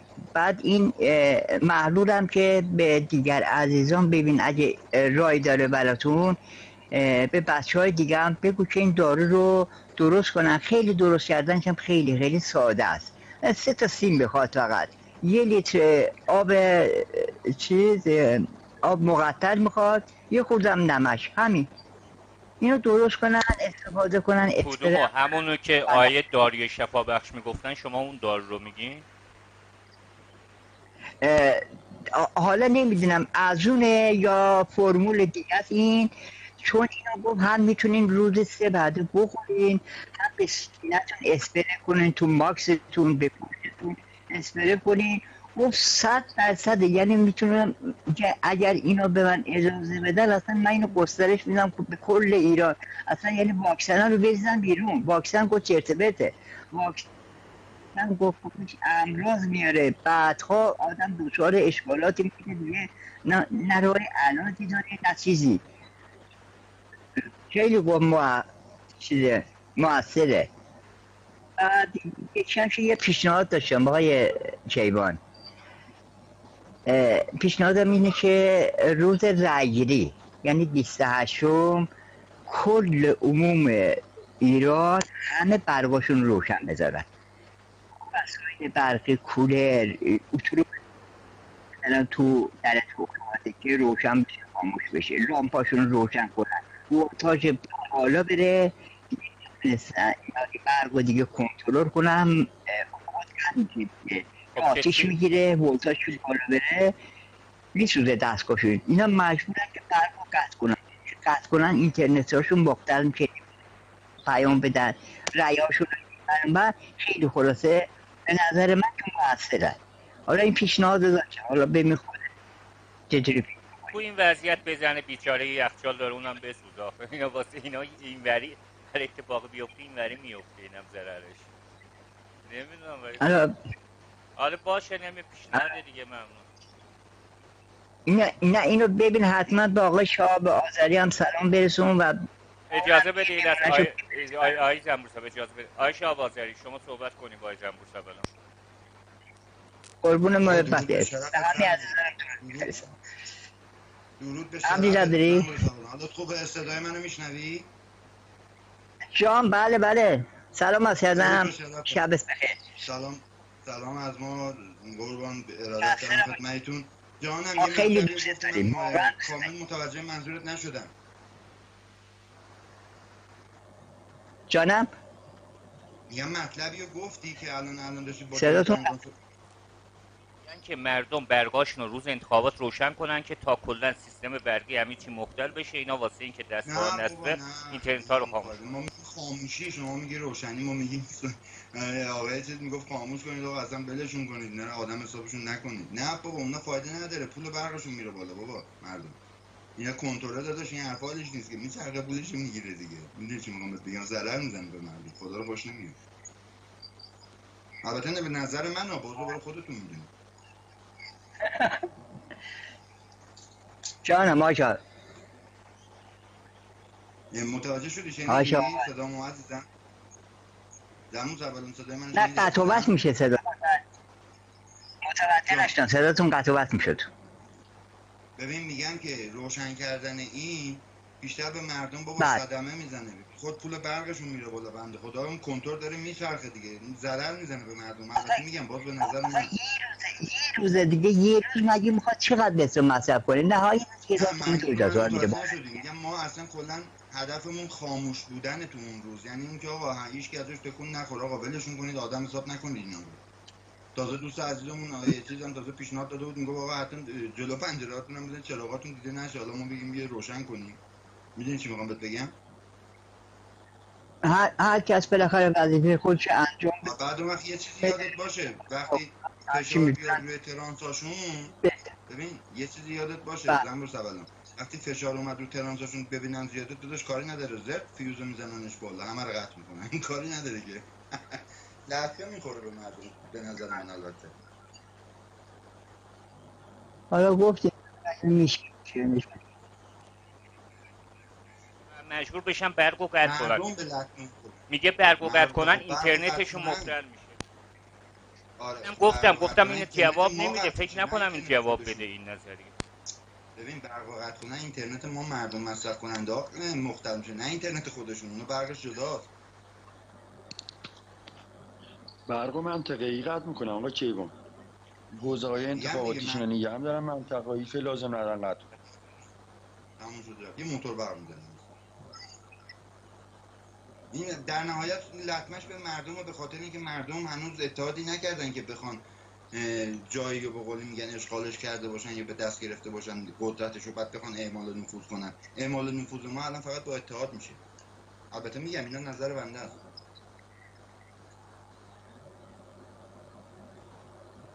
نه کاراشون که مختل میشه کلا.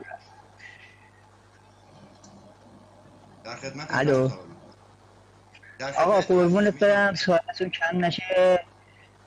به همه دوستان همشون سلام میرسونم، فقط قدر همدیگه رو بدونن، از همدیگه پشتیبانی کنن، از همدیگه کار نکنن، با مهر و محبت و انشالله به روزی نهایی نزدیک بشیم. همه فقط ما میتونن دنبال علم و دانش برن دیگه، هرچی دانش بیاموزن بهتره براشون دیگه، نگن که ضرر داره، برای همه واجبه. ما تا از تاریخ چیزی ندونیم، از گذشته چیزی ندونیم، نمیتونیم به پیش بریم. باید از گذشته یه چیزایی بدونیم که طبق اون ما عمل کنیم، ببینیم کدومشون خوبه کدومشون بده برامون. هرچی آدم دنبال دانش بره، علم بره، دنبال تاریخ بره، بهتره، برای خودمون بهتره. ما گذشته‌مون هیچی نمیدونیم، الان هیچی نمیدونیم. درسته. باز بدونیم که طبق همون باز عمل کنیم دیگه، بدونیم کدوم پادشاه ها چه کارهایی کردن برای ایران، کدومشون خیانت کردن، کدومشون ایران رو به خوب جایی رسوندن، کدومشون ایران رو فروختن. مثل الان امروز من یه چیزی شنیدم که اصلا واقعا ناراحت شدم، و بندر چابهار رو مثل اینکه از این ور فروختن به آقای هندوستانیا، اونا اومدن بیدقشون هم زدن و کارشون هم کردن رفتن، لوله میخوام بکشن، نفت رو ببرن، مکافات پشت سر هم. ملت مگه نجنبن دیگه، هیچ چی دیگه. و صبح بلند میشیم بریم که بلند میشیم ببینیم که آقا یک اومده دمه در آقا بلند شیم به اینجا بریم، اینجا مال ماست. این که میگم که همه چیز آدم بدونه بهتره. همیشه سعی کنیم با کسی بگردیم که ما رو گریه بندازه، ما رو نخندونه. اون کسی که ما رو گریه بندازه اون رفیق واقعیه، اون دوسته. نه داداش گریه بندازه چیه؟ میخندیم و میزنیم تو پوزشون. گریه بندازه یعنی چی؟ اینا قدیمی شده. دمور سرطان الان کسی که بگه ما رو میخندیم دشمنمون رو گریه بندازیم. نه از اون جهت که بیا سر اون کلا بزنه. نه من به طور دیگه میاد که جریان. میدونم اون مسئله اشتباهه، بهت به خاطر این شوخی کردم که استفاده نکنی. ما داداش خودمون میخوایم اینجا دشمنمون رو بگریونیم، با خنده خنده هم میگریونیمشون. چی فکر کردی؟ چاکرتیم. قربونت برم. خب مزاحمتون نشم. چاکرتم. روی کفرمت روی بوست داداش. به خدا میسپارمتون. قربونت برم. اسم به بلند آقای کابر عزیزم، این معلم حقیقتش دوست داشته. خیر ببینید انشالله در سرای خدا موفق باشین انشالله. آقا کیوان امری نداری؟ آیه شاه بازاری رسما شیرم گفت که به 90 کلام برسیم، یعنی من داور کوچولو رو میگه دیگه. بی نهایت تشکر میکنم ازت، واقعا داره زحمت میکشی. آقا کیوان حقیقتش یه دونه خواب دیگه دیگه واقعا دیگه اینو باید به خودت بگم، فقط به هیچی، فقط باید به خودت بگم. حالا یه ساعت میگم بهت میگم چه ساعتی همه رو جمع کن حالت سریالی، حالا یه روز پخش میکنیم دیگه. ممنون از شما. یادم بره، میترسن یادم بره. من یه خورده دارمونه دیگه به زور راه میریم دیگه. خب به خدا میسپارم بهتون، امری باشه.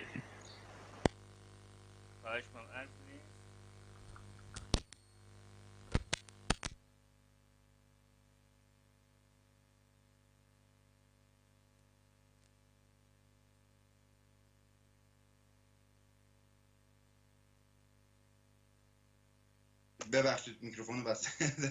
درود به شرف ایشون. جناب گرگ بارنده مثل اینکه وسط صحبتاشون بودن، چون قطع کردن نصف کاره. اگر صحبت دارن ادامه بدن، نه که برم سراغ شاهنامه. ممنون آقای آذری. یه صحبتی کردن آقای زنبور سملان که درود دارم به شرفشون. اینم خب یه صحبتیه، بالاخره نظرشونه، ولی من از اداره برق و اینا این چیزی که اطلاع دارم اینا میتونن منطقه‌ای برق رو قطع کنن. اگه مثلا فرض بگیریم ما فشار بار زیاد الان همین کارو دارن میکنن دیگه، مگه نمیکنن؟ الان منطقه ساعتی 2 ساعت 3 ساعت بابا قطع میکنن. 2 دفعه من خودم رو خط بودم قطع کردم بدون هیچی، رفتم بنده خدا کیوانم دنبال من میگشت یه ساعت.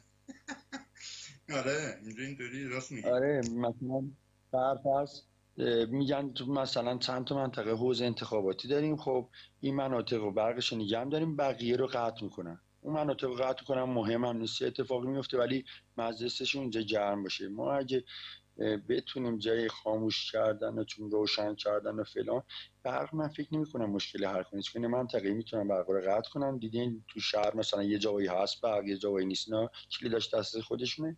ما فقط یه جوری باید شهر مردگان درست کنیم برای اینا، یعنی حضور نداشته باشیم، جلو نریم، اون یه روز رو تحریمش کنیم. ما که همیشه تعطیلیم، این یه روز هم روش.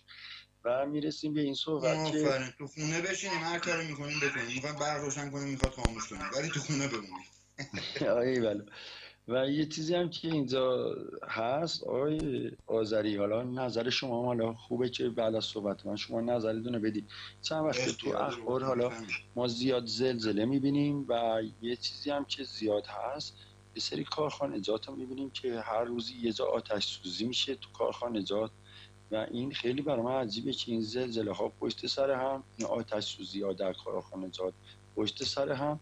و امروز هم یه خبری هست که میگه جنگل های زاگرس 6 روزه که داره میسوزه و به علت اینکه تکنیسیان و متخصص اطفاء حریق و بالگرد نداشتن هنوز داره این گسترش پیدا میکنه، که اصلا این معلومه یه جوری خیانته. شما برای کارهای تروریستی و نمیدونم این کارا بالگرد و متخصص دارید، حالا برای اطفاء حریق بالگرد و متخصص ندارید و 6 روزه داره زاگرس میسوزه و داره دامنش گسترده میشه. فیلمش هم برای آقای کیوان فرستادم که اینم حالا چه این آتش سوزی ها قبلا هم بود آیه گرگ باران دیده، نمیدونم چی. حالا آیه آتش گل انداخته شما فکر کنم یه سوال داریم بپرسین از آیه شاه آذری یا آقا کلاغ. بفرمایید. درود دارم خدمتتون. ببخشید فکر میکنم سری اول که اومدم رو خط درودی نگفتم خدمت آقای گرگ باران دیده عزیز و خانواده‌اش و جناب آقای شاه آذری که رو خط بودن. عذر میخوام اگه فراموش کردم، یادم نیست درود گفتم خدمتتون. بعد یه درودی دارم خدمت جناب آقا کلاغه. یه سوال داشتم از ایشون، اونمی که خواستم ببینم آقا کلاغه که انقدر معترض هستن نسبت به عمل کرده هموطناشون، ایشون اصلا دیوار نویسی میکنن یا نه؟ فقط همین برام از سوال بود، میخواستم اگه بتونن جواب منو بدن ممنون میشم. اگه هم نشاشه خدمتتون مرخص میشم. یا زرتوش و درود بر زرتوش. ممنون، سپاس از شما. آیه گرگ باران بفهمید صحبت آخر که آیه شاه آذری صحبتتون تا از خدمتم میام مرخص میشم. خب صحبت آخر این بود که عزیزان یه صحبتی که هست، اگه فکر کردید که یه سری ها وقتی صحبت مبارزه میشه خودشون عقب میکشن میگن اگه یه روزی نفت و گاز ما تموم بشه اینا ما رو ولمون ندادست. قدیما نفت و گاز بود، امروزه هزاران هزار چیز تو ایران هست که مطمئن باش ایران ها اینا رها نمیکنن. یعنی ایرانه که از کف ببرن هیچ توش نباشه. این منطقه سوگرجشی که هست سر 8 راه جهان قرار گرفته، مطمئن باشه ایران رو رها نمیکنن. وقتی ایران رو رها میکنن که ما دست خودمون برگردیم اون مبارزاتمون رو انجام بدیم تا اتحادمون شکل بگیره، جمعیتمون زیاد بشه و اون وقتی که دیگه ما میریم جلو و به اون آزادی که باید میرسیم. و اگه فکر کردید که اینا مثلا جیبشون پر میشه ما رو رها میکنن، نه این چیزا نیست. یه روزی شاید اینا مثلا گشنه بودن، هاراهورا گشنه حمله میکردن به منافع ما، ولی امروز روز اینا سیرن. ولی چیزی که هست مثلا کافی وجود نداره، اینا هر چیه که بشه میگیرن، اصلا کافی وجود نداره. مهم نیست که اینا لازم ندارن، مهم اینه که از ما بگیرن، ما دستمون خالی باشه. وقتی یه چه میخوای نابود کنی باید منافع مالیشو بگیری، پولشو بگیری. اینا شغل ما رو، پول ما رو، دلار نفتی ما رو گرفتن، یعنی ما رو نابود کردن. پس ما باید مبارزه انجام بدیم. مبارزه هم همیشه دو دسته بودن. یه دسته بودیم که ما داخل بودیم و باید به اصل خودمون برمیگشتیم و دیوار می نوشتیم پچ پچ و کارهای دیگه به ابتکار شخصی و عزیزانی که خارج از کشور بودن بالاخص اینا کمک های مالی انجام میدادن که ما همیشه سپاسگزار این افراد، این عزیزان بودیم و امروز روز ببینیم که ما هر روزی که میگذره به قطعی شبکه نزدیک میشه. من یه چند شبه میام، حالا شاید عزیزان ناراحت بشن من میگم، ولی من نگرانم. حالا اینه که شاید تکراری حرف میزنم ولی این شبکه هر آن ممکنه قطع بشه و عزیزان ما باید تعدادمون زیاد بشه. حداقل باید ما 50 نفر به بالا باشیم، هر نفر $50 باید کمک کنه تا ما بتونیم این هزینه ستلایت ماهواره رو ردیفش کنیم. چون که این خیلی مهمه. این برنامه‌ای که انجام میشه اینا باید بره به سر رو ستلایت کمپانی و اونا هم دلار میگیرن عزیزان. خلاصه زحمت بکشید. سالیان سال شما با ما بودید، کمک کردید و ما همیشه به سر سپاسگزار شما بودیم، ولی امروز روز به شما بیشتر از همیشه نیازمندیم. کسانی که میتونن سهم بیشتری داشته باشن، کمک بیشتری انجام بدن. اگه کسی از داخل میتونه، آقای کیوان راهش نشون میده، حداقل ما باید از مرز 50 نفر عبور کنیم که میگم این $2500 حداقل باید ردیف بشه وگرنه این شبکه قطع میشه و این خونه امید ما بسته میشه و بده. چون که این اوضاع میبینید که کرونا چجوریه، میبینید که وضعیت خیلی حساسه و ما به این شبکه احتیاج داریم که هر روز خبرهای روز و اتفاقاتی که عزیزان میگن، اطلاعاتی که میگن بدونیم و آگاه بشیم. وقتی که دونستیم چه خبره تصمیم میگیریم که باید چی کار کنیم. و عزیزان حتما این کمک‌های مالی ها یادتون نره، چون که این برنامه معلوم نیست، امروز هست فردا ممکنه نباشه، یعنی قطعا نیست، چون که الان به مشکل مالی برخوردیم و حالا میبینید که داور نیست، اکبر نیست، خیلی ها نیستن، ولی اون عزیزانی که میتونن بیان جلو. یه چیزی که هست، حالا این نظر منه، این یه جمله‌ای که میخوام آخر کار بگم. یه سری عزیزان بودن که اینا حضور داشتن کمک میکردن، وقتی آقای داور رفت اونا هم رفتن. حالا آقای داور به اصطلاح رهبر ما بود، آقای داور نمونه بود، همه چیزش درست بود، ولی خب ما هدفمون کشورمون بود، یعنی آقای داور چه زحمتی میکشید کشورمون. حالا امروز آقای داور نیست، درست آقای داور نیست، ولی عزیزان ما به خاطر کشورمون دور هم جمع شدیم. پس عزیزان خالی نکنید میدونا. آقای داور نیست درسته، ولی عقب نکشید، برگردید. ما واسه خاطر کشور دور هم جمع شدیم که کشورمون رو آزاد کنیم، سرزمینمون رو آزاد کنیم و به یه آزادی برسیم. پس اگه فکر کردید آقای داور نیست، رنگارنگ معنی نداره، نه، اشتباه میکنید. از اول آقای داور این شبکه رو گذاشت برای آزادی میهن، برای اینکه ما پیروز بشیم، دلار نفتی رو به چنگ بیاریم. گرفتی؟ پس اگه داور نیست تو هم بری خونه بشینی، این نیست عزیز. داور نیست درسته، ولی کشورمون هست، ما باید راه ادامه بدیم. خب پس بیاین جلو. اگه اون عقب نشستی صدای منو داری گوش میدی، بیا جلو و ما باید حداقل از 50 نفر عبور کنیم، نفری $50. حالا اگه سر دونه در بودم ببخشید و امیدوارم که آقای شهباز صدای منو داره میشنوه در رابطه با این آتش سوزی که گفتم، نظرش و کارخونه که گفتم و حتی این حمایت مالی هم که من میگم. حالا آقای شهاب هم فن بیانش بهتره و سواددارتره، اونم منو کامل کنه، خوشحال میشه. در خدمتتون هستم. خدمت از ما عزیزم خواهش میکنم، شما خودت استاد فن بیانی عزیز جان، با گویش زیبایی که داری، والا خدمت که ارزم البته در رابطه با آتش سوزی ها اتفاقا روز گذشته بود جناب کیوان یه سری مطالب گفته شد. ببین بخش کارخونه رو من زیاد با تئوری توطئه و اینجور چیزا شاید خیلی چیز نباشم، موافق نباشم. میگم عرض کردم دیروزم گفتن یه گرما هست و تابستون توی بخش، ولی یه بخشیش هم ناگفته نماند که عمدیست، مثل جنگلایی که داری میگی. خب اون بخش جنگل خب میتونه به حساب واسه این که آقا اون تصریح اراضی باشه یا اینکه اونجا رو بخوان سطحش رو صاف کنن، درختاشو از بین ببرن و بیان اون وقت براش ساخت و ساز بکنن، میدونی یه حقه‌ایه که سالیان سال دارن میزنن. و جالب اینجاست که خب اینا یعنی در باورشون یا در کتاب مقدسشون به حساب آقایون آنوسی عرض میکنن که جنگل و مأوا و محل شیطان میدونن. ماشاءالله خیلی اینا چه زندگی میدونی، انسانای باحالی هستن. و همین دلیل هر جا میرن جنگله رو میزنن از بین میبرن که اینجا محل شیطانه، ولی در اصل میبرن درخته رو میفروشن، پول رو میزنن به جیبش، چوبه رو میفروشن برای میزنن به جیب.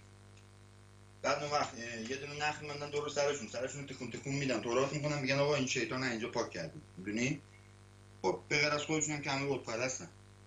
توجه میکنی اینا با این ترفند و با این حقه و حیله فعلا دارن پیش میرن دیگه، هنوزم دست بردار نیستن. اینا بهت بگم فکر نکنیم قولون کوتاه میان، نه، تا موقعی که نفس دارند سر این فریبکاری هاشون هستن عزیزم، کارش هم نمیشه کرد. رسانه هم ببینید یه چیزی هست که خود مردم اگر دوست داشته باشن دیگه اینجا نه شما باید التماس بکنی، نه بنده التماس میکنم، نه کسی دیگه، باید خودشون داوطلبانه باشن میگن. خب ما این احتمالاً این هفته آخر رو دیگه گذاشتیم که هر شب باشه که دیگه فردا دیگه به قول معروف دست کم ما پیش وجدان خودمون یه جورایی راحت باشیم، بگیم آقا دیگه ما هرچه لازم بود گفتنی ها رو گفتیم. حالا اگر دوست دارن، علاقه دارن، میخوان رسانه باشه، طبیعتا باید یه قدمی پیش بذارن. ما همچنان البته ناگفته نماند اگر ببینیم شنونده هست، کسی هست که علاقه‌مند است یا اینکه خواهان این است که خب از این رسانه اطلاعاتی ایجاد بشه یا میخواد این رسانه همچنان پابرجا بمونه، خب قطعا پا پیش میذاره. مطمئن باش ما موقع عقب نمیریم، کناریا نیستیم. ولی دیگه زمانی که گوش به حساب شنونده آدم نداشته باشه، میگه مستمع صاحب سخن را بر سر ذوق آورد. مستمع ما هم که خب همیهنانی هستن که پای رسانه هستن و صدا رو میشنون، حالا با تماسایی که میگیرن ما رو سر ذوق میارن، با لطفاشون، با اون بزرگبینیاشون که یا با حساب بنده نوازیاشون که میان و لطفی دارم در حقمون، بالاخره یه خسته نباشید، یه انتقاد، یه پیشنهاد، یه گفتگو، این باعث میشه که خب انسان چیکار کنه؟ خب مشتاق‌تر بشه. ما کوتاه‌بینی نیستیم اینکه فکر کنی خسته بشی، نه، اینا بیخوده. ولی در نهایت این که مابقی دیگه دست خود همیهنانه دیگه، چه تصمیم بگیرن. ما نمیتونیم. من به شخص خودم هرگز نماینده مردم ایران نیستم که. من نماینده خودم هم اگه باشم خیلی زرنگم. نه من هممون اینطوریم تقریبا. از جانب مردم ایران ما حرف نمیزنیم. ما داریم به عنوان ایرانی داریم تلاش میکنیم که آقا کشورمون آزاد کنیم و تک تک به قولی میگن هر کی، حالا نهایت این که از طرف خانواده خودم بتونم صحبت کنم، بیشتر که نمیتونم. تا اونم اگه بهم اجازه بدن قبول داشته باشن حرفم. منظورم اینه. به عنوان مثال دارم عرض میکنم. این یه جوریه که یعنی هممون بدونیم آقا یک نفریم، تک به تک اون که میاد دست تو دست هم میده، اون وقت میشیم یه قدرتی که میتونیم جلوی همه این تهاجمایی که داره بهمون میشه، چه نظر فرهنگی، چه نظر باوری، چه نظر دینی، چه نظر ارضی، زمینی و نمیدونم پولی و مالی، همه فرهنگی، تاریخی، جهلایی که میشه، زورگویایی که میشه، که باتونیم وایسیم جلوش. وگرنه خب دوست نداشته باشه ما دیگه چه کاریم؟ میدونین؟ امیدوارم که اینا من فکر کنم دیروز تا حالا که دیگه اضافه نشده کسی، نه درسته؟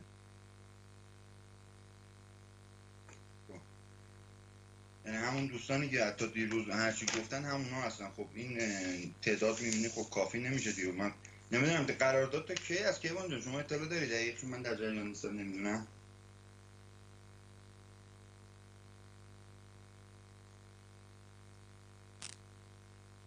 نهایت منتظر بودم که یعنی این هفته این قضیه دیگه تکمیل بشه، یعنی به 50 برسونیم. یعنی چند روز فرصت داریم؟ 10-15 روز یا کمتر؟ نه زودتر باید. حالا امروز الان 20 روز شد. آره واسه قرارداد اینا که کمتر از 20 روز مونده، ولی خب کلی کار است. باید ببینیم اصلا این حد نصاب میرسه یا نه. هر صورت میکروفونت که بازه، فراموش نکردی که باز کنی میکروفون. اینو خطی. منظور این که این کیوان جان، حالا نمیدونم صداشو شنیدن همیانا میگفتن 10-15 روز دیگه بیشتر فرصت نیست، نهایت 20 روز که باید خب تا پیش از اون قضیه حل بشه و مشخص چه کاره هست، کاراش انجام بشه، قراردادا بسته شه. اونو خب البته درسته ما اینجا در جریان نیستیم، خب از اون طرف انجام میدن دوستان، اونور زحمتشو دارن میکشن دست کم دیگه. ما بقیش هم به خودتون لازم. اینجا هم سرش این رسانه سرش زیر بغل هیچ عهد و ناسی نیست که بگیم آقا چش داریم، آقا فلان جا یه دفعه مثلا میگم اون شهرام سالتان یه فان ریزی میذاره، یارو میگه آقا 30,000 تا آقا بهرام نمیدونم از شهرام، نمیدونم این یکی از نمیدونم مهرام، همینجوری واسه خودشون میگه. اونا وجود خارجی ندارن، همون پولای حکومته که اسم زدن روش به اسم صداش میکنن. اگر نه همون افرادی نمیدونم بیاد یه دفعه $1,000 $2,000 بده که رخ و سیمای زیبای جناب شهرام شارلاتان رو ببینه و حساب کلا بذاره سرش اینم حال کنه. نه این حرفا دیگه. مردم اینقدر دیگه چاسکول نیستن که آقا جون دروغ میگن. هرچی اونجا دارید میبینید به نظر من فکر. چه زمانی آدم متوجه میشه؟ وقتی که مستقیم با خود مردم داره به حساب داد و ستد میکنه، داد و دهش میکنه. اونجا چون ما با مردم داریم مستقیم داد و دهش میکنیم، تا حالا که همچین مواردی نداشتیم که یه دفعه $2,000 $5,000 $10,000 بیان چیز کنن. به غیر از اون آقا حسین که خب عجز خدا حفظشون کنه، خب یک دو دفعه که اونم انقدر اذیتش کردن تفلکی و دیگه اصلا بیخیالش کردن. اینجوریه داستان. یعنی این از هر سولاخی شده میان تو، در قالب دوست، رفیق، دشمن میان. ابتدا میبینی با روح خوش، خندون، جوک فلان، دست آخر میبینی چنان به ریشه آدم تیشه میزنن که آدم مثلا یه دفعه حیرت میکنه، میگه بابا کسی که توقع نداری که نادرست وایساده. با عرض کردم این دیگه نفوذاییه که طی تاریخ تجربه کردیم دیگه. آزموده را آزمودن خطاست. ما را آزمودیم در طی تاریخ و الان امروز روز دیگه ما دنبال این نیستیم که برگردیم بشیم همون ایرانیان آریایی که برفر زمان هخامنشیان بوده. نه، این از طبیعتیش هم که بخوای حساب کنی دیگه تز و آنتیتز دیگه میشه سنتز، تمام میشه میره دیگه. سنتز نه از اینه نه از اون، نه از این جنس نه از اونه. محصولی که به وجود میاد تو درخت، حالا بذار اینطوری بگم، آقا شما یه دانه کاشید آبم دادید دیگه، میوه نه دونه است نه آبه. مشترکی از این دوتا ایرانیایی هم که در آینده تو ایران هستن، نه مثل اون آریایی ها آدمایی هستن که زود باور و چون خودشون انسانهای پاکی بودن همه رو مثل خودشون میدیدن، نه اونطوری ساده خواهند بود، ساده لو خواهند بود، نه هم که جنایتکار خواهند بود. هیچ کدوم. داد و دهشو به صورت درستش انجام خواهند داد. یعنی اگر کسی خوبی کرد خب خوبیشو پاسخ داد، بعدی هم کرد بعدیش هم باید پاسخ داد، نه این کرد کنارش گذشت. از کنار بعدی اگر عبور کردی گفتی بی خیال ولش کن، میشه همین روزی که امروز ما داریم. پاسخ بعدی رو عادت نکردیم بدیم به هر دلیلی، احترام، بزرگی، کوچیکی یا هر چیزی. حتی بعدی که میگم به دشمن، باز دارم میگم ببینید وقتی ما داریم صحبت از شخص ثالث یا فرد غایب داریم میکنیم، منظور اونایی هستن که با ایران دشمنی دارن. ببینید ما دو نوع روا، اینا بعضی وقتا شاید دوستان بعضی وقتا اینا رو با هم اشتباه میکنن، بعضا میبینیم مثلا یه دفعه انتقادایی هم که میکنن خب درست از آب در نمیاد، ما هم جوابی نمیدیم بهش. چرا؟ به خاطر اینکه ببینید یه سری مطالب و مسائل و رفتارها هست که شخصیه، داخل خانواده جواب میده. یه سری هست نه اجتماعیه، در سراسر ایران جواب میده. لزوما اون چیزی که در اجتماع درسته در خانواده نمیتونه درست باشه، یا برعکسش. شما اون رفتاری که با فرزند خودت داری لزوما نمیتونی با فرزند سایرین داشته باشی. فریب میدن این بنگاه‌های به حساب نمیدونم کودک ایتام و نمیدونم کودکان بی سرپرست و اینا دروغه. یه زمانی ما میگفتیم که آقا بارها من اینو داد داده بودم که آقا جان هر کجا امور خیریه باز شد دوستان، اونجا داره پایه ویرانی گذاشته میشه، حواستون باشه. فکر نکنید خوبه، مثل بانگای قرض‌الحسنه، مثل خیریه ها، مثل نمیدونم کمک به مظلومی، اینا شرکت های خطرناکی هستن. هدفهایی که پشتشون از خطرناکه. شاید یه روزی علتشو بهتر آدم باز بکنه، الان یه مقدار دستمال آدم بسته باشه، ولی جاهایی که میبینید شروع میکنن به اینجور حرکات انجام دادن، بدونید که اونجا رو کمر به ویرونیش بستن. دوستان عزیز این یه حقیقتی، حالا میخواید باور کنید میخواید نکنید مهم نیست، دیگه هست، موجوده. هر جا که شما دیدید که بنگاه خیریه، نمیدونم قرض‌الحسنه، نمیدونم از اینجور مطالب باز کردن، بدونید که کمر بستن اونجا رو بزنن ویرونش کنن. اون هدف چیز دیگه. ظاهر قضایی رو سعی کنیم همیشه بهش باور نداشته باشیم. که باشه اگر کسی تماس گرفته که در خدمتشیم، نه اگر فرصت هست بریم شاهنامه، هر چی که شما بگید داشت یه امریه صادر کن ببینیم ما چه کاره این قربان تو.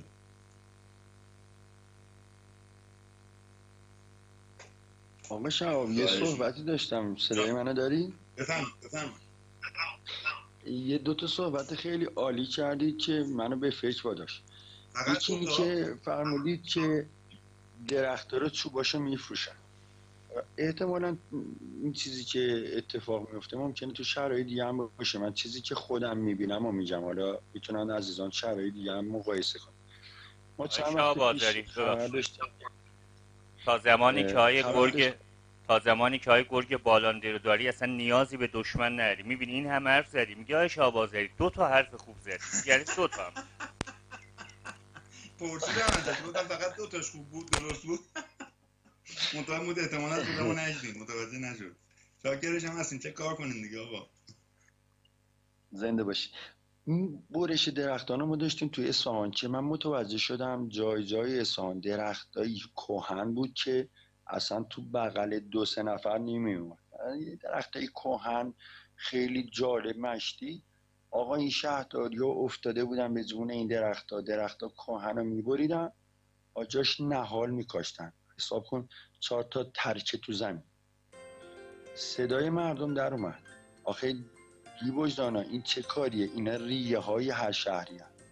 درخت اصلا یعنی چه؟ زیبایی داره، هوا رو تصفیه میکنه. شما درخت های کهن رو میبری، 4 تا درخت 1 ساله. خب این معلومه که این درخت رو حتما چوبشو میرن میفروشن، پولشو میذارن جیبشون دیگه. یه چیز الو الو در خدمتتون. آقا بذاری من تلویزیون رو کم کنم. الو درود بر شما آقای زنگان، آقای شهاب آذری نازنین، درود بر شما. درود به شرفتون بانوی بزرگوار. قربانتون برم. من خیلی ناراحت شدم برای روح که فوت شده، روح اهورایی.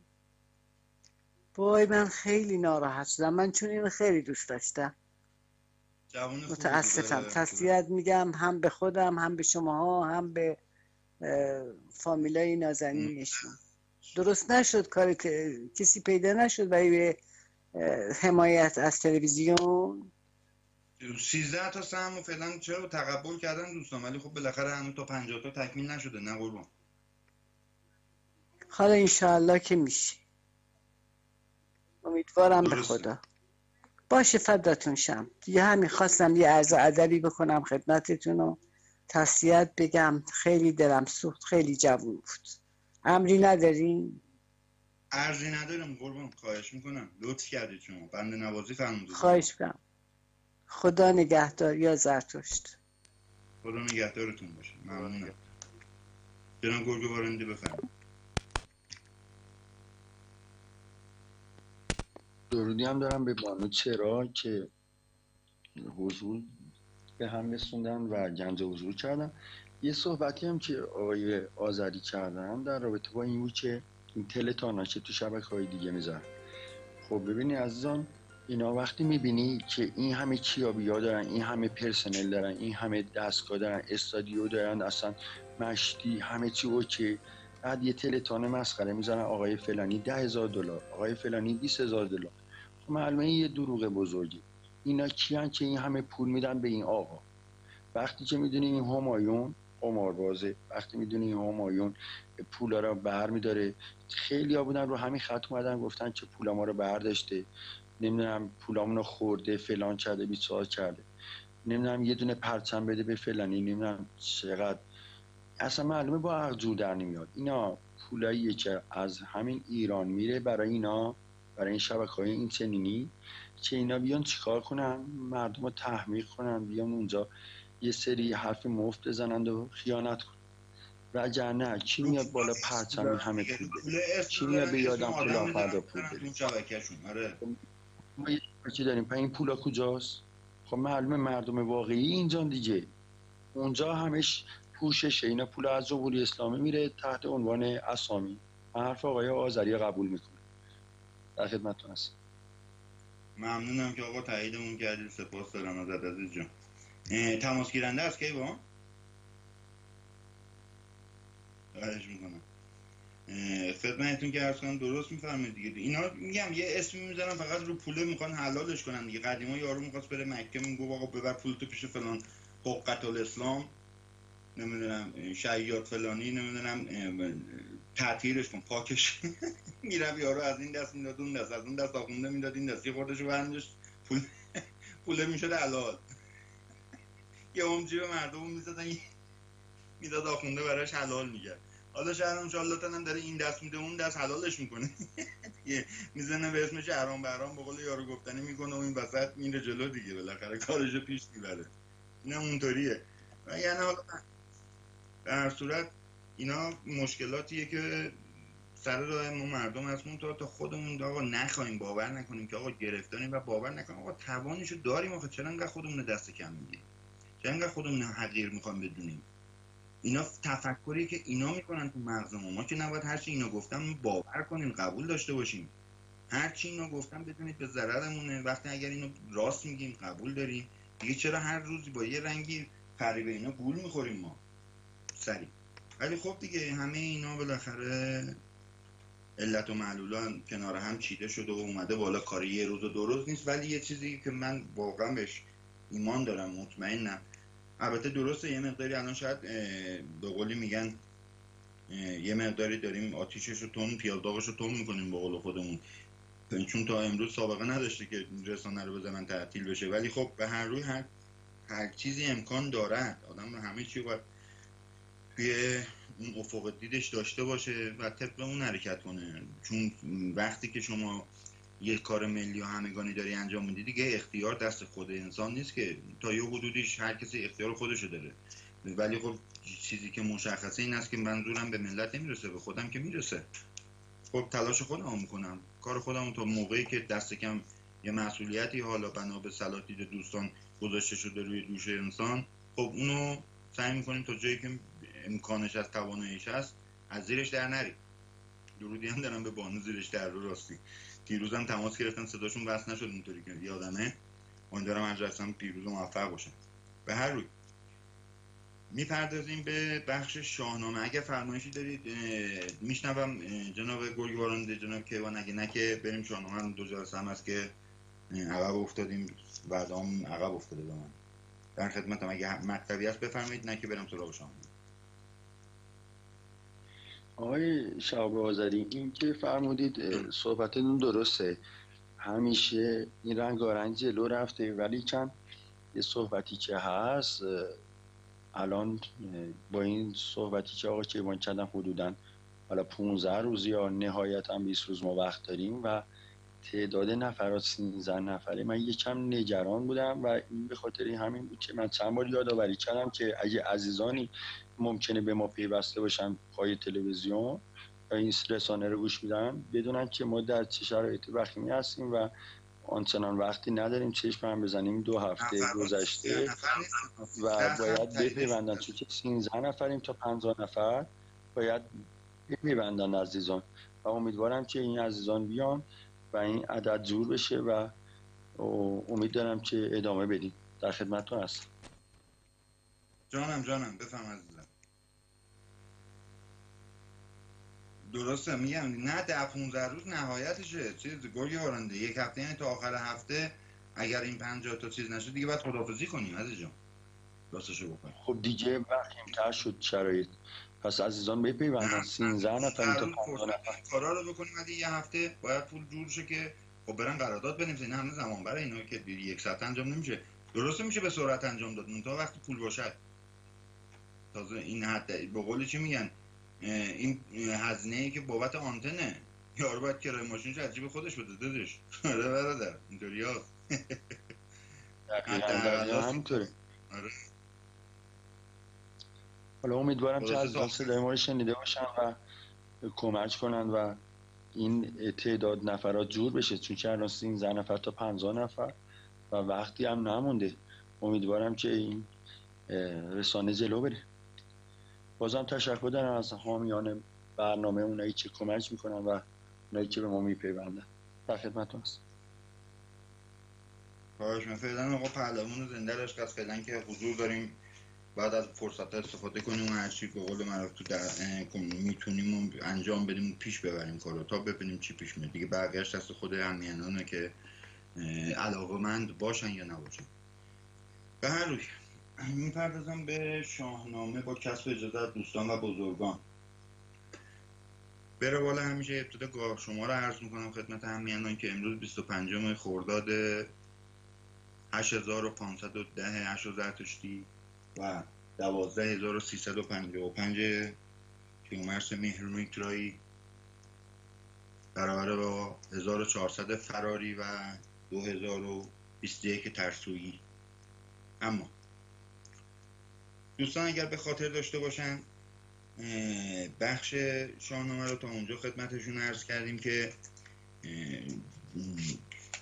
ایران، سپاه ایران تونستن این حمله تورانیان رو دفع کنن و سپهسالارشون که پیران ویسه بود کشته شد در این به حساب هم آورد و در نهایت ایرانی‌ها بنا به اون پیمانی که بسته بودن و خود تورانیان نیز میدانستن که ایرانی بر سر پیمانشون هستن و خودشون داشتن در میون اون مباحث خودشون یا انجمن مهستانی که تشکیل داده بودن، چون ما در این کتاب داره هم از انجمن مهستان ایران گزارش میده هم از انجمن مهستان توران.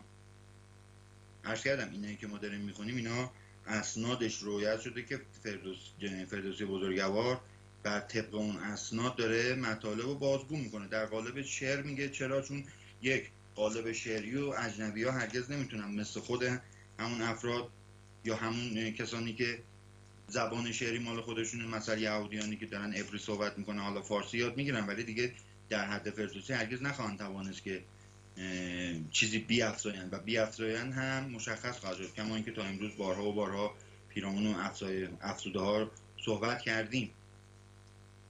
هستن کمن ولی خب هستن دیگه بالاخره.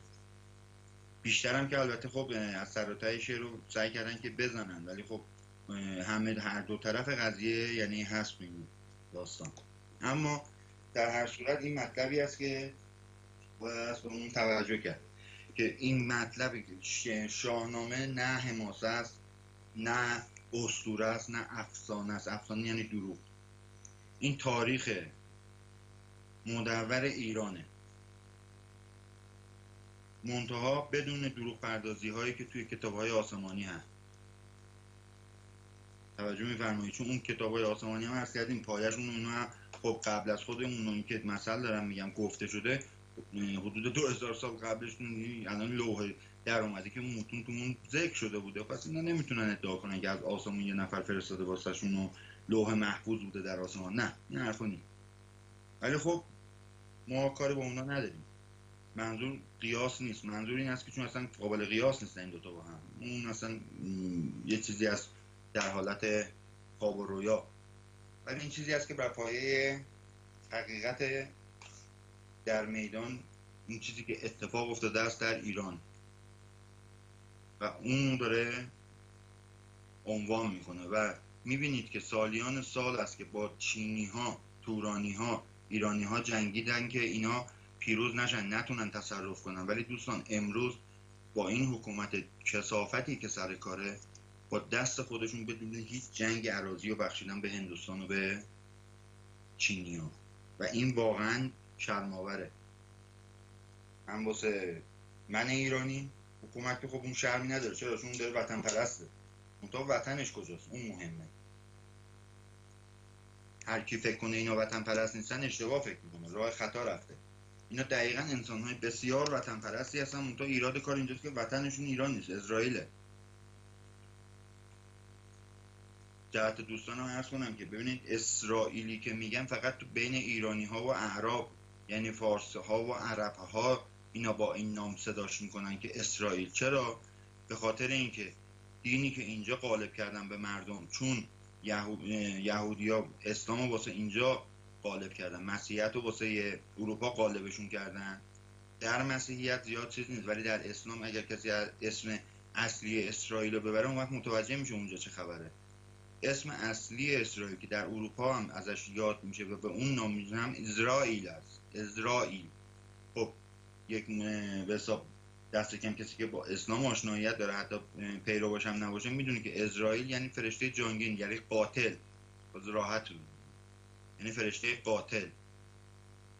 خب اگر بین اعراب و ایرانی ها هم به همون نام درستش تلفظ بشه و همون اسرائیل رو بگن، خب اون وقت مردم میفهمن این قاتل اومده اینجا چیه دیگه، واسه هدفش اصلا برای چی ساخته شده، بنیان گذاشته شده. که حتی خود ارتدوکس هم که میبینید اختلافی هم دارن، اینا دیگه فیما بین خودشونه، به ما هیچ ارتباطی نداره اونجا چه خبره. هیچ ارتباطی نداره. موعودتون نوش جونتون، مبارکتون باشه، کاری نداریم با شما. ولی دستتون بره تو جیب ما، واکنش نشون میدیم. اون موقع دیگه یه دفعه میبینی همه رو با هم قاطی کردیم یکی رو یه دونه رو انداختیم توی جایی که نباید بندازیم. به هر روی میپردازیم به شاهنامه. در داخل چقدر شاهنامه من عمدتاً دوست ندارم که این فرهنگ اینا رو از نام ببرم و آلوده کنم. به هر روی شاهنامه رو آلوده کنیم به این وضعی. تا اینجا گفتیم که تا کیست از مرز توران زمین که یارد گذشتن بر این دشت کین، یاره یعنی جرأت کردن. همان در زمان بیژن آمد دمان، به بازو به زه برفگنده کمان. تو بیژن به نزدیک خسرو رسید، سر تاج و تخت بلندش بدید. ببوسید و بر خاک بنهاد روی، بشد شاد خسرو به دیدار او. بپرسید و گفتش که ای شیر مرد، کجا رفته بودی ز دشت نبرد؟ ز گستهم بیژن سخن یاد کرد، ز لحاک و از گرد فرشید ورد. وزان خسته و زاری گستهم، ز جنگ سواران و از بیش و کم. ببینید اینجا داره میگه جنگ سواران. اینجا اگه دوستان باشه عرض کردم که گستهم که داره میگه این منظورش یک نفر نبوده، یک لشکری بوده که خب این نمادش داره به عنوان گستهم ازش نام بره و اونجا هم که گرد خاک و اینا هم بود بهتون نشونیشو عرض کردم که برای چه اساسی این عرض میکنم خدمتتون. بفرمود بس شاه آزرمجوی، که بردن گستهم را پیش او. یکی بوی مهر شهنشاه یافت، بپیچید و دیده سوی او بتافت. بعضی نسخ نوشته شتافت، دیده نمیشتابه، دیده میتابه، یعنی این درستش میشه بتافت نشتافت. این احتمالاً بعضی نسخ میگه اگه اشتباه چاپی هست میتونید درستش کنید.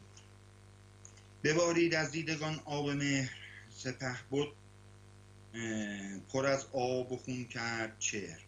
بزرگان بر او زار و گریان شدند، چو بر آتش تیز بریان شدند.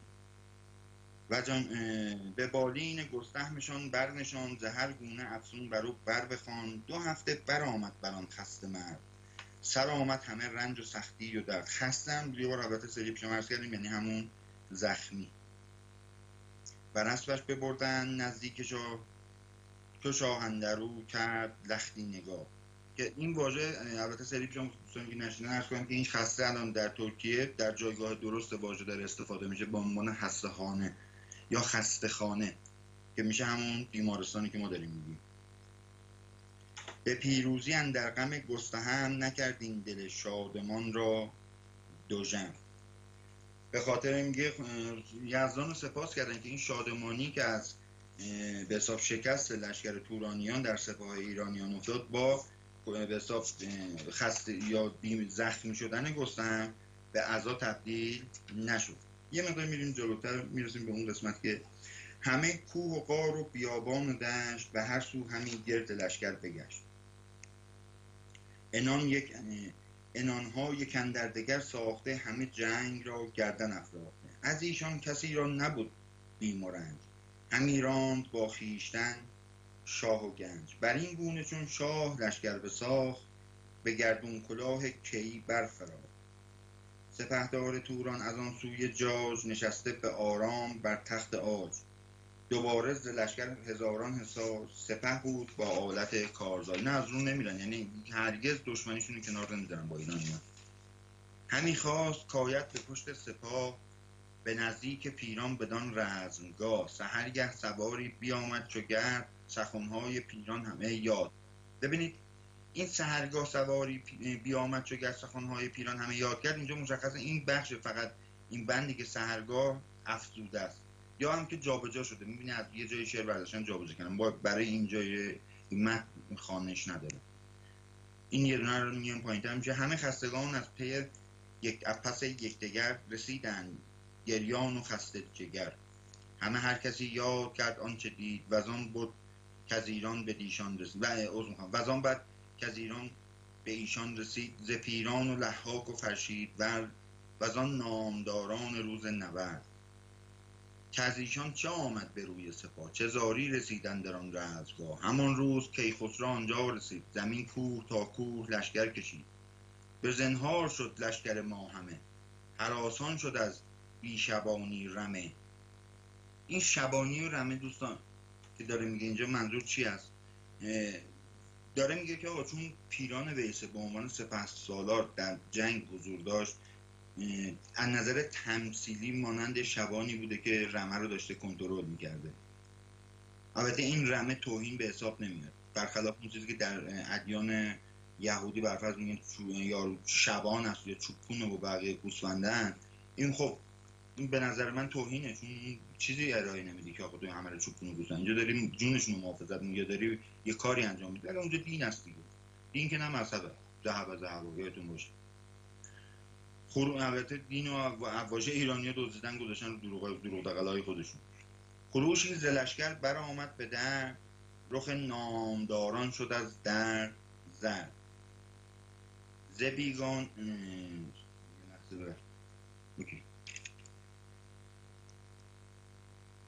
ز بیگانه خیمه بپرداختند، ز خویشان یکی انجمن ساختند. از آن درد بگریست افراسیاب، همی کند موی و همی ریخت آب. کز این جنگ پور و برادر نماند، بزرگان و سالار و لشکر نماند. اگه یادتون باشه اینا قرار شد که پهلوانا بیان با هم مبارزه کنند، کل سپاه به میدون جنگ نکشند. بنالید و برزد یکی باد سرد، پس آنگه یکی سخت سوگند خورد. به یزدان که بیزارم از تخت و گاه، اگر نیز بیند سر من کلاه.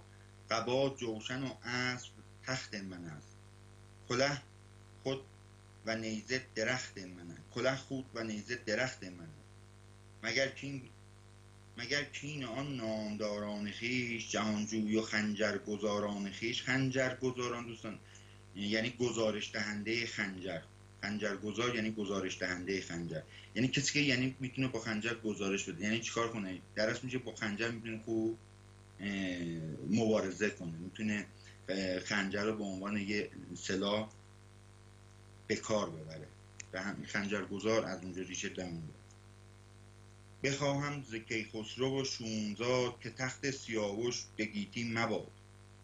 خروشان همی بود زین گفتگو، ز خسرو آگاهی آمد برو. که لشکر به نزدیک جیهون رسید، همه روی کشور سپه گسترید. الان یکی از نمونه مطالبی که عرض میکنم نوشتار رو نمیدونم بخش کتاب همیشه توی انحصار دشمنان بوده. یه نمونهش همین تبدیل جیهون با هی جیمی به عربی نگاریش کردن در اصل. حال اینکه جیهون با هی دو چشم باید باشه دوستان، یعنی در ادبیات فارسی در خطوط در نگارش فارسی جیهون واژه‌ای نیست که اعراب حتی تا اونجا خوابش هم ندیدن که بتونن برسن که حالا بیان اونجا هم عربیش کنن. میدونید چی میخوام بگم؟ یعنی اون بخش ایران الان شما برفرض میگم اون بخشی که اومدن تسلط پیدا کردن، آره میونید تا نام انسان هم تونستن عوض کنن، ولی بخشی که دسترسی نداشت اسلام عزیز بهش برسه خوشبختانه اینا دیگه عربیزه نشده بود. اینا توسط این خائنایی که خاخام بنویسا و نبوغ نویسا و چه بدونم این افرادی که نگارنده و کاتب شده بودن تو این برام و توجه میکنید اون خیانت رو دیگه اون بخش کردن به این به حساب ادبیات فارسی. سندی اگر میخواد بدونید که چرا هی دو چشم است و چرا با هی جیمی نیست، میتونید به گزارشات زمان سامانیان همون دوره به حساب شادروان فردوسی مراجعه بکنید که وزیر درباری بوده که بسیار دانشمند بود و دانشمندان هم سعی می‌کردن تو دربار ایران جمع کنن که بتونن اون دانش پایمال شده‌ای که تو این اعراب بوده در دوران سامانیان دوباره بازیافتش کنن. سامانیان دوره‌ای بود که تمام اعراب و جهودا رو دوباره ریختن از ایران بیرون. اینو خیلیاتون شاید ندونید البته. و حکومت رو به دست گرفتن که هیچ سعی کردن یه دشمنا رو از این ور اونور جمع کنن و شهر به شهر تونستن یه نظافتی انجام بدن و به حساب اونایی که اومده بودن به حساب طمع جان و نام و ناموس مردم اونا رو بتونن پاکسازی کنن. به همین لحاظ در دوره سامانیان خیلی توی جمع‌آوری کتاب توی نمیدونم علم و دانش باز دوباره ایران یه حرکت درستی کرد. تقریبا مصادفه با همون دوران بود که در اونجا جنگ‌های صلیبی داشت صورت می‌گرفت در اروپا. زنان رو به اسم جادوگر آتیش می‌زدن. اینجا یه دفعه حکمایی مثل فردوسی، مثل خیام، مثل اینا به بزرگانی همچون که زیاد هستن در ایران شروع می‌کنن دوباره پیدا شدن. وقتی مردم غم نان نداشته باشن دوستان طبیعی است که به سراغ دانش بروند. در ایران البته طبیعی است. در یونان میرفتن دنبال هرزگی و دنبال لواط و دنبال اینکه بیان المپ تشکیل بدن و مردا برن همجنس بازی کنن. خیلی با پوزش البته شاید مناسب نیست البته برین شاهنامه در این موارد صحبت شه، ولی خب بر روی اینا حقایقی است که هست. حالا در اون دوران یه وزیری بوده به اسم جیهانی. شما به نام این وقتی مراجعه میکنید تو همه اون جاهایی که نامی از ایشون برده با هی دو چشم داره ازش نام بره که اینم از روستاهای اطراف همین رود انشابی از رود جیهون بوده. توجه میکنیم؟ پس جیهون هم باز دوباره از اون واژگانیه که باید برگرده به اصالت خودش رو با همون هی دو چشم نمیشه، نه جیمی، عربیزش نکنم. این جلوتر بدان درد و زاری سپه را بخواند، ز پیران فراوان سخنها براند. ز خون برادرش فرشید ورد، ز رویین و لحاک و شیر نبرد. کنون گاه کین است و آویختن، اباگی و گودرز خون ریختن. بزرگان ترکان افراسیاب ز گفتن بکردند مژگان تو را، که ما سر به سر مر تو را بنده ایم، به فرمان رایت سرافکنده ایم. چو رویین و پیران ز مادر نزاد، چو فرشید ورد گرامی نژاد. ز خون گر در و کوه دریا شود، درازای ما همچو پهنا شود. یعنی گسترش بدیم این قدم رو. یکی بر نگردیم زین رزمگاه، اگر یار باشد خداوند ما. خب از این لافم که البته میزدن همیشه در میاد. در گنج بگشاد و روزی بداد، دلش پر ز کین و سرش پر ز باد. افراسیاب میگه شب تیره بنشست با بخردان، جهان دیده و رایزن موبدان. انجمن بازوار مهستان گزارش میده. ز هر گونه با او سخن ساختن، جهان را چپ و راست انداختن. بران برنهادند یک سر که شاه، ز جیهون بران سو گذارد سپاه. قراخان که او بود مهتر پسر، بفرمود تا رفت پیش پدر. ز چندان سپه نیمه او را سپرد، جهان دیده و نامداران گرد. بفرمود تا در بخارا بود، به پشت پدر کوه خارا بود. چو بشنید خسرو یلان را بخواند، همه گفتنی پیش ایشان براند. خبر میرسه از انجمن مهستان حساب تورانیان به ایران که همچین کار میکنه.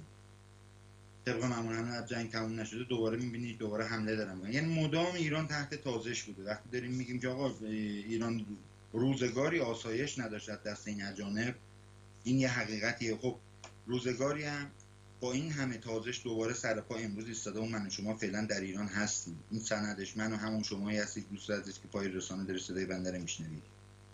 من و شما سند پایداری اجدادمون هستیم. آیا فرزندان ما نیز سندی باقی خواهند گذاشت از خود؟ اینو باید ما این که مشخص خواهیم کرد که با لعن و نفرین به عنوان پایان دهنده به ایران و ایرانی از ما یاد خواهند کرد، یا نه به عنوان کسانی که مثل الانی که داریم میخونیم و به حساب مقاومت هایی که شده باز دوباره مقاومت خواهیم کرد و به خود خواهیم آمد. این بستگی دیگه داره به همت و غیرت همه تک تک ما. دوستان اینجا هم نگاه کنید، کسی تنهایی به جنگ دشمن نمیره. همیشه سپاه از سپاه هم از اتحاد میاد، تنها پول نیست. درست است که از موقعیت مالی دارن تامین میشن، ولی اون ماندگاری و نام و ننگ اگر دقت کرده باشید بیش از ثروت برای ایرانی‌ها ارزش داشته. خب الان هم که شکر خدا ثروته نیست نگرانش باشین دیگه. به قول اون شعار مارکس میگه پرولتاریا زنجیراتون رو بندازید، چون به غیر از اینا دیگه چیزی برای دست دادن ندارید. حالا حکایت ما چشیده بسی از جهان شور و تف، به یاری گستهم نوذر به بلخ. بدان تا پسندر نیاید سپاه، کند رای شیران ایران تباه. سپهدار چون در بیابان رسید، گرازیدن و ساز لشکر بدید. سپه را گذر سوی خوارزم بود، همه ریگ و دشت از در رزم. ببینید بخشی که همیشه تورانیان از اون بخش وارد ایران شدن، یه بار البته این عرض کرده بودن، کوتاه عرض میکنم که یه منطقه‌ای بوده که از بالای سمت گرگان و خراسان شمالی اینا یه بیابانی مستقیم راهی داشته که میانبر بوده و سپاه تورانیان از اون مرز وارد ایران شدن، یه دفعه سر از مرکز ایران در می‌بردن و اون بیابان منتها اگر موقع اوایل بهار یا 2-3 ماه اول سال قابل عبور بوده و میتونستن سپاه ازش عبور بدن. چرا؟ چون در باقی مواقع به قدری خشکوبی آب و علف بوده که نمیتونستن از اونجا لشکر کشی کنن، قطعاً به هلاکت میرسیدن. ولی در 2-3 ماه ابتدایی سال که بارشی بود و یک جوی کوچک این ور اون ور میتونستن یا آبی تهیه کنن یا علفی بوده، سبز و مرغداری بوده، در اون فرصت رو استفاده میکردن همیشه تورانیان از اون بخش به ایران سعی میکردن همیشه حمله کنه. وقتی بیابان رو داره نام میبره بخش مقصود اون طرفه. اینم برای دوستان که حالا دوستان از نظر جغرافیایی اینا رو با هم تحقیق بدن در جریان باشه. به چپ بر دهستان و بر راست آب، میان ریگ و پیش اندر افراسیاب. اینم داره اینجا میگه چو خورشید سر زد ز برج بره، بیا راست روی زمین یک سره. عرض نکردم اینجا داره توضیح میده، یعنی همون فروردین در است. سپهدار ترکان سپه را بدید، بزد نای رویین مصف برکشید. جهان شد پرآوای بوق سپاه، همه برنهادند ز آهن کلاه. چو خسرو بدید آن سپاه نیا، دل پادشاه شد پر از کیمیا. دو لشکر فتاده 3 روز و 3 شب، از ایشان یکی را نجنبید. 3 روز و 3 شب حرکت کردن، صدا از کسی در نیامد. ستاره شمر پیش 2 شهریار، پراندیشه و زیرها و به روز 4م چو شد کارتنگ، پدر شد دلاور پشنگ. بدو گفت ای کدخدای جهان، طرف را بر کهتران و به فر تیر فلک شاه نیست. تو را موم کشید بدخواه، و تو آهن چو دریای آب، اگر بشنود نام افراسیاب. زمین بر نتابد سپاه تو را، نه خورشید تابان کلاه تو را. نیاید ز شاه کسی پیش تو، جز این بی پدر بدخورد خویش تو. سیاوش چون پسر داشتی، بر او رنج مهر پدر داشت. اینجا داره یه جورایی داره به حساب هندونه میذاره زیر بغل افراسیاب، حالا اینکه خب سیاوش اینو بکشتن دادن. یکی باد ناخوش روی هوا، بر او برگذشتی نبودی روا. از اون تیر گشتی کرد که او دستی نگشت که پیران چه کرد، بدان بی وفا سزاوار. منظورش کیخسرو که پیران بزرگش کرد. از ایران کنون با سپاهی به جنگ، بیامد به دشت نیا تیزچنگ. ببینید اینا افرادی هستن که همیشه جنگ و آتش جنگ و بین دو کشور دو تا کشور میان به حساب گسترشش میدن، هی شروع میکنن باد با به حساب زغال میندازن. توجه که بعدن این اخلاق حسن و نیکو قسمت قراتیا شد. ز خویشان دوزد جان نخواهد همی، سخن را از این در نکاهد. پدر شاه مردان تن پادشاست، بدین راز گفت من برگواز. از این نیز چند سپه را چنین دل شکسته مکن، بدیشان چه باید ستاره شم. به شمشیر جویند به دیشان چه باید ستاره شمر، به شمشیر جویند مردم هنر. یعنی میگه به حرف ستاره شمار گوش نکن یا همون ترجمان و شمشیر بکش به دل ایرانی. تو بشنید افراسیاب سخن، بدو گفت مشتاب و کندی مکن. سخن هرچی گفتی همه راست بود، جز از راستی را نباید شنود. ولیکن تو دانی که پیران گرد، به گیتی همه راه نیکی سپرد.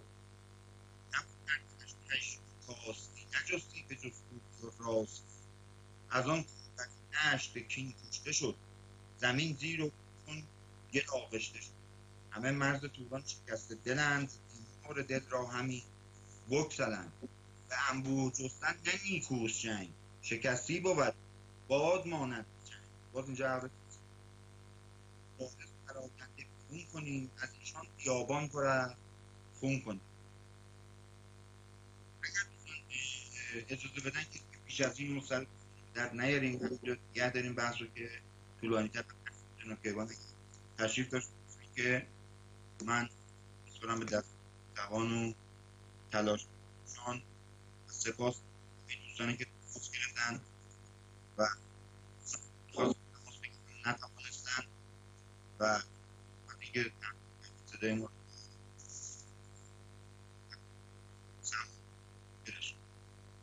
هدف نیست دوستان در اینجا بغیر از آزادی ایران. هرچه گفته میشه در همون راستاست، یه خورده چپ یه خورده راست. امیدوارم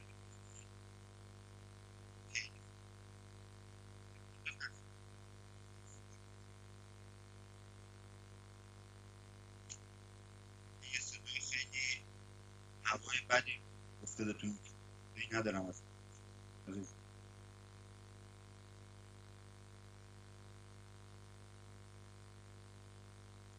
صدا رو داری عزیزم؟ بله. صدای خیلی باد بدی داره میاد. فکر کنم فن هستم الان آقای شاه در خدمتم. شما صحبتتون تمام شد آقای آذری؟ بله قربان تموم شد. بنده در خدمتم. میکروفون رو به دستای پرتوان خودت میسپارم عزیزم. در خدمتم. آقای گرگی بارانده. تشکر دارم از آقای آذری عزیز و آقای کیوانی عزیز که زحمت میکشن. در خدمتتون هستم عزیزم. خواهش میکنم. بنده هم از شما سپاسگزارم عزیزم. اگر فرمایشی نیست که قربان برنامه رو ببندیم، اگر دوستان تماسی دارن که میشنویم صداشون، اگه نه که برنامه رو جمع کنیم. بله سپاسگزارم از تمامی دوستانی که اومدن روی خط و متاسفم که بالاخره امروز این خبر ناگوار رو شنیدیم که یکی از یاران رو ما دوباره از دست دادیم. آقای روح اهورایی و یکی از دو تا دوستان گفته بودن که یعنی احتمالاً وسط برنامه حالا اومده بودم من دوباره پیامی که یعنی اقوام ایشون که فرستادند و پیامی که ایشون قبل فوتشون به رنگارنگ خودشون نوشتم، من اینو الان بخونم خدمتتون و دوستانی که تسلیت گفتن. یکی از فرمایین رو الان امیدوارم که راحت بتونم بخونم. آیشه آبازری بدم شما بخونین. من دل خوندن خیلی ندارم. آره ولی صدا میکروفون خیلی ایراد داره ها کیوان جان. بله هوا تو روی ایر صدات خیلی هوا داره. یک لحظه اجازه بده من چک کنم. میخوای آقای کیوان بفرستی برای من میخونمش. اگه خواستی من میخونمش بفرست برام. نه الان یه لحظه خودم فکر نکنم زیاد بد باشه. نه صدا آقای گرگواران شما بی زحمت چک کنید. چره داره بدجوری صدا چیز داره. میخوای صداشو ببین آقای کیوان بفرستی برای من میخونمش. خیلی بده صدا. باش حالا تا الان یه مقداری آره تا ایشون میکنه حالا با صدا رو تونسته اگه تن زحمتشو بکشی گوش خراش نباشه سمیم. الان اینطوری شد فکر میکنم البته. یه وقتایی صداش چیزه ولی یه وقتایی صافه، یه وقتایی هم خیر داره، نمیدونم چیه.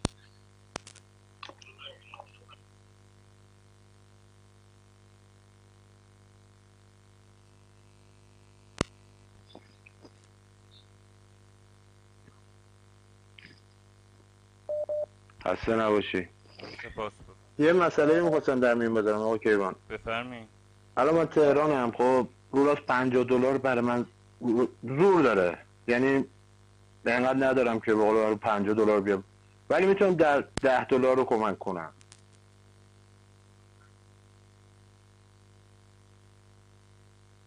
این بخش هنوز سر عزیزم درود به شرفت مشکلی نداره که این بحثش رو دوتون جداست. اینو من بگم بعد آقای شهبازه بخش. ببینید اولا اینکه زمان های داور چای داور از ایران کمک نمی‌کردن، ولی خب الان شرایط فرق کرده که ما مجبوریم کمک بگیریم. و در ثانی اصلا حضور ما و اینجا علت اینکه ما اینجا هستیم یعنی مشکلات مردم رو حل کنیم. و قرار هم نیستش که مثلا خب حتی باور کنید کسانی هستن به من میگن ولی من دقیق نمیدونم اینا شاید از روی رودرباسی هستش یا چیه. من تا ندونم مشکلی ایجاد نمیکنه یعنی اینو قبول نمیکنیم. و مسئله اینجا هستش که اصلا نیازی هم نیستش که یعنی کسی بخواد مثلا فکر این باشه. کسانی که یعنی میتونن فقط تا این حد. آیا آذری حالا شما بفرمایید. آقای زنگون درسته، حرف شما درسته. من میگم آقا $10 به پول ما تقریبا میشه ماهی 250 تا 260 تومن.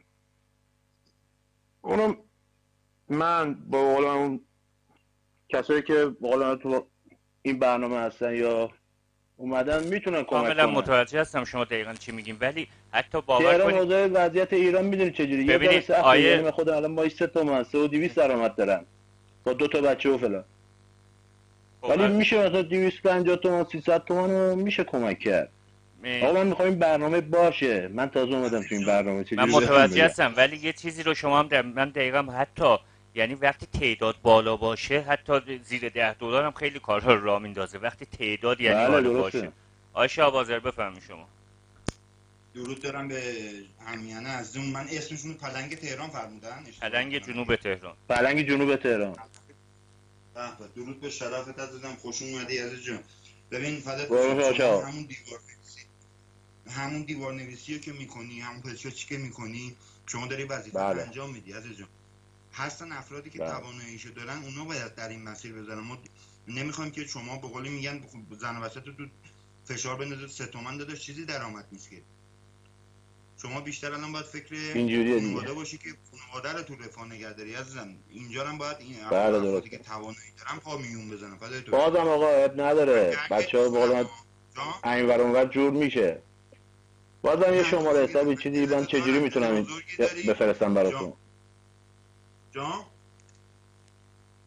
همین که شما گفتین باور کنین، همون که آقای آذری میگه خب 2 تومن اصلا خب ما کلا همینجا هستیم که بالاخره این مشکلات حل بشه دیگه. همین که شما گفتین و هستین خیلی ارزش داره. ممنون از شما. آقا مشکل شما مشکل ما هم هست. من کوچیکتم عزیزم، باید میدونم نمیشه که فقط شما زیر بار این مشکل باشید. اطلاع میدیم عزیزم. من میدونم، نمیگم چون کمزی بحث اون نیست، اشتباه نشه. اینجا باید همه دوستان باید پا میون بزنن. اونه که اگر وطنشون رو دوست دارن میدونی باید بیان وسط میدون، نشینن کنار. همه را اگه شما و اون یکی بخوان تقبل کنن، منم بشینم کنار پا رو لنگ بندازم، فردا هم بیام از همه بیشتر درخواست بکنم، میدونیم نمیخوایم اونطوری شه. این سری میخوایم خود مردم باشن، نه کسی دیگه بیان. آقا شما من با خیلی صحبت کردم، خب حالا دوستا رفیقا میان صحبت میکنیم، خیلی هم میترسن. خب آخه ما کاری نمیخوایم ازشون. من میگم آقا یه بار دنیا اومدی یه بارم از دنیا میره، چه بهتر که تو راه وطن باشه. نه اصلا ببین این حرفتم من خیلی باش موافق نیستم. میدونی چرا؟ چون ما پهلوان زنده رو عشق است عزیز جان. ببین اولا به من ببینم اینا از چی میترسن، اینو بگو من بدونم که شاید بتونیم با هم حرف هم دیگه رو بهتر متوجه شیم. بند خدا هم شاید مثلا خود من تقریبا 1 سال خورده از زمان زندگیت داور من گوش میکردم این برنامه رو که یه مدت قطع شد، بعدم فهمیدم که آقای داور به رحمت خدا رفته. بعدم خلاصه یه جوری خانم اومد و گفت اینطوریه فلانه، گفتم شما ردیابی نشه، گوش نکنن، فردا اطلاعات نیاد جلوی خونه. این چیزا میترسن بچه‌ها، خود منم میترسم که بعدم گفتم به قول مرگ باشی ونگه باش. عزیز جان ببین نه ترسی خوبه ولی نه به قول مرگ و اینا نه. چرا ما اینجا هستیم که بخوام دشمنامون از بین بریم، نه اینکه خودمون. این یک. دوما ببین تماس تو اولویت ما نیست که کاری که باید انجام بدن پیوستن به اینجا، تماس گرفتن با این رسانه نی، پیوستن به اینجا بازگشت به زرتشت، اون اصل و اون پایگاه و اون ریشه خودتونه. دومین کاری که باید بکنید دیوار نویسی که خب هر کسی میتونه دور و بر خودش هر جا میتونه یا یه رنگارنگ زرتشت، همین، نه بیشتر نه کمتر، نه مرگ برین نه درود برین.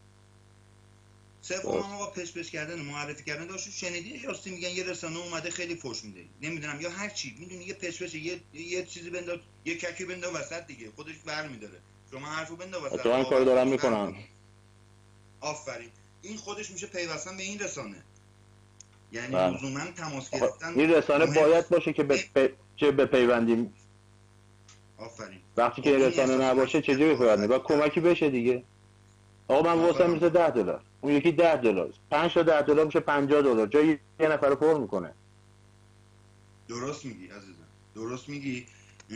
بالا باشه میگیم حالا که اسم کیوان مینویسی یه گوشه، بعدم با واتساپ تماس بگیرید مشکلی نداره، با مستقیم کسی تماس نه واتساپ آره واتساپ خب چون سرور بیرون از ایرانه، خب کسی نمیتونه تشخیص بده، اصلا نمیتونن ردگیریش کنن. میدونی چی میخوام بهت بگم؟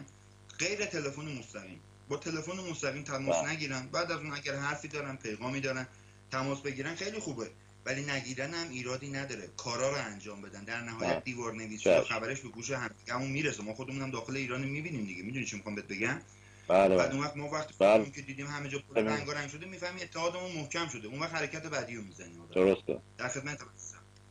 بفهم. خدمت از آقا امری نیست؟ عرضی ندارم، فدای تو بشم، لطف کردی تماس گرفتی عزیزم. درود بر شما زرتشت و تمام زرتشتی‌ها. خداحافظ شما. درود به اون شرفت، درود به اون غیرتت. خدا. سپاس از شما پلنگ جنوب تهران. مخلصم خدا. سپاس از شما.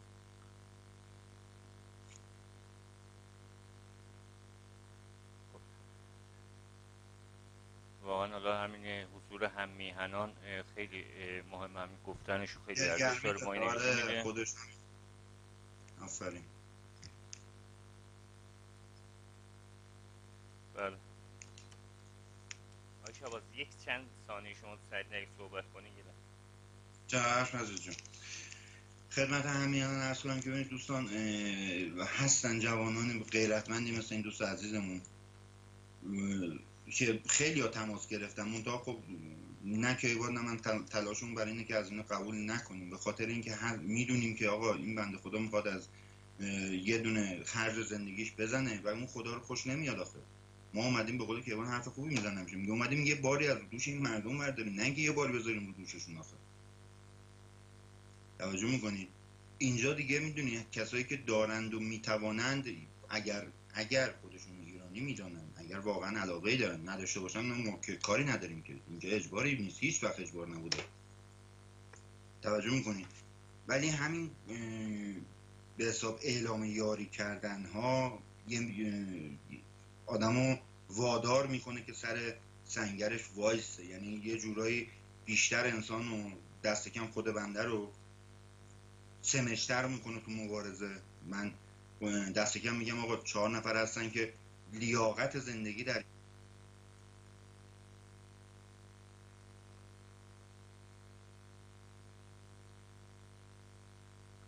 شهبازاری باز برقتون را قطع شد، تماستون. خب آیه نمیدونم چند وقت که دقیقا این موقع میشه های شهبازاری به مشکل برمیخورن.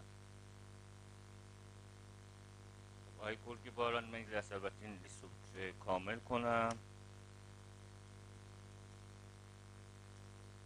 آیه دوکی آیه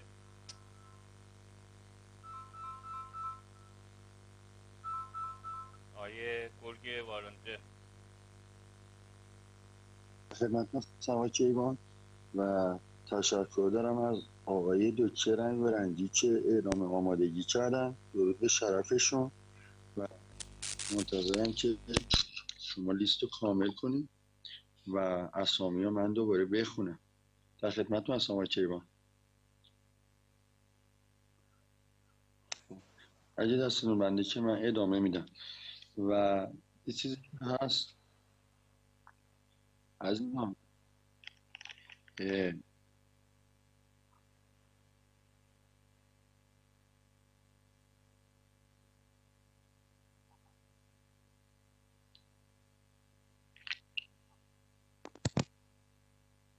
ممنون از آقای دکتر رنگ و رنگی که زحمت کشیدن.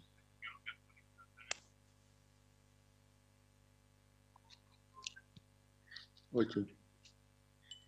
خب عرضم به حضور شما که سپاس مجددا از آقای دکتر رنگ و رنگی که اعلام آمادگی کردن و الان نفرات ما به 14 نفر رسیده و امیدوارم عزیزان باز هم بپیوندن تا چراغ این رسانه روشن بمونه، چون که ما بیش از پیش به این رسانه نیازمندیم، چون که اوضاع خیلی وخیم هست و این اوضاع کرونا، رکود اقتصادی و این کثافتکاری که دارن با چین انجام میدن تو ایران. و این دوستمون که صحبت میکردن و میگفتن که چهاربها رو که هندی‌ها دیگه عملا دارن صاحب میشن و این خیلی بده و عزیزان باید اینا رو در نظر بگیرن و حتما از جاشون بلند بشن و دیوارا رو بنویسن و به اصل خودشون برگردن. کارهای دیگه هم که پچ رنگ و رنگی، نمیدونم پول نویسی، هر کاری که میدونی که رنگارنگ و زردشت و معرفی میکنه و باعث میشه که این ملکه ذهن عزیزان بشه، اینا رو انجام بدی و اون عزیزانی که دستشون میرسه کمک‌های مالی فراموش نشه. بازم از دکتر رنگ و رنگی تشکر دارم. در خدمتتون هستم آقای کیوان هست.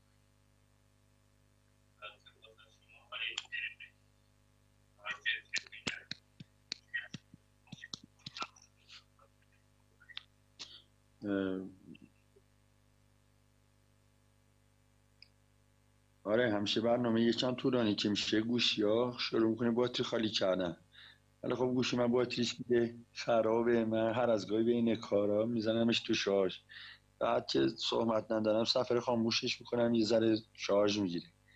ولی خب در حین استفاده این کار انجام ندید، چون که باتری داره شارژ میشه، از اون خالی میشه و گوشی داغ میشه و یه وقتایی اگه مشکل داشته باشه ممکنه حتی گوشی مشکل پیدا کنه، بهتره دست و وارد مواظب باشید. خب بله الان خب آقای شاه بازاری هم میان. من خبر در گذشته آقای روح اهورایی از رو که خواهرزاده ازشون یک دو خط فرستن و قبل فوتشون هم ایشون یه پیام واسه کل رنگارنگی فرستادن که من اینو میخونم.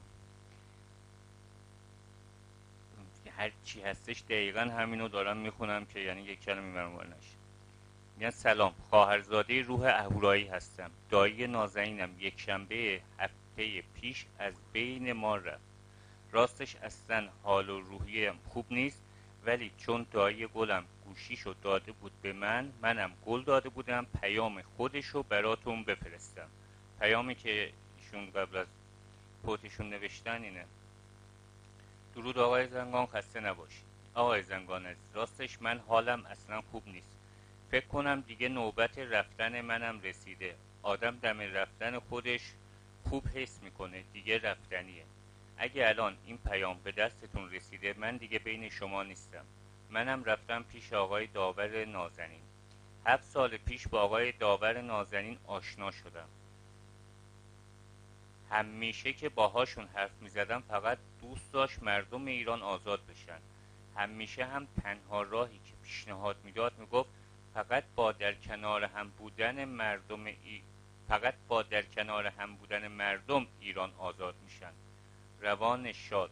باور کنید منم توی این سالها همه تلاشمو کردم که مردم اتحاد و با هم بودن رو بفهمن. امیدوارم تونسته باشم کار مثبتی بکنم. میدونم من آزادی ایران و مردم رو نمیبینم، ولی باور دارم مردم به این اتحاد میرسن.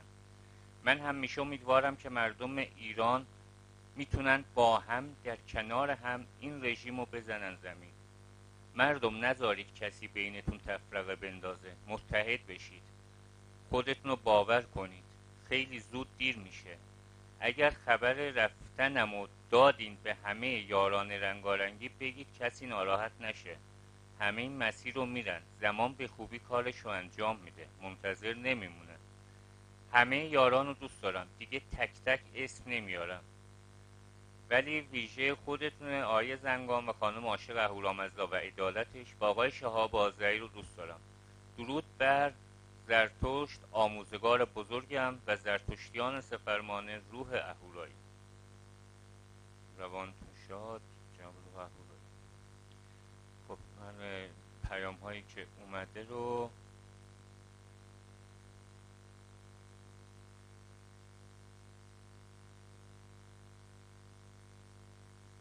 آقا کیوان عزیز، تا میاد پیام رو باز کنید یه جمله بگم. همیشه روانشاد داور میگفتن که ثبت است بر جریده عالم دوام ما.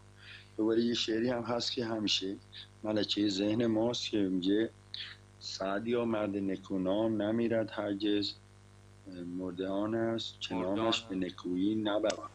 وقتی عزیزانی مثل آقای داور، مثل اکبر تیکم، مثل روح اهورایی، مثل خیلی دیگه عزیزان نامشون به نیکی برده میشه، اینا مرده نیستن، اینا زنده هستن و روانشون شاد بشه. ما همیشه اینا رو در کنار خودمون حس کنیم و امیدوارم که ما بتونیم مبارزه رو پیش ببریم تا روح اونا همیشه شادتر و شادتر بشه.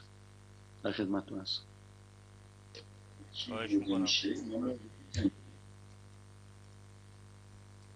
آیوه شابازری بس خوش شدی؟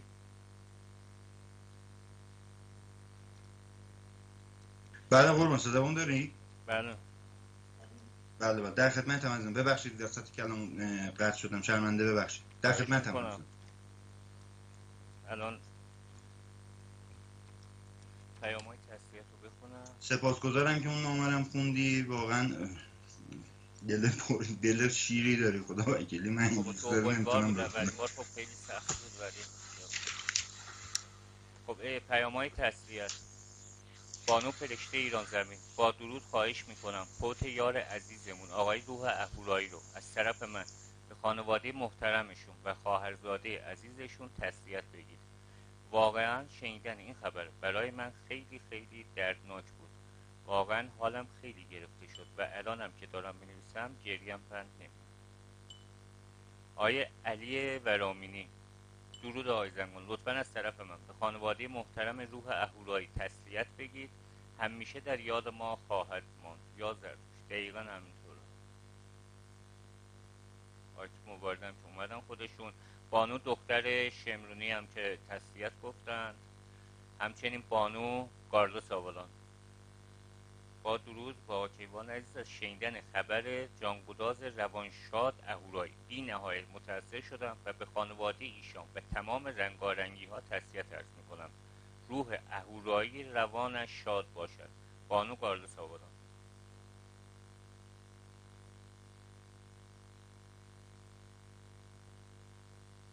جناب شبسوز لعل آذر، تسلیت به بازماندگان روح اهورایی و بسیار متاسف و متأثر شدم. روحش شاد و راهش پر رهرو باد. یا زرتشت.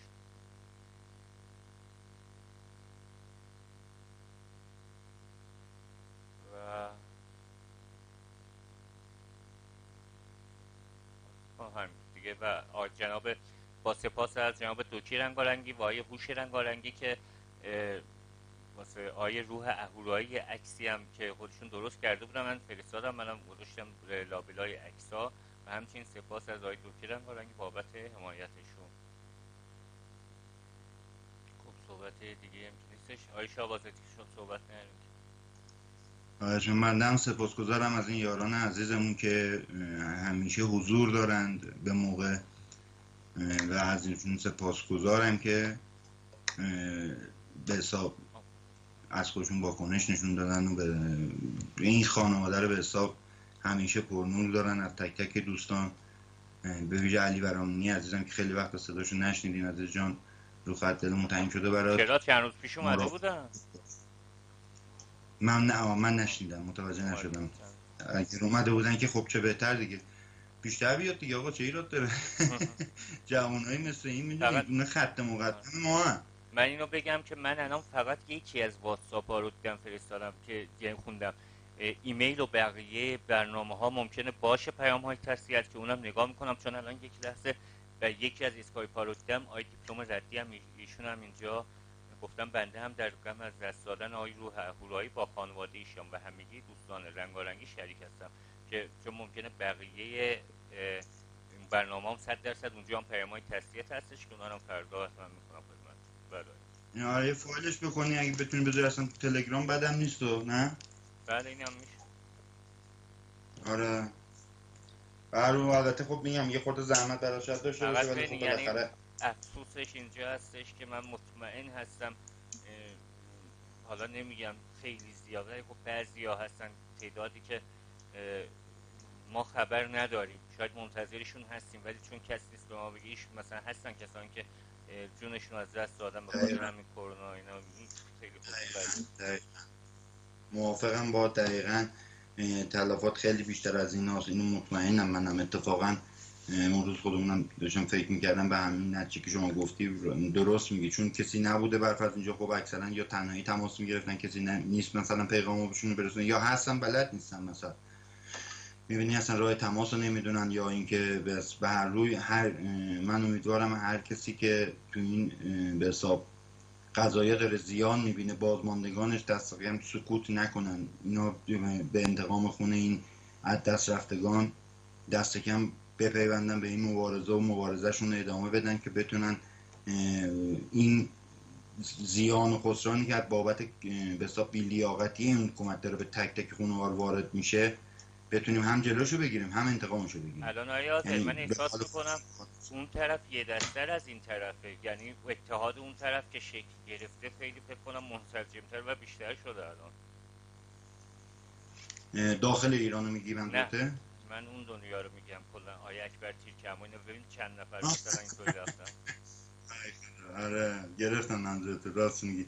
یه جورایی به قول میگم که اونجا هم دارن شعبه 2 رنگارنگ و احتمالاً راه انداخته باشن خوبه آقا.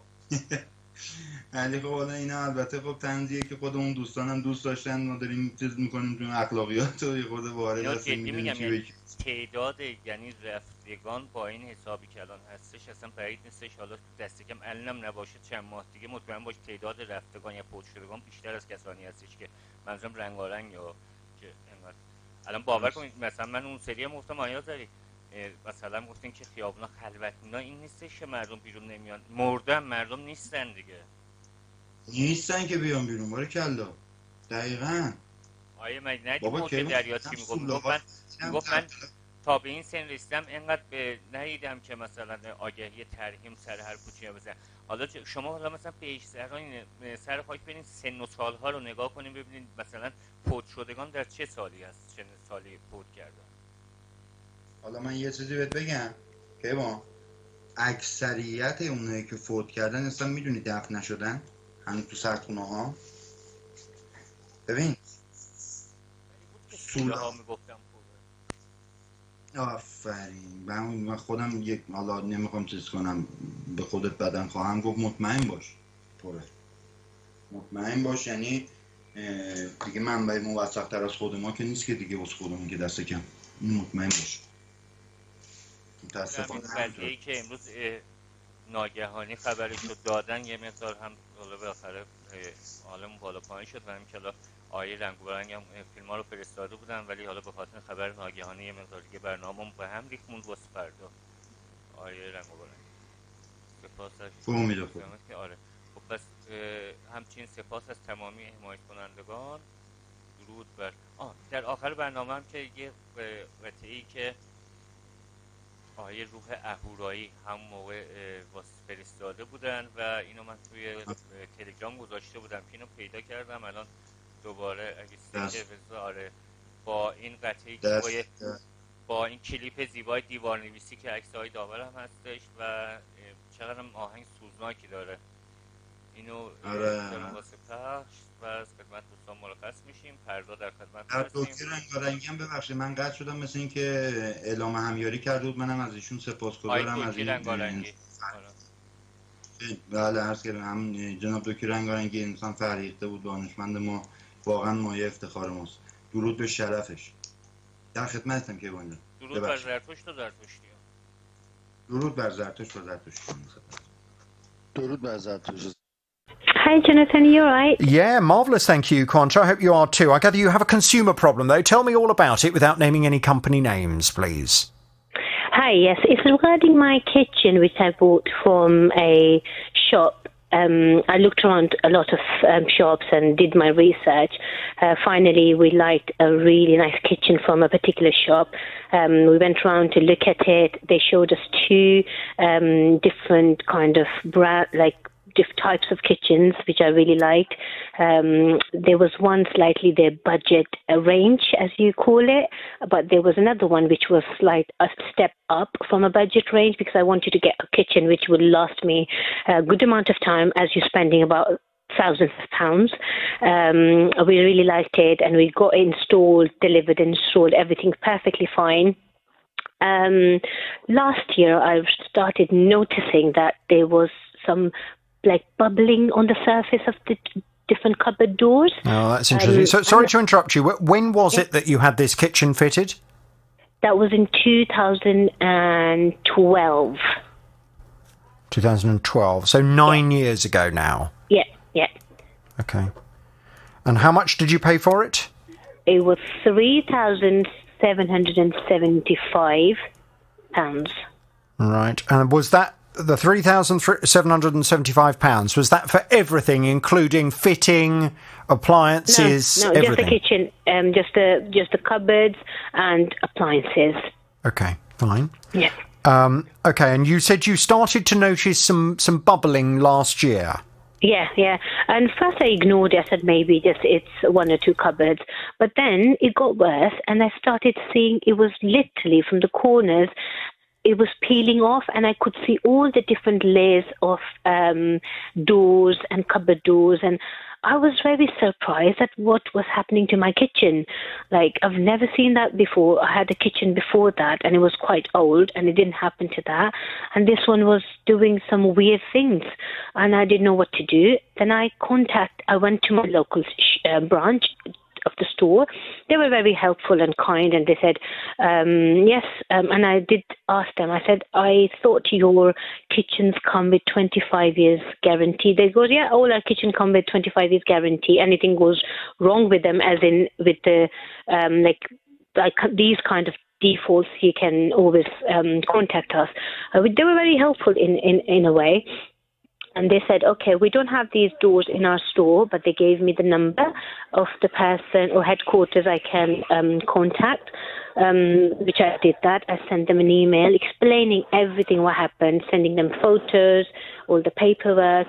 The lady who I was speaking to, she kind of, first she wanted to know what happened, and when I explained everything, and then after a couple of emails exchanged, she said, oh, there's nothing we can do. You're out of the warranty period, so we can't do anything about that. And at that point, I sent them an email. I said, I understand it's 8.5 years old, but my understanding was all of the kitchens have 25 years guarantee.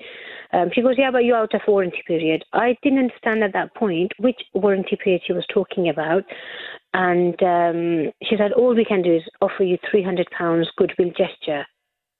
And I was like, I paid more than £3,700, and all you're doing is, first, you're saying it doesn't come under the warranty. Secondly, you are saying all you can do is give me £300, which is not good enough for such a big company. And are you sure that that this particular kitchen that you purchased from them is part of the range that comes with a 25-year guarantee? Yeah, they say all the kitchens are 25 years guarantee, and it says on their website and everything. Right. But so why won't they cover it then? Why do they not consider this to be part of the guarantee? I mean, I'm just on the company's website at the moment. It says here on their website, and at this stage we're not identifying who they are, but it says, we've used high quality materials and manufacturing techniques to create durable, well-designed products that will stand the test of time. From design to testing, we've involved real families every step of the way. Our kitchens are made to fit the lives that will be fitting into them. And it says, with that in mind, we offer a 25-year guarantee on all of our, and then they include a name, kitchens. Are you sure your kitchen is one of that particular range? I'm not sure about that now. I said, when I read, and the lady when I spoke to in the store, she said, all our kitchens are 25 years guarantee. And then when I went on the website, it says all our kitchens. So I didn't know they have a particular brand which they cover. Okay, well, it may well be that this, as I say, I'm not identifying them. So it may well be that all of the kitchens they sell are part of that brand. I just wanted to check to see if you'd check that out. It then goes on to say all our kitchen cabinets, drawers, hinges, doors, drawer fronts and worktops are covered by our 25-year guarantee. Yeah. See our terms and conditions for more detailed information. Have you checked the terms and conditions? To be honest, I did not check the terms and conditions, but my understanding was all their kitchens and what was happening to my kitchen was included in the 25 years guarantee. Well, I'm just looking down here. The terms and guarantee terms and conditions. We take special care to select high-quality materials and use manufacturing techniques that allow us to create products incorporating design and durability. Our kitchen guarantee is against manufacturing defects from the date of purchase, if bought in store, or the date of delivery. And then it goes on to say, how long is my guarantee valid for? Please consult your user manual, blah, blah, blah, blah, blah. Yeah, I mean, I can't sit, but based on just a rough look at this, if your kitchen is indeed part of that range, I can't understand why they consider the guarantee not to cover you for the fact that the doors and the drawer fronts are starting to bubble up. I mean, the reason for the bubbling, just so you're aware, if you're not aware already, Quanta, is that the glue is failing between the laminate coating and the underside. That's what's causing the bubbling. And you know what's interesting? When I was looking at the kitchen, I clearly remember when I looked at the budget range, which was more suitable for our budget, they said, oh, yeah, of course you can go over there, but this range is more durable and it won't, like, it was really good. They assured us that that won't happen to this range. So Right. that really upset me, that they sold something to me saying that this won't happen to it, but it happened to. I would have gone to the budget range, which was more convenient and more pocket friendly for me. So I went to this range because I thought that was more durable, and I can trust it, and it won't happen to that. And at that time, they did say that the budget range is this is going to happen to it, but this one is much more durable. So that's why I went for that. Okay. Well, it sounds as if I need to go and have a little word with this company and find out why on earth they are not honouring their own guarantee. Certainly on the website, they seem to make quite a big deal of the 25-year guarantee, which would certainly give you a lot of peace of mind when purchasing a kitchen from them. But you would certainly then expect, if you 8 years or 9 years down the line start experiencing a problem with all the fronts of your cupboards starting to bubble and peel, you would expect them to deal with that under the terms of that guarantee. That's what I mean. Yeah, that's why I needed you to go and have a word. Clearly, they don't understand the language I speak, so you might have a magic word for me. Okay. Well, I'll do my best. Tara, can I just pass Quanta back? Can we get some detail, please? Yeah, absolutely. Just get a call into them and so find out what's going on. Okay, Quanta, hang on there. I'll pass you back now. Now, let's stay in the kitchen for a bit longer because Carl purchased an American-style fridge freezer. He bought this 4 years ago and it cost £1,000. Everything was fine until a couple of weeks ago when, well, it certainly appeared something with the freezer segment of it had gone very much awry. My partner said that she tasted a strange sort of taste and smell on her bottled water, and it's like a chemically sort of smell. So I changed the filter that you can change inside of it, left it for a day, but nothing changed. And then 2 days later, I went into the freezer, I cooked the side of it, and everything had defrosted, and all the food was ruined. The retailer stating it is irreparable, and I did get a few emails to and fro from them saying, in this case, your product will be beyond economical repair, so we're going to offer you, in full and final settlement, £263.17. Well, Carl doesn't think that's reasonable, and neither do I. The reason being, he just restocked the freezer with about 200 quid's worth of food. Now, most of that was ruined when the freezer broke, so they've lost a whole load of that, and he says he can prove that they've made that purchase because they've still got the receipt.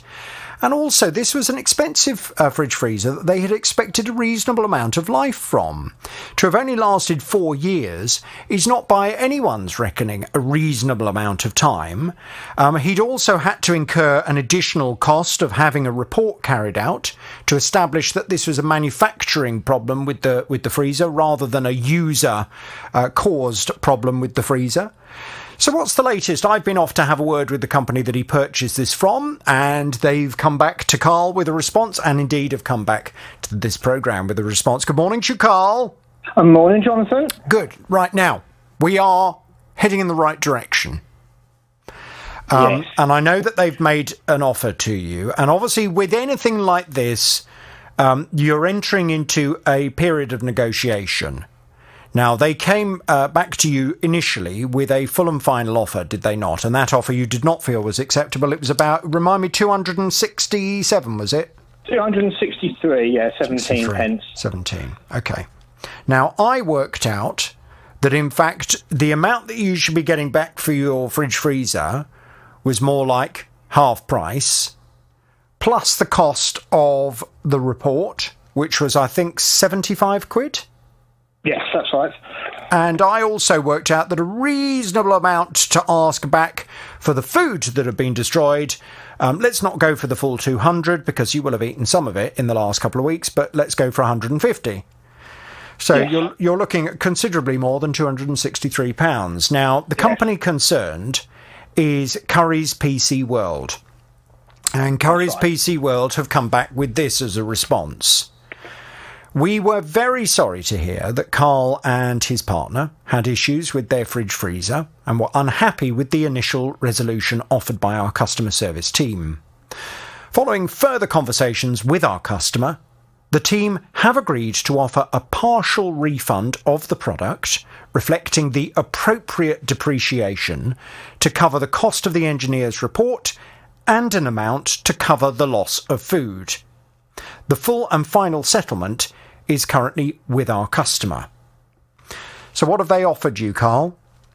Well, what they offered me was £330 for the appliance, £75 for the engineer report, £70 for food, and then a £25 goodwill gesture. So that came to £500.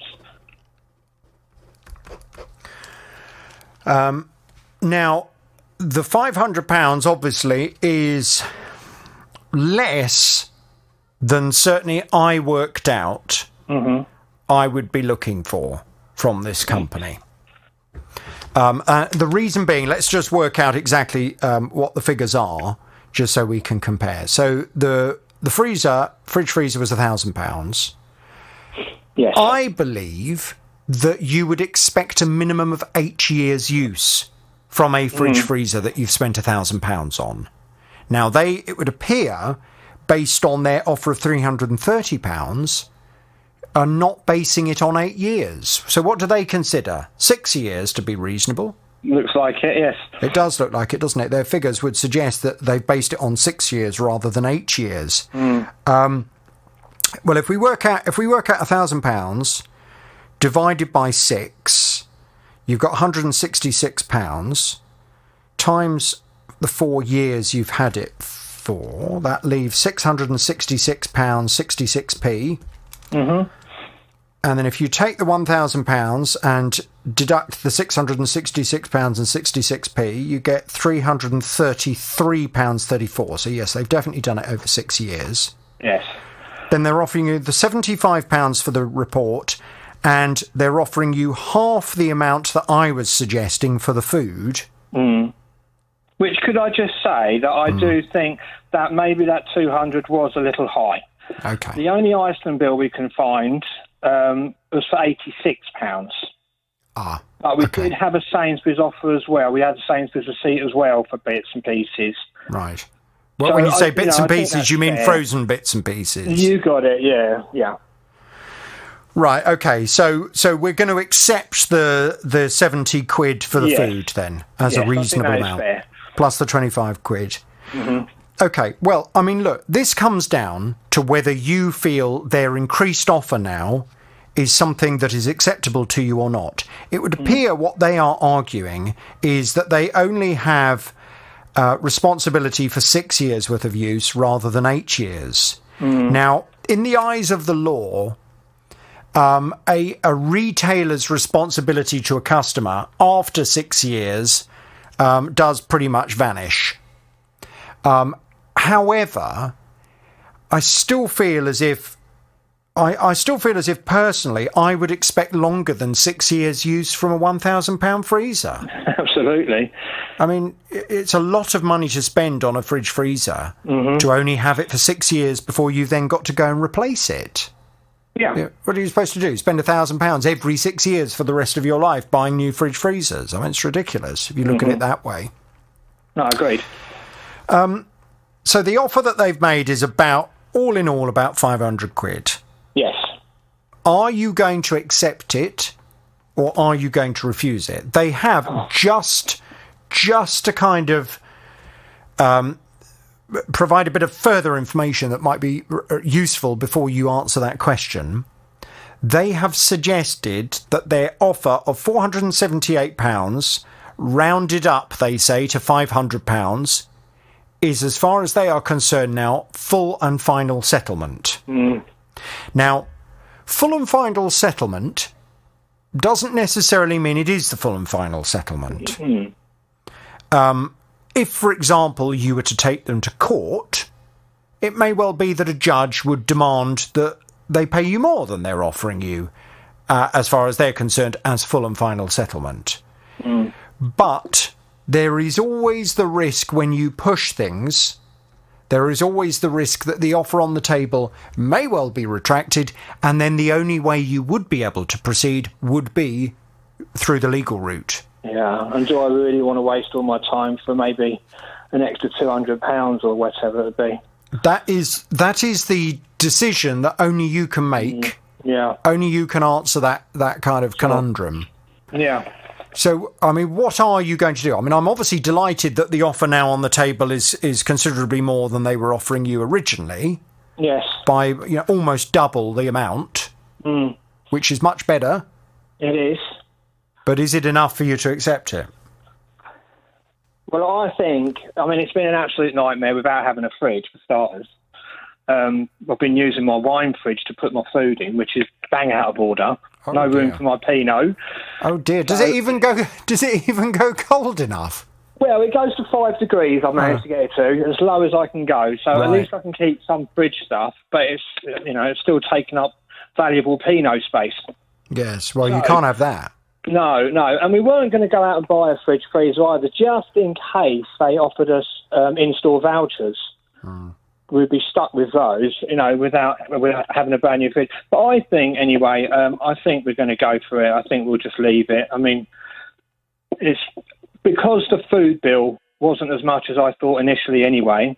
Yes. And we can't prove, without going through individual items and saying this is how much this was and blah, blah, blah. Yeah. I think, 500 quid, at least it'll get us half a fridge. Yes. Yes, Right. Exactly. I think that is absolutely a sensible and fair way of looking at it. And I think, to be honest with you, even though, I love a good old fight. Yeah. I think, to be honest, if I were in your position and I had the offer of £500 on the table in order to draw a line under this and to move on, having had 4 years use from the previous fridge freezer, I think I would probably, at this point, make the same decision as you. Yeah. You could push it further. If they're stuck with their initial offer, I think I would have continued. But, how far do you take it? It's just, life's too short sometimes for things, aren't they? Well, if we look at what could happen, so you go back to Curry's PC World and you say, I'm sorry, but £500 is still not reasonable. They say, okay, well, in that case, all of our offers are off the table, and if you wish to take this any further forward, you will need to pursue us through the small claims court. You then begin the court action. You've then got all the paperwork to do. You've got the time until you get a date for the court hearing. They obviously will defend themselves, you would imagine. Now, there is a chance that they may well come back with a counter-offer before it actually goes to court, in which case it might be worth you holding out for a bit more from them. But there's also a chance that they may well feel that they've been fair and reasonable, and they're prepared to have their day in court and argue to the judge that they've been fair and reasonable. And there is a chance that the judge may agree with them, in which case the whole thing will have cost you time, cost you effort, cost you money because of all the expense that you'll have to go to in order to take it to court in the first place, and you'll walk away with less than they're offering now. So it is always a risk, isn't it? Yes, it is. So it's not worth it, I don't think. So you're going to accept? Yes, I think I'll accept, yes. Okay, fine.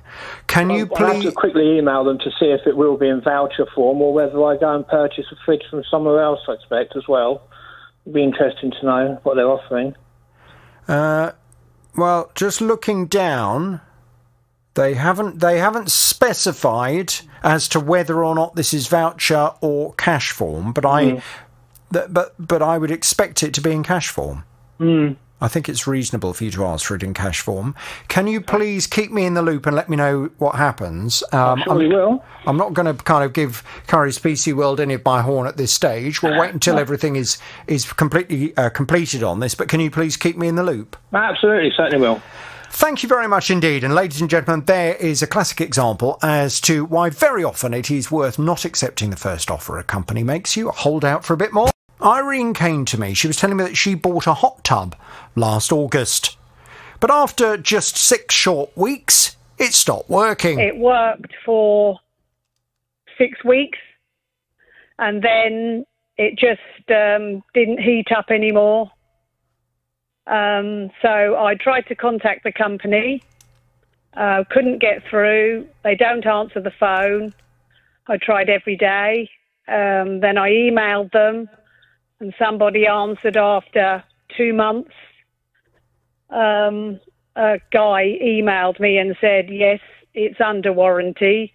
I'll arrange a collection and you package it up and we'll repair it. Well, Irene says after a couple of repairs, it still doesn't work properly, and she's had enough of it. She says she just can't use it. It doesn't work. It's not very good.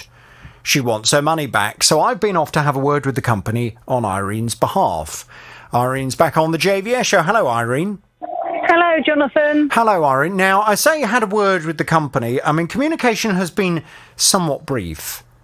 I managed to find a contact detail for them, and I emailed them over all of the details and explained the situation and explained that you were very unhappy and that you'd like your money back. And they've come back with this response. Hi, Jonathan. Just wanted to get back to you. We've looked into this case, and I can confirm that the customer has had a resolution and seems very happy with the outcome. So I'm not sure where this complaint can go, really. So is it true that they have been in touch with you since my communication with them, and they've offered you something that you're happy with? They contacted me not many hours after you must have contacted them. Mm-hmm. And she said to me, we will collect the hot tub, meant to be collected tomorrow. I've heard nothing from them since. And they said, what do you want us to do? I said, well, I'd like a refund. So I said, because I'm not happy with your customer service. So she said, well, we're not prepared to give you a refund. We'll give you a brand new top-of-the-range hot tub. I said, well, I don't really want to deal with your company. I said, because I don't like the way I can't get in touch with you. You don't answer emails or the phone. I said, so I don't want, I just don't, I've basically lost all trust in them. But she said having a refund wasn't an option. Well, well, what are you saying then? I said, are you saying that what happens if I say I don't want another hot tub? She says, well, the other one will just come in for repair. Okay, well, if you have a new one, the old one will come back and be destroyed. Right, okay. I mean, look, let's look at the options. And as I said to you when you first appeared on the programme, and you said, I want a refund, and I did say to you, they may well come back and just offer a replacement instead. And that's obviously what they've decided to do. Yeah. Now, just because they have said that a refund is not on the table, that doesn't mean you can't force them to put it on the table if you were to take them to the small claims court. The only thing is, and what we have to bear in mind with this case, is that obviously retailers do have rights as well. It's not all weighted in favour of the customer. When you purchase a product, you are covered as a customer by the Consumer Rights Act. The Consumer Rights Act states that if the product fails has a fundamental failure within the first 30 days, you are within your rights to return the goods and to demand a full refund. And the company, if you request a full refund for a faulty product within the first 30 days, the retailer has to give you your money back. They can't argue. They have to give you your money back. After the first 30 days, the company is within its rights to have a reasonable opportunity to repair the product. Okay? So they then have the opportunity to either offer a repair. They can still offer a replacement or a refund if they want, but very importantly, they have the opportunity to repair the product. But like so much of consumer law, the important word in all of this is reasonable. Now, what I think there is a question mark over is whether this company has had a reasonable opportunity already to replace that hot tub. And if this were to go to court and you were, for example, to be able to explain to the judge how much time the hot tub had spent back with the retailer being repaired, it may well be that the judge would say to the retailer, well, look, come on, this customer's already been very reasonable. They've already given you these opportunities to repair it. It's still not working properly. Therefore, the customer is within their rights now to ask for their money back. But it might not go that way, because very often what would need to be established is that the company had had a reasonable opportunity to repair the same recurring problem. Now, it sounds to me from your description with the hot tub as if actually you've had some different problems with it. It hasn't necessarily been exactly the same problem that has occurred every time. Well, it's all been to do with the heating. But is it exactly the same problem that they've had at least 2 occasions to be able to repair, or was it? Two of the problems were the same. Right. The last problem this time was just turning itself off. Mm-hmm. Well, what we can do, let me just lay out your options so that you have an opportunity to make a decision as to what you want to do. Okay. Option number 1, they've put on the table the offer of a replacement top-of-the-range hot tub. Now, I presume that is a considerably better hot tub than the one that you purchased originally. I would have liked to think so. Okay.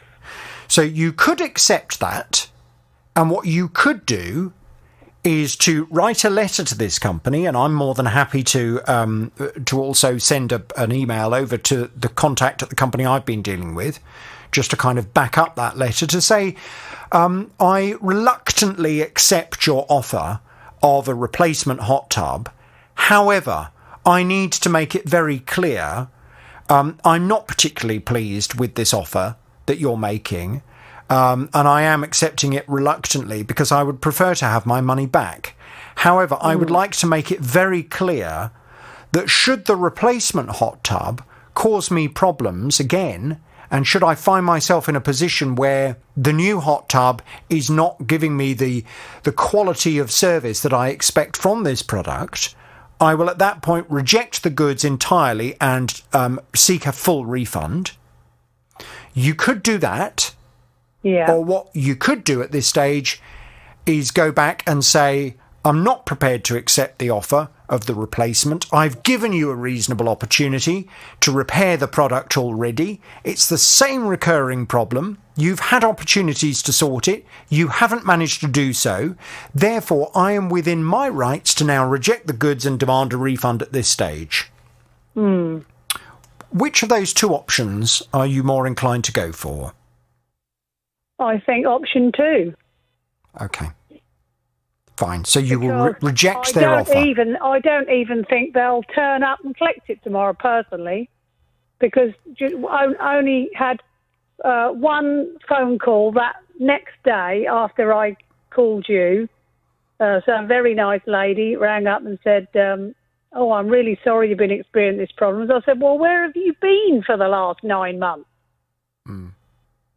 And she said, oh, well, we'll make arrangements for it to be collected on Wednesday. And so it's all parcelled up, ready. I would be surprised if they didn't do what they said they were going to do. I mean, this is certainly a company that I have heard of before. And I'm obviously communicating with their head office over this. I would be surprised if they didn't try and resolve this by providing you with a good, better replacement. I would be surprised because they now know that I'm investigating it. They know that the BBC is investigating it. You will note that at this stage I have not identified who they are. I still reserve the right to do that in the future. But it really depends on how you want to proceed. You know, I'm more than happy to respond to them and say, I've had a conversation and I'm afraid contrary to the information you've been given, Irene's not happy at all. She wants a refund. She's given you an opportunity to repair the existing one. She's lost all faith in the company and she wants her money back. But if they turn around and say, well, sorry, we're not prepared to do it, then your only further option at that stage would then be to take them to court. Oh, right. Difficult one. And I can't make the decision for you. No. Because if you reject the offer that's on the table, they may well retract that offer and say, right, well, now we're not prepared to give you a replacement. We're only prepared to repair the existing one. And if you don't like that, you can take us to court. And then that will literally be the only thing you can do. Now, well, there's a that's chance. exactly what she said. She goes, if you don't take the replacement, we'll just repair the existing one. Yeah, and they would be within their rights to take that stance. It may well be if it goes to court, the judge would force them to take a different stance, but I can't force them to change that stance. All I can do is report on this story, faithfully and honestly. Okay. Yeah. So what do you want to do? Well, I think I don't want to, jeopardise ending up with nothing. Do you want a hot tub? Yes. Right.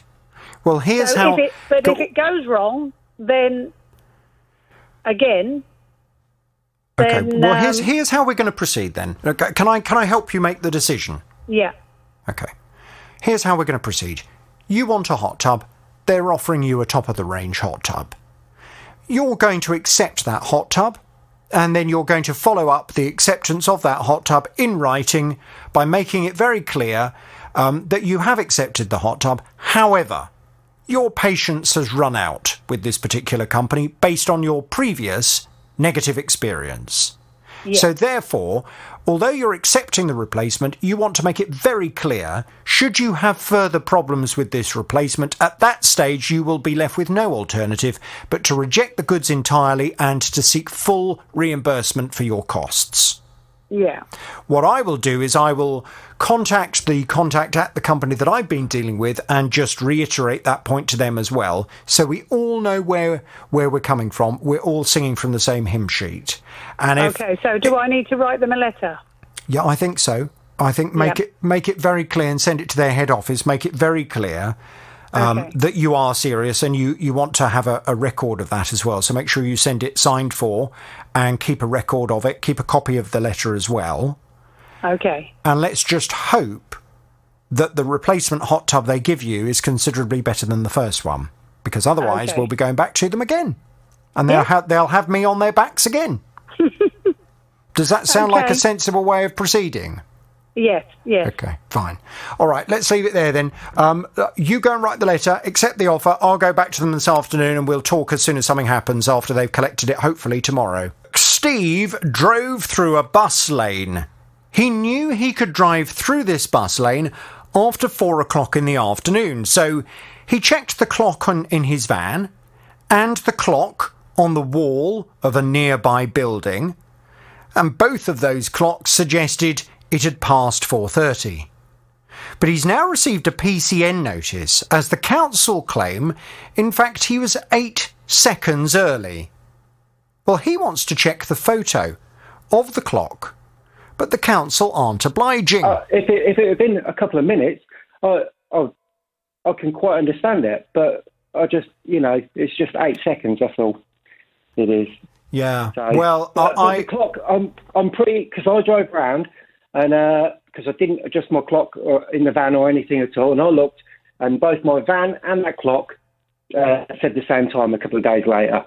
It did. So, and that's why I asked them if they could send me a photo with the clock in the background, so I could prove, that I drove through after 4:30, and they just rejected my claim and said our clocks are anatomic clocks. So, and that's it. They've just had their decision. Now, the photographic evidence they have sent to Steve showing this infringement has the clock on the wall of the building that Steve says he reckons was showing that the time had already passed 4:30 in the afternoon. They appear to have blacked out that clock, so you can't see it in the photographic evidence. So have the council knowingly done that? Which council is it? And are they prepared, based on the fact that there was only 8 seconds worth of infringement, are they prepared to accept that maybe they've been jobsworths over this and they should cancel the fine? No, they're not prepared to do that. So let's find out who they are. Steve's back on the JVS show. Hello, Steve. Hello, Jonathan. Now, as I said to you, I would go off and have a word with them. And I've had, well, to be honest, I've had several conversations.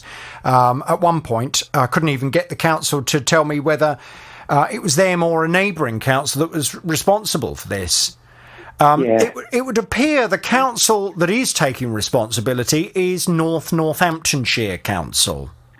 Okay. And Northamptonshire Council, and I will allow people listening to this programme to make a judgment as to whether they consider Northamptonshire Council to be reasonable or a bunch of jobsworths, have said, with enforcement measures, it is important to be consistent with the approach the council takes.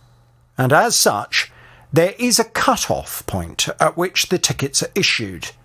In the interests of fairness to motorists, we need to adhere to this.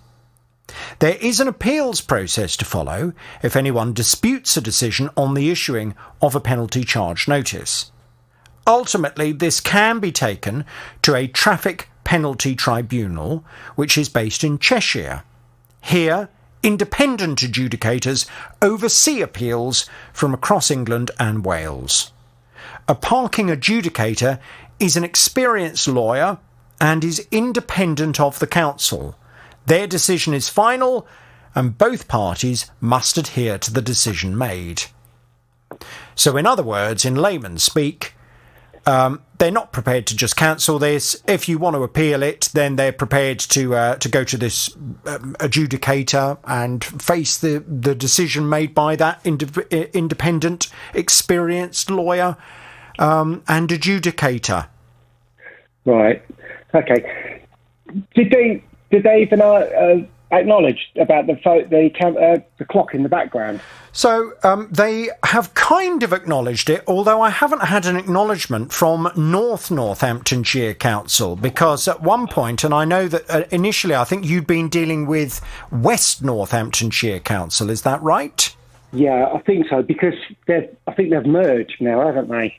They've merged over this last couple of months. Yeah, I mean, obviously this is out of our patch, so I'm a little bit out of touch in terms of the situation in Northamptonshire. But yes, certainly those councils have different names to the names of the councils that when I used to work on Radio Northampton knew me very well, and an awful lot of the time were probably absolutely sick and tired of the sound of my name whenever I was contacting them, getting on their back about various bits and pieces. What they did suggest was that they do not agree the photo has been deliberately blacked out. Then if it's not been blacked out, why isn't the photo in the second? Because there's two photos on there. Why isn't the second photo got a blacked out area as well to highlight what time the van was going through? It's completely clear. It is. I absolutely accept what you're saying, and I absolutely agree with what you're saying. And if I were in charge of the press office at Northamptonshire Council, I would have responded to this and said, we obviously try to make sure that we are fair and we deal with all of these things. However, there is a discrepancy over the time. So in this particular case, we will cancel the fine and move on. However, it would appear they don't want to do that. So you've got two choices, and I know the clock is ticking. To quote Michelle Barnier, the clock is ticking. You've got until, I think, the 17th to pay. That's right, yeah. So what are you So what are you going to do? You've got two choices. You can either appeal this and let it go to the adjudicator, at which point you may well be able to present the argument that the clock on that wall strangely seems to have been blacked out, that you would have used as evidence against them, and it may well be that the adjudicator finds in your favour. But of course they may not find in your favour, in which case you would face a much higher fine. So what are you going to do? I want to go to the adjudicator. Are you? It's just because it's only 8 seconds. It's less than 8 seconds by the time I've gone through it. It's like 3 seconds. It is. So, yeah, because in the video evidence that they showed me, by the time I got through it, it was only 4:29 and 57 seconds. So that's 3 seconds by the time I've gone through it. So, yeah, I'll go to them and see if they're more reasonable and ask them if if they find it acceptable, that the clock in the background's been blacked out as well. Okay. In that case, you need to make sure that you respond to all of the paperwork that you've been sent to make it clear that you wish for this to go to independent adjudication. I will let Northamptonshire Council know that you are going to fight this one, and I will continue to follow it every step of the way, and we'll take it from there. Thank you, Steve. I shall talk to you very soon. Remember Ricky? Ricky was telling me he runs a flooring company.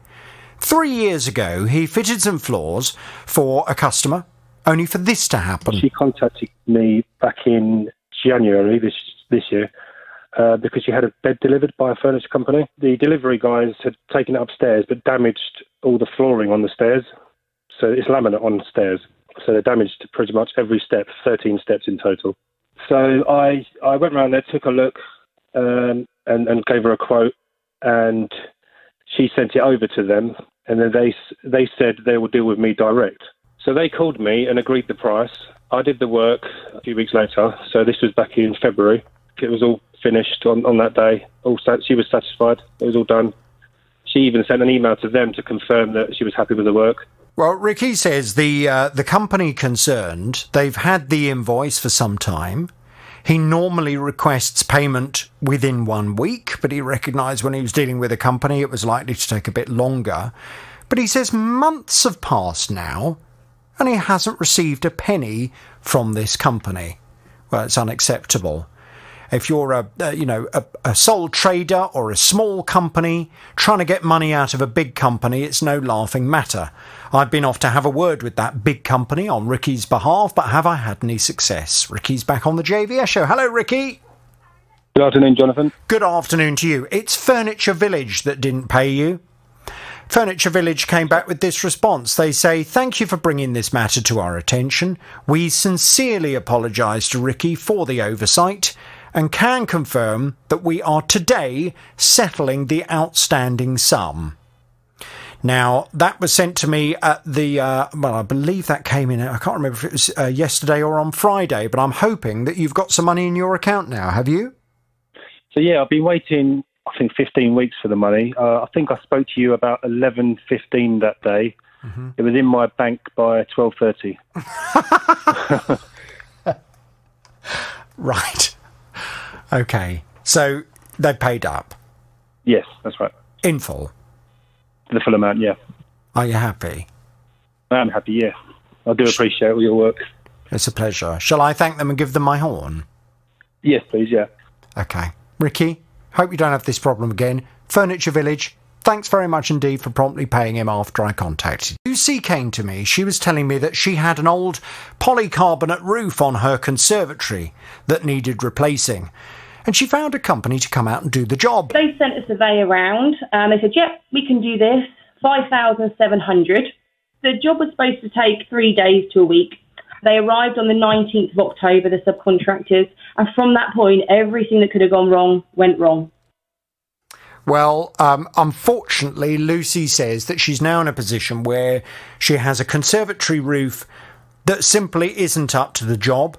It leaks, and she just cannot get the company to come back and to put things right properly. And she said that now they seem to be ignoring her.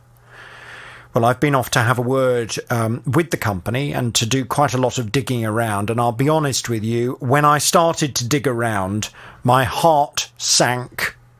Lucy's back on the JVS show. Hello, Lucy. Hi, thanks for having me back on. Thanks for looking into it. Well, yes, I spent a lot of time on the phone yesterday on your behalf trying to get to the bottom of what's going on. Now, thank you. It's complicated. And I know that I've given you a little bit more information off air than I'm prepared to divulge at the moment on air, although I reserve the right to do that. Mm-hmm. The company that has replaced your conservatory roof is owned ultimately, the ultimate responsibility, the parent company, is run and owned by a man that I'm actually dealing with for another consumer problem. Now, that man has told me that he is in extreme financial difficulty. He said to me regarding the other case that I'm investigating, he said that He doesn't have the cash flow to be able to resolve customer issues at the moment. He owes one of my other listeners a considerable amount of money. He is making payments to her on a month-by-month basis to try and clear the debt that he owes her. He said that coronavirus has pretty much destroyed his company, and he's struggling to keep his head above water. So when I saw that it was him that owns the company, ultimately, that fitted your conservatory roof, that was the first time my heart sank. Mm-hmm. When I phoned him up, and when he told me who, in fact, he sold the franchise for this company to, my heart dropped through the floor.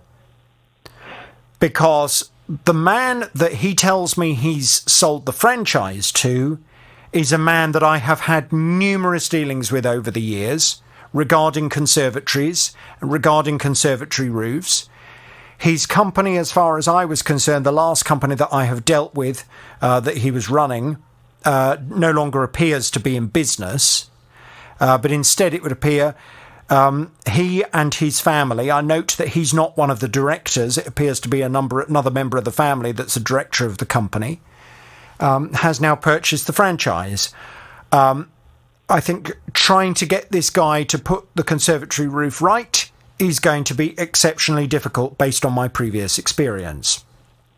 Okay. Unfortunately, at the moment, the information that I have to work on, which is from previous experiences I've had with him, he appears to be just reinforcing my feelings, because I phoned him yesterday. I left a message on his answer phone. I explained that I wanted to have a conversation with him about this and about you and about the company that he's now running, and he has not responded to my call. And certainly if it's anything like previous cases, he simply will not respond to my call. He will ignore me, and I will get to a point where, as I have done in the past, I will end up talking about him and his company and identifying him on the programme. At which point, if it's anything like previous experiences, I will then receive numerous phone calls from other people who've either been let down by him and his companies or have done work for him and his companies, who give me all kinds of information off the record, because that's happened in the past. So funnily enough, I was working yesterday, but I did receive a couple of missed calls from the company and a voice message asking me to call them. Now that's good, and let me just bring us up to that point where we can find out, what potentially may happen. Okay. When I realised who is running the company that's bought the franchise, and when my heart had sunk, as I mentioned to you, I explained all of the problems that I've had previously with the guy that I'm dealing with regarding this other consumer complaint. Mm-hmm. And he said to me, well, I will get him to sort it. I said, okay. He said, no, I will get him to sort it because I sold him the franchise. I will get him to sort it. He said, in fact, I've just frozen his bank account. There and then, I've just frozen his bank account. I've just frozen his company bank account, and he's not going to be able to trade until he sorts this problem out. I said, well, out of interest, how much money is in the bank account? And he said, nothing. I said, well, is that how's that get out then? He said, well, it does mean that if I've frozen his bank account, it means that he can't trade. So he will have to, if he wants the bank account to be unfrozen, he will have to do what I say to him to do, and that is to get Lucy's conservatory sorted. Okay. So how I left it with him yesterday, I said, look, I am trying to be reasonable with you regarding your issues and the problems that you're having, keeping your head above water. I know that the virus has been a very difficult time for people running companies, and I'm prepared to give him the benefit of the doubt and to work with him on that. And if he is prepared to get the company to solve the problem with your conservatory roof, then I'm prepared to give him that opportunity as well. But there will come a point where enough is enough. Now, I'm very interested to hear that you received missed calls from the company yesterday, because that would suggest to me that there is now some kind of desire to resolve this matter before it goes any further on my programme. You've obviously got their attention. Good. Did Did you actually speak to them or not? I didn't. Unfortunately, I was working, and they've sent me an email this morning as well. And what does the email say? I might as well speak to you just to get in touch with them. Good. Well, as I say, I am prepared, as I always try to be utterly reasonable.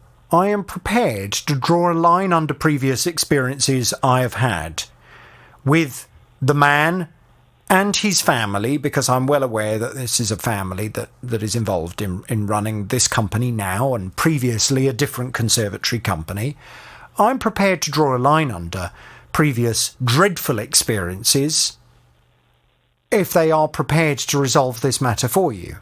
I don't have an awful lot of confidence, but I really hope that the company will prove me wrong. I really hope that they will get things sorted out. And it's a great sign that you've had missed calls and there is a genuine attempt to communicate with you.